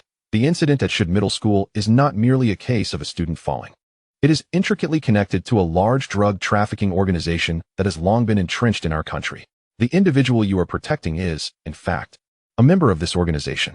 As a party member, you cannot be unaware of our nation's unwavering zero-tolerance stance on narcotics. At this juncture, Lin Tian softened his tone, speaking as if to an old friend. Principal Chu, please recount the events as they transpired. I can assure you that not only will I advocate for a lighter sentence for you, but I will also extend an opportunity for the actual perpetrator to confess and receive leniency. Concealment is futile. Voluntary confession and transparency are the rightful paths to reduce sentences. If you can also provide us with information regarding the members and key locations of the drug trafficking organization, you may yet earn a chance for early release. The seasoned detective Lin Tian was acutely aware of the recent demeanor exhibited by Chu Wenbiao. It was nearly impossible to extract the particulars of the case through coercive means. A gentle approach was essential, coupled with the promise of leniency in exchange for a confession, the only compelling proposition that might lead Chu Wenbiao to divulge the intricacies of the matter at hand. Just as now, upon hearing the possibility of a redemptive confession, Chu Wenbiao slowly lifted his head, a flicker of hope illuminating his eyes. However, as if recalling a haunting memory, that glimmer of hope dissipated in mere seconds. With a despondent gaze, he lowered his head once more and raspingly confessed, I am the murderer. Zhang Wan's poor academic performance would undoubtedly lower this year's admission rates and average scores if she remained in school. However, as graduation approached, coupled with the turmoil in Zhang Wan's family, even if I urged her to withdraw, she would be reluctant. Thus, I devised a method to manipulate her consciousness through the Blue Whale game. To accomplish this, I specifically dismissed the school's psychological counselor. Before Chu Wenbiao could finish, Su Ming interjected with an air of resignation, shaking his head slightly. Hey, Principal Chu. Why have you derailed the conversation yourself? Zhang Wan's grandmother only passed away a month ago. How does that relate to your decision to terminate the school's psychological counselor 2 months prior? It seems to me that the true culprit sought you out to identify a suitable target for the drug trafficking organization. After searching for a month without success, you evidently remembered Huang Yan, who has been unable to continue her studies since the accident last year. Yet, when Huang Yan failed to respond, the more vulnerable Zhang Wan appeared just as the pressure intensified. Before he could continue, a notification sounded from Su Ming's phone on the table, signaling a new message. Without hesitation, he opened the message and, upon reading the latest lead from Wang Hu, his expression sharpened. He then turned to the silent Chu Wenbiao, who was still looking down, and calmly stated, "Principal Chu, I believe we can temporarily set aside these matters. Please enlighten me about the transfer of 8 million to an offshore account approximately 3 months ago, completed within a mere 3 days. Furthermore, the week following the transfer, you instructed an agent to expedite the sale of your property at 15% below market value, resulting in a cash transaction of 6 million. Remarkably, shortly after you received the funds, they were immediately transferred back to your account within an hour. The total amount transferred exceeds 13 million, ceasing just 2 months ago. Principal Chu, could you clarify your relationship with the owner of that offshore account?" Chapter 67, Major in Applied Psychology, Identifying the Hidden Culprit. Su Ming's words caused Chu Wenbiao, who had been quietly brooding, to suddenly raise his head, his eyes trembling slightly, struggling to maintain composure. After a significant pause, he hoarsely stammered, I don't know what you're talking about. What transfer? I have not transferred money to anyone. Besides being the murderer in this case, I know nothing else." It was evident that despite being one of the few university graduates of the last century, Chu Wenbiao, with his timid and unassertive nature, reacted like any other criminal in such a predicament, stubbornly denying knowledge and clinging to a defunct defense. Nonetheless, the gravity of this case could not be dismissed by mere assertions of ignorance. Lin Tian, seated nearby, turned to Su Ming, having no expectations that Chu Wenbiao would provide answers. "Xiao Ming, is your information accurate? Has Chu Wenbiao indeed made large transfers during this period?" Su Ming nodded, handing Lin Tian his phone and affirmatively responding, "Yes, Director Lin. Just before coming to the interrogation room, I deduced that Principal Chu might be contemplating taking the blame for himself. Thus, I suspect the true culprit has likely been in contact with him, and their relationship is likely not unfamiliar, ruling out coercion. Analyzing the motivations for drug trafficking. While some may be driven by pathological thrill-seeking, I believe financial gain remains the primary motive. As the principal of a private school, even if he is not a shareholder, Chu Wenbiao's economic standing cannot be insignificant. Given the possibility of his collusion with the true perpetrator, it stands to reason that prior to engaging in drug trafficking, he sought assistance from Chu Wenbiao, who, out of desperation, resorted to this illicit path. Thus, examining the financial transaction records is the best way to validate my hypothesis. Regarding the outcome, Director Lin, as indicated in the text messages on my phone, substantial transfer records do exist. After hearing Su Ming's deductions, Lin Tian nodded in agreement, feeling satisfied but not overly surprised. As an experienced detective, he believed he could arrive at similar conclusions. Observing the numerous transaction records on the phone, he inquired softly, "Sheng, what is the status of Principal Chu's family? Does he have any children studying or working abroad?" The seasoned detective was astute enough to piece together from Su Ming's earlier statements, the transaction records, and Chu Wenbiao's demeanor that he likely had a child studying or working in another country. Only under such circumstances could Chu Wenbiao be compelled to take the fall. Without a moment's hesitation, Su Changxing quickly affirmed, "Yes, Master, indeed. Principal Chu has a son studying in the United States named Chu Pengfei, but we have yet to investigate thoroughly, as we initially did not anticipate the extent of this case." Lin Tian nodded thoughtfully, closely observing Chu Wenbiao's expressions. Noticing his evident discomfort, which he tried to conceal, his clenched fists and tightly pressed knees were enough indicators of his acute anxiety. This drastic shift in his emotional state, from a resigned acceptance to an agitated restlessness, piqued Lin Tian's interest. Without avoiding Chu Wenbiao, he organized his thoughts and pieced together the clues, stating, "Sheng, please check the internal database for Chu Pengfei's information. If my assumptions hold true, the mastermind behind this case is likely Chu Pengfei, Principal Chu's only son. Considering the substantial offshore transfers and Chu Wenbiao's willingness to take the blame, it can only be his son. As a fellow father, I can surmise that the reason for transferring and subsequently returning the 6 million from the property sale is." Lin Tian paused for 2 seconds, rummaging through his pockets as if contemplating lighting a cigarette. However, he suddenly remembered that he was in an interrogation room.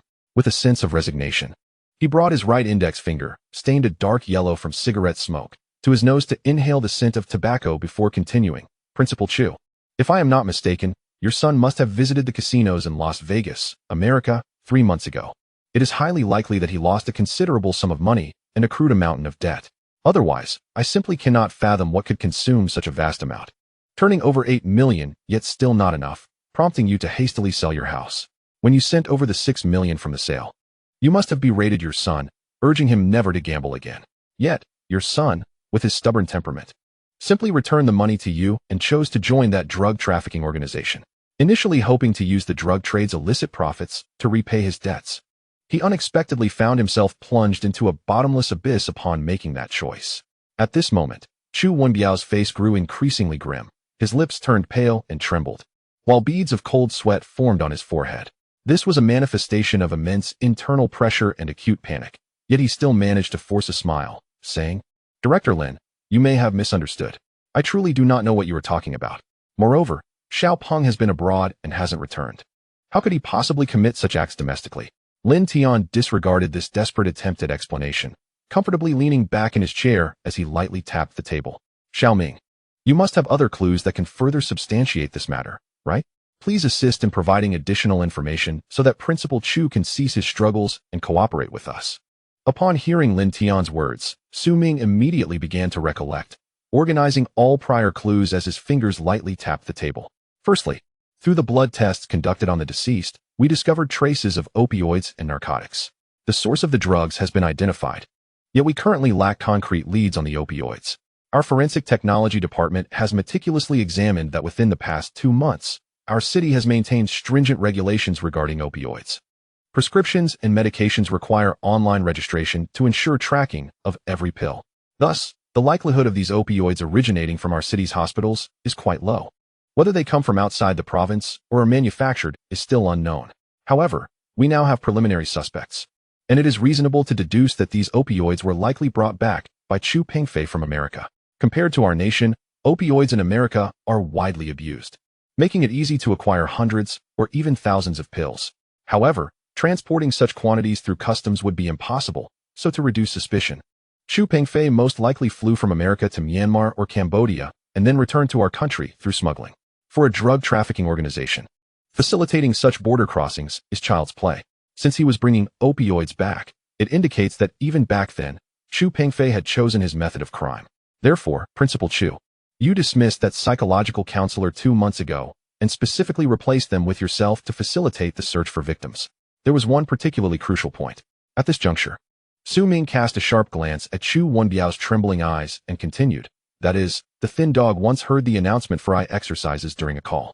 As a long-serving principal, I do not believe you would forget the time for those exercises, which occur twice daily. Only your son, Chu Pengfei, returning from America, would subconsciously disregard such matters due to his prolonged time abroad. After all, there is no such thing as eye exercises in America. Am I correct, Principal Chu?"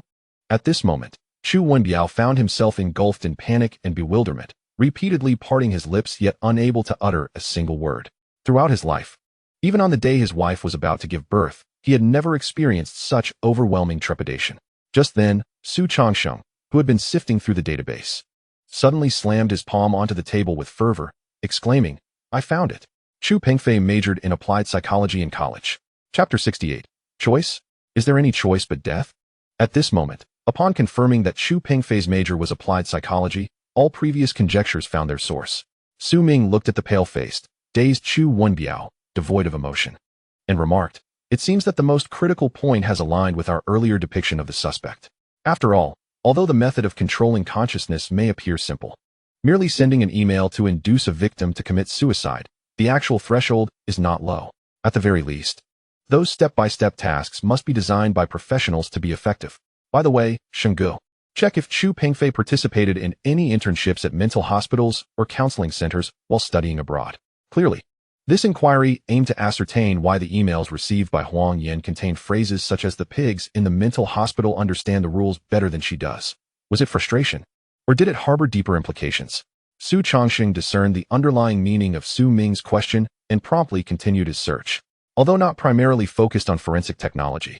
As an experienced detective, his ability to glean useful clues from various social media and news articles about suspects was exceptional. Within a mere 2 minutes, Su Chongqing suddenly slammed the table again, casting a serious glance at Su Ming and Lin Tian, and hurriedly said, "Master, Xiao Ming, do you know what I just discovered while browsing Chu Pengfei's overseas social media?" Without feigning mystery, Su Chongqing turned his notebook towards Su Ming and Lin Tian, continuing.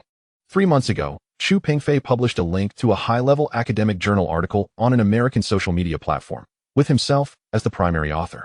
The article was titled "On the Techniques of Utilizing Drug-Assisted Subconscious Psychological Control." Furthermore, based on his personal content and information, Chu Pengfei had long-term volunteer experience at a public psychiatric rehabilitation center in America.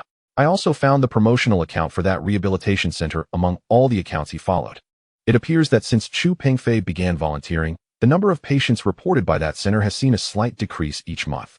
While being placed in a rehabilitation center indicates that those patients are mentally unstable, resulting in various accidents leading to their untimely demise is certainly not unusual. However, if we were to speculate boldly, it is highly probable that Chu Pengfei was attempting to test that method of consciousness control within that center, ultimately aiming to induce the victims to commit suicide. This would explain the continuous decline in patient numbers over several months. As for why the rehabilitation center did not notice, I believe that such a public psychiatric facility likely does not care about the patient's fates. As long as there's no blatant homicide, they would turn a blind eye. Hence, after achieving experimental results, he could publish this article in an academic journal abroad while concealing the process. The most crucial piece of evidence is the most recent post, which features a photograph of Chu Pengfei at the Las Vegas casino, with numerous chips laid out before him, suggesting he was wagering substantial amounts. After exhausting his resources, it appears he resorted to high-interest loans that he was unable to repay, leading to his involvement in a drug trafficking organization. At this juncture, Su Chongqing narrowed his eyes and cast a pointed glance at Chu Wenbiao across the table. Drawing from previous successful experiences, upon Chu Pengfei's clandestine return to the metropolis, they intended to initially filter potential targets with the cooperation of Principal Chu, utilizing his most adept skills in consciousness manipulation. He aimed to fulfill the formidable objectives set by the vast drug trafficking syndicate. By doing so, they could augment the drug quota, thereby reaping greater profits. Wouldn't you agree, Principal Chu? It was evident that, through the insights Chu Pengfei displayed on social media, corroborated by existing clues, the numerous prerequisites for the case of the fall had been satisfied. Simultaneously, Chu Wenbiao's current demeanor and actions provided the clearest explanation. In a desperate attempt to protect his son, Chu Wenbiao chose to shoulder the burden of this case alone. It could be said that all the leads gathered thus far pointed directly at Chu Pengfei. Yet, in the face of Su Chongqing's cold inquiries, Chu Wenbiao's demeanor remained unchanged. Despite his pallid complexion and dimmed gaze, he stubbornly replied in a hoarse voice, "No, I truly do not know what you are talking about. Xiaoping has not returned to the country. This case is solely my doing." In light of such obstinacy, Su Ming and his companions exchanged glances, feeling a shared sense of helplessness, though they were not overly angered or surprised. After all, Chu Wenbiao had lost nearly all his family, leaving only a single son. Coupled with the weight of the paternal title, his inherently timid and cowardly nature manifested an unexpected resolve at this moment. Observing the trembling figure of Chu Wenbiao, Lin Tian let out a resigned sigh, shaking his head in pity. "Principal Chu, there is truly no need for this forced concealment. We have already identified the true perpetrator, and all evidence points to him. Your attempt to take the blame will not alter the outcome. Rather, it will exacerbate your punishment. Moreover, instead of stubbornly accepting guilt in a situation where you are clearly terrified, you should not have allowed it to escalate this far. Even if your son joined the drug trafficking organization out of defiance, as a principal, you should understand the gravity of the situation and have acted to prevent it or report it immediately. Instead, you colluded in his crimes against students. To be blunt, you have betrayed all the teachers and students of Shud Middle School, as well as the late Zhang Wan and the currently suffering Huang Yan." It seemed that Lin Tian's words struck a nerve. Previously silent, Chu Wenbiao suddenly interrupted Lin Tian's continued discourse with an outburst of emotion. Clenching his fists, he pounded the table of the interrogation room, his voice filled with anguish and regret as he shouted, "Choice? What choice is left? When Xiaoping defiantly joined that drug trafficking organization, all choices vanished. Do you think I didn't try to get Xiaoping to quit? Do you think I didn't consider other options? But, Director Lin, do you know what kind of desperate criminals are in that organization?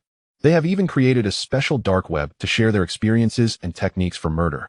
Do you realize that the infamous cases such as the body fragmentation case at Moda University, the red-clad boy strangulation case, and the Villa chainsaw murder case were all perpetrated by members of this organization? Choice.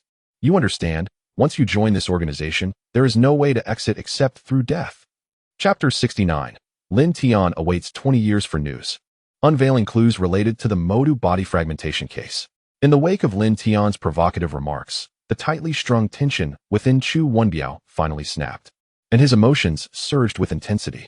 Perhaps it was an alternative expression of fury over his son's reckless choices, over his own betrayal of the students of his school, over the coercion of the vast drug trafficking organization, and over the realization that despite his efforts, he could not extricate Chu Pengfei from this situation. However, in contrast to Chu Wenbiao's outburst, Su Ming and his companions sat in stunned silence. Lin Tian, in particular, found his hands uncontrollably trembling. His eyes filled with shock and hope, mingled with a hint of concealed panic. Yes, panic.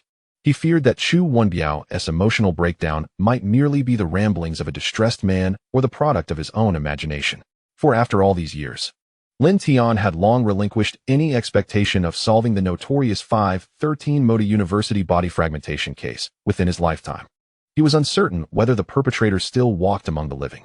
Essentially, he clung to an obsessive determination, relentlessly tracking the case, unwilling to abandon it.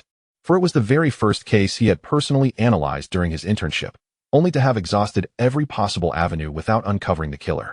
Thus, when he heard Su Chongxing mention that Su Ming had discovered new clues from nearly 20-year-old case files, Lin Tian had retreated to his office, lit a cigarette, and delved back into the case files of the 513 Moda University body fragmentation case. He sought to discern what clues he might have overlooked and regretted that had he been more diligent and meticulous, perhaps he could have captured the perpetrator. Yet now, Chu Wenbiao revealed that the dark web established by this vast drug trafficking organization contained records of shared experiences and techniques related to the 513 body fragmentation case. This indicated that the perpetrator of that case likely still lurked within the ranks of this drug trafficking organization. Moreover, it was highly probable that he was still alive.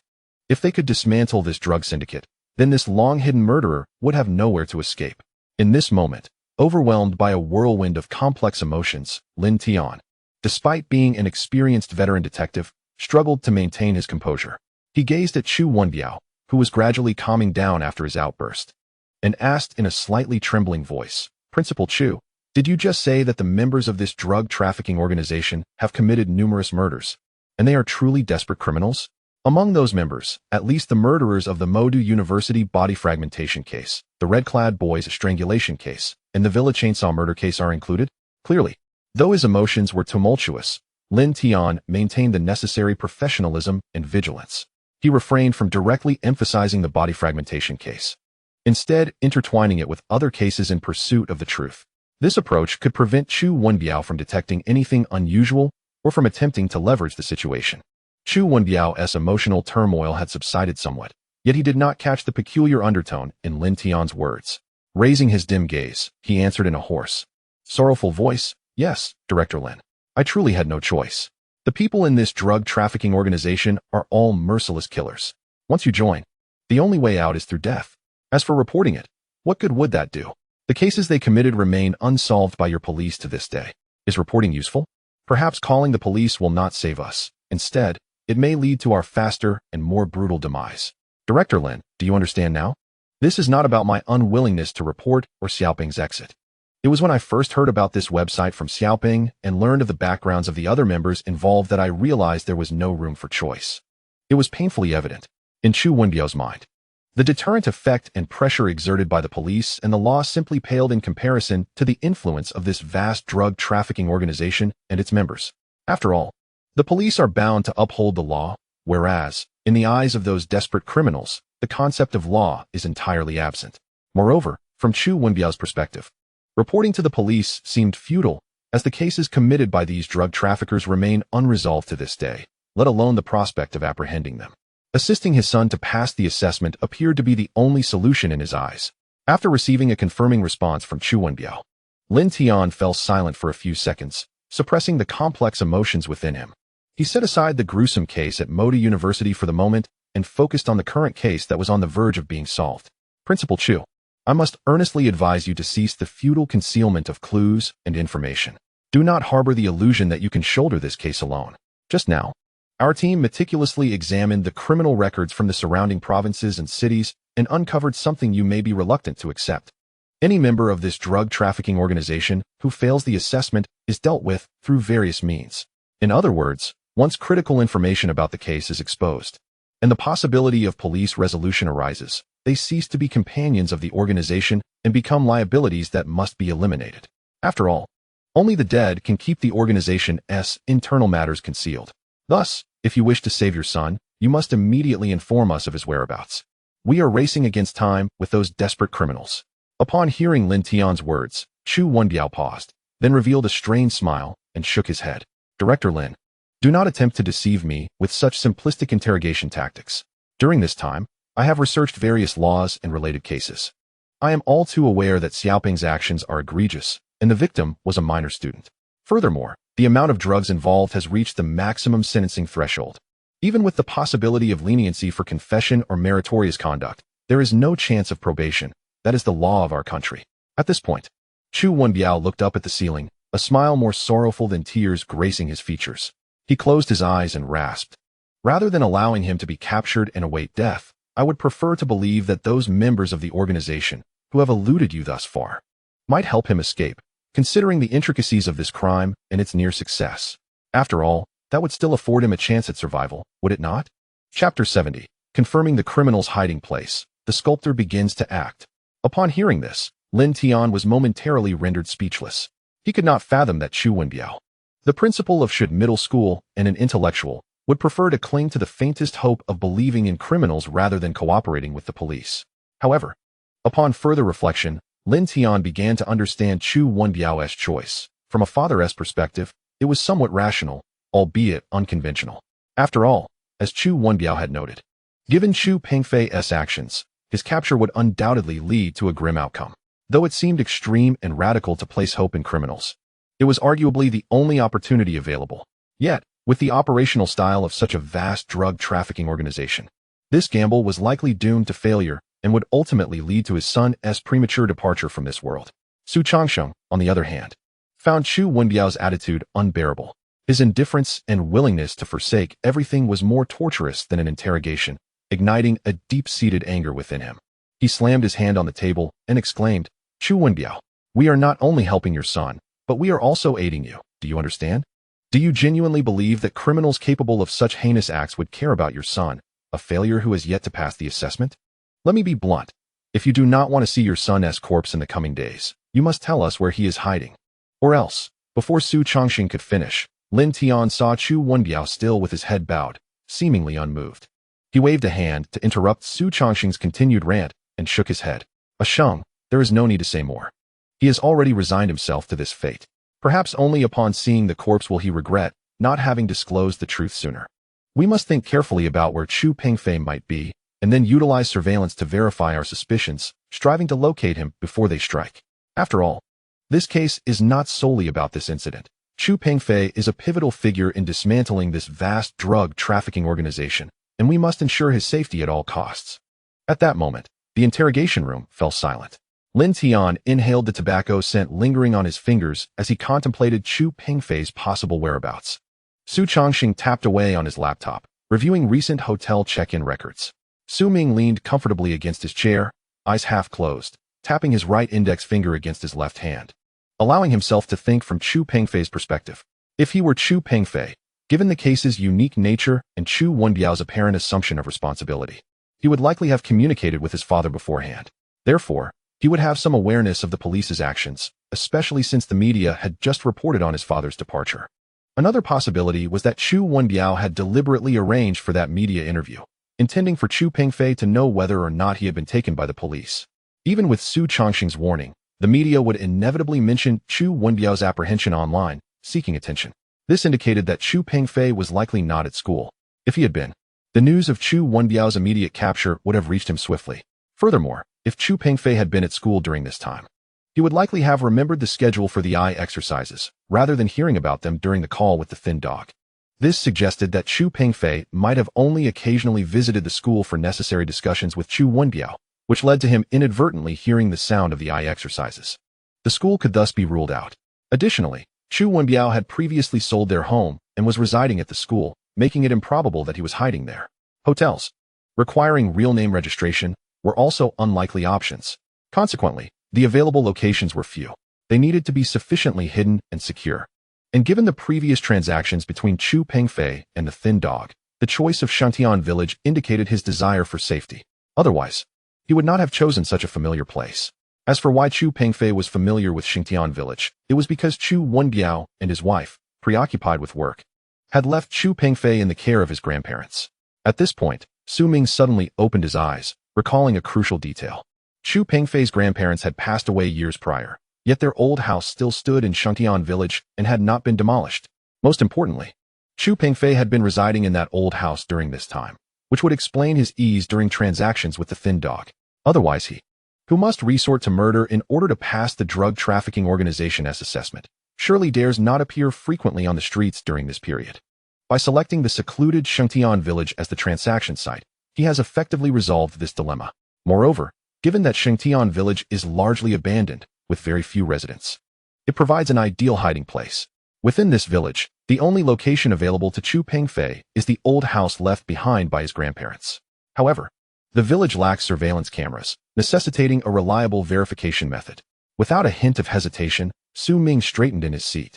Although he directed his gaze toward Lin Tian and Su Changsheng, his peripheral vision remained fixed on Chu Wenbiao's expression, feigning surprise as he exclaimed, "Director Lin, Brother Shang, I have determined Chu Pengfei's whereabouts." Upon hearing this, Lin Tian and Su Changsheng ceased their thoughts and actions, turning their attention to Su Ming while also stealing glances at Chu Wenbiao. It was evident that the previously silent Chu Wenbiao, who had his head lowered, was now intently listening, having raised his head and perked up his ears.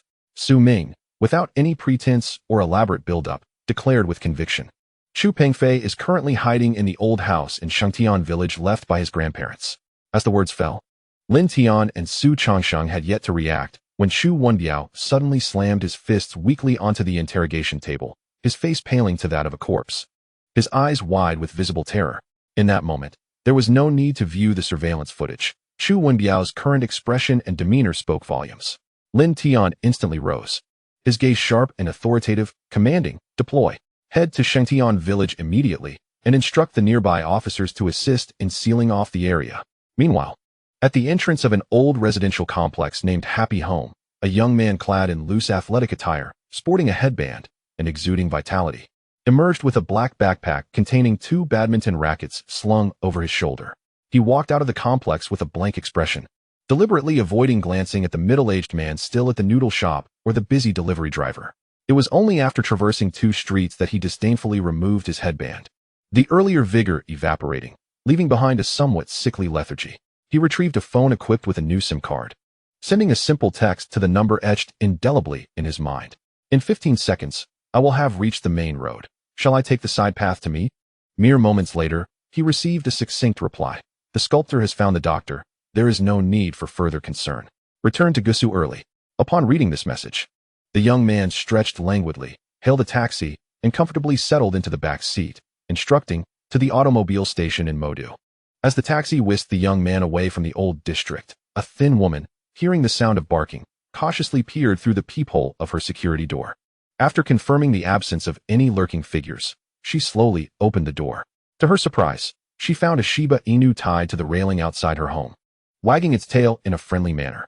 Just then, her 3-year-old daughter bounded out, and upon spotting the endearing dog, she clapped her hands in delight, exclaiming, "Doggy, doggy, let's keep this dog." Chapter 71. Inviting the police to witness Chu Pengfei's confession, an audacious drug trafficking organization. Seeing her daughter extend her arms towards the Shiba Inu, the thin woman froze momentarily, recalling a piece of advice her partner had given her 2 months prior. "If I ever get caught by the police, or if strange individuals appear at our door, remain vigilant and do not trust easily. If uncertain, call the police. You and our daughter have done nothing wrong. They will protect you." With this recollection, she quickly pulled her daughter back from the dog, stepping away nervously, and retrieved her phone to dial for help. After 2 rings, her call was answered. "Hello, is this 110? At that moment, several police cars surged forth from the Huaihai Criminal Investigation Unit, all headed towards the remote Xingtian village to apprehend Chu Pengfei. Upon receiving the assistance order, the local police promptly sealed off all major exits of Xingtian village, positioning themselves near the old house to prevent Chu Pengfei from fleeing in desperation. However, due to the alleyways obstructing access and uncertainty regarding whether Chu Pengfei, now affiliated with this vast drug trafficking organization, might be armed, they refrained from forcibly entering. Instead, they opted for a cautious perimeter lockdown, awaiting the arrival of fully armed SWAT officers. After all, during the interrogation of the thin woman's partner, it had been revealed that a member of the drug trafficking organization in Gusu City routinely carried a firearm and a special type of poison. Hence, they could not afford reckless actions that might lead to unnecessary casualties or jeopardize their colleagues. At this moment, the sound of sirens echoed on the road as Su Chongxing expertly navigated the vehicle, pressing the accelerator with precision as they sped towards their destination. Stealing a glance at Lin Tian, who sat pensively in the passenger seat, he smiled and inquired, "Master, what are you pondering?" To be honest, I never anticipated that from this fall incident, we would unearth clues related to the 513 Modi University dismemberment case. This is indeed encouraging news. At least your 2 decades of dedication have borne fruit. There remains a chance to bring that cunning and ruthless murderer to justice. Clearly, as Lin Tian's disciple, Su Chongxing understood that the Modi University dismemberment case had been a lingering burden on Lin Tian's conscience for the past 20 years.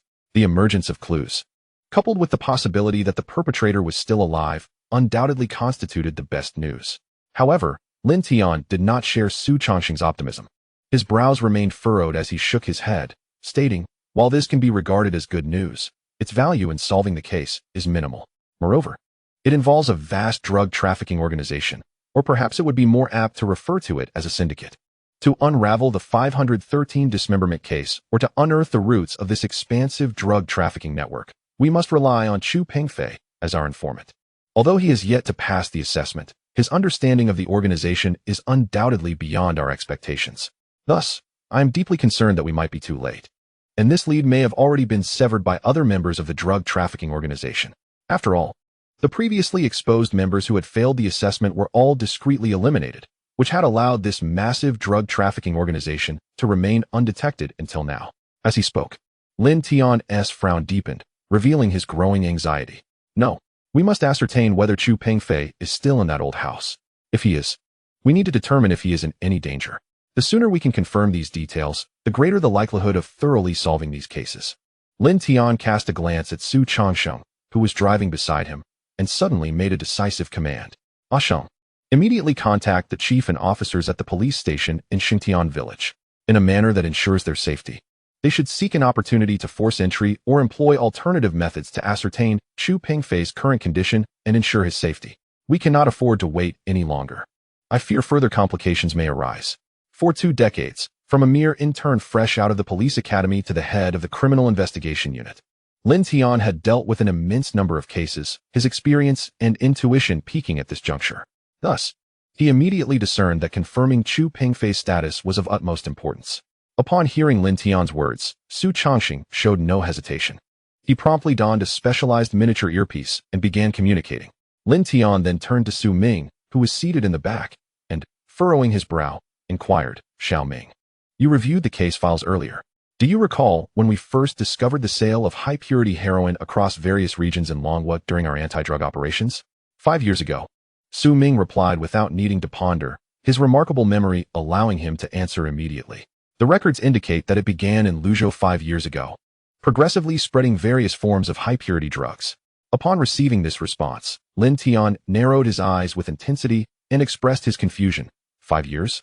This implies that the drug trafficking organization was likely established around that time. Moreover, the unresolved cases in other cities also emerged within this time frame, which is not particularly distant. Yet, the 513 dismemberment case occurred 2 decades ago. Why is it still recorded on that so-called website? Furthermore, prior to Chu Pengfei's appearance, there had been no instances of high-purity drug sales in Modu, as if someone had deliberately forsaken such a vast market. Does this suggest that the perpetrator of the 513 dismemberment case is no longer in Modu? Or could it be that the murderer of the 513 case is the founder of this drug trafficking organization? Thus, it would only be fitting for them to Before Lin Tian could finish, Su Chongqing suddenly pulled over sharply, pressing the earpiece in his ear and asking seriously, "What? Are you certain? You can confirm there are signs of life, yet the person is absent?" At this inquiry, both Su Ming and Lin Tian's expressions grew increasingly grave, as they had begun to suspect that Chu Pengfei was no longer in the old house in Shengtian village, and that he might have been preemptively captured or entirely dealt with by the drug organization. If that were the case, the clues would once again sever. At that moment, Lin Tian's phone vibrated urgently in his pocket. After glancing at the number with some confusion, he answered the call, listening intently without uttering a word, his expression growing ever more somber as he coldly declared, "Understood. I will head there immediately." After ending the call, Lin Tian looked at Su Ming and Su Chongqing, his concealed fury evident as he stated, "We just received a special alert call from abroad at the Huaihai Team's dispatch center. The caller specifically requested that the dispatcher inform me not to waste efforts returning to the old house, but to head directly to the Modu Holiday Hotel within the Fantawild theme park to witness Chu Pengfei's confession." Chapter 72, The Sinister Shiba Inu and the Increasingly Terrifying Drug Trafficking Organization. A provocation. This was a blatant challenge from the drug trafficking organization. Over the years, Lin Tian had encountered numerous criminal syndicates operating in groups and had witnessed the extremes to which they would go to conceal their crimes, even eliminating exposed members. Yet, never had he encountered a criminal organization so audacious as to directly call the Huaihai Criminal Investigation Unit and explicitly demand that they refrain from searching the old house, instructing them to witness the so-called confession of Chu Pengfei instead. There was no need for further contemplation. This so-called confession was likely a cold execution for Chu Pengfei's failure in the organization, necessitating his removal. Alternatively, it could be a deliberate call to the police to collect Chu Pengfei's remains. The arrogance and provocation embedded within were glaringly evident, showcasing a blatant disdain for the law. Upon learning that Chu Pengfei was not at the old house, several speeding police vehicles immediately changed direction towards the Fantawild theme park. Concurrently, the surrounding public security officers were dispatched to assist, while the officers at the old house in Shangtian village were not sent in vain, as they could aid in searching the premises for any additional crucial clues. However, within the police cars, an unprecedented silence prevailed. Lin Tian sat with his eyes closed, leaning against the seat in contemplation, yet the throbbing of his temples betrayed the fury simmering within. Su Ming, seated in the back, furrowed his brow, ruminating on whether any clues had been overlooked. Su Chongqing, eyes fixed ahead, gripped the steering wheel tightly, the tension in his hands visible as veins bulged. Minutes passed before Su Chongqing could no longer contain himself, slamming his fist onto the steering wheel in frustration. "Damn it, this is definitely problematic. From the incident at Shud Middle School to now, barely 8 hours have passed. For such a complex case to unearth the true mastermind in such a vast organization in such a short time is nothing short of miraculous. Yet, why does it seem that the other members of this drug trafficking organization are somehow one step ahead of us, as if they are privy to our every move?" At this point, Su Chongqing paused for a moment, his eyes reflecting indignation as he tightened his grip on the steering wheel. "This is truly bizarre. I seriously suspect there is an internal issue, that someone is leaking information to them.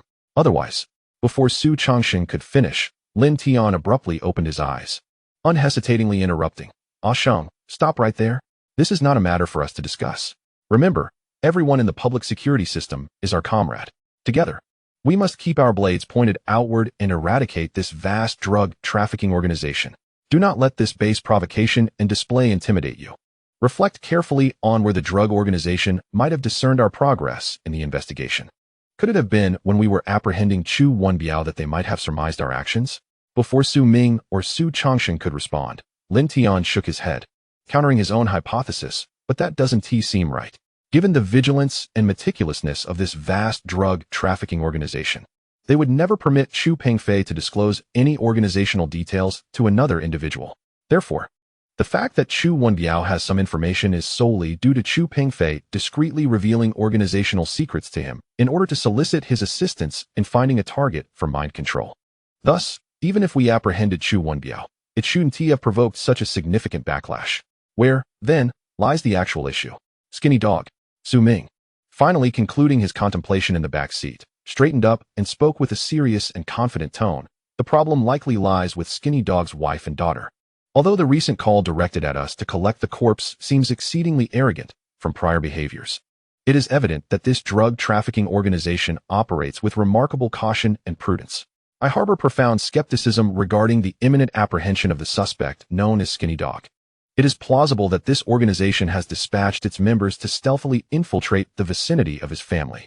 Their intentions may not solely revolve around silencing him, but also to ascertain the latest developments in the investigation.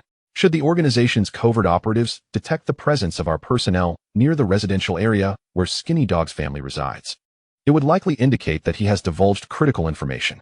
In such a scenario, they would undoubtedly abandon their plans concerning Chu Pingfei and swiftly eliminate any leads, severing this thread entirely. Thus, regardless of whether we succeed in unraveling this matter, Chu Pingfei is destined for elimination. Upon concluding this discourse, Su Ming felt an inexplicable sense of helplessness. Initially, he had arranged for undercover agents to protect and surveil Skinny Dog's family, hoping for a chance to capture additional members of this organization. Instead, they inadvertently alarmed them, prompting this cautious drug trafficking syndicate to preemptively decide to forsake Chu Pingfei, thereby entirely extinguishing this lead. This illustrates that the members of this drug trafficking organization are far from ordinary. Their formidable counter-surveillance capabilities indicate that their previous evasion of capture was no mere fluke. There exists a tendency to underestimate the members of drug trafficking organizations while overestimating the capabilities of other officers. Upon hearing Su Ming's remarks, Su Changxing momentarily paused before decisively dialing Old Chin's number and activating the speakerphone. Once the call connected, he immediately inquired, "Old Chin, what is the situation? Has there been anything unusual regarding Skinny Dog's wife and daughter?" After a brief wait, Old Chin's voice, tinged with surprise, resonated from the other end. "Ah, how fortuitous. Old Su, I was just about to call you. Skinny Dog's wife recently reported that a Shiba Inu was inexplicably tied to the railing outside their home, and out of safety concerns, she dared not approach." Upon receiving this information, Achi and I rushed over. After a thorough inspection, we discovered that several liquid-filled spheres, encased in thin rubber, were attached to the collar of the Shiba Inu. They appeared quite fragile, likely to burst upon even a gentle embrace. We have removed all these spheres and are currently escorting Skinny Dog's family and the Shiba Inu back to the precinct. Although these spheres have yet to be analyzed by forensic expert Shen, based on my experience, they are highly likely to contain the deadly compound potassium cyanide. This method of assassination, however, lacks sophistication. With a modicum of vigilance, one could have avoided this predicament. At that moment, Old Chin suddenly recalled something, and a loud slap on his thigh echoed through the phone as he exclaimed in frustration, "Wait a moment. Could it be that Achi and I were detected by the lurking members of the drug trafficking organization? Did they hastily employ this Shiba Inu as a diversion before vacating the vicinity?" Su Changxing, feeling exasperated, smacked the steering wheel and concluded the conversation. "Enough with the theatrics. Let us first escort Skinny Dog's wife and daughter back to the precinct. We will discuss the details further once I, Chief Lin, and Xiao Ming return to the squad. We'll hang up for now." As Su Changxing ended the call, Su Ming reclined comfortably in the back seat, thoughtfully stroking his fingers and murmuring, "It seems our earlier assessment has been largely validated. After we captured Skinny Dog, a member of the drug trafficking organization from Suzhou must have been lying in wait, poised to ambush us here in Modu. Regrettably, though Su Ming did not specify what he found regrettable, both Lin Tian and Su Changsheng were acutely aware that it pertained to the missed opportunity to apprehend this criminal organization member so near at hand. Instead, they had inadvertently exposed their identities, resulting in significant complications for the operation to capture Chu Pingfei. It could be argued that this was no longer an apprehension, but rather a recovery operation, as no one had anticipated the extraordinary counter-surveillance capabilities of the member surveilling Skinny Dog's family. Nonetheless, Su Ming was entirely confident that had he been the one in plain clothes, monitoring and safeguarding Skinny Dog's family, he could have thoroughly exposed this operative dispatched from Suzhou. This is not mere arrogance, but rather the wisdom born from experience.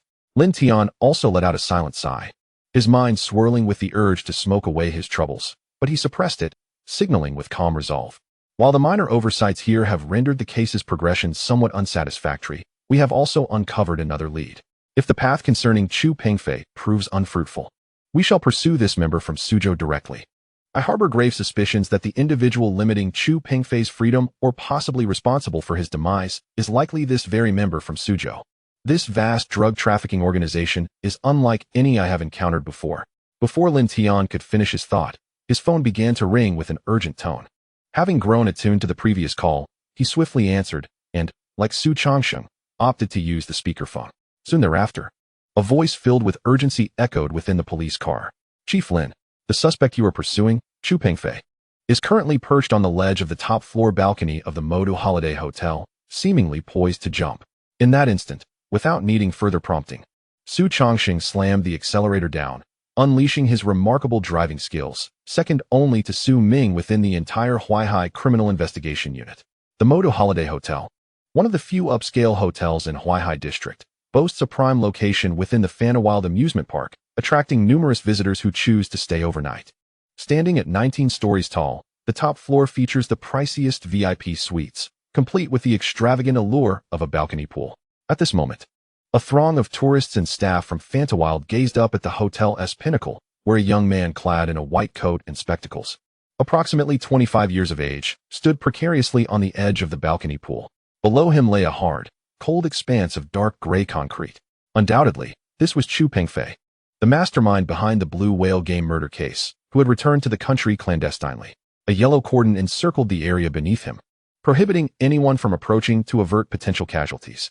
Meanwhile, numerous public security officers and even the police station's chief stood below, brandishing loudspeakers, pleading with Chu Pengfei not to take drastic measures, reminding him that life was just beginning in his 20s and urging him not to choose the path of despair. Given the height of the 19th floor, the impact of a free fall would be unimaginably severe, thus rendering the placement of inflatable safety mats unnecessary. Moreover, due to the remote location of Fantawild, transporting such mats would require considerable time. Consequently, should he leap, survival would be improbable. Being reduced to a mere smear on the ground would be the only stroke of luck. Despite the continuous pleas from the station chief below, Chu Pengfei remained unresponsive. His gaze fixed upward, unwilling to glance down. His legs trembled uncontrollably. One hand grasped the balcony railing while the other clutched his phone, fearfully exclaiming, "I haven't been discovered at all. Using Blue Whale for mind control and crime will surely evade the police. Why do they claim I failed the assessment? Even if the police discover me, my father will certainly take the blame to shield me. He would never betray me. Sculptor, please speak to the boss on my behalf and grant me another chance." A chance? Wasn't that given to you already? The hoarse and frenzied voice of a middle-aged man crackled through the phone by Chu Pengfei's ear. Allowing you to participate in the assessment is giving you a chance, isn't it? What more do you seek? To survive, I must survive. Before Chu Pengfei could finish his plea, the sculptor's cold voice interrupted him. Hey, don't get agitated. If you accidentally hang up, I will activate the bomb remote, understand? Upon hearing this, Chu Pengfei instinctively turned to look at the remote-controlled bomb, which was flashing and beeping ominously at his lower back, his eyes filled with terror. He quickly resumed his pleas into the phone. I've done as you instructed, transferred the video to my laptop, and placed it in the most conspicuous spot in my room. Why can't you let me go? I truly admire you the most among everyone in the organization. Please, Sculptor, spare me. I promise I will never leak any information about the organization. Give me a chance to speak with the boss. He previously claimed that I would undoubtedly become a future criminal genius. Before Chu Pengfei could finish, he was again rudely interrupted by the sculptor's impatient voice. Doctor, do you understand? Your life and death are in my hands, not his. 20 years have passed, and you reignite my interest in creating special works. Do you think there's still a chance for that? And don't worry. I've already administered several doses of painkillers and heroin. You won't feel a thing when you jump. Remember, you must leap as you described in your post, guiding the two female students to jump in the most free-falling manner from a high building. You must adopt that posture. Only then can it be called repentance. Only in this way will you become my finest masterpiece, understand? Oh, and please don't resist or jump without my command. Your old man is still alive, and he might still have a chance to come out. I doubt you want him to suffer, being cut into pieces like I showed you in the video, right? At this, the sculptor paused for a moment, adopting a surprisingly comforting tone. Just wait patiently. And don't hang up. With all those drugs, you surely want to feel pain, and don't rush. Our most important audience hasn't arrived yet. If you showcase such a splendid piece too early, I would be very displeased. Chapter 74. The Angry and Frenzied Sculptor. Cursed be it, the perfect work has been ruined. A pure madman. This descriptor aptly characterizes the enigmatic member of the organization known as the Sculptor, illustrating just how uncontrollable and deranged he truly is. At this moment, under Su Chongqing's high-speed driving, the time that should have been spent was halved, and the sound of police sirens approached Fantawild, the amusement park. Inside a cabin of the giant Ferris wheel, dubbed the Eye of the Magic City, a rather slender, unassuming middle-aged man, equipped with a sketchpad, perked up at the sound of the sirens. Narrowing his eyes, he gazed in the direction of the Magic City Holiday Hotel. Upon seeing several police cars arriving, his face lit up with excitement. However, due to the distance, he could not discern the details clearly. The middle-aged man picked up his phone, which was still on the call with the contact simply labeled Doctor, switched to the camera mode, and zoomed in several dozen times to see Lin Tian and the others. His eyes widened with exhilaration. "They're here, Doctor. Our most important audience has arrived for this exhibition. Are you ready? Remember, you must jump carefree as you described in your post. Don't worry, it won't hurt. I've tried those substances. Once they're in, you feel wonderful. And your inspiration flows. You won't feel pain, so just jump." Sculptor Chu Pengfei's voice trembled with desperation as he pleaded once more. "Just give me one more chance. I swear I won't say a word. I truly won't disclose anything. We are brothers within the organization. Why must it come to this? The boss had said he has high hopes for me." The sculptor paid no heed to Chu Pengfei's desperate entreaties. His attention fully captured by the police cars that had just arrived. The sirens blared as the police cars seamlessly made their way to the entrance of the Magic City Holiday Hotel. Without hesitation, as soon as the cars had come to a halt, Lin Tian stepped out and approached the nearby police chief holding a megaphone, asking, "What's the situation? Is the suspect's emotional state stable?" The police chief, without a moment's delay, replied, "We have positioned several officers in both adjacent rooms and on the rooftop, and the fire department has also arrived to assist. Currently, the suspect seems calm and has not attempted to make any test jumps. He has been communicating with family or relatives. Moreover, he is clinging tightly to the edge. I believe his intent is not to jump, but rather to leverage this situation to gain leniency or other concessions." Lin Tian gazed up at the hotel's rooftop. Accepting the megaphone from the police chief, his expression grave as he explained, "This is not about leniency or family communication. He is being threatened by someone. And that so-called phone call is likely from the very person who intends to eliminate him, to monitor his movements." Fixing his gaze on Chu Pengfei on the balcony, Lin Tian pondered for a few seconds before testing the megaphone to ensure it was functioning properly, then shouted, "Chu Pengfei, I am Lin Tian from the Huaihai Criminal Investigation Team. Regardless of what you have done, do not abandon hope at this moment. Remember, there is still room for negotiation. And we, the police, will do our utmost to assist you. Stay calm. What you need most right now is to remain composed." After shouting these words, Lin Tian noticed that even amid his call, Chu Pengfei had not put down the phone or shifted his focus elsewhere. He was still frantically speaking into the device, visibly more agitated and on the verge of collapse, even shaking his head repeatedly. At that moment, the experienced Lin Tian realized that the individual on the other end of the line, a member of the drug trafficking organization, had likely issued an ultimatum. Without a moment's hesitation, he turned to the police chief beside him. "Immediately issue orders to our concealed units. They must be prepared to take decisive action to secure the suspect. Otherwise, he may jump at any moment." It was evident that as long as Chu Pengfei had not yet transformed into a lifeless body, every effort must be made to preserve his life.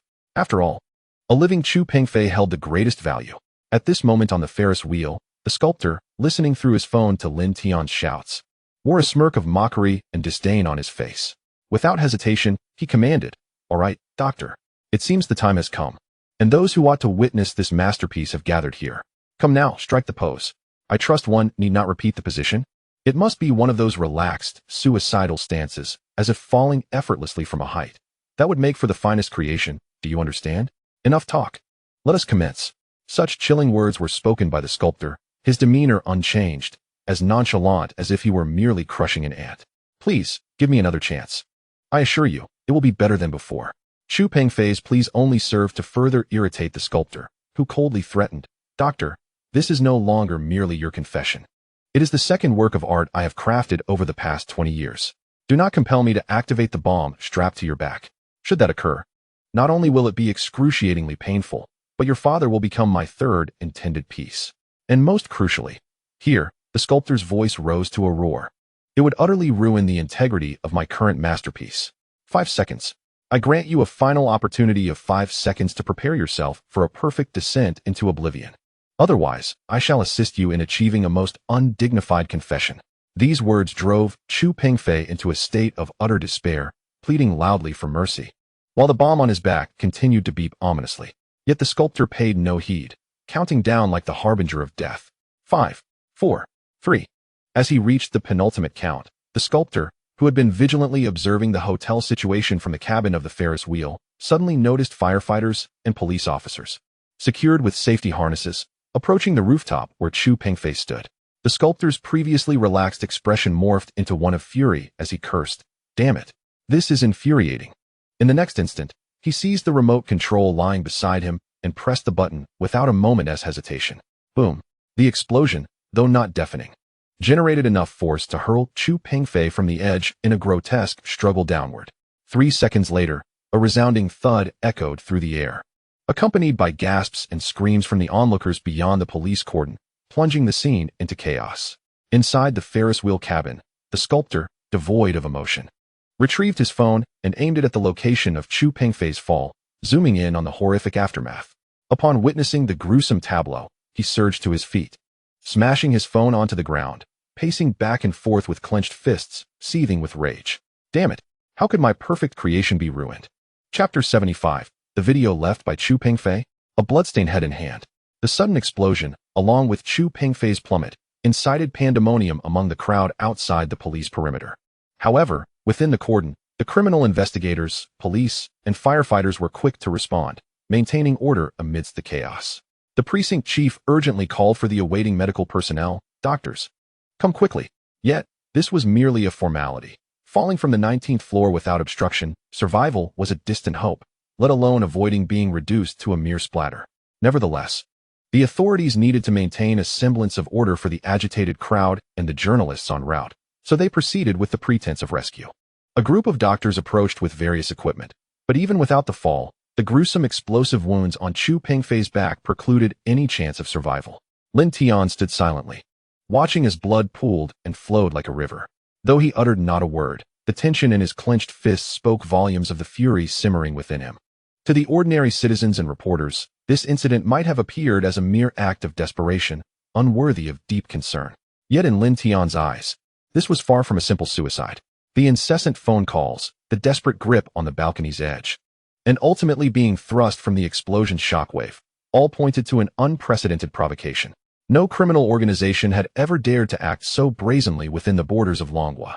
Setting aside the drug trade, simply calling the Criminal Investigation Unit to demand a body collection by name, and employing prohibited explosives, revealed the audacity of this drug syndicate, far beyond Lin Tian's imagination. Moreover, the true perpetrator of the infamous 513 dismemberment case had similarly hidden within this organization, intensifying Lin Tian's resolve to uproot this malignant force. With a heavy exhale, he turned to Wang Hu and Su Changsheng, gesturing, "Xiao Ming, Sheng, let us head to the room where Chu Pengfei fell. We need to search for any clues. We can return once the doctors provide the death report. Time is of the essence."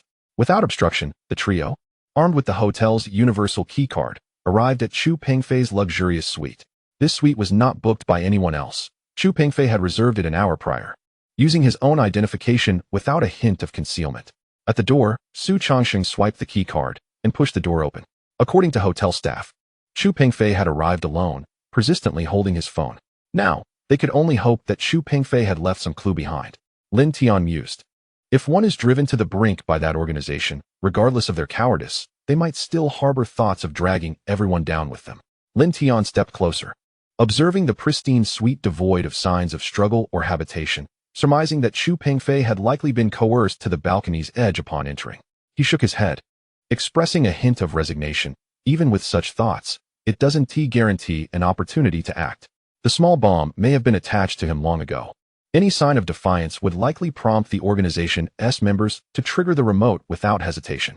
Due to the threat to his life, Chu Pengfei, despite his innate will to survive, found himself paralyzed at the balcony's edge, unwilling to step back even a fraction. Perhaps this organization had the means to eliminate Chu Pengfei quietly and without causing such a spectacle, yet chose this ostentatious method to provoke law enforcement. In contrast to Lin Tian and Su Changsheng's line of thought, Su Ming's contemplation diverged, reflecting on Chu Pengfei's fall, the plight of the thin dog's wife, and the organization's past tactics. He furrowed his brow, speaking softly, "Director Lin, Brother Shang, I have a bold hypothesis. Could it be that, prior to this, in the bustling metropolis, aside from Chu Pengfei, there were 2 additional members of a drug trafficking organization present? For if there were only a single criminal involved, while one could deduce from a series of events, monitoring Shogo's wife and daughter, discovering Lao Chun and Aki in plain clothes, and learning of our operation, followed by the control and resolution of Chu Pengfei. There would indeed be sufficient time to accomplish all of this. However, the stark contrast in their methods is rather pronounced. According to Lao Chun, when he intended to eliminate Shogo's wife and daughter, he planned to use a Shiba Inu as bait, opting not to show himself.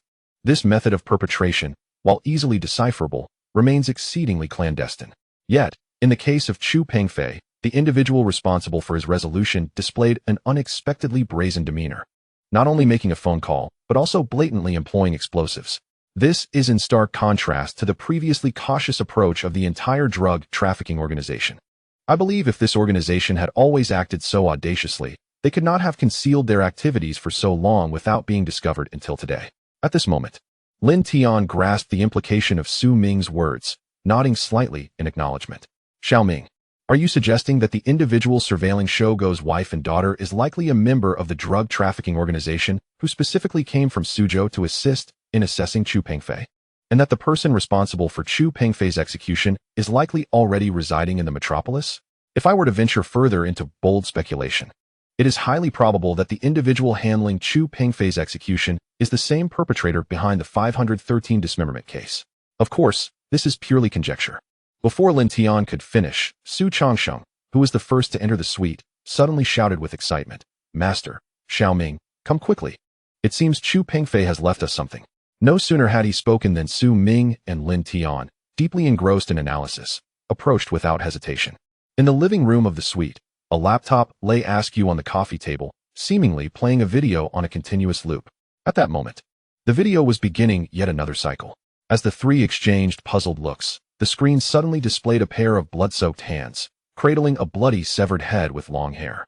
Chapter 76. Su Ming proposed to seal off the happy world, a provocation against the police. The sudden appearance of the bloodied hands and the head raised eyebrows among Su Ming and the others. Although they were seasoned detectives, such imagery elicited an indescribable strangeness within them. Notably, the video played on the laptop exhibited poor quality, enhanced by an antiquated filter that contributed to an eerie atmosphere. The next moment, as Lin Tian scrutinized the severed head, he clenched his fists tightly, suppressing an inner fury, and remarked, "The deceased in this video is Wu Jingqing, the victim of the 513 dismemberment case. Though many years have passed, and the head is obscured by blood, I can unmistakably identify it as belonging to the victim from the dismemberment case of 20 years ago." Though this statement sounded somewhat chilling, neither Su Ming nor Su Changsheng doubted its veracity. This particular case had been revisited countless times by Lin Tian over the past 2 decades, and the investigation had been reopened numerous times, even though the head found at the time had been completely cooked by the murderer, rendering it impossible to discern the specific features. The absence of beauty-enhancing technology at that time allowed for the reconstruction of the victim's appearance through various portraits and photographs. Thus, upon viewing this old video, Lin Tian could assert his certainty. At this moment, the three shared a tacit understanding and fell silent, their eyes fixated on the video playing on the laptop. The bloodied hands did not merely cradle the victim's head, they began to manipulate it deliberately, as if showcasing the creator's work. After several seconds, as the display of the head concluded, the video transitioned to a workspace completely enveloped in black film, furnished with a simple workbench, a cutting board, and several knives. Then, a man clad in a black raincoat, wearing yellow rubber gloves and a thickly wrapped face mask that revealed only his eyes, slowly approached the camera. He held a boiled female arm, placing it onto the cutting board. Due to the bones being previously removed, the arm appeared somewhat limp. The man then picked up a meat cleaver from the workbench, lightly swinging it a couple of times before seemingly dissatisfied, tossing it aside. He then grasped another knife, only to repeat the same action before discarding it. Finally, he selected yet another knife.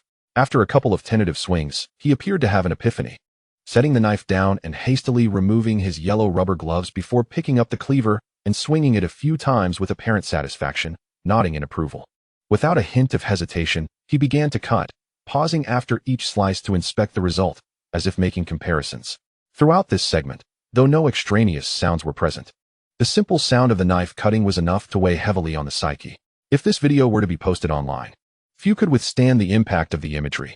After all, the entity being cut was not a pig or cow, but a human. Thus, as the murderer in the video leisurely completed the dismemberment of the arm, observing the wildly varying sizes of the meat chunks, he trembled with excitement, declaring, This surpasses the golden cutting rate of 0.618, evoking a sense of urgency and longing. This is a truly perfect piece of work. With that, the video concluded, beginning yet another loop, showcasing bloodied hands cradling a gory head. After watching it once, Su Changsheng raised an eyebrow, somewhat taken aback, and remarked, "This video must be the recorded footage of the 513 dismemberment cases killer. If that is the case, it appears Chu Pengfei, fully aware of his impending doom, indeed left us a clue regarding that drug trafficking organization. Is this footage downloaded from their dark web? After all, the level of documentation exhibited in this recording could only be achieved by the actual perpetrator." Standing nearby, Su Ming keenly observed a USB drive plugged into the laptop and thoughtfully remarked, "There is a USB drive next to this laptop. If I am not mistaken, this video is likely stored on that drive. If Chu Pengfei knew he would be dealt with by other organization members should he fail the assessment, this USB drive likely contains other criminal case materials or videos intended to implicate them. However, if there are no other criminal records and only this video of the 513 dismemberment case, I believe it may serve as a different form of provocation from that drug trafficking organization. After all, the Huaihai police force failed to resolve that dismemberment case 2 decades ago, and the murderer from that case is now among the members of the drug trafficking organization." Lin Tian chose not to respond immediately. Instead, he took several photos of the scene with his phone, his expression growing cold as he stepped forward to temporarily shut down the video. First, he opened the corresponding folder and, upon discovering the absence of any other videos, glanced at the file path. He fell silent. His jaw clenched a few times, revealing Lin Tian's palpable anger as he coldly remarked, "It seems Xiao Ming was indeed correct. This is far from the criminal evidence Chu Pengfei intended to report. It is unequivocally a provocation video from that drug trafficking organization. Such an audacious criminal group. This is an eye-opener for me." Lin Tian, exhaling a deep breath to quell his internal fury. Lin Tian stood up and gestured for the others to follow him. They needn't be reminded. The 3 of them instinctively headed to the location of the earlier explosion. A small crater, about the size of a fist, had been created, not particularly large, but it was lethal enough when associated with an individual. Moreover, the shockwave had sent debris tumbling down. Remnants of explosives and a heavy, lingering scent of gunpowder still hung in the air. Su Ming gently picked up a piece of the explosive shrapnel, carefully brushed off the remaining fragments, and cautiously sniffed his fingers, adopting a grave expression. "Director Lin, Brother Sheng, I believe we need to reassess the danger posed by this drug trafficking organization. The purity of this explosive is astonishingly high, far surpassing the improvised explosives typically produced by ordinary criminals. It is highly likely that among this drug cartel, there exists a member exceptionally skilled in the craft of bomb making. By the way, I observed something when Chu Pengfei was hurled down. Despite his emotional turmoil and agitated movements, he did not appear to anticipate an immediate explosion. There was no sense of impending doom. Therefore, it is probable that the bomb on his back was a miniature remote-controlled device. As for the exact range of remote control, given that the device has been obliterated, it is challenging to ascertain through the built-in chip. However, should we consider blocking off Fanawild Adventure World for a thorough investigation? Chapter 77. I know the address of the organization's dark web, Chu Wenbiao's trump card. The suggestion to seal off Fanawild Adventure World took both Lin Tian and Su Changsheng by surprise, yet they collectively pondered the implications seriously. Fanawild Adventure World is one of the busiest areas in the Huaihai district. Although today is not a holiday, there are still a considerable number of visitors. If a lockdown were imposed for a thorough search, the ensuing panic and repercussions could be immeasurable. Moreover, following Chu Pengfei's tragic incident, numerous media outlets have already arrived to report on the event. Many frightened citizens, fearing chaos, are hastily departing from the amusement park, showing no inclination to continue enjoying their visit. Under such circumstances, orchestrating a blockade and screening at Fanawild Adventure World presents an unprecedented challenge. After a brief pause, Lin Tian shook his head in resignation, letting out a sigh as he decisively stated, "No, we absolutely cannot seal off Fanawild Adventure World. The number of visitors is simply too vast. Additionally, with the presence of numerous media, if we were to find actual members of the organization, it would be a cause for celebration, and we could provide a valid reason for the lockdown. However, if we fail to locate anything, or if the lurking member is not present at Fanawild Adventure World, the backlash and loss of public trust would be exceedingly difficult to manage. It's not that I, Lin Tian, am unwilling to gamble my white shirt, but the probability of success is minimal. We, the criminal police, cannot operate in such a manner." At this point, Lin Tian paused for a moment, then continued thoughtfully, however.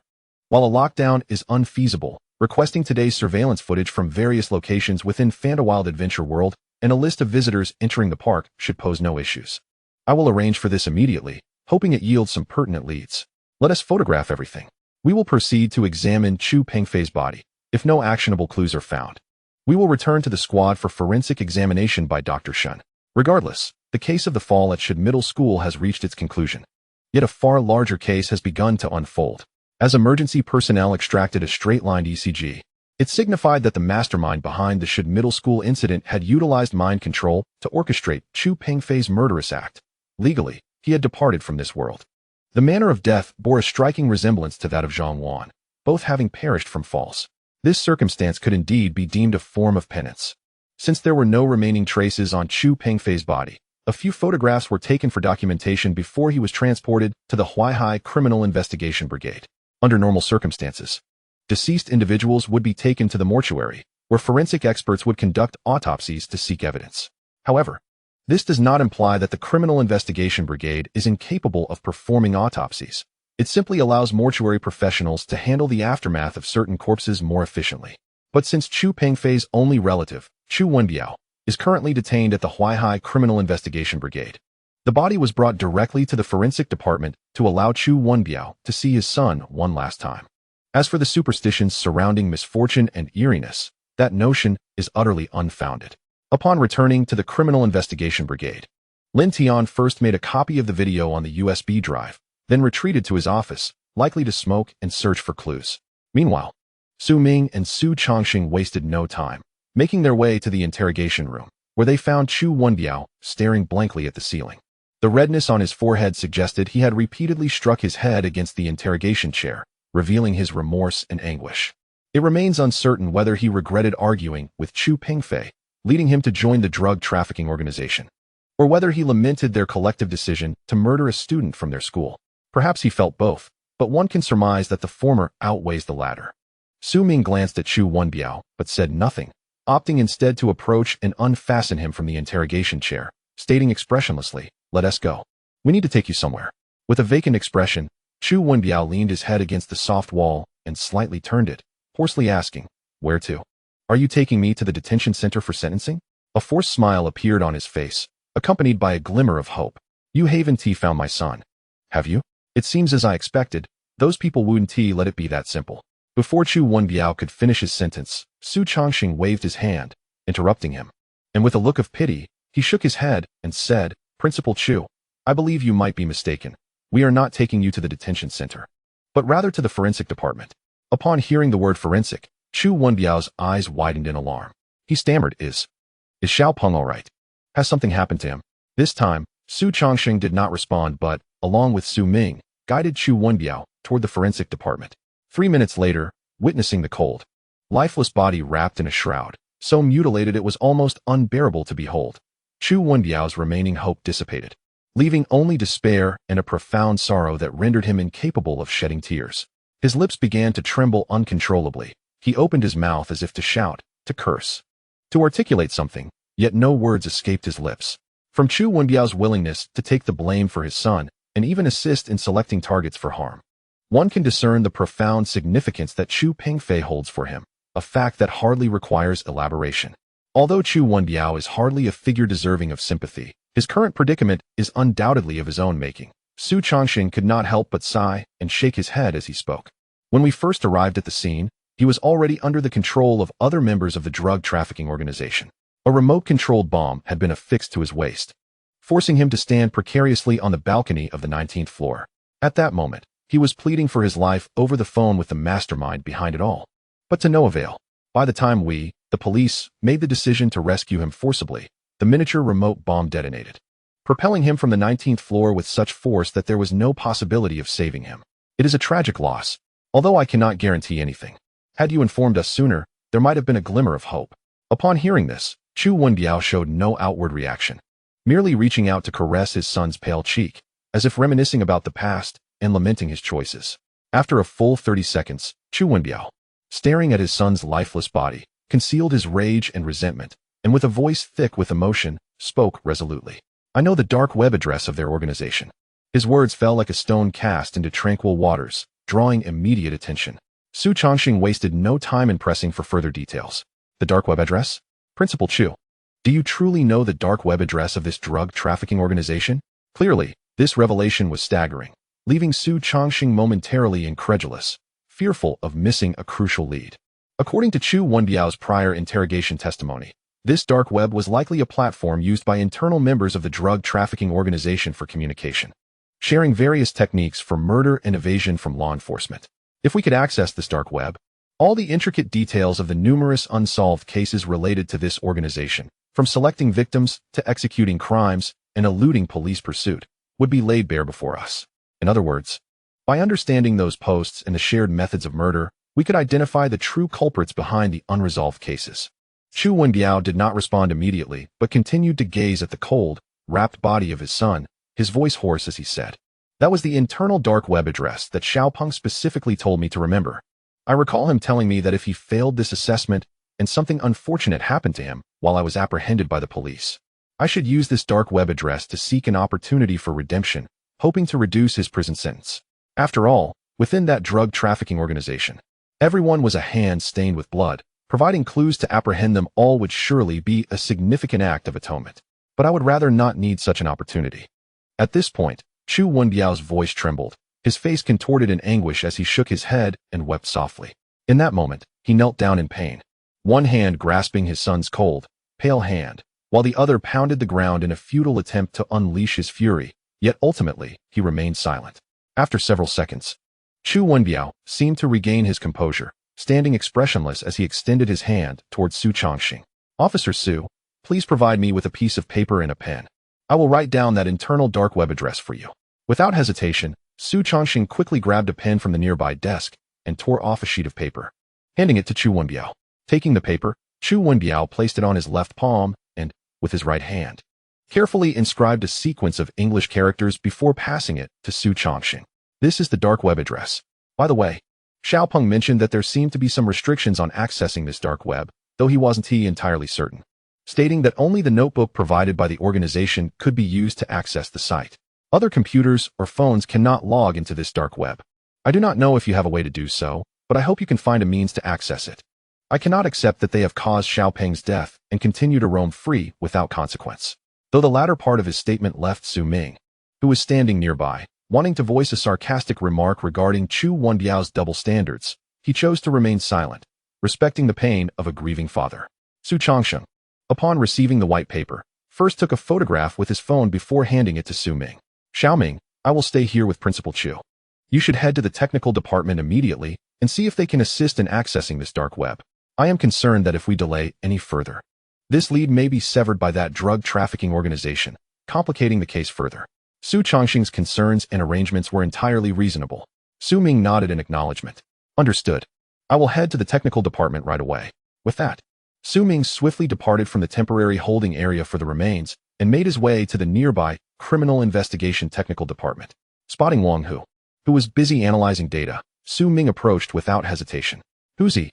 I have a dark web address related to a criminal organization. Can you attempt to log in?"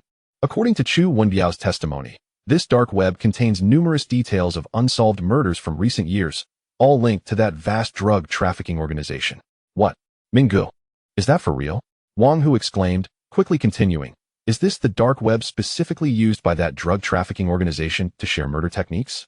Wang Hu's astonished exclamation drew the attention of other officers in the technical department who were also in pursuit of leads. Knowing that Su Ming would not joke about such matters, Wang Hu promptly handed the note to a nearby officer, who wore black-framed glasses and appeared only slightly younger than himself. "Changgu, take a seat and see if you can break through the barriers of this dark web. If we can access it, we could potentially uproot that vast drug trafficking organization in no time." The officer known as Chang adjusted his glasses habitually, seated himself, and began inputting the address into the police department's designated laptop. However, the next moment, a red warning box indicating access denied appeared in the center of the screen. It was evident that this dark web indeed had some form of restriction. It was not simply accessible to anyone with a basic input. This effective mode of restriction significantly mitigated the risk of the dark web being inadvertently exposed. Observing the red warning box, Wang Hu remained unfazed, smiling as he explained, "Don't worry, Ming. Changgu was specially recruited from the Cyber Police Department by Director Lin to join the Huaihai Criminal Investigation Team. I believe he should have no trouble breaching a criminal's dark web. In fact, he helped unlock a flooded phone belonging to a female streamer not long ago. He is skilled in various phone repairs, mechanical fixes, data recovery, and even dabbled in hacking during his youth. Now he has turned over a new leaf, as the state's work is undoubtedly more stable. Su Ming nodded lightly in response. Changgu, whose full name isn't Chang, was indeed quite proficient in various hacking techniques. In recent years, criminal investigation teams from other districts in Modu, as well as the Modu Public Security Headquarters, had frequently sought his assistance. At this moment, Quan's slender fingers incessantly tapped on the keyboard, with command prompts popping up one after another. Yet, each time a new prompt appeared, it was swiftly followed by a notification indicating unauthorized login attempts. 5 minutes, 10 minutes, 15 minutes. After a full half hour, Quan finally withdrew his hands from the keyboard, adjusted his glasses, and stared incredulously at the dark web address before him. Impossible, he murmured. How can a mere criminal organization design a dark web of such high security? This dark web required simultaneous verification of both the machine code and an internal password. Even if one had the correct account password, an incorrect machine code would result in immediate denial of access. The dual protection involving machine codes was hard to fathom as a creation of a criminal organization. However, it underscored the grave severity of the content within this dark web, which undoubtedly surpassed our imagination. At this juncture, Quan paused for 2 seconds, glancing at Su Ming, who had been standing behind him. With a hint of helplessness, he remarked, "Currently, I cannot access this dark web in a short time. I have already employed numerous evasion techniques, yet none have succeeded. If given about a week to develop specialized software and scripts for repeated password trials and evasions, I might be able to log in. But in the coming days, it seems quite difficult." A week? Upon hearing that it would require such an extended period, everyone present fell silent. The current drug trafficking organization was complex and far-reaching, with members possessing extraordinary counter-surveillance capabilities and dangers. Each individual was burdened with at least one homicide. A week was simply too long. Gazing at the dark web address, Su Ming slightly squinted and then pointed at the screen, indicating, "You can't access it? Allow me." Chapter 79. Su Ming's resolute breach of the blockade. Unveiling the terrifying veil of the dark web. "Allow me." Su Ming's assertive declaration momentarily left Quan in a daze, prompting him to quickly rise from his seat. "Oh, all right, please give it a try." The other officers present exchanged curious glances. Could Su Ming, who primarily focused on criminal investigation and reasoning, possibly outperform Quan, who had been unable to breach the dark web? Despite the unspoken doubts lingering in their minds, none voiced their concerns. After all, Su Ming had made significant contributions in the recent resolutions of several homicide cases, so no one would contest his attempt now. At that moment, Su Ming settled into the chair, observing the specialized computer before him and the multitude of command prompts on the screen. He exhaled softly. In the next instant, his gaze sharpened, and his hands flew swiftly over the keyboard. Without delving into other matters, the proficiency with which he entered command symbols and IP addresses was undeniably impressive. At the very least, the technical officers standing behind Su Ming were left in astonishment, exchanging bewildered glances filled with confusion. Wang, who was particularly perplexed, scratching his head in puzzlement as he observed Su Ming's rapid keystrokes. He began to question whether he had missed a few lessons in police academy or perhaps suffered a memory lapse from an accident. How could he not possess such technical skills? Had they not trained together? It felt as if one moment in math class, while bending down to pick up a pen, he had inadvertently transitioned from basic arithmetic to calculus. As the adage goes, an outsider watches the spectacle, an insider sees the subtleties. While Wang Hu and the other technical officers were merely intrigued and amazed by Su Ming's rapid keystrokes, Quan stood nearby, equally wide-eyed and incredulous, adjusting his glasses. If Quan's earlier approach involved simulation and trial and error to evade the various screening measures of the dark web, Su Ming's method was to directly forcefully infiltrate the internal programs, aiming to gain complete control of the dark web servers. If successful, he could remotely commandeer the dark web server and grant this laptop the credentials needed for access. Furthermore, he might acquire elevated privileges. Given sufficient time, every detail recorded on this dark web would be meticulously uncovered, no longer shrouded in secrecy. Naturally, the difficulty of such a forceful breach was exponentially greater than simply infiltrating the dark web undetected. Quan believed that, with his current hacking skills, it was highly improbable he could achieve this and dared not attempt such a technique lightly. A failed forceful breach could easily leave access logs and raise alarms. It was likely that the crucial dark web address would be rendered obsolete by the following day. Evasion and simulated login were the safest methods. Violent breakthroughs entailed risks. And Quan had intended to offer a cautionary word. Yet upon observing Su Ming's eyes brimming with confidence and ease, and his fingers unceasingly typing commands, and Quan was suddenly struck by a thought he found somewhat incredulous. Perhaps Su Ming could indeed breach this dark web forcefully? 1 minute, 5 minutes, 10 minutes. As time approached the 15-minute mark, Su Ming abruptly halted his keystrokes, turning to Wang Hu and commanding, "Hu Zi, activate the recording on your phone," and pointed at the laptop screen. "Do not shake your hand." Taken aback by the request, Wang Hu hesitated momentarily while retrieving his phone, puzzled as he asked, "Minggu, what are we recording? We're still not logged into the dark web. And the browser interface hasn't changed, has it?" As his words fell, and Quan, who had been standing nearby, instinctively adjusted his glasses once more, his eyes reflecting astonished realization. "We have already breached multiple barriers. Once Su Ming presses the enter key, he will gain direct access to the dark web. However, the dark web's designer has implemented a local hardware alert that cannot be altered remotely. If anyone logs into this dark web, an alert message will be sent to a specific phone number immediately. I suspect that the creator of this dark web is likely the leader of that criminal organization, and the alert messages are, of course, directed to him. Moreover, even members of this drug trafficking organization may need to navigate at least 3 layers of barriers to access the dark web. The first is the machine code.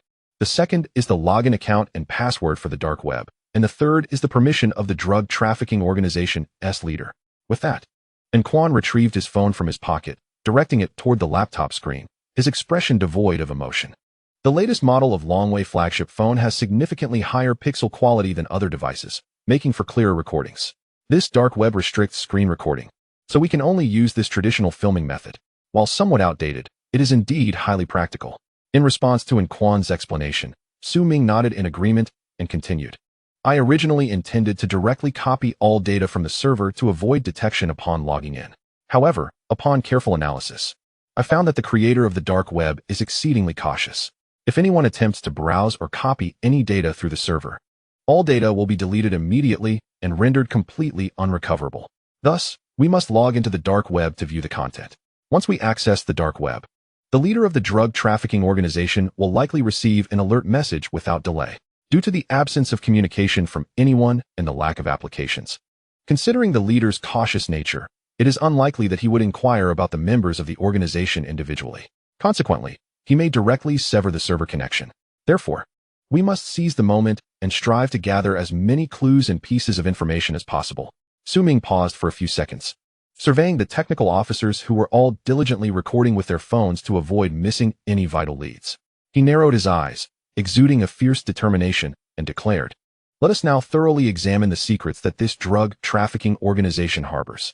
As his words resonated, Su Ming pressed the enter key with conviction, and with the browser page refreshing, access was granted. At that moment, the dark web of the drug trafficking organization was laid bare before everyone.